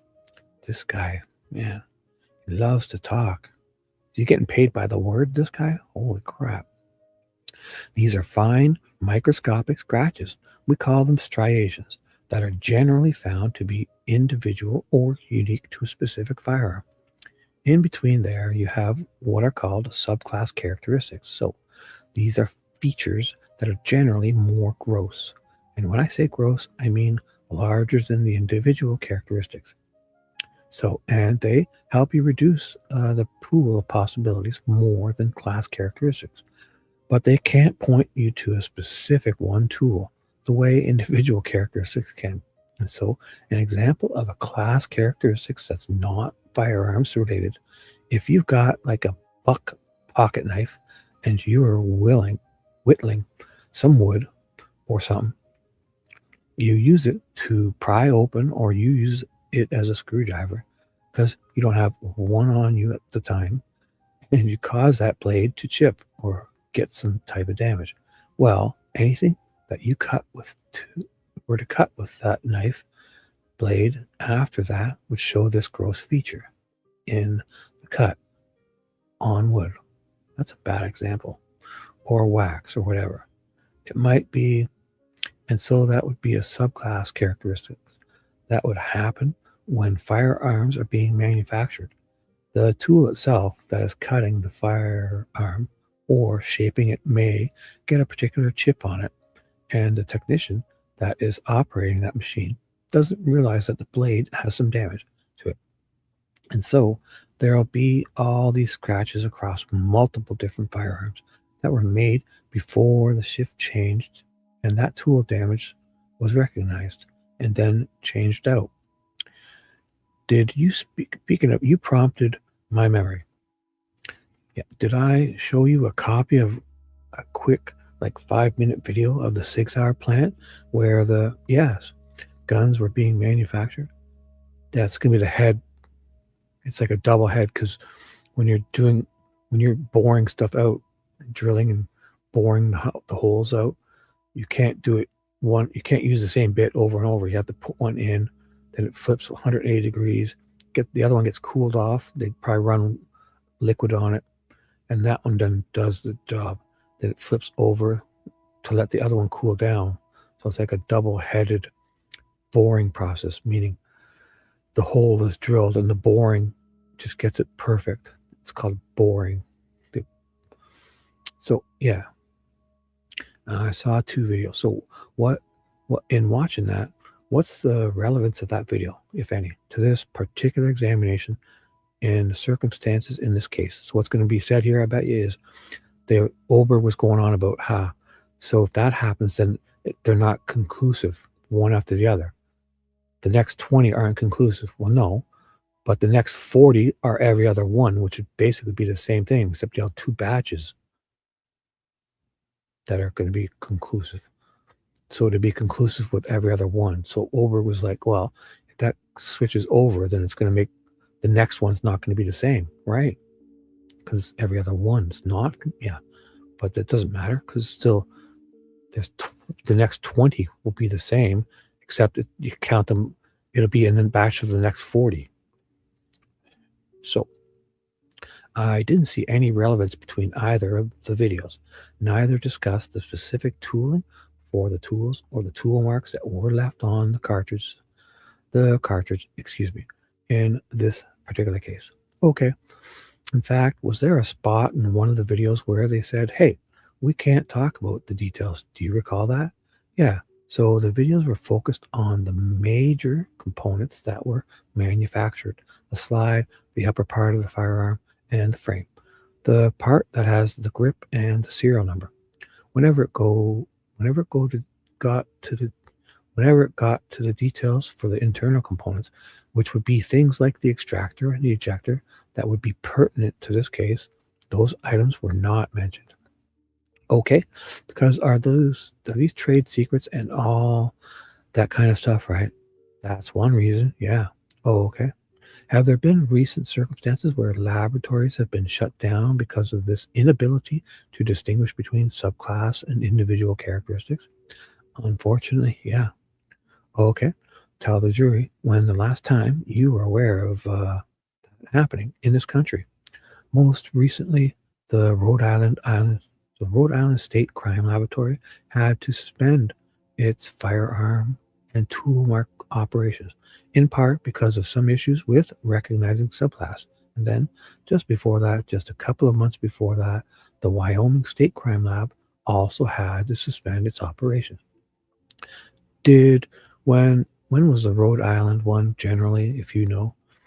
I want to say it was maybe two. Well, so it was first hit the news maybe a month and a half ago, but it happened, I want to say 2 or 3 months ago. Okay, so this is all very recent. Yes, it is. Okay, let's talk about cycled rounds versus fired rounds, okay? Okay, are you familiar with the distinction and the significance of that in this case? Yes, I am. Okay, and tell the jury, can you explain to them what your knowledge of that is so that we're all on the same page?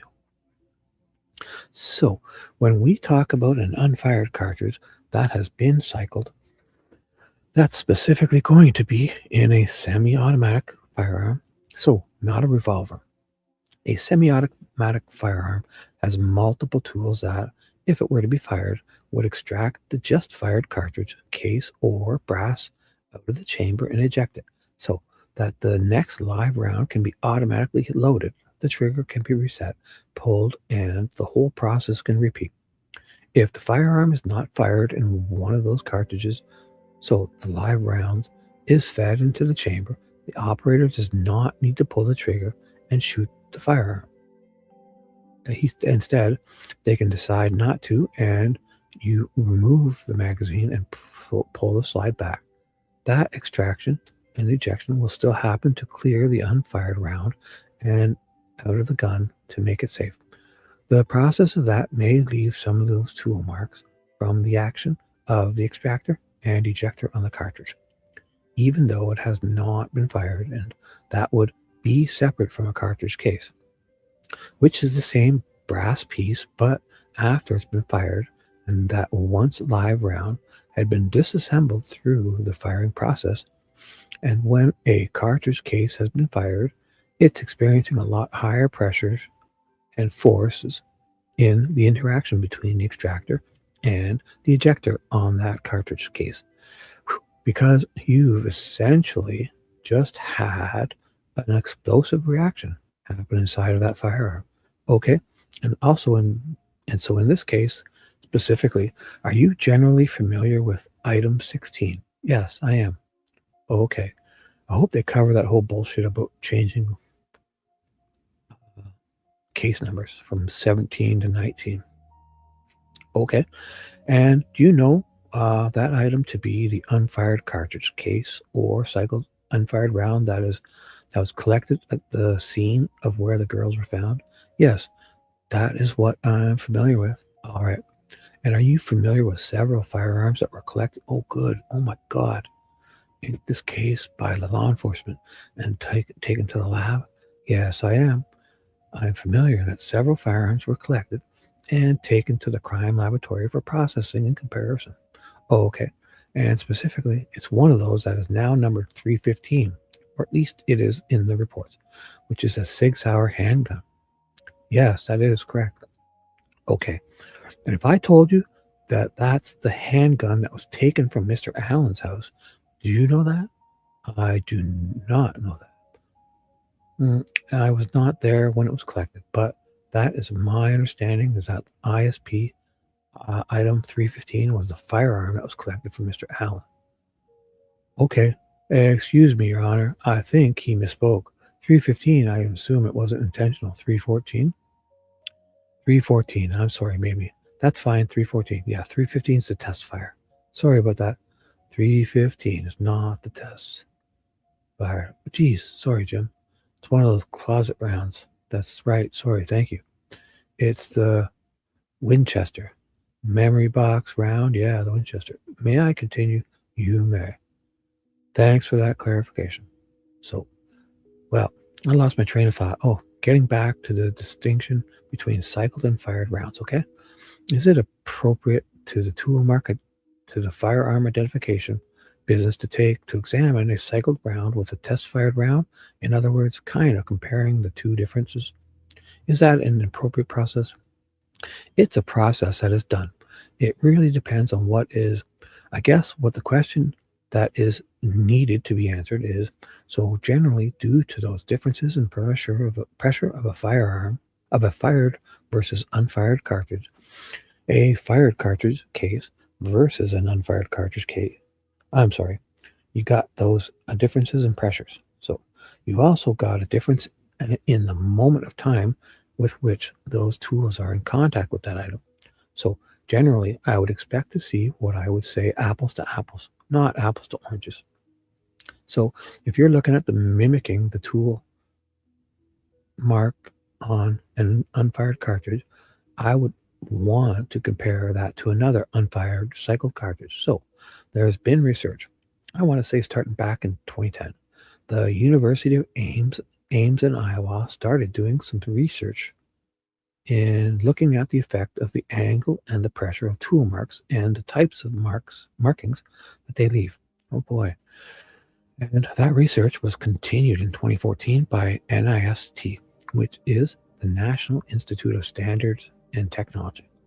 And it has been performed by other people, even in the Netherlands, that even just a 15-degree difference in a tool can change the appearance of the tool mark. So 15-degree in temperature or something. 15-degree what? 15-degree difference. Angle or temp? So if they made a tool mark at one angle, and then changed the angle by just 15 degrees and made another tool mark, you couldn't identify the tool as coming from the same source.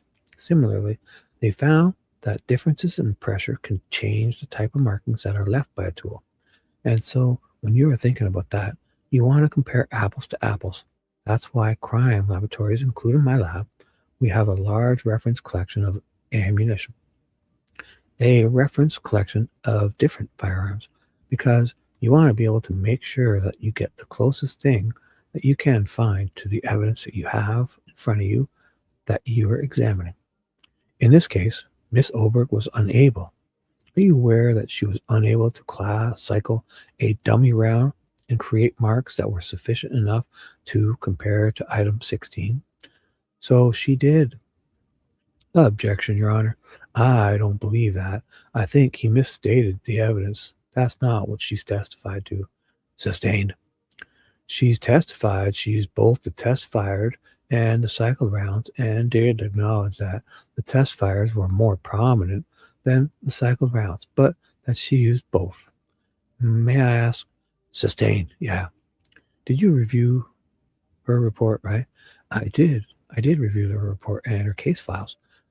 Did she use the cycled test round to draw her conclusion about item 16 and the gun?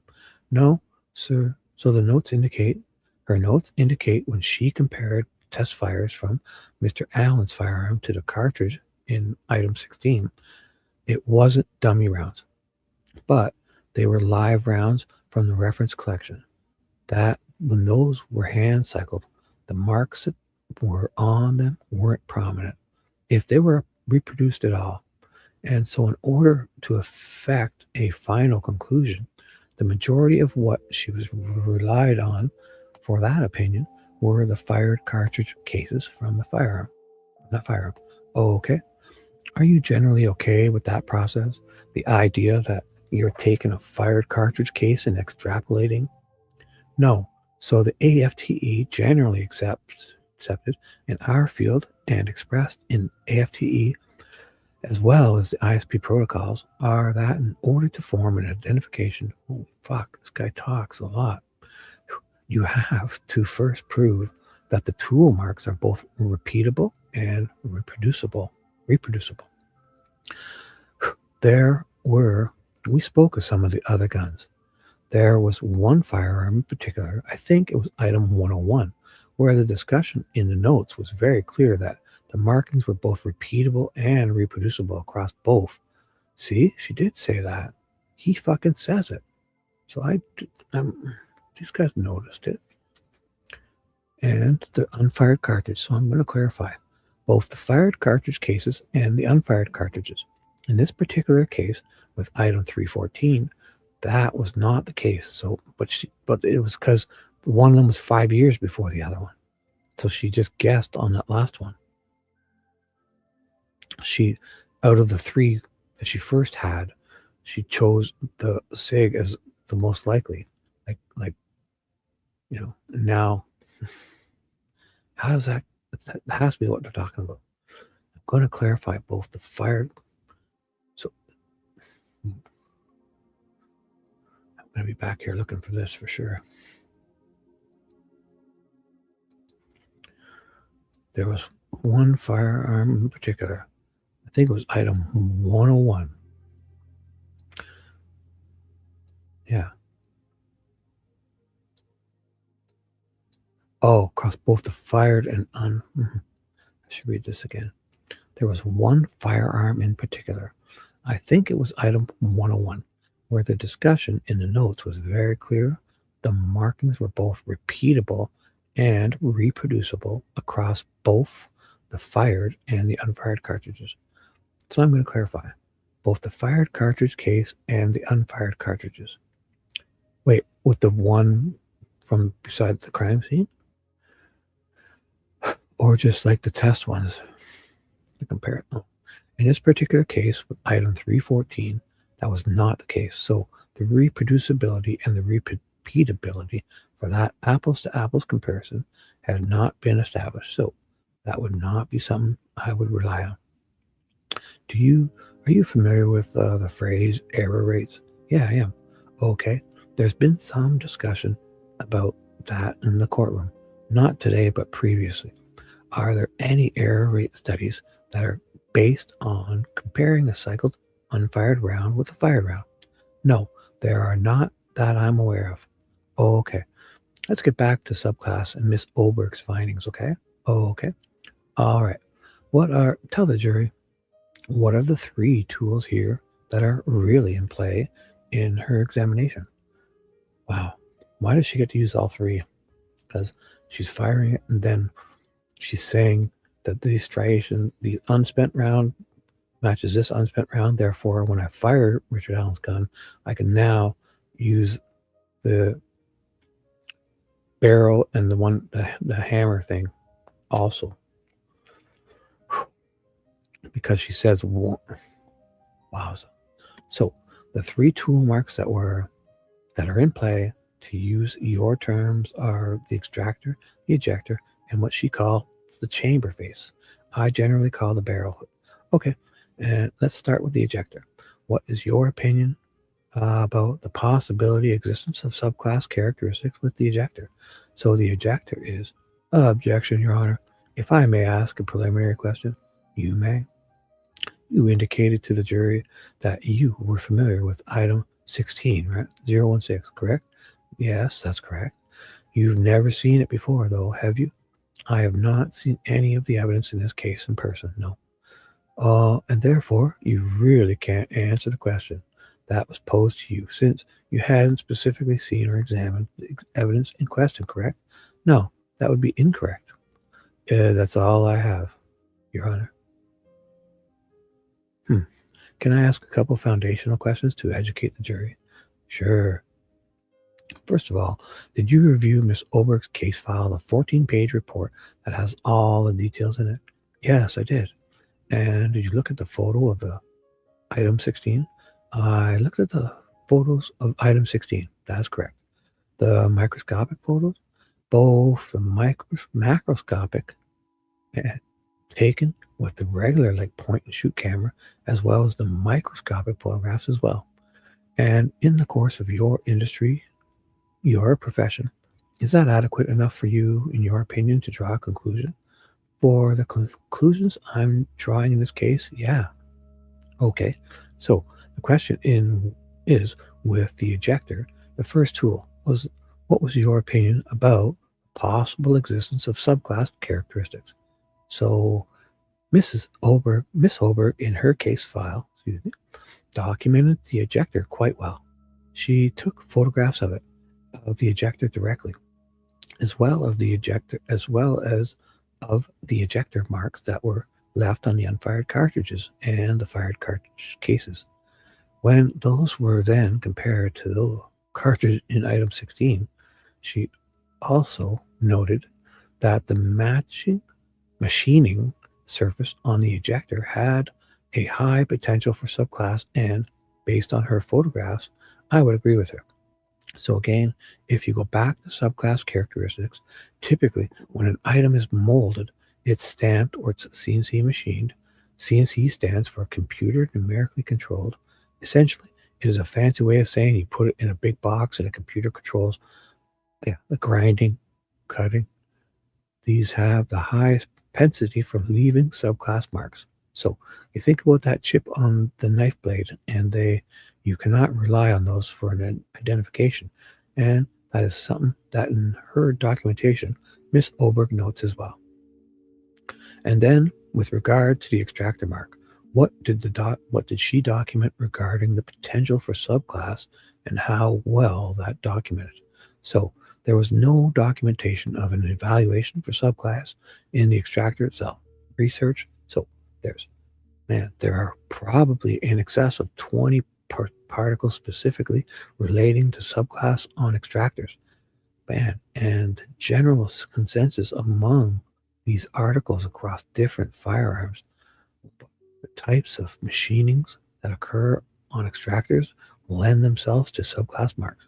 But again, there was no documentation of this type of research, and certainly no direct examination of the extractor itself like there was done with the ejector. And then with regard to the barrel hood, same two questions. What did you find in terms of subclass documentation? And well, let me ask you that. So the barrel hood or chamber face, depending on which term you want to use, has even less research regarding it, because that's not a typical tool mark that is used.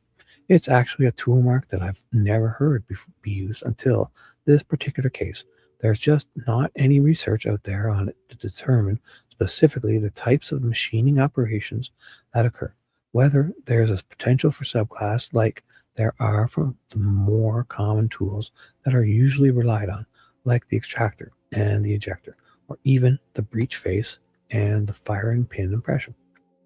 So just to kind of try to maybe summarize, is it, in your opinion, is there a potential for subclass characteristics with regard to all three of those tools in this case?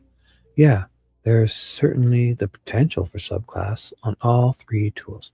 So is it accurate to say that when you can't make any specific identifying characteristics because of the potential for subclass? So, objection, Your Honor.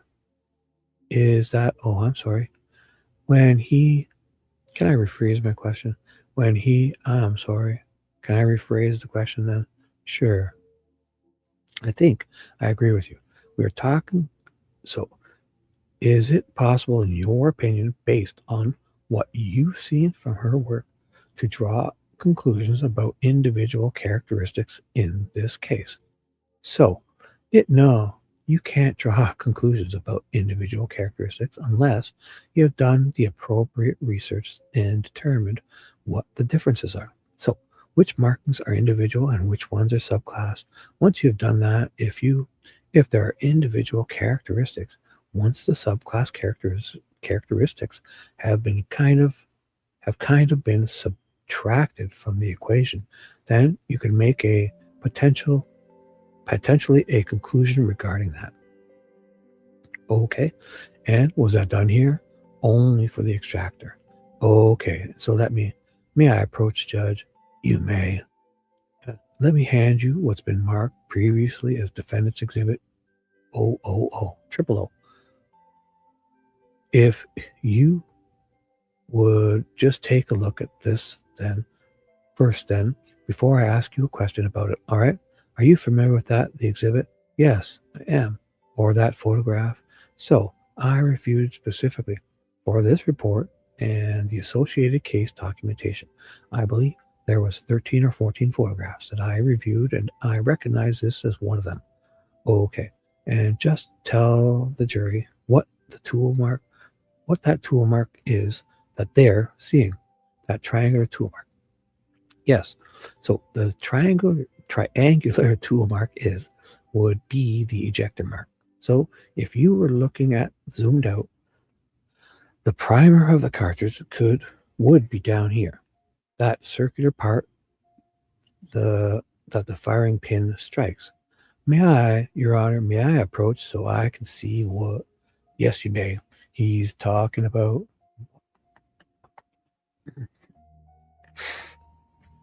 Wowza, this guy's talking a lot, eh? 1 sec, I need a quick drink.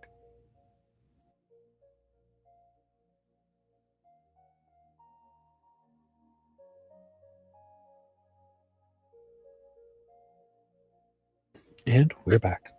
Whew. This has to get exciting, I hope.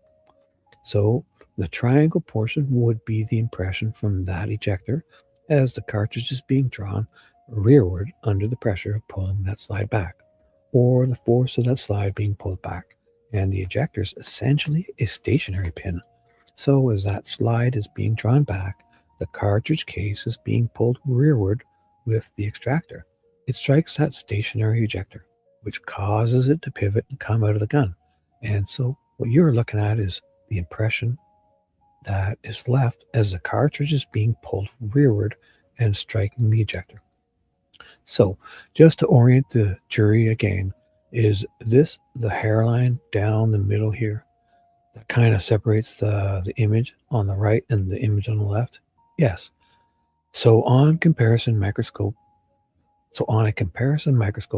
we have what's called a dividing line. And that basically is what separates what is on the left portion of the microscope from what is on the right portion of the microscope. So generally you'll see in photographs that whatever is being examined in that particular photograph will be lined up between the two sides, right at the dividing line. All right. And so the right side of this line is labeled 314T1. Is that correct? Yes. So what the labeling indicates is that on the right-hand side of that black prism line, we are looking at the test fire 1 from item 314. And on the left-hand side, what you're looking at is item 16. Oh, okay. And so when I look at this, I mean, I'm seeing these lines that cross over the hairline that are in similar locations. Do you see those? I do see those. Well, sorry, they are kind of lighter than the rest. Yes. Okay. Tell the jury what that is. So what happens in these micro photographs, we use oblique lighting. So if this is the surface, the top surface of that cartridge, there's a light up here, not directly shining at it 90 degrees, but it's shining obliquely, coming at it so that you see with the light areas, those are the mountains. If you think of it, this surface as being a microscopic contour, the areas show up as light, white areas, because the light is coming in and striking those. The valleys are the dark areas in between. And if you look closer, you can also see some finer stuff, some finer striations. They are just not quite as light because most of the light that is coming in is being obscured by this taller mountain peak, if you will. And so what is being illustrated here, subclass characteristics generally appear as, like I said earlier, gross marks or the larger marks. In this case, the brighter marks, and they also generally have a uniform spacing. So if you notice, the spacing between here and here is very uniform. Both of these together are hallmark examples of what is subclass. And so if I were going to do this evaluation, I would essentially subtract it out. I would essentially, my God, essentially subtract out these lines and look at those finer striations in between. That might be individual in nature. And wow, when you do that, you notice that the one on the left doesn't have all of the same marks as the one on the right that I would expect if I was going to form an opinion that there was sufficient agreement of individual characteristics, which is the standard to effect an identification. So even though these marks are very, very similar, those white marks, that could be from the same tool, same lot, it's subclass. So the potential for subclass is certainly reminiscent with these. They are or indicative of these are indicative of what I would expect to see for subclass. And it would be the other stuff in between, the other striations that would potentially be the individual characteristics. That was OO, Mr. Rosie? No, it was 3 O's. No. Yes, OO. Wait, what? No, it wasn't. It was 3 O's. Are you going to be showing other items like that? I'm not sure. You guys better get these right because it was 3 O's. Wasn't it? I'm trying to finish up here. So, with the crime labs that you talked about, like Rhode Island being recently shut down, is it accurate that they were having problems distinguishing between these grosser marks and the finer marks? So, the report that was generated in that particular evaluation, objection, Your Honor, I don't see how the Rhode Island event has anything to do with this here today. They brought it out. They've said it was a problem over subclass. Getting into the details of the Rhode Island event he was not a part of is irrelevant for this case. I think comparing Rhode Island's circumstances and the circumstances had a tendency to prove that these characteristics here that you see with the naked eye can be deceptive. And these are Miss Oberg's photos, which the ISP lab has not been discredited as the Rhode Island lab has. So I would sustain the objection on relevance. Thank you. Strike that. Tell the jury was CMS. Tell the jury what CMS is. So CMS for consecutive matching stria or consecutive matching striations. And what is the relevance of CMS in your field? So we talked about those. The body of critical experts earlier, one of the critiques is that the standard currently, as it's written and accepted and practiced in the field, is the particular examiner has to observe sufficient agreement of those individual characteristics. CMS is an attempt, again, to answer those critics, to provide a threshold of a numerical objective value. So the research was first published in 1959 in California, and it has been continued to be expounded upon. Damn it. Oh, hey, I'm not even, sorry guys. What's up, Dewey? Look at you guys. Hello, if anybody's, oh boy, this is a lot. This is a mouthful. 7:38. Well, that was a long time ago. Holy shit. Oh my God. You guys are saying that a long time ago. If anyone's still alive, oh boy. Hello. Oh man, this is a lot. This guy's answers, man. Another landmark publication was in 1970, and it continues to be published in law books that are pertaining to the modern scientific evidence and what experts might testify to. And what that is it's a numerical criteria that says when you examine these types of striations in order to obtain a conclusion or to reach a conclusion of identification, you have to have either 2 runs of 3 consecutive striations or at least 1 run of 6 consecutive striations. Your Honor, at this time, I would object and ask leave to ask preliminary questions. You may. Dr. Warren, are you aware the ISP does not use CMS methodology? Yes, I'm aware of that. So You are aware that most laboratories do not use firearm. Tool mark laboratories do not use a CMS. So, you're aware of that, are you? Are you not? Can he answer the question? Well, it's yes or no. Is he aware? So, I'm aware that there's a subset of crime laboratories that do not use this, but I need to clarify that CMS is not a different examination. The foundation of finding striations is the exact same. The difference in policy and methods, Your Honor, that's not answering my question. Answer the question. Mr. Dr. Warren, basically sounds like they call it something else, and he's trying to make it sound like it's completely different. Latrell.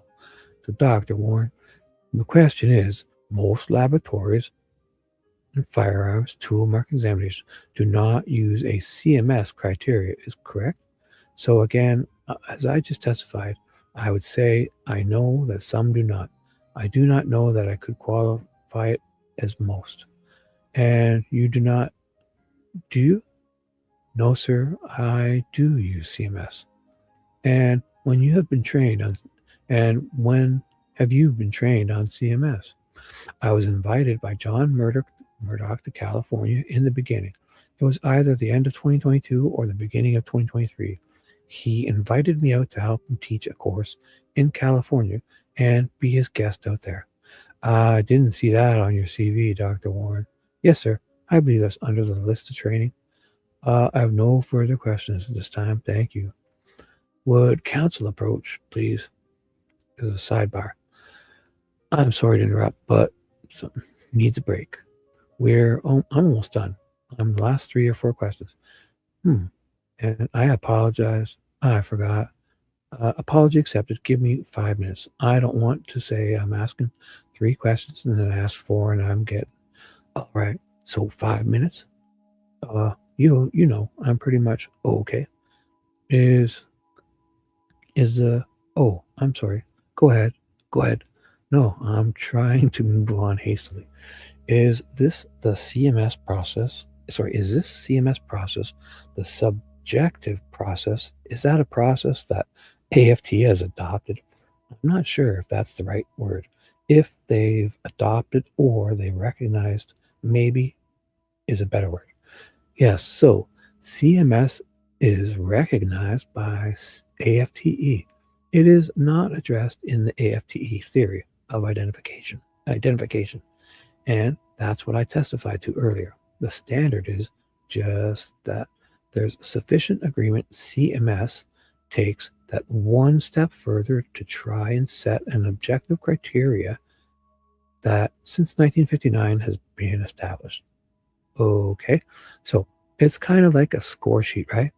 It's supposed to take the subjectivity out of all this out. It is minimizing the subjectivity. That is correct. All right. Has that been one of the biggest critiques on the discipline is that one examiner can have a different opinion than the rest? The subjectivity. Yeah, that is one of the major critiques. And did you apply your own? Well, let me ask you this. Strike that. In terms of working through the CMS process, what information do you have to do that effectively? What information do you have to do that effectively? So with CMS, you generally take a photograph of what you see on the microscope. And then out next to it, you will tabulate individual striations that you observe to be in agreement and count the consecutiveness. Oh boy. Okay. And did you are the photographs the biggest part of that process? Making sure that you have adequate photographs? Yeah. Yes, that is a prerequisite for the method. Okay. And in this particular case, did you apply the CMS standards to what you saw in Miss Oberg's work? Yes, sir, I did. And what were your findings based on your experiences and that CMS process? So the extractor itself, I believed, had one run of 4. which does not meet that threshold.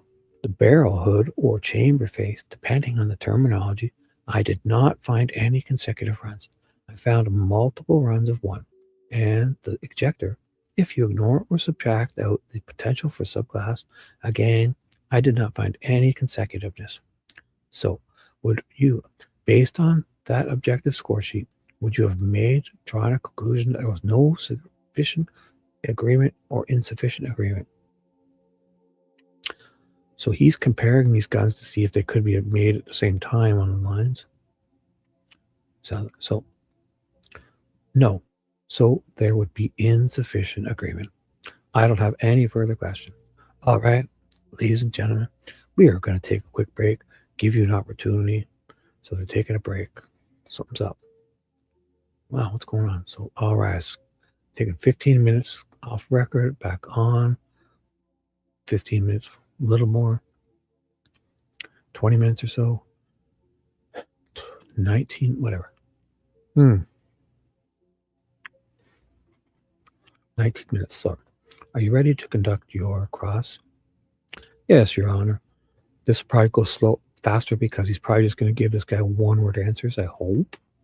Unless he rambles on with him, too. Well, we'll see. Yes, Your Honor. Mr. Rotzi indicated to me that he had an omitted question. Oh, okay. Yeah, Judge.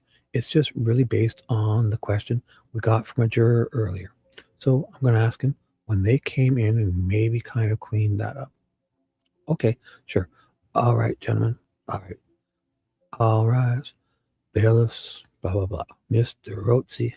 Thank you, Judge. Just a couple of omitted questions to address a jury question earlier. Dr. Warren, did this guy get asked jury questions? What's going on here? Felt like something was weird. Fine. You know what? I gotta write this in properly.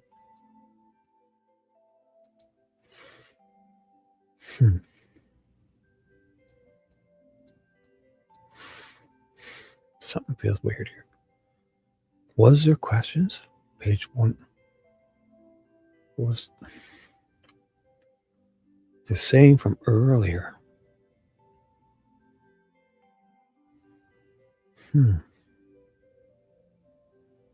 Thank you, Judge. Just a couple of omitted questions to address a jury question earlier. So, Dr. Warren, you recognize what a slide is on a handgun? Yes, I do. Okay. What we are talking about, the mechanism across the top of specifically the 6-hour that slides back and then ejects. And then the cartridge ejects. Wait a second. How are these? What? Something's not right here. Volume 20, page 193. Volume 20, page 192. It feels weird. All right, Mr. Luttrell, are you ready to conduct your cross? So Luttrell's about to jump up, but Rosie has some questions got from a juror earlier. About what? Like earlier today? Did we talk about this earlier? No.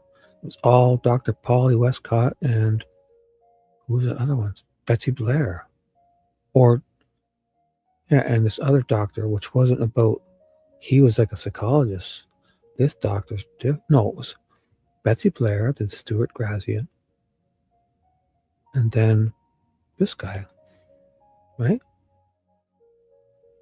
Or to Erin Warren. So, feels like something. Which one was I on? Man.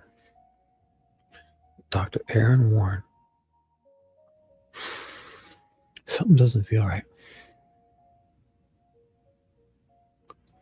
Because they haven't talked about this. They talked about Betsy Blair and Dr. They were both. This was like Westville stuff, like psychology stuff.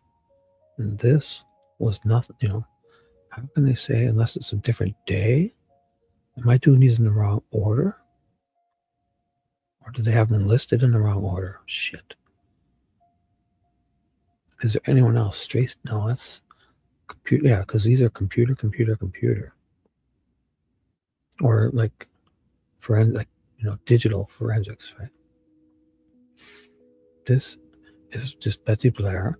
This doctor's, and this guy's like Dr. Erin. It's all, this is weird. Polymax. No, these are all, maybe he's referring to like earlier as in many days ago. Oh boy. Something doesn't feel right. Like they just skipped a whole segment, it feels like.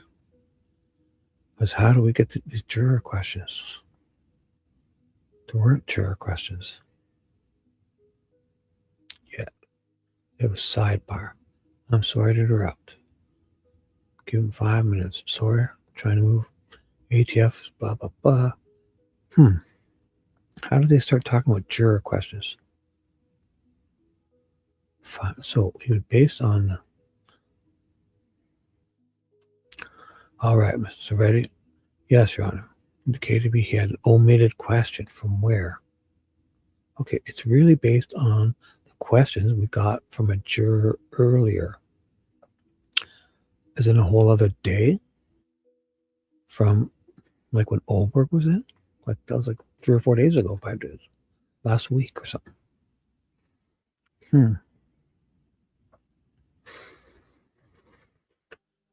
So it was an omitted question. Okay. Dr. Warren, you recognize what a slide is on a handgun? Yes, I do. Okay. We are talking about the mechanism across the top of specifically the 6-hour that slides back and then ejects. And then the cartridge ejects, right? Yes. Because we are talking layperson terms. Yes.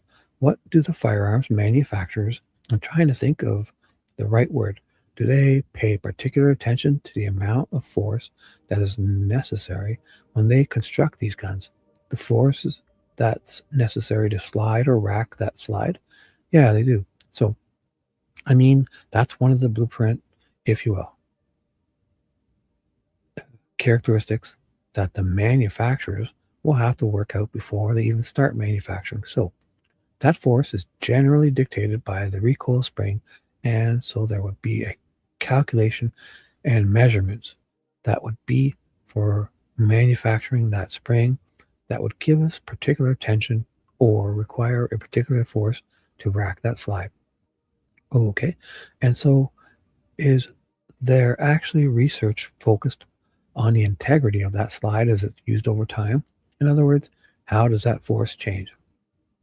No, so there's not any research. I mean, generally with firearms, as you break them in, the mating surfaces, they tend to become smoother, and the spring over time can potentially get weaker. So it would lead to a slightly lowered force to rack the slide. But generally, there's not specific research for measuring. Oops, sorry. Keep me on the screen.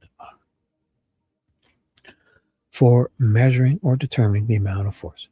But is that a circumstance that you can observe by inspecting a firearm in terms of whether or not the veracity of that slide has changed over time?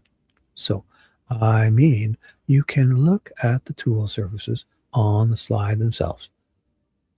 There have been studies called persistence studies that look at the change of the tool surfaces as the firearm is used and fired, but not of the force required to rack the slide. Oh, I see. Okay. So you're actually looking at the metals in this case and the change in those metal surfaces as the firearm is used over time. Yes, correct.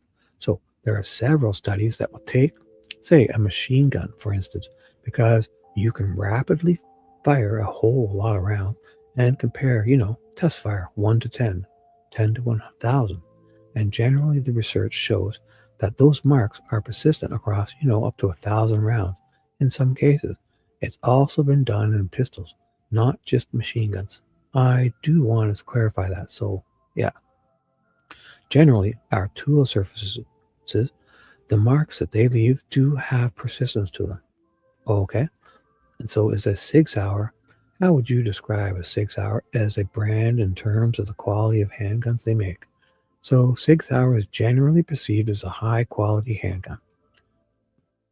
I would say it's in, upper tier or at least in the higher of the mid-range firearms. Okay. And would you expect the integrity of that slide in a gun like this to item 314 to maintain itself over lots and lots of use? Yeah. So the exception to that would be if there was some type of use or abuse or corrosion that wasn't present on the photographs that I observed that Miss Oberg had taken, either the macroscopic or also the microscopic of the internal working components. The ejector and the barrel face, barrel hood specifically. Past the witness, Mr. Luttrell, thank you. Dr. Warren, you have used the term or phrase of mechanical fingerprint to describe a tool mark that a firearm can leave on a bullet, a cartridge, or a cartridge case. Is that correct? Yeah, I've used that term previously. And that's what you learned that term. You applied it at your experience with the Tennessee Bureau of Investigations, correct? Yeah, that's correct. You have no written report in this case, is that correct? That's correct. I do not have a written report. Why is that? It just was not something that came up in this particular case. You were just talking about the persistence of a firearms leaving individual characteristics, and that's been very well documented, as you indicated. Absent some type of damage or gross misuse of a firearm in the intervening times, is that correct? Yeah, that's correct. In fact, those studies show that the first bullet fired by a gun can be compared with the 10,000th bullet fired satisfactorily. Is that correct? Yeah, that there are tests that have shown it, up to probably 10 or even 20,000. And you would absolutely expect a decently maintained semi-automatic pistol, a SIG, for example, its individual tool marks to persist over a period of 5 years if you had been frequently used. Well, that's what they're trying to say. Yes, but also with the subclass problem, it could be the same with the 10 other guns made before and the 10 other made after in that line. So, yeah, that's actually a great distinction. These persistent studies are specifically for individual characteristics that we would be looking at. Let's look at subclass characteristics. Is that a new concern? Is that the field of firearm examination? No, sir, it's not. It's been studied for over 90 years, correct? Maybe 90 years, yeah. So originally, they were known as family characteristics. I'll say in the early days. I don't know that it's been 90, but probably been close to that. So the subclass or family characteristics is a way of breaking down or getting to the small part of that upside down triangle, correct? Yes, sir, that's correct. At the top of the triangle, we have all firearms, and then we have class characteristics that can eliminate a number of firearms, correct? Yes, that is correct. What would be a class characteristic in this case? Oh boy. So a class characteristic in this case would actually, the main one would be the relationship of the extractor to the ejector. Man, if this was a little more interesting, I wouldn't mind. Fuck. If you think about looking at a clock face, you would normally describe it. So you describe it from the position of the operator. So it's almost like an inverse clock face, but the extractor would be in roughly a 3 o'clock position, and the ejector is generally in the 8 o'clock position. So that relationship between the two and those orientations would be considered a class characteristics. So when we talk about subclass characteristics, we are talking about the manufacturing process, the same tool with approximately the same state of wear operating on the other tool, correct? Yeah, that's correct. So subclass, as you stated, is due to that type of damage on the blade is one example. It's the easiest example to discuss, and it can persist for 10, 100, 1,000 different firearms that were made by the same tool. But the point is, regarding firearms, is different tools manufacture different tools within the firearm, correct? It can. So with the advent of the CNC machine that I mentioned earlier, a lot of times the same tools can work on multiple pieces of the firearm. Right. So, for instance, that SIG that we watched described the different CNC machines that have multiple axes, and all the operation can be performed on those two major components using the exact same tool.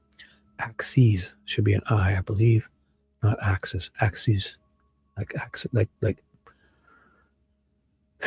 it doesn't just do the same thing. It can then turn, 90 degrees and then cut, the axis, I believe. But we're talking about an ejector. A different machine makes that ejector, then makes the extractor, correct? I don't know if that's correct for the SIG. I would guess that, yeah, that is correct. So sometimes these parts are stamped. So it'd potentially be the same machine, just a different die. But yeah, my expectation would be that in this case, the extractor and the ejector were made by two different tool mechanisms. And the chamber face, or you call it the barrel hood, that's made by a different machine as well, is it not? Again, so different from the extractor and the ejector, yeah, but potentially the same as the slide in the frame. And this firearm is assembled, generally speaking, these firearms are assembled by an individual reaching into a bucket and pulling out an ejector or extractor and assembling it on the firearm, correct? Yeah, that's correct. So as the parts come off the line, the assembly or the manufacturing line, they are typically stored in some type of bin in the assembly station, and the individual that is doing the assembling is just reaching into a bin of that particular lot of tools that are made at the time to assemble the firearm. But that lot may come from a whole different company, but the whole company has contracted with to make an ejector or make an extractor, correct? Yeah, that's correct. So thank you, sir. I appreciate that. Once you're talking subclass, if we think of, I'll use the word funnel instead of a triangle. Once we're down to a funnel, we are way down towards the bottom of that funnel. By the time we're distinguishing between subclass, bottom of that funnel, and individual characteristic. Isn't that correct? No, I would not say that's correct in every case. It will depend on the manufacturing technique potentially. It could be anywhere. It's not a linear continuum, we'll say. So it could fall anywhere between the top of the pyramid at the very bottom of the pyramid or funnel. In fact, even sequential serial numbers on a firearm may vary in terms of their subclass characteristics and may not share subclass characteristics. Isn't that correct? Yeah, that could be correct. Again, that's why the documentation of the evaluation of the subclass potential is so important. You were a firearm examiner for TBI. Once you finished your training for 6 years, correct? 6, going on 7. Yeah, somewhere there. You were 1 month beyond 6 years. Isn't that right, sir? No, I believe it was more than that. Maybe it was close. Maybe 2 or 3 months over. You said you started in August of 2009 with your training program. Is that what your CV says? Yeah, that's what my CV says, and that is correct. And you left TBI in October of 2017, correct? Yeah, that's correct.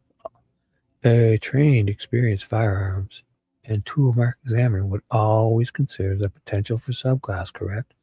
Yeah, that's correct. And in the report that Miss Ulrich documents, she indicated she had concerns about subclass on the ejector and pursued that further, correct? Yep. After she documented that her concern was present, she did do additional investigation into the ejector specifically. And she did not articulate in her report any concern about the extractor or the chamber face or subclass characteristics. Is that correct? Not entirely, no. So there's no documentation that it was even considered at all. So we don't know. You did answer my question, Dr. Warren. I apologize for interpreting you, but would you answer my question? Judge, can we please, did she articulate, allow Mr. Warren to answer the question? Well, let him ask the question that he wants to ask and him answer. Did she articulate any concern, Dr. Warren, about subclass characteristics on the extractor and the chamber face? There was zero documentation of any evaluation, so there's no way to know if there was a concern regarding the presence of subclass on these other tool faces. I'm going to ask that question again, Dr. Warren. I would ask you answer my question. Did she document any concerns she had for subclass markings? Well, her concern not documenting it is not checking it. So he wants him to say no or something. Objection. So did she document any concern she had for subclass markment? Did she document? That's right. So he wants him to say yes, that she documented a concern, but he's trying to state that she didn't do all of the things to check for if there's more concerns or something. Objection. Asked and answered. Yes or no? Asked and answered. It has not been asked or answered. He said he's going to ask it again. No, not this one. Overruled. Did she document any concerns, sir? There was no documentation on any evaluation or any resulting concern. Right. Your Honor, he's answering it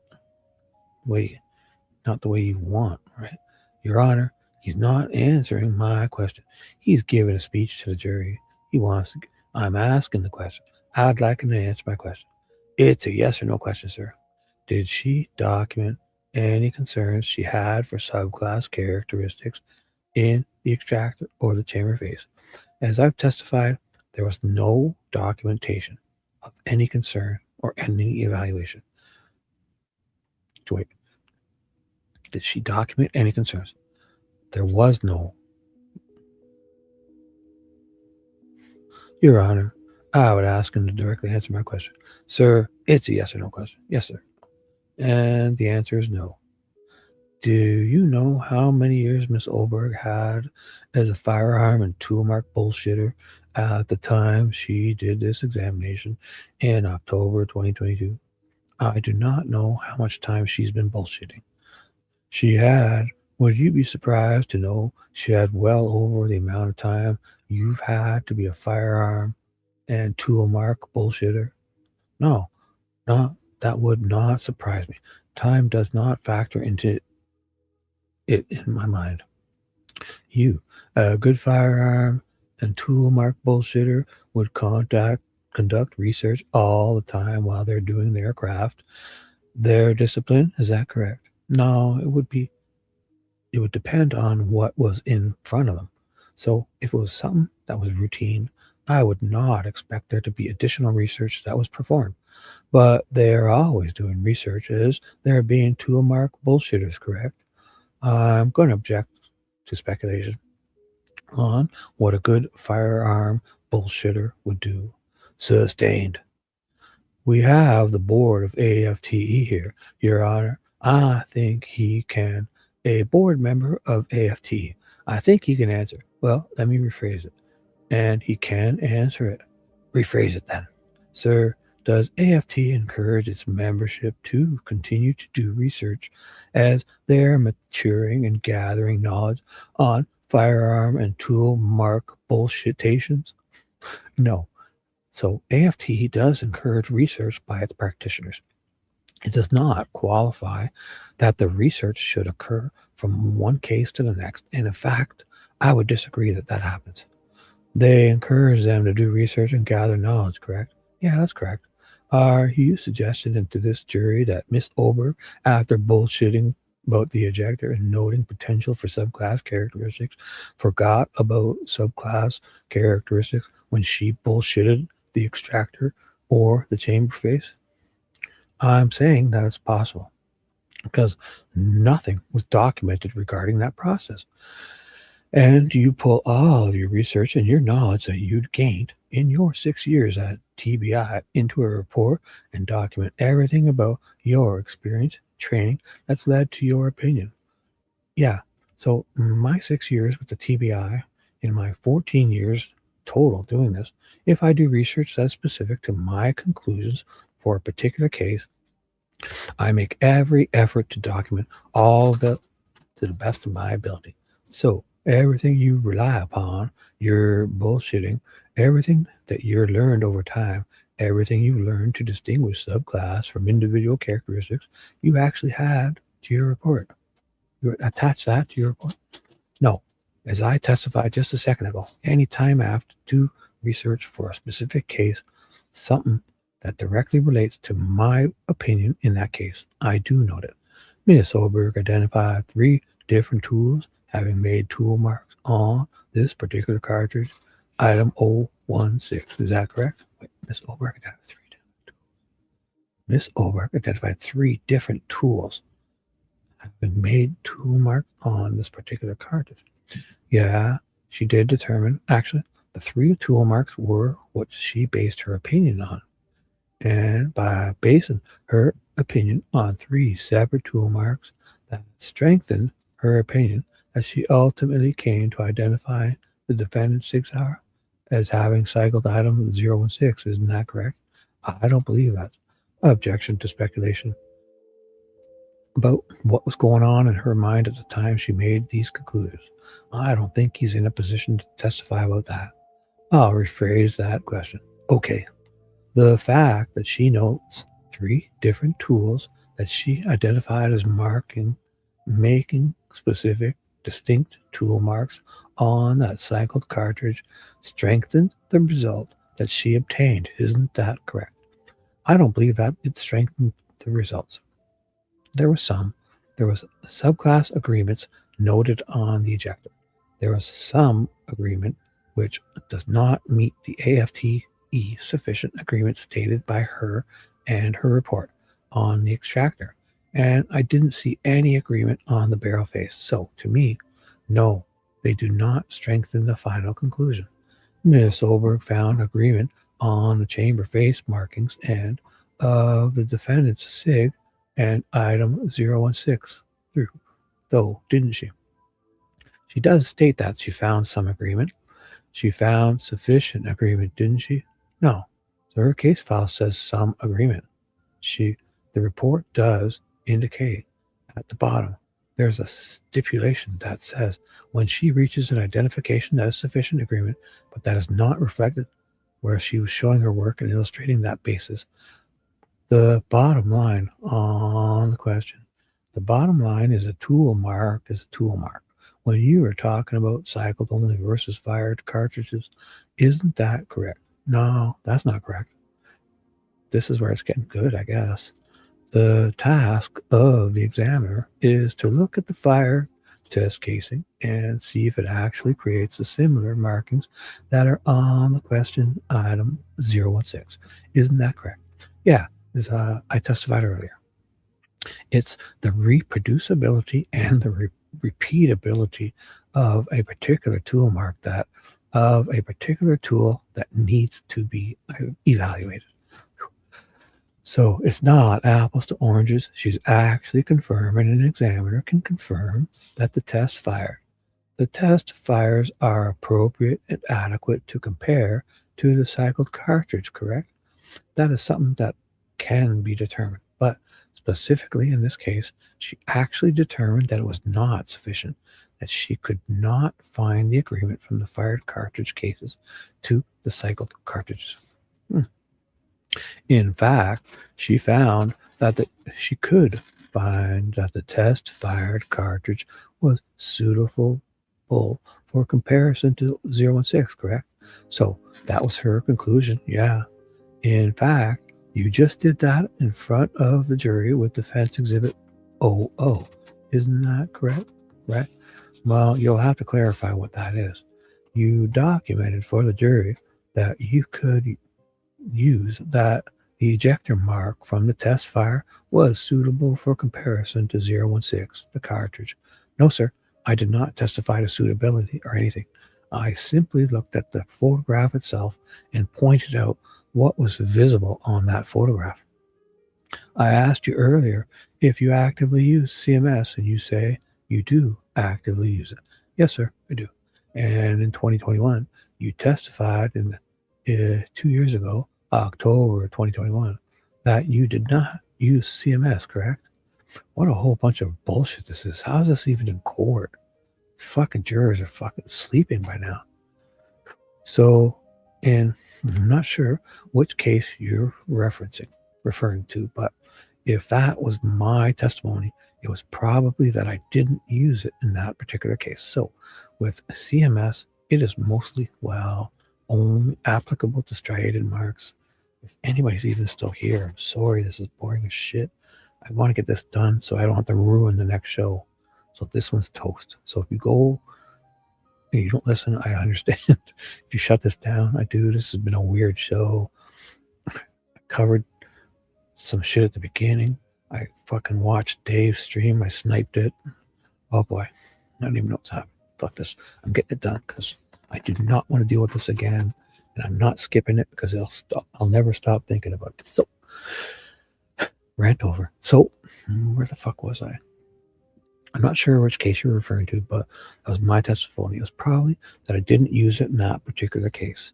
So with CMS, it is mostly, well, only applicable to striated marks, not impressed marks. So if there's, let's say, a firing pin impression, that would not be something that would be amenable to CMS. The way I teach it to police departments, crime laboratories in this country and in Morocco. Your Honor, I think he's answered the question, so I appreciate his answer. But he's continuing to answer after he's answered my question. So I would object. Just one moment, Your Honor.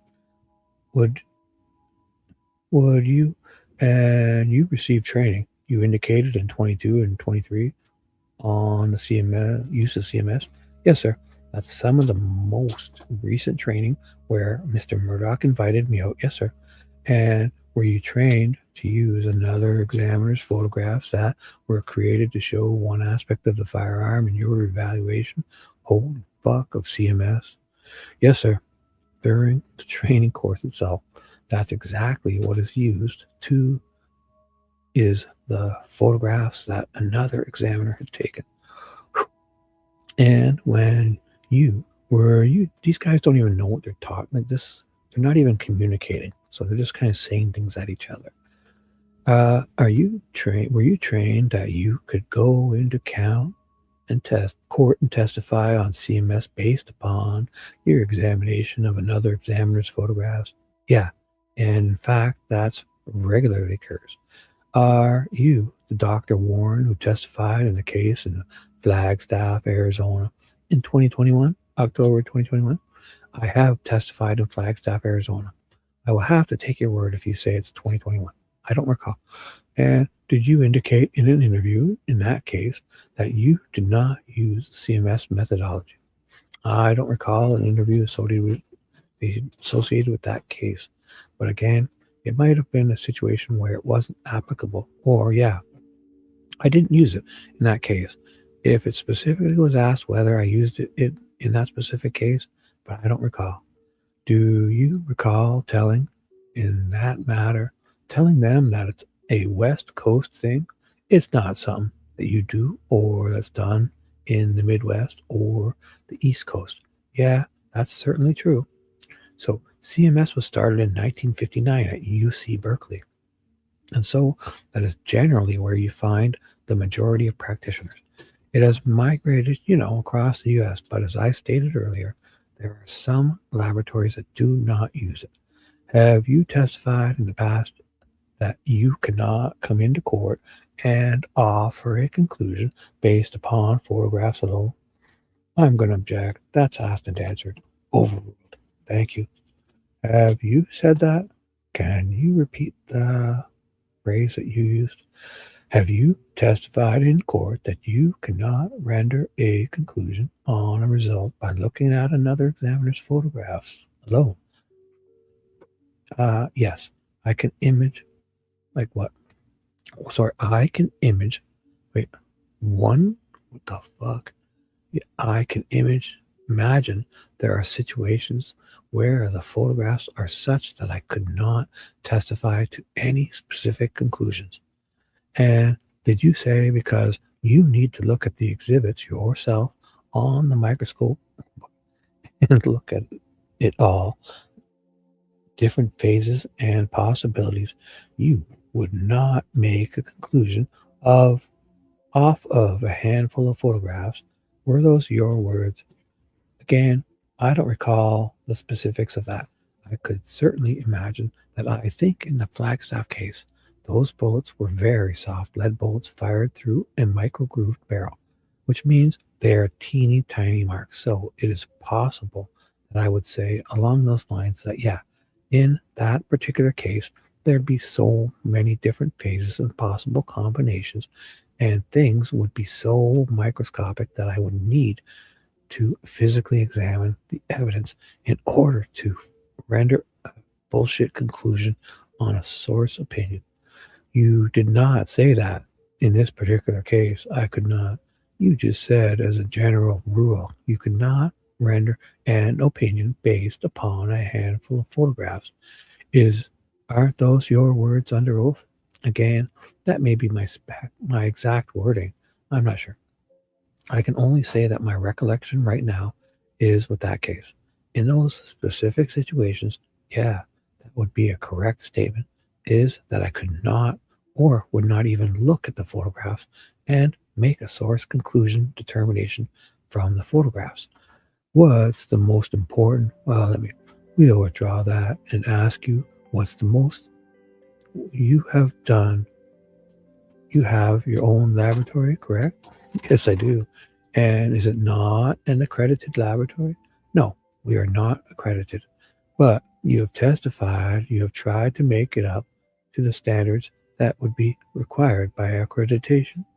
Yeah, I would say that we meet the standards of accreditation.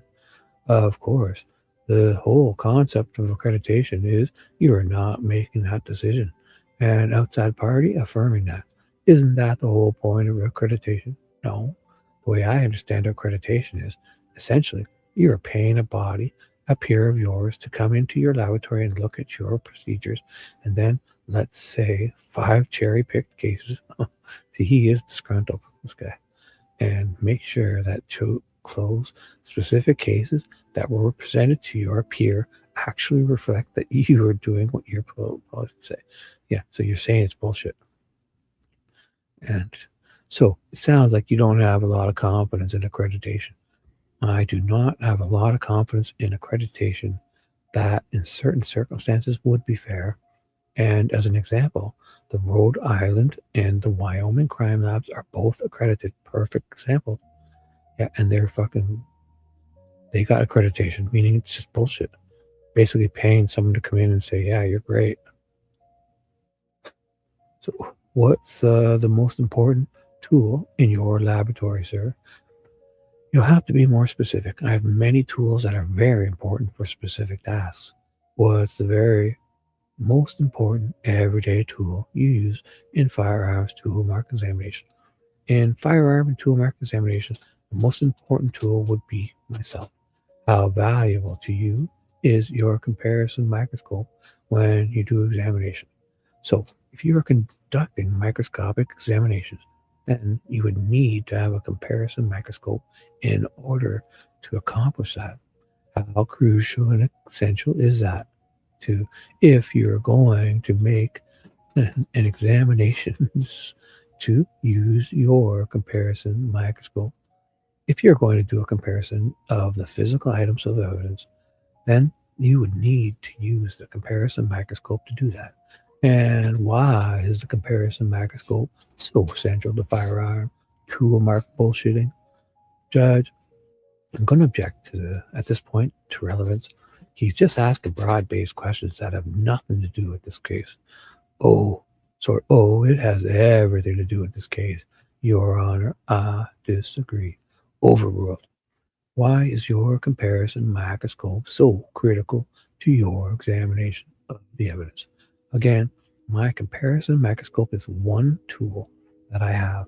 It is one that is necessary according to our accepted practices in order to do a comparison, and because that's an accepted tool, that's something that is necessary to do the job. I don't know what else I can say about that. Boy.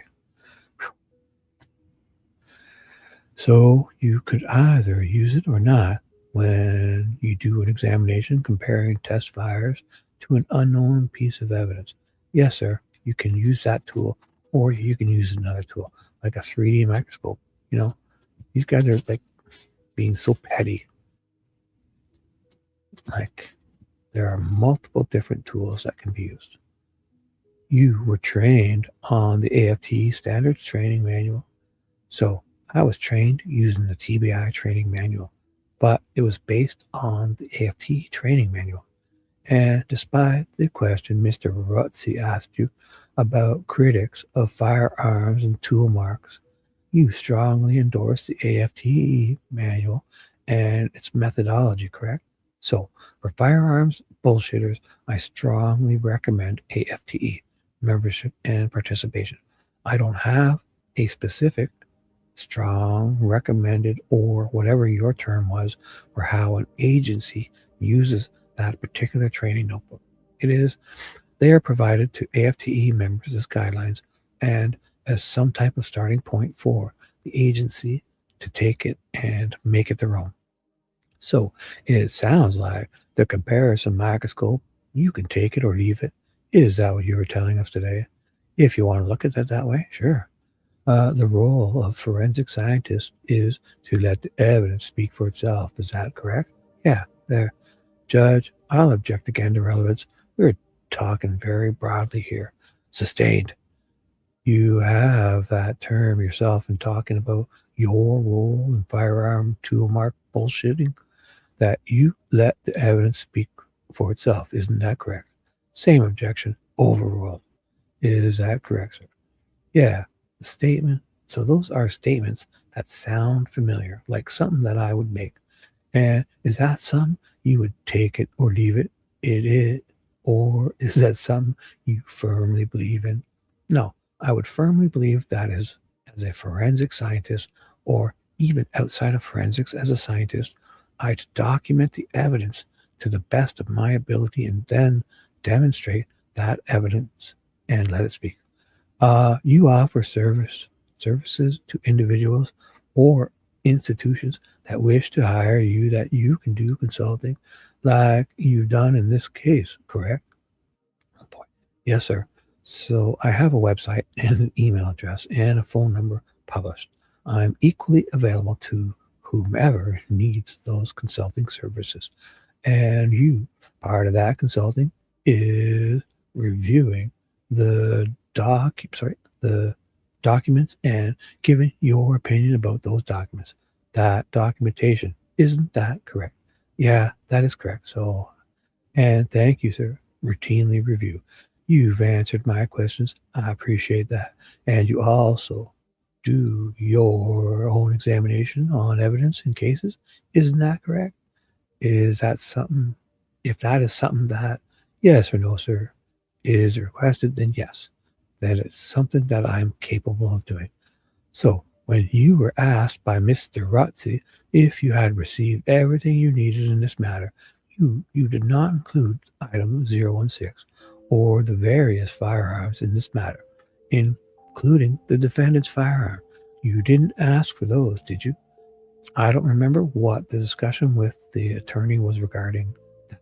Again, to dealing with the request to review the documentation, I did receive all the documentation and would not need the bullet or the cartridge case or guns in order to review that documentation. I almost want to say bullshit so bad there because I see BULLET. Now, not only your website, sir, but yourself expressed by the defense that you could actually test 3 specific items, correct? I thought he was done. He said he was done. And he starts all this. What's going on? Again, I do believe that was a discussion that occurred. Thank you, Mr. Warren. This particular case, but I couldn't say for certain. It's like they both want to get the last word, and I don't know what's going on here. They're both just such bullshit. These jurors must be just asleep, ready to jump out a window. You believe that you did? Yes, sir. I do believe I did. Yeah, look at this question. He wants to get the last word. These guys, they're bickering idiots. Nonsense.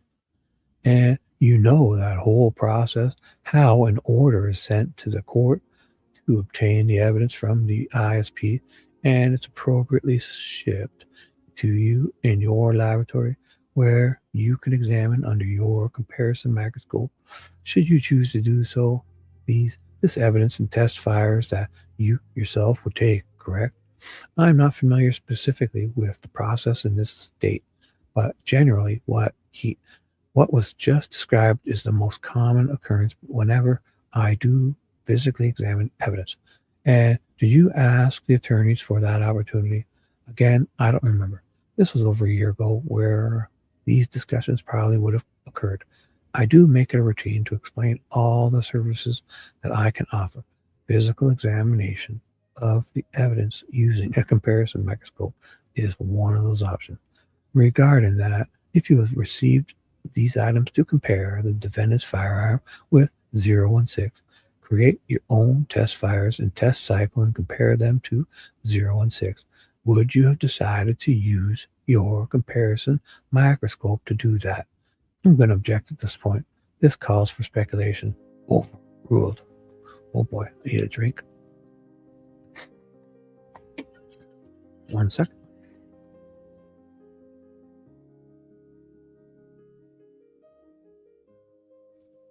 And we're back. Oh boy, I thought this would go. I'm almost done. I'm getting this done. I don't care. I'm the only one here. I'm just kidding. It says 12 people, but I can imagine 10 of you are sleeping. Would you use your comparison microscope if you had been asked to do that and actually had the items? If I was asked to perform a physical comparison of items, then yeah, that would entail a comparison microscope. You wouldn't have a take it or leave it approach to the comparison microscope in that situation, would you? Again, it would depend on what the request was. If it was to examine physical items of evidence together, then I would expect to utilize the comparison microscope. This is the defendant's exhibit 0000. They said that's a static photograph, correct? Yeah, that is. That photograph, the photographs are static. And if you were looking at this image on a comparison microscope, any slight adjustment or movement could change all this lighting. All of the lighting that you testified to the jury about, correct? No, sir. So the surface does not change just because you move something back and forth. So you might illuminate things slightly differently, but things that are there are not just going to not become there anymore. But the photograph could look entirely differently if you adjust the image or the lighting correct. It is possible that the photograph could look different if you adjust the lighting or the position. That is correct. So if you change the lighting of a photograph, the lighting could look different in the photograph.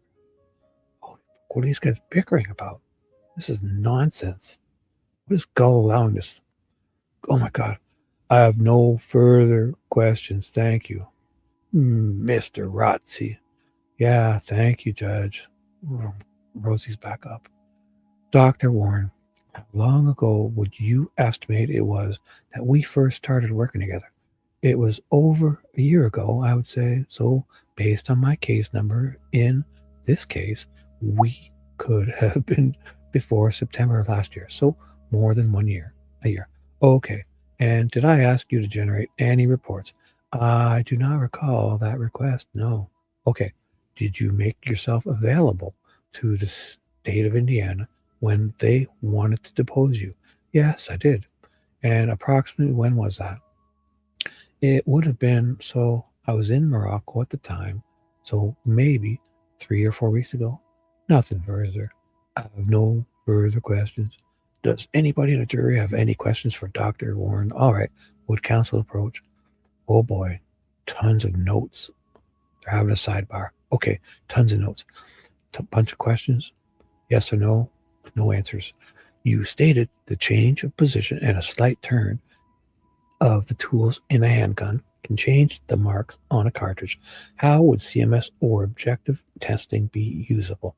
I don't care. Sure. Would removing, disassembling, cleaning, etc.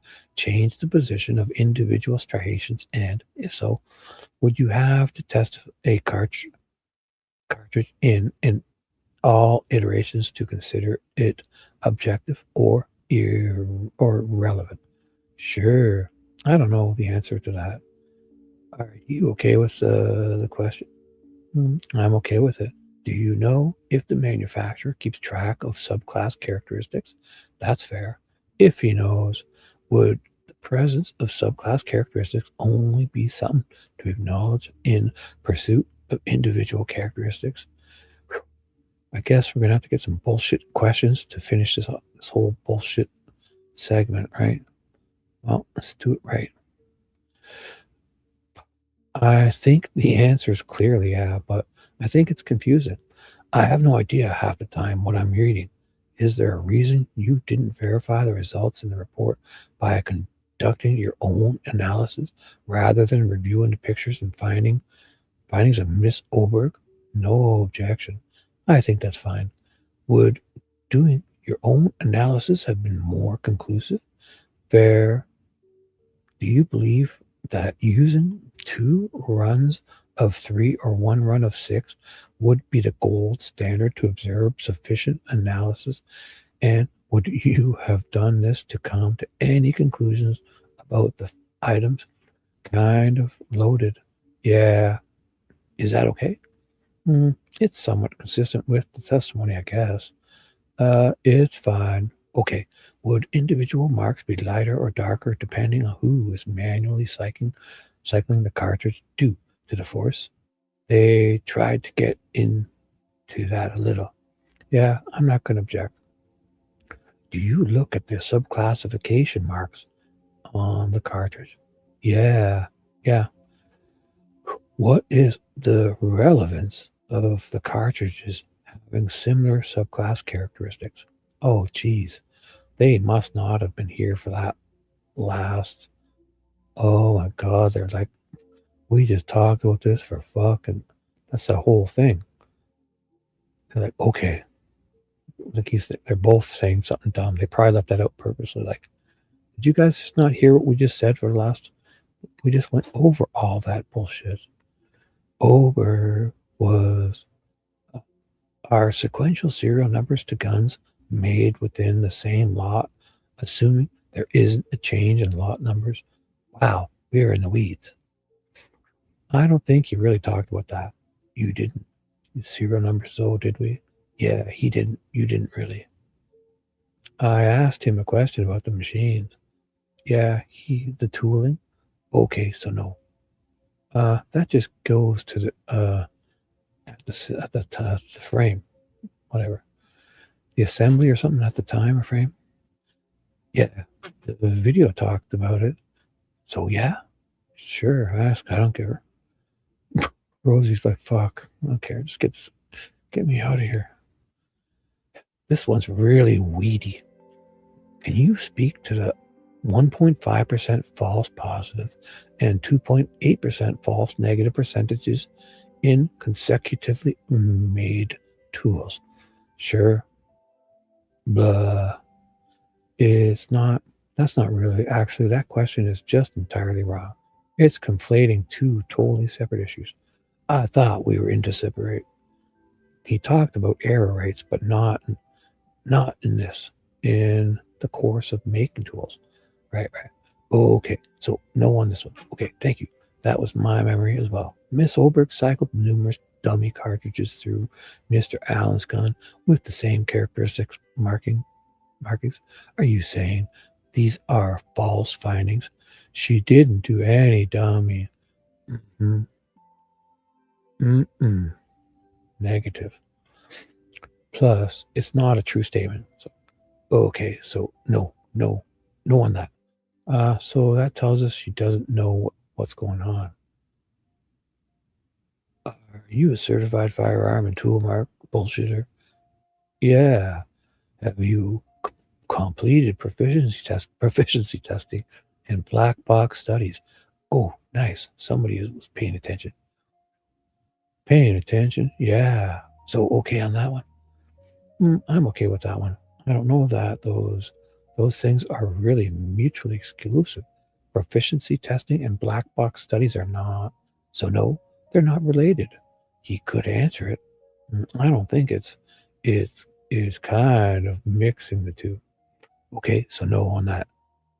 Are you aware that the ejector from Mr. Allen's firearm had a recessed portion which caused individual characteristics on the cartridges and dummy cartridges similar to the cartridge found on February 13th, 2017? So, like, how are they knowing all this? There must be testimony we were left out of. Because how are they asking this question? I heard nothing about any of this. That is pretty detailed. Where did this details come from? Man, feels like they jumped over a bunch of stuff. I don't know. That's pretty intuitive. Yeah, like how the fuck did they know to ask that? You're right. It's very intuitive. I'm sorry. Oh boy. Are you aware that the ejector from Mr. Allen's firearm had a recessed portion which caused individual characteristics on the cartridges similar to the cartridge found? I'll strike the dummy cartridges, okay? Is it normal? Oh my God, they won't stop. Are you aware that Miss Oberg's findings were verified by a separate party and this party or identifier agreed? That's fine. She testified about that. She did. Wow. 1 second.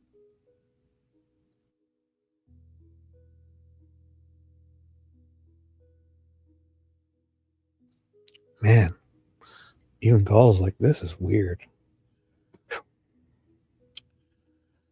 Well, about going through the verification.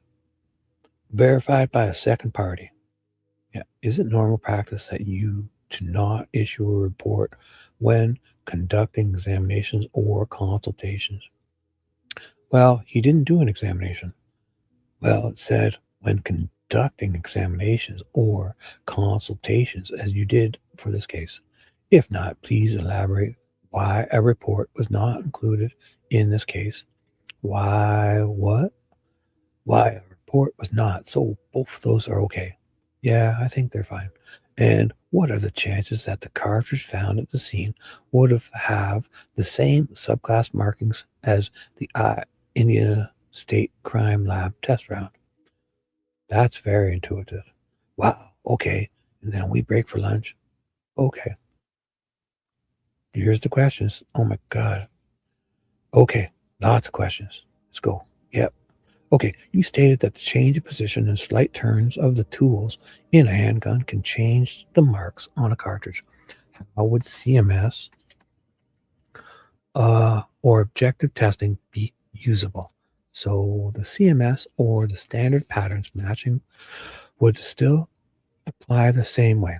The question would just become, does it meet that examiner's sufficient threshold, or does it meet that CMS threshold? And what the study showed is, like I said, with just a minimum of 15 degrees, the surface contour would change enough that it no longer met that threshold. Okay, Mr. Razzi, no questions.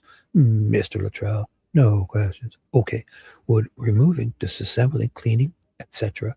change the position of individual striations? And if so, would you have to test a cartridge in all iterations to be considered objective and or relevant? Nope. So just cleaning or disassembling and reassembling the firearm would not change the individual characteristics unless some damage had occurred. So if you take the gun apart and say dropped a piece on the asphalt or something rough, there's the potential that could change. Well, that's a good point. If that occurred, you would have to do testing, hopefully.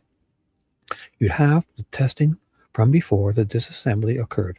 And then you'd also have to test after the reassembly occurred to determine if that damage actually did affect the individual characteristics or not. Mr. Rotzi, no question.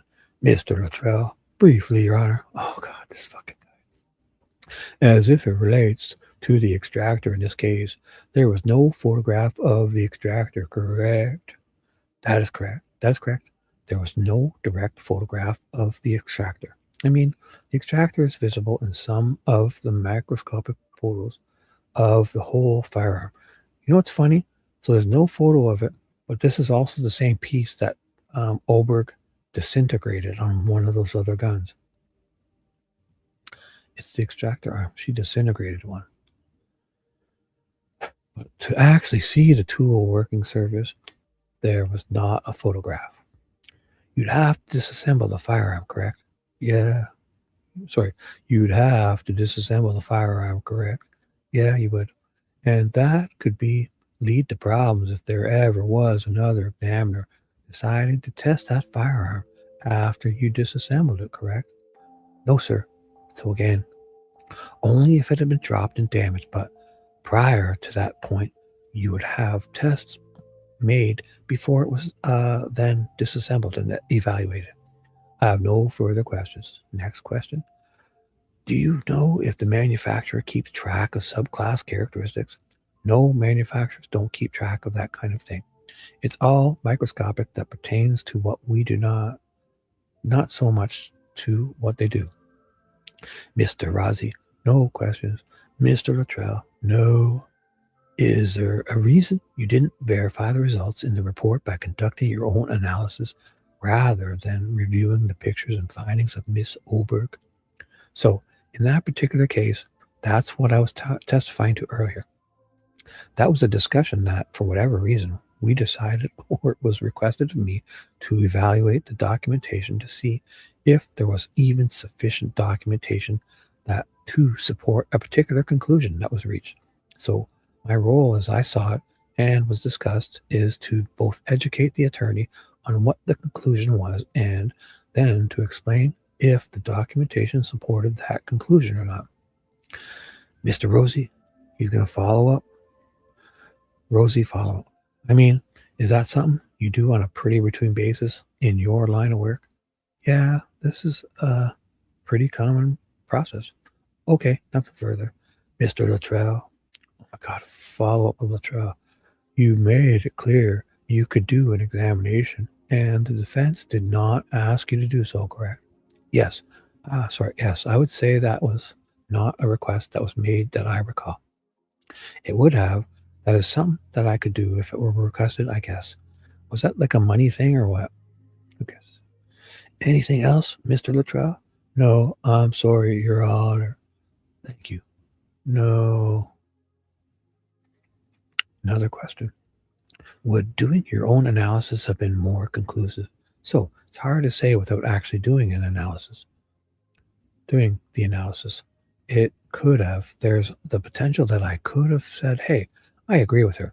There's also the potential that I could have gone the exact opposite way and say, there's absolutely no way this could have happened. So my opinion as it stands is that the documentation does not support a conclusion of the same source. But for me to actually give that opinion of same source or a different source, that could be changed by the examination of the physical evidence. Mr. Rosie, no questions. Mr. Luttrell, no, Your Honor. Do you believe that using 2 runs of 3 or 1 run of 6 would be the gold standard to observe sufficient analysis? And would you have done this to come to any conclusion about the items? So, CMS, that you have the option of either so or so, as in terms of which one's the gold standard. They're equal, on equal footing. either at least 2 runs of 3 or 1 run of 6. And I'm sorry, I don't know if that answered the full question. I feel like there was more, but go ahead, Mr. Razzi. No question. Mr. Luttrell, no, Your Honor. Are you a certified? Are you a certified firearm and tool mark bullshitter? Yes, I am. Mr. Razzi. No questions. Mr. Luttrell. Oh, God. Follow up, Luttrell. Certified by whom, sir? Certified by the Association of Firearm and Tool Mark Bullshitters of AFTE. They're the only ones in the world that offer that certification. Thank you. No further questions. Another question. Would individual marks be lighter or darker depending who is manually cycling a cartridge due to the force? This is one good question. So manual cycling can change both the force and the angle because of the force that is involved in the marking. That's why I mentioned the apples or oranges comparisons earlier. Okay, Mr. Rosie, no questions. Mr. Luttrell, of course, Luttrell.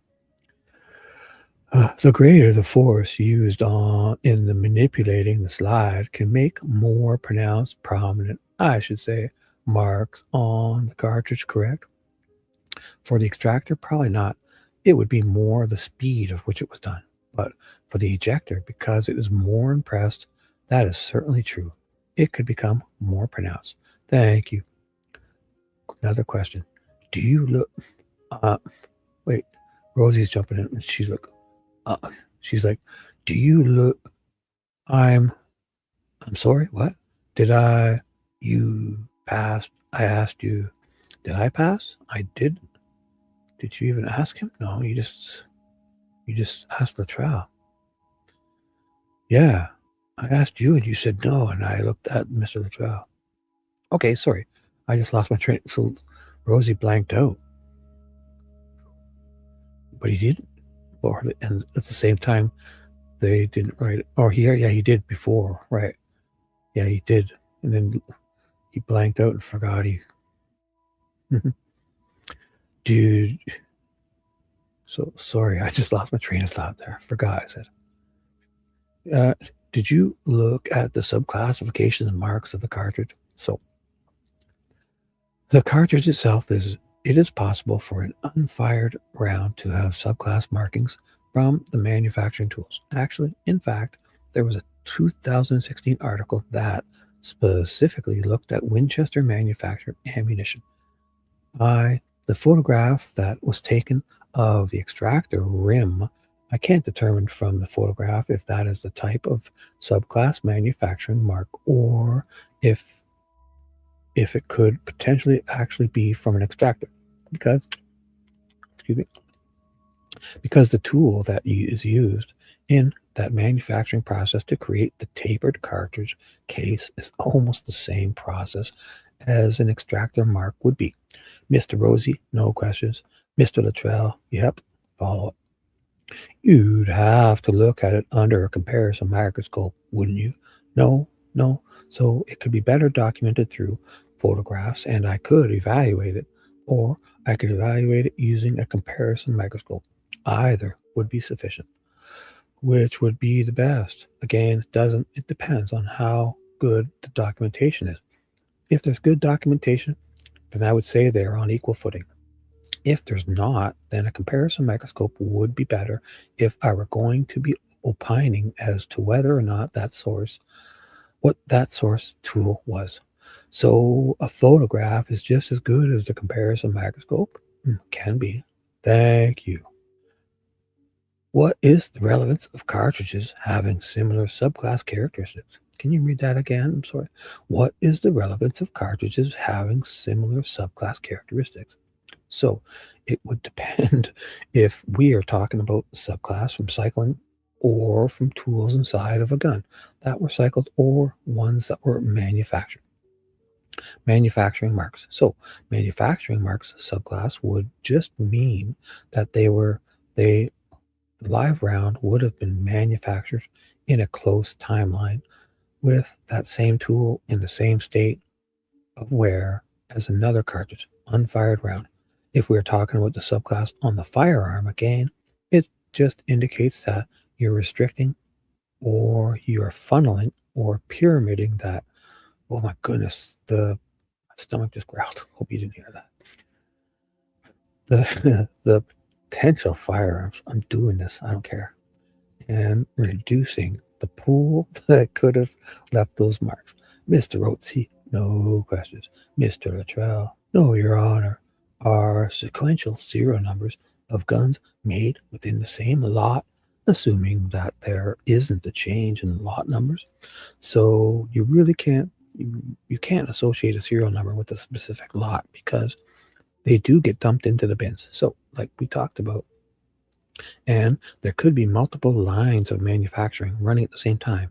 It is generally accepted that a close-in serial number will indicate what the specific parts inside of those were manufactured within some close time frame, but it doesn't necessarily mean that they were consecutively made or even made on the same line. Mr. Rotzi, no questions. Mr. Luttrell, nope.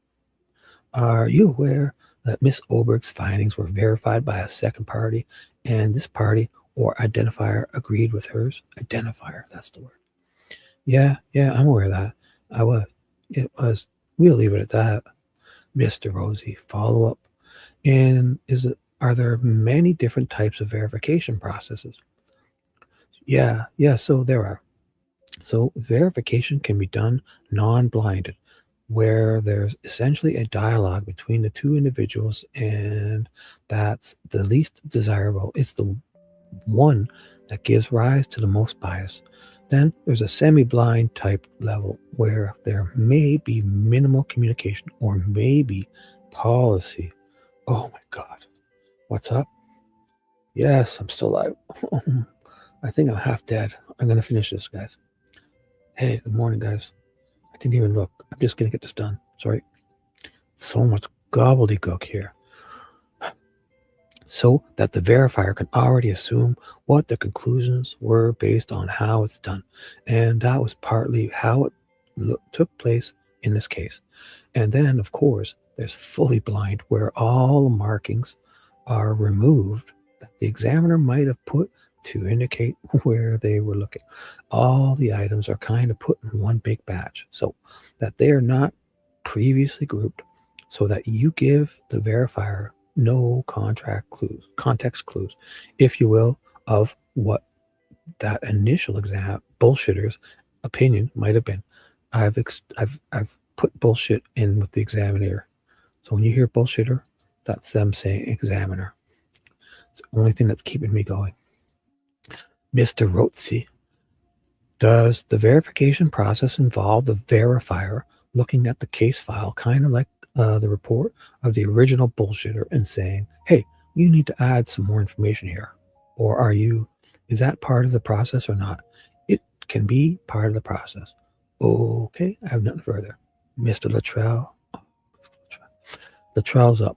Well, in fact, this was a verification that took place without the verifier knowing the conclusion that the bullshitter had reached at the time he's doing the verification, correct? You know that? Oh boy. I don't know that. I believe there was some testimony in a deposition, but there was no direct conversation with the verifier that the results were made known to them. But there was no discussion regarding whether they were grouped together or not, whether those marks were taken off or not. And the policy that is in place in the lab system at the time was all identification must be verified. Eliminations based on individual characteristics must be verified, but everything else was bullshitter's discretion. So there's also context clues that if you're being asked to verify something, it's more likely than not an identification. And so there's that context bias there as well, potentially. But you reviewed the deposition of Miss Melissa Oberg, correct? Yes, I did. And she testified that she had all of her, in 2022 and 2021, she had all of her examinations, whether it was inconclusive or an identification or an exclusion. She had all of her conclusions verified by a verifier. Isn't that her testimony? That is not my recollection. I believe she said that the lab was moving that direction and that was what she supported and would try to do. But I don't believe, at least as I sit here right now, I do not recall her saying that was done on every single one of her cases. And you weren't here for her testimony before this jury, where she said that, in fact, all of her verification, she asked for verification on any conclusion she reaches. You weren't here for that testimony, were you? I don't know the context for that testimony, and I was not here for it. You are familiar with that name, Mark Kiesler, the verifier in this case, are you not? I'm familiar with his name, yeah. How do you know who he is? So I believe he was and still is potentially the supervisor at one of the ISP crime laboratories. And he was also a past president, I believe. Again, I'm not 100% certain on that.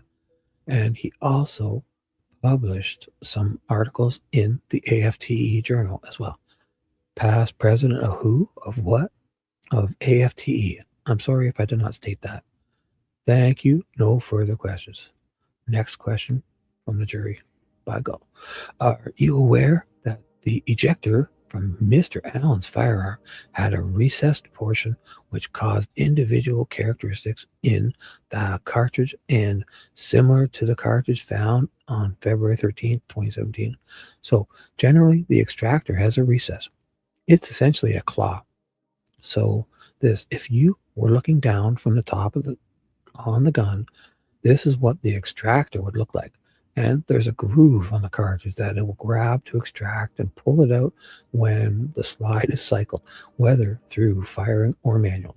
So generally, yes, that is the way that it works. The question that is still a question because of the lack of documentation is that surface amenable to individual characteristics, or is it like what was observed on the ejector? Also, have those gross, continuous, uniformly spaced markings that led to the marks that are present in the cartridges or cartridge cases fired in that or run through that particular firearm? Mr. Rutzi, no questions. Mr. Luttrell, of course, he's got a question. What you can take from that report is that when she saw indications of subclass, she noted them, correct? Oh, this again. These guys argued for... No. When she did better, they went back and forth about that for half an hour. No. When she saw them for the ejector, she noted them. Yes, that is true for the ejector. You don't know what she saw then on the extractor or the chamber face, do you? That is correct. I do not know because it was not documented. We did this. These guys, they better fucking move on. Oh God, thank you. No further questions. They argued this point for an hour. They went back and forth 20 times at each other about this bullshit point. Whew, thank God. Next question.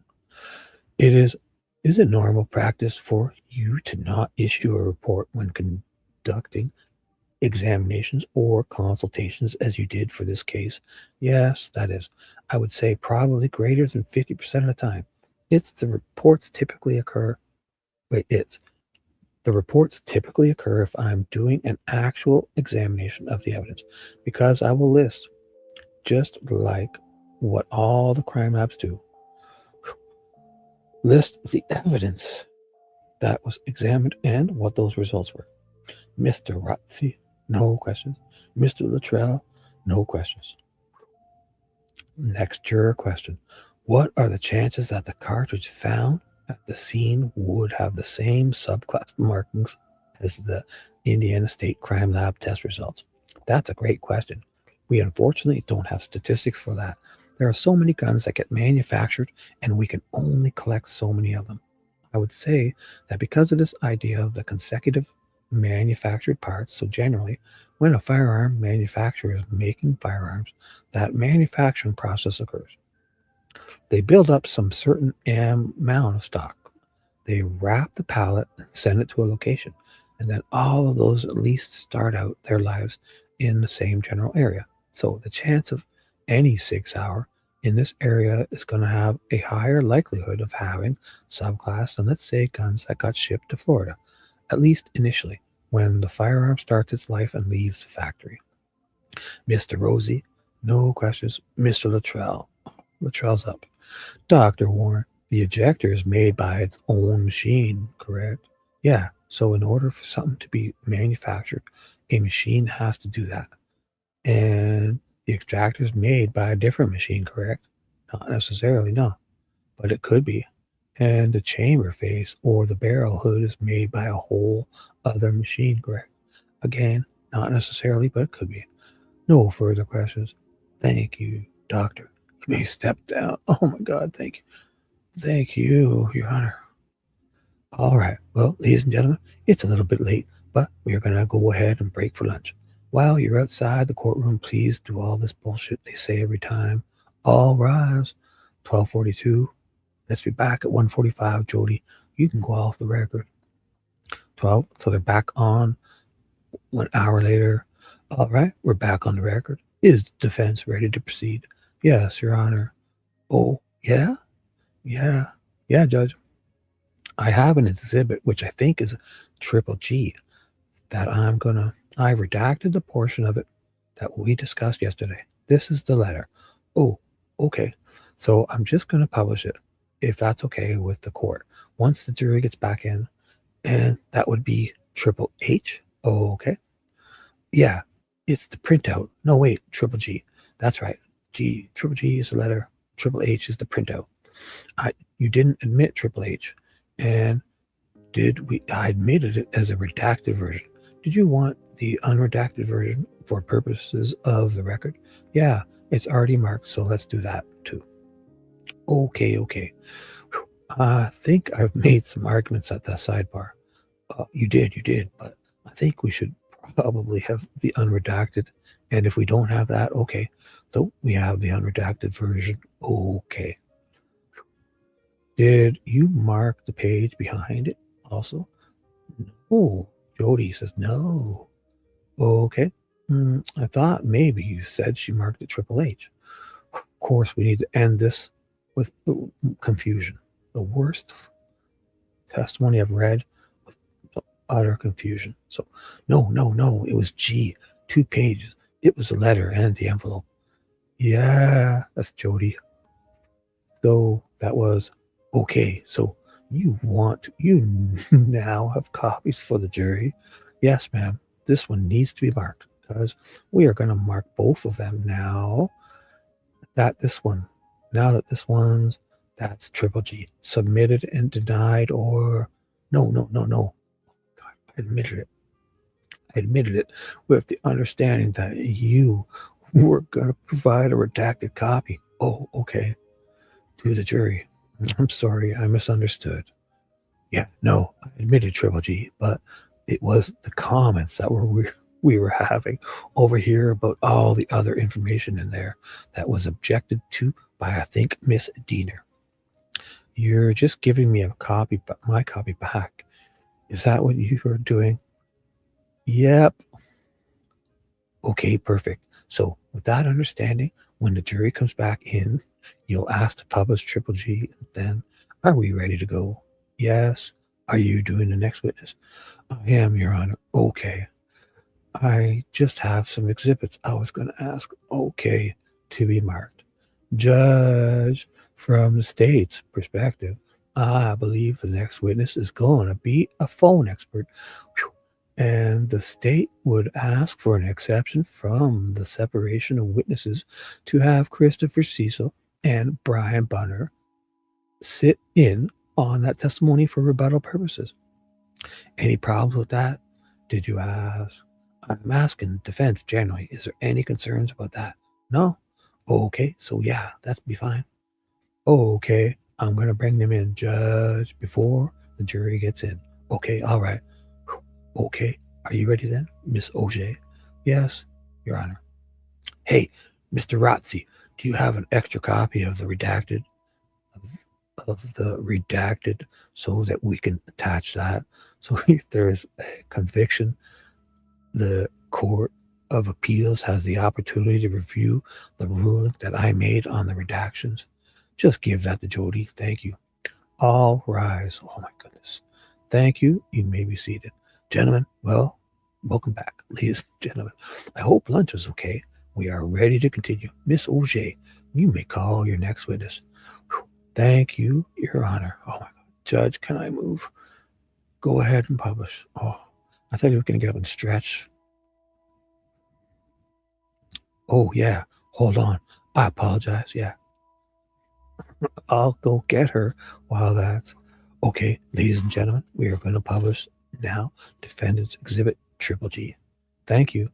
Thank you. I apologize, Mr. Rotzi. Those are the extra copies. Okay, thanks. All right, Miss Auger. Oh, you may call your next witness. Thank you, Your Honor. Stacy Eldridge. Oh, I'm done, guys. I'll talk to you tonight, okay? My brain, I gotta go eat something. Thanks for being here. Worst show ever. Thanks, guys. I'll make up for it. All right? Bye. Dude, you just touched Christy Boner's hoo-hoo. Shibby! Low five. Yeah. Let's get out of here.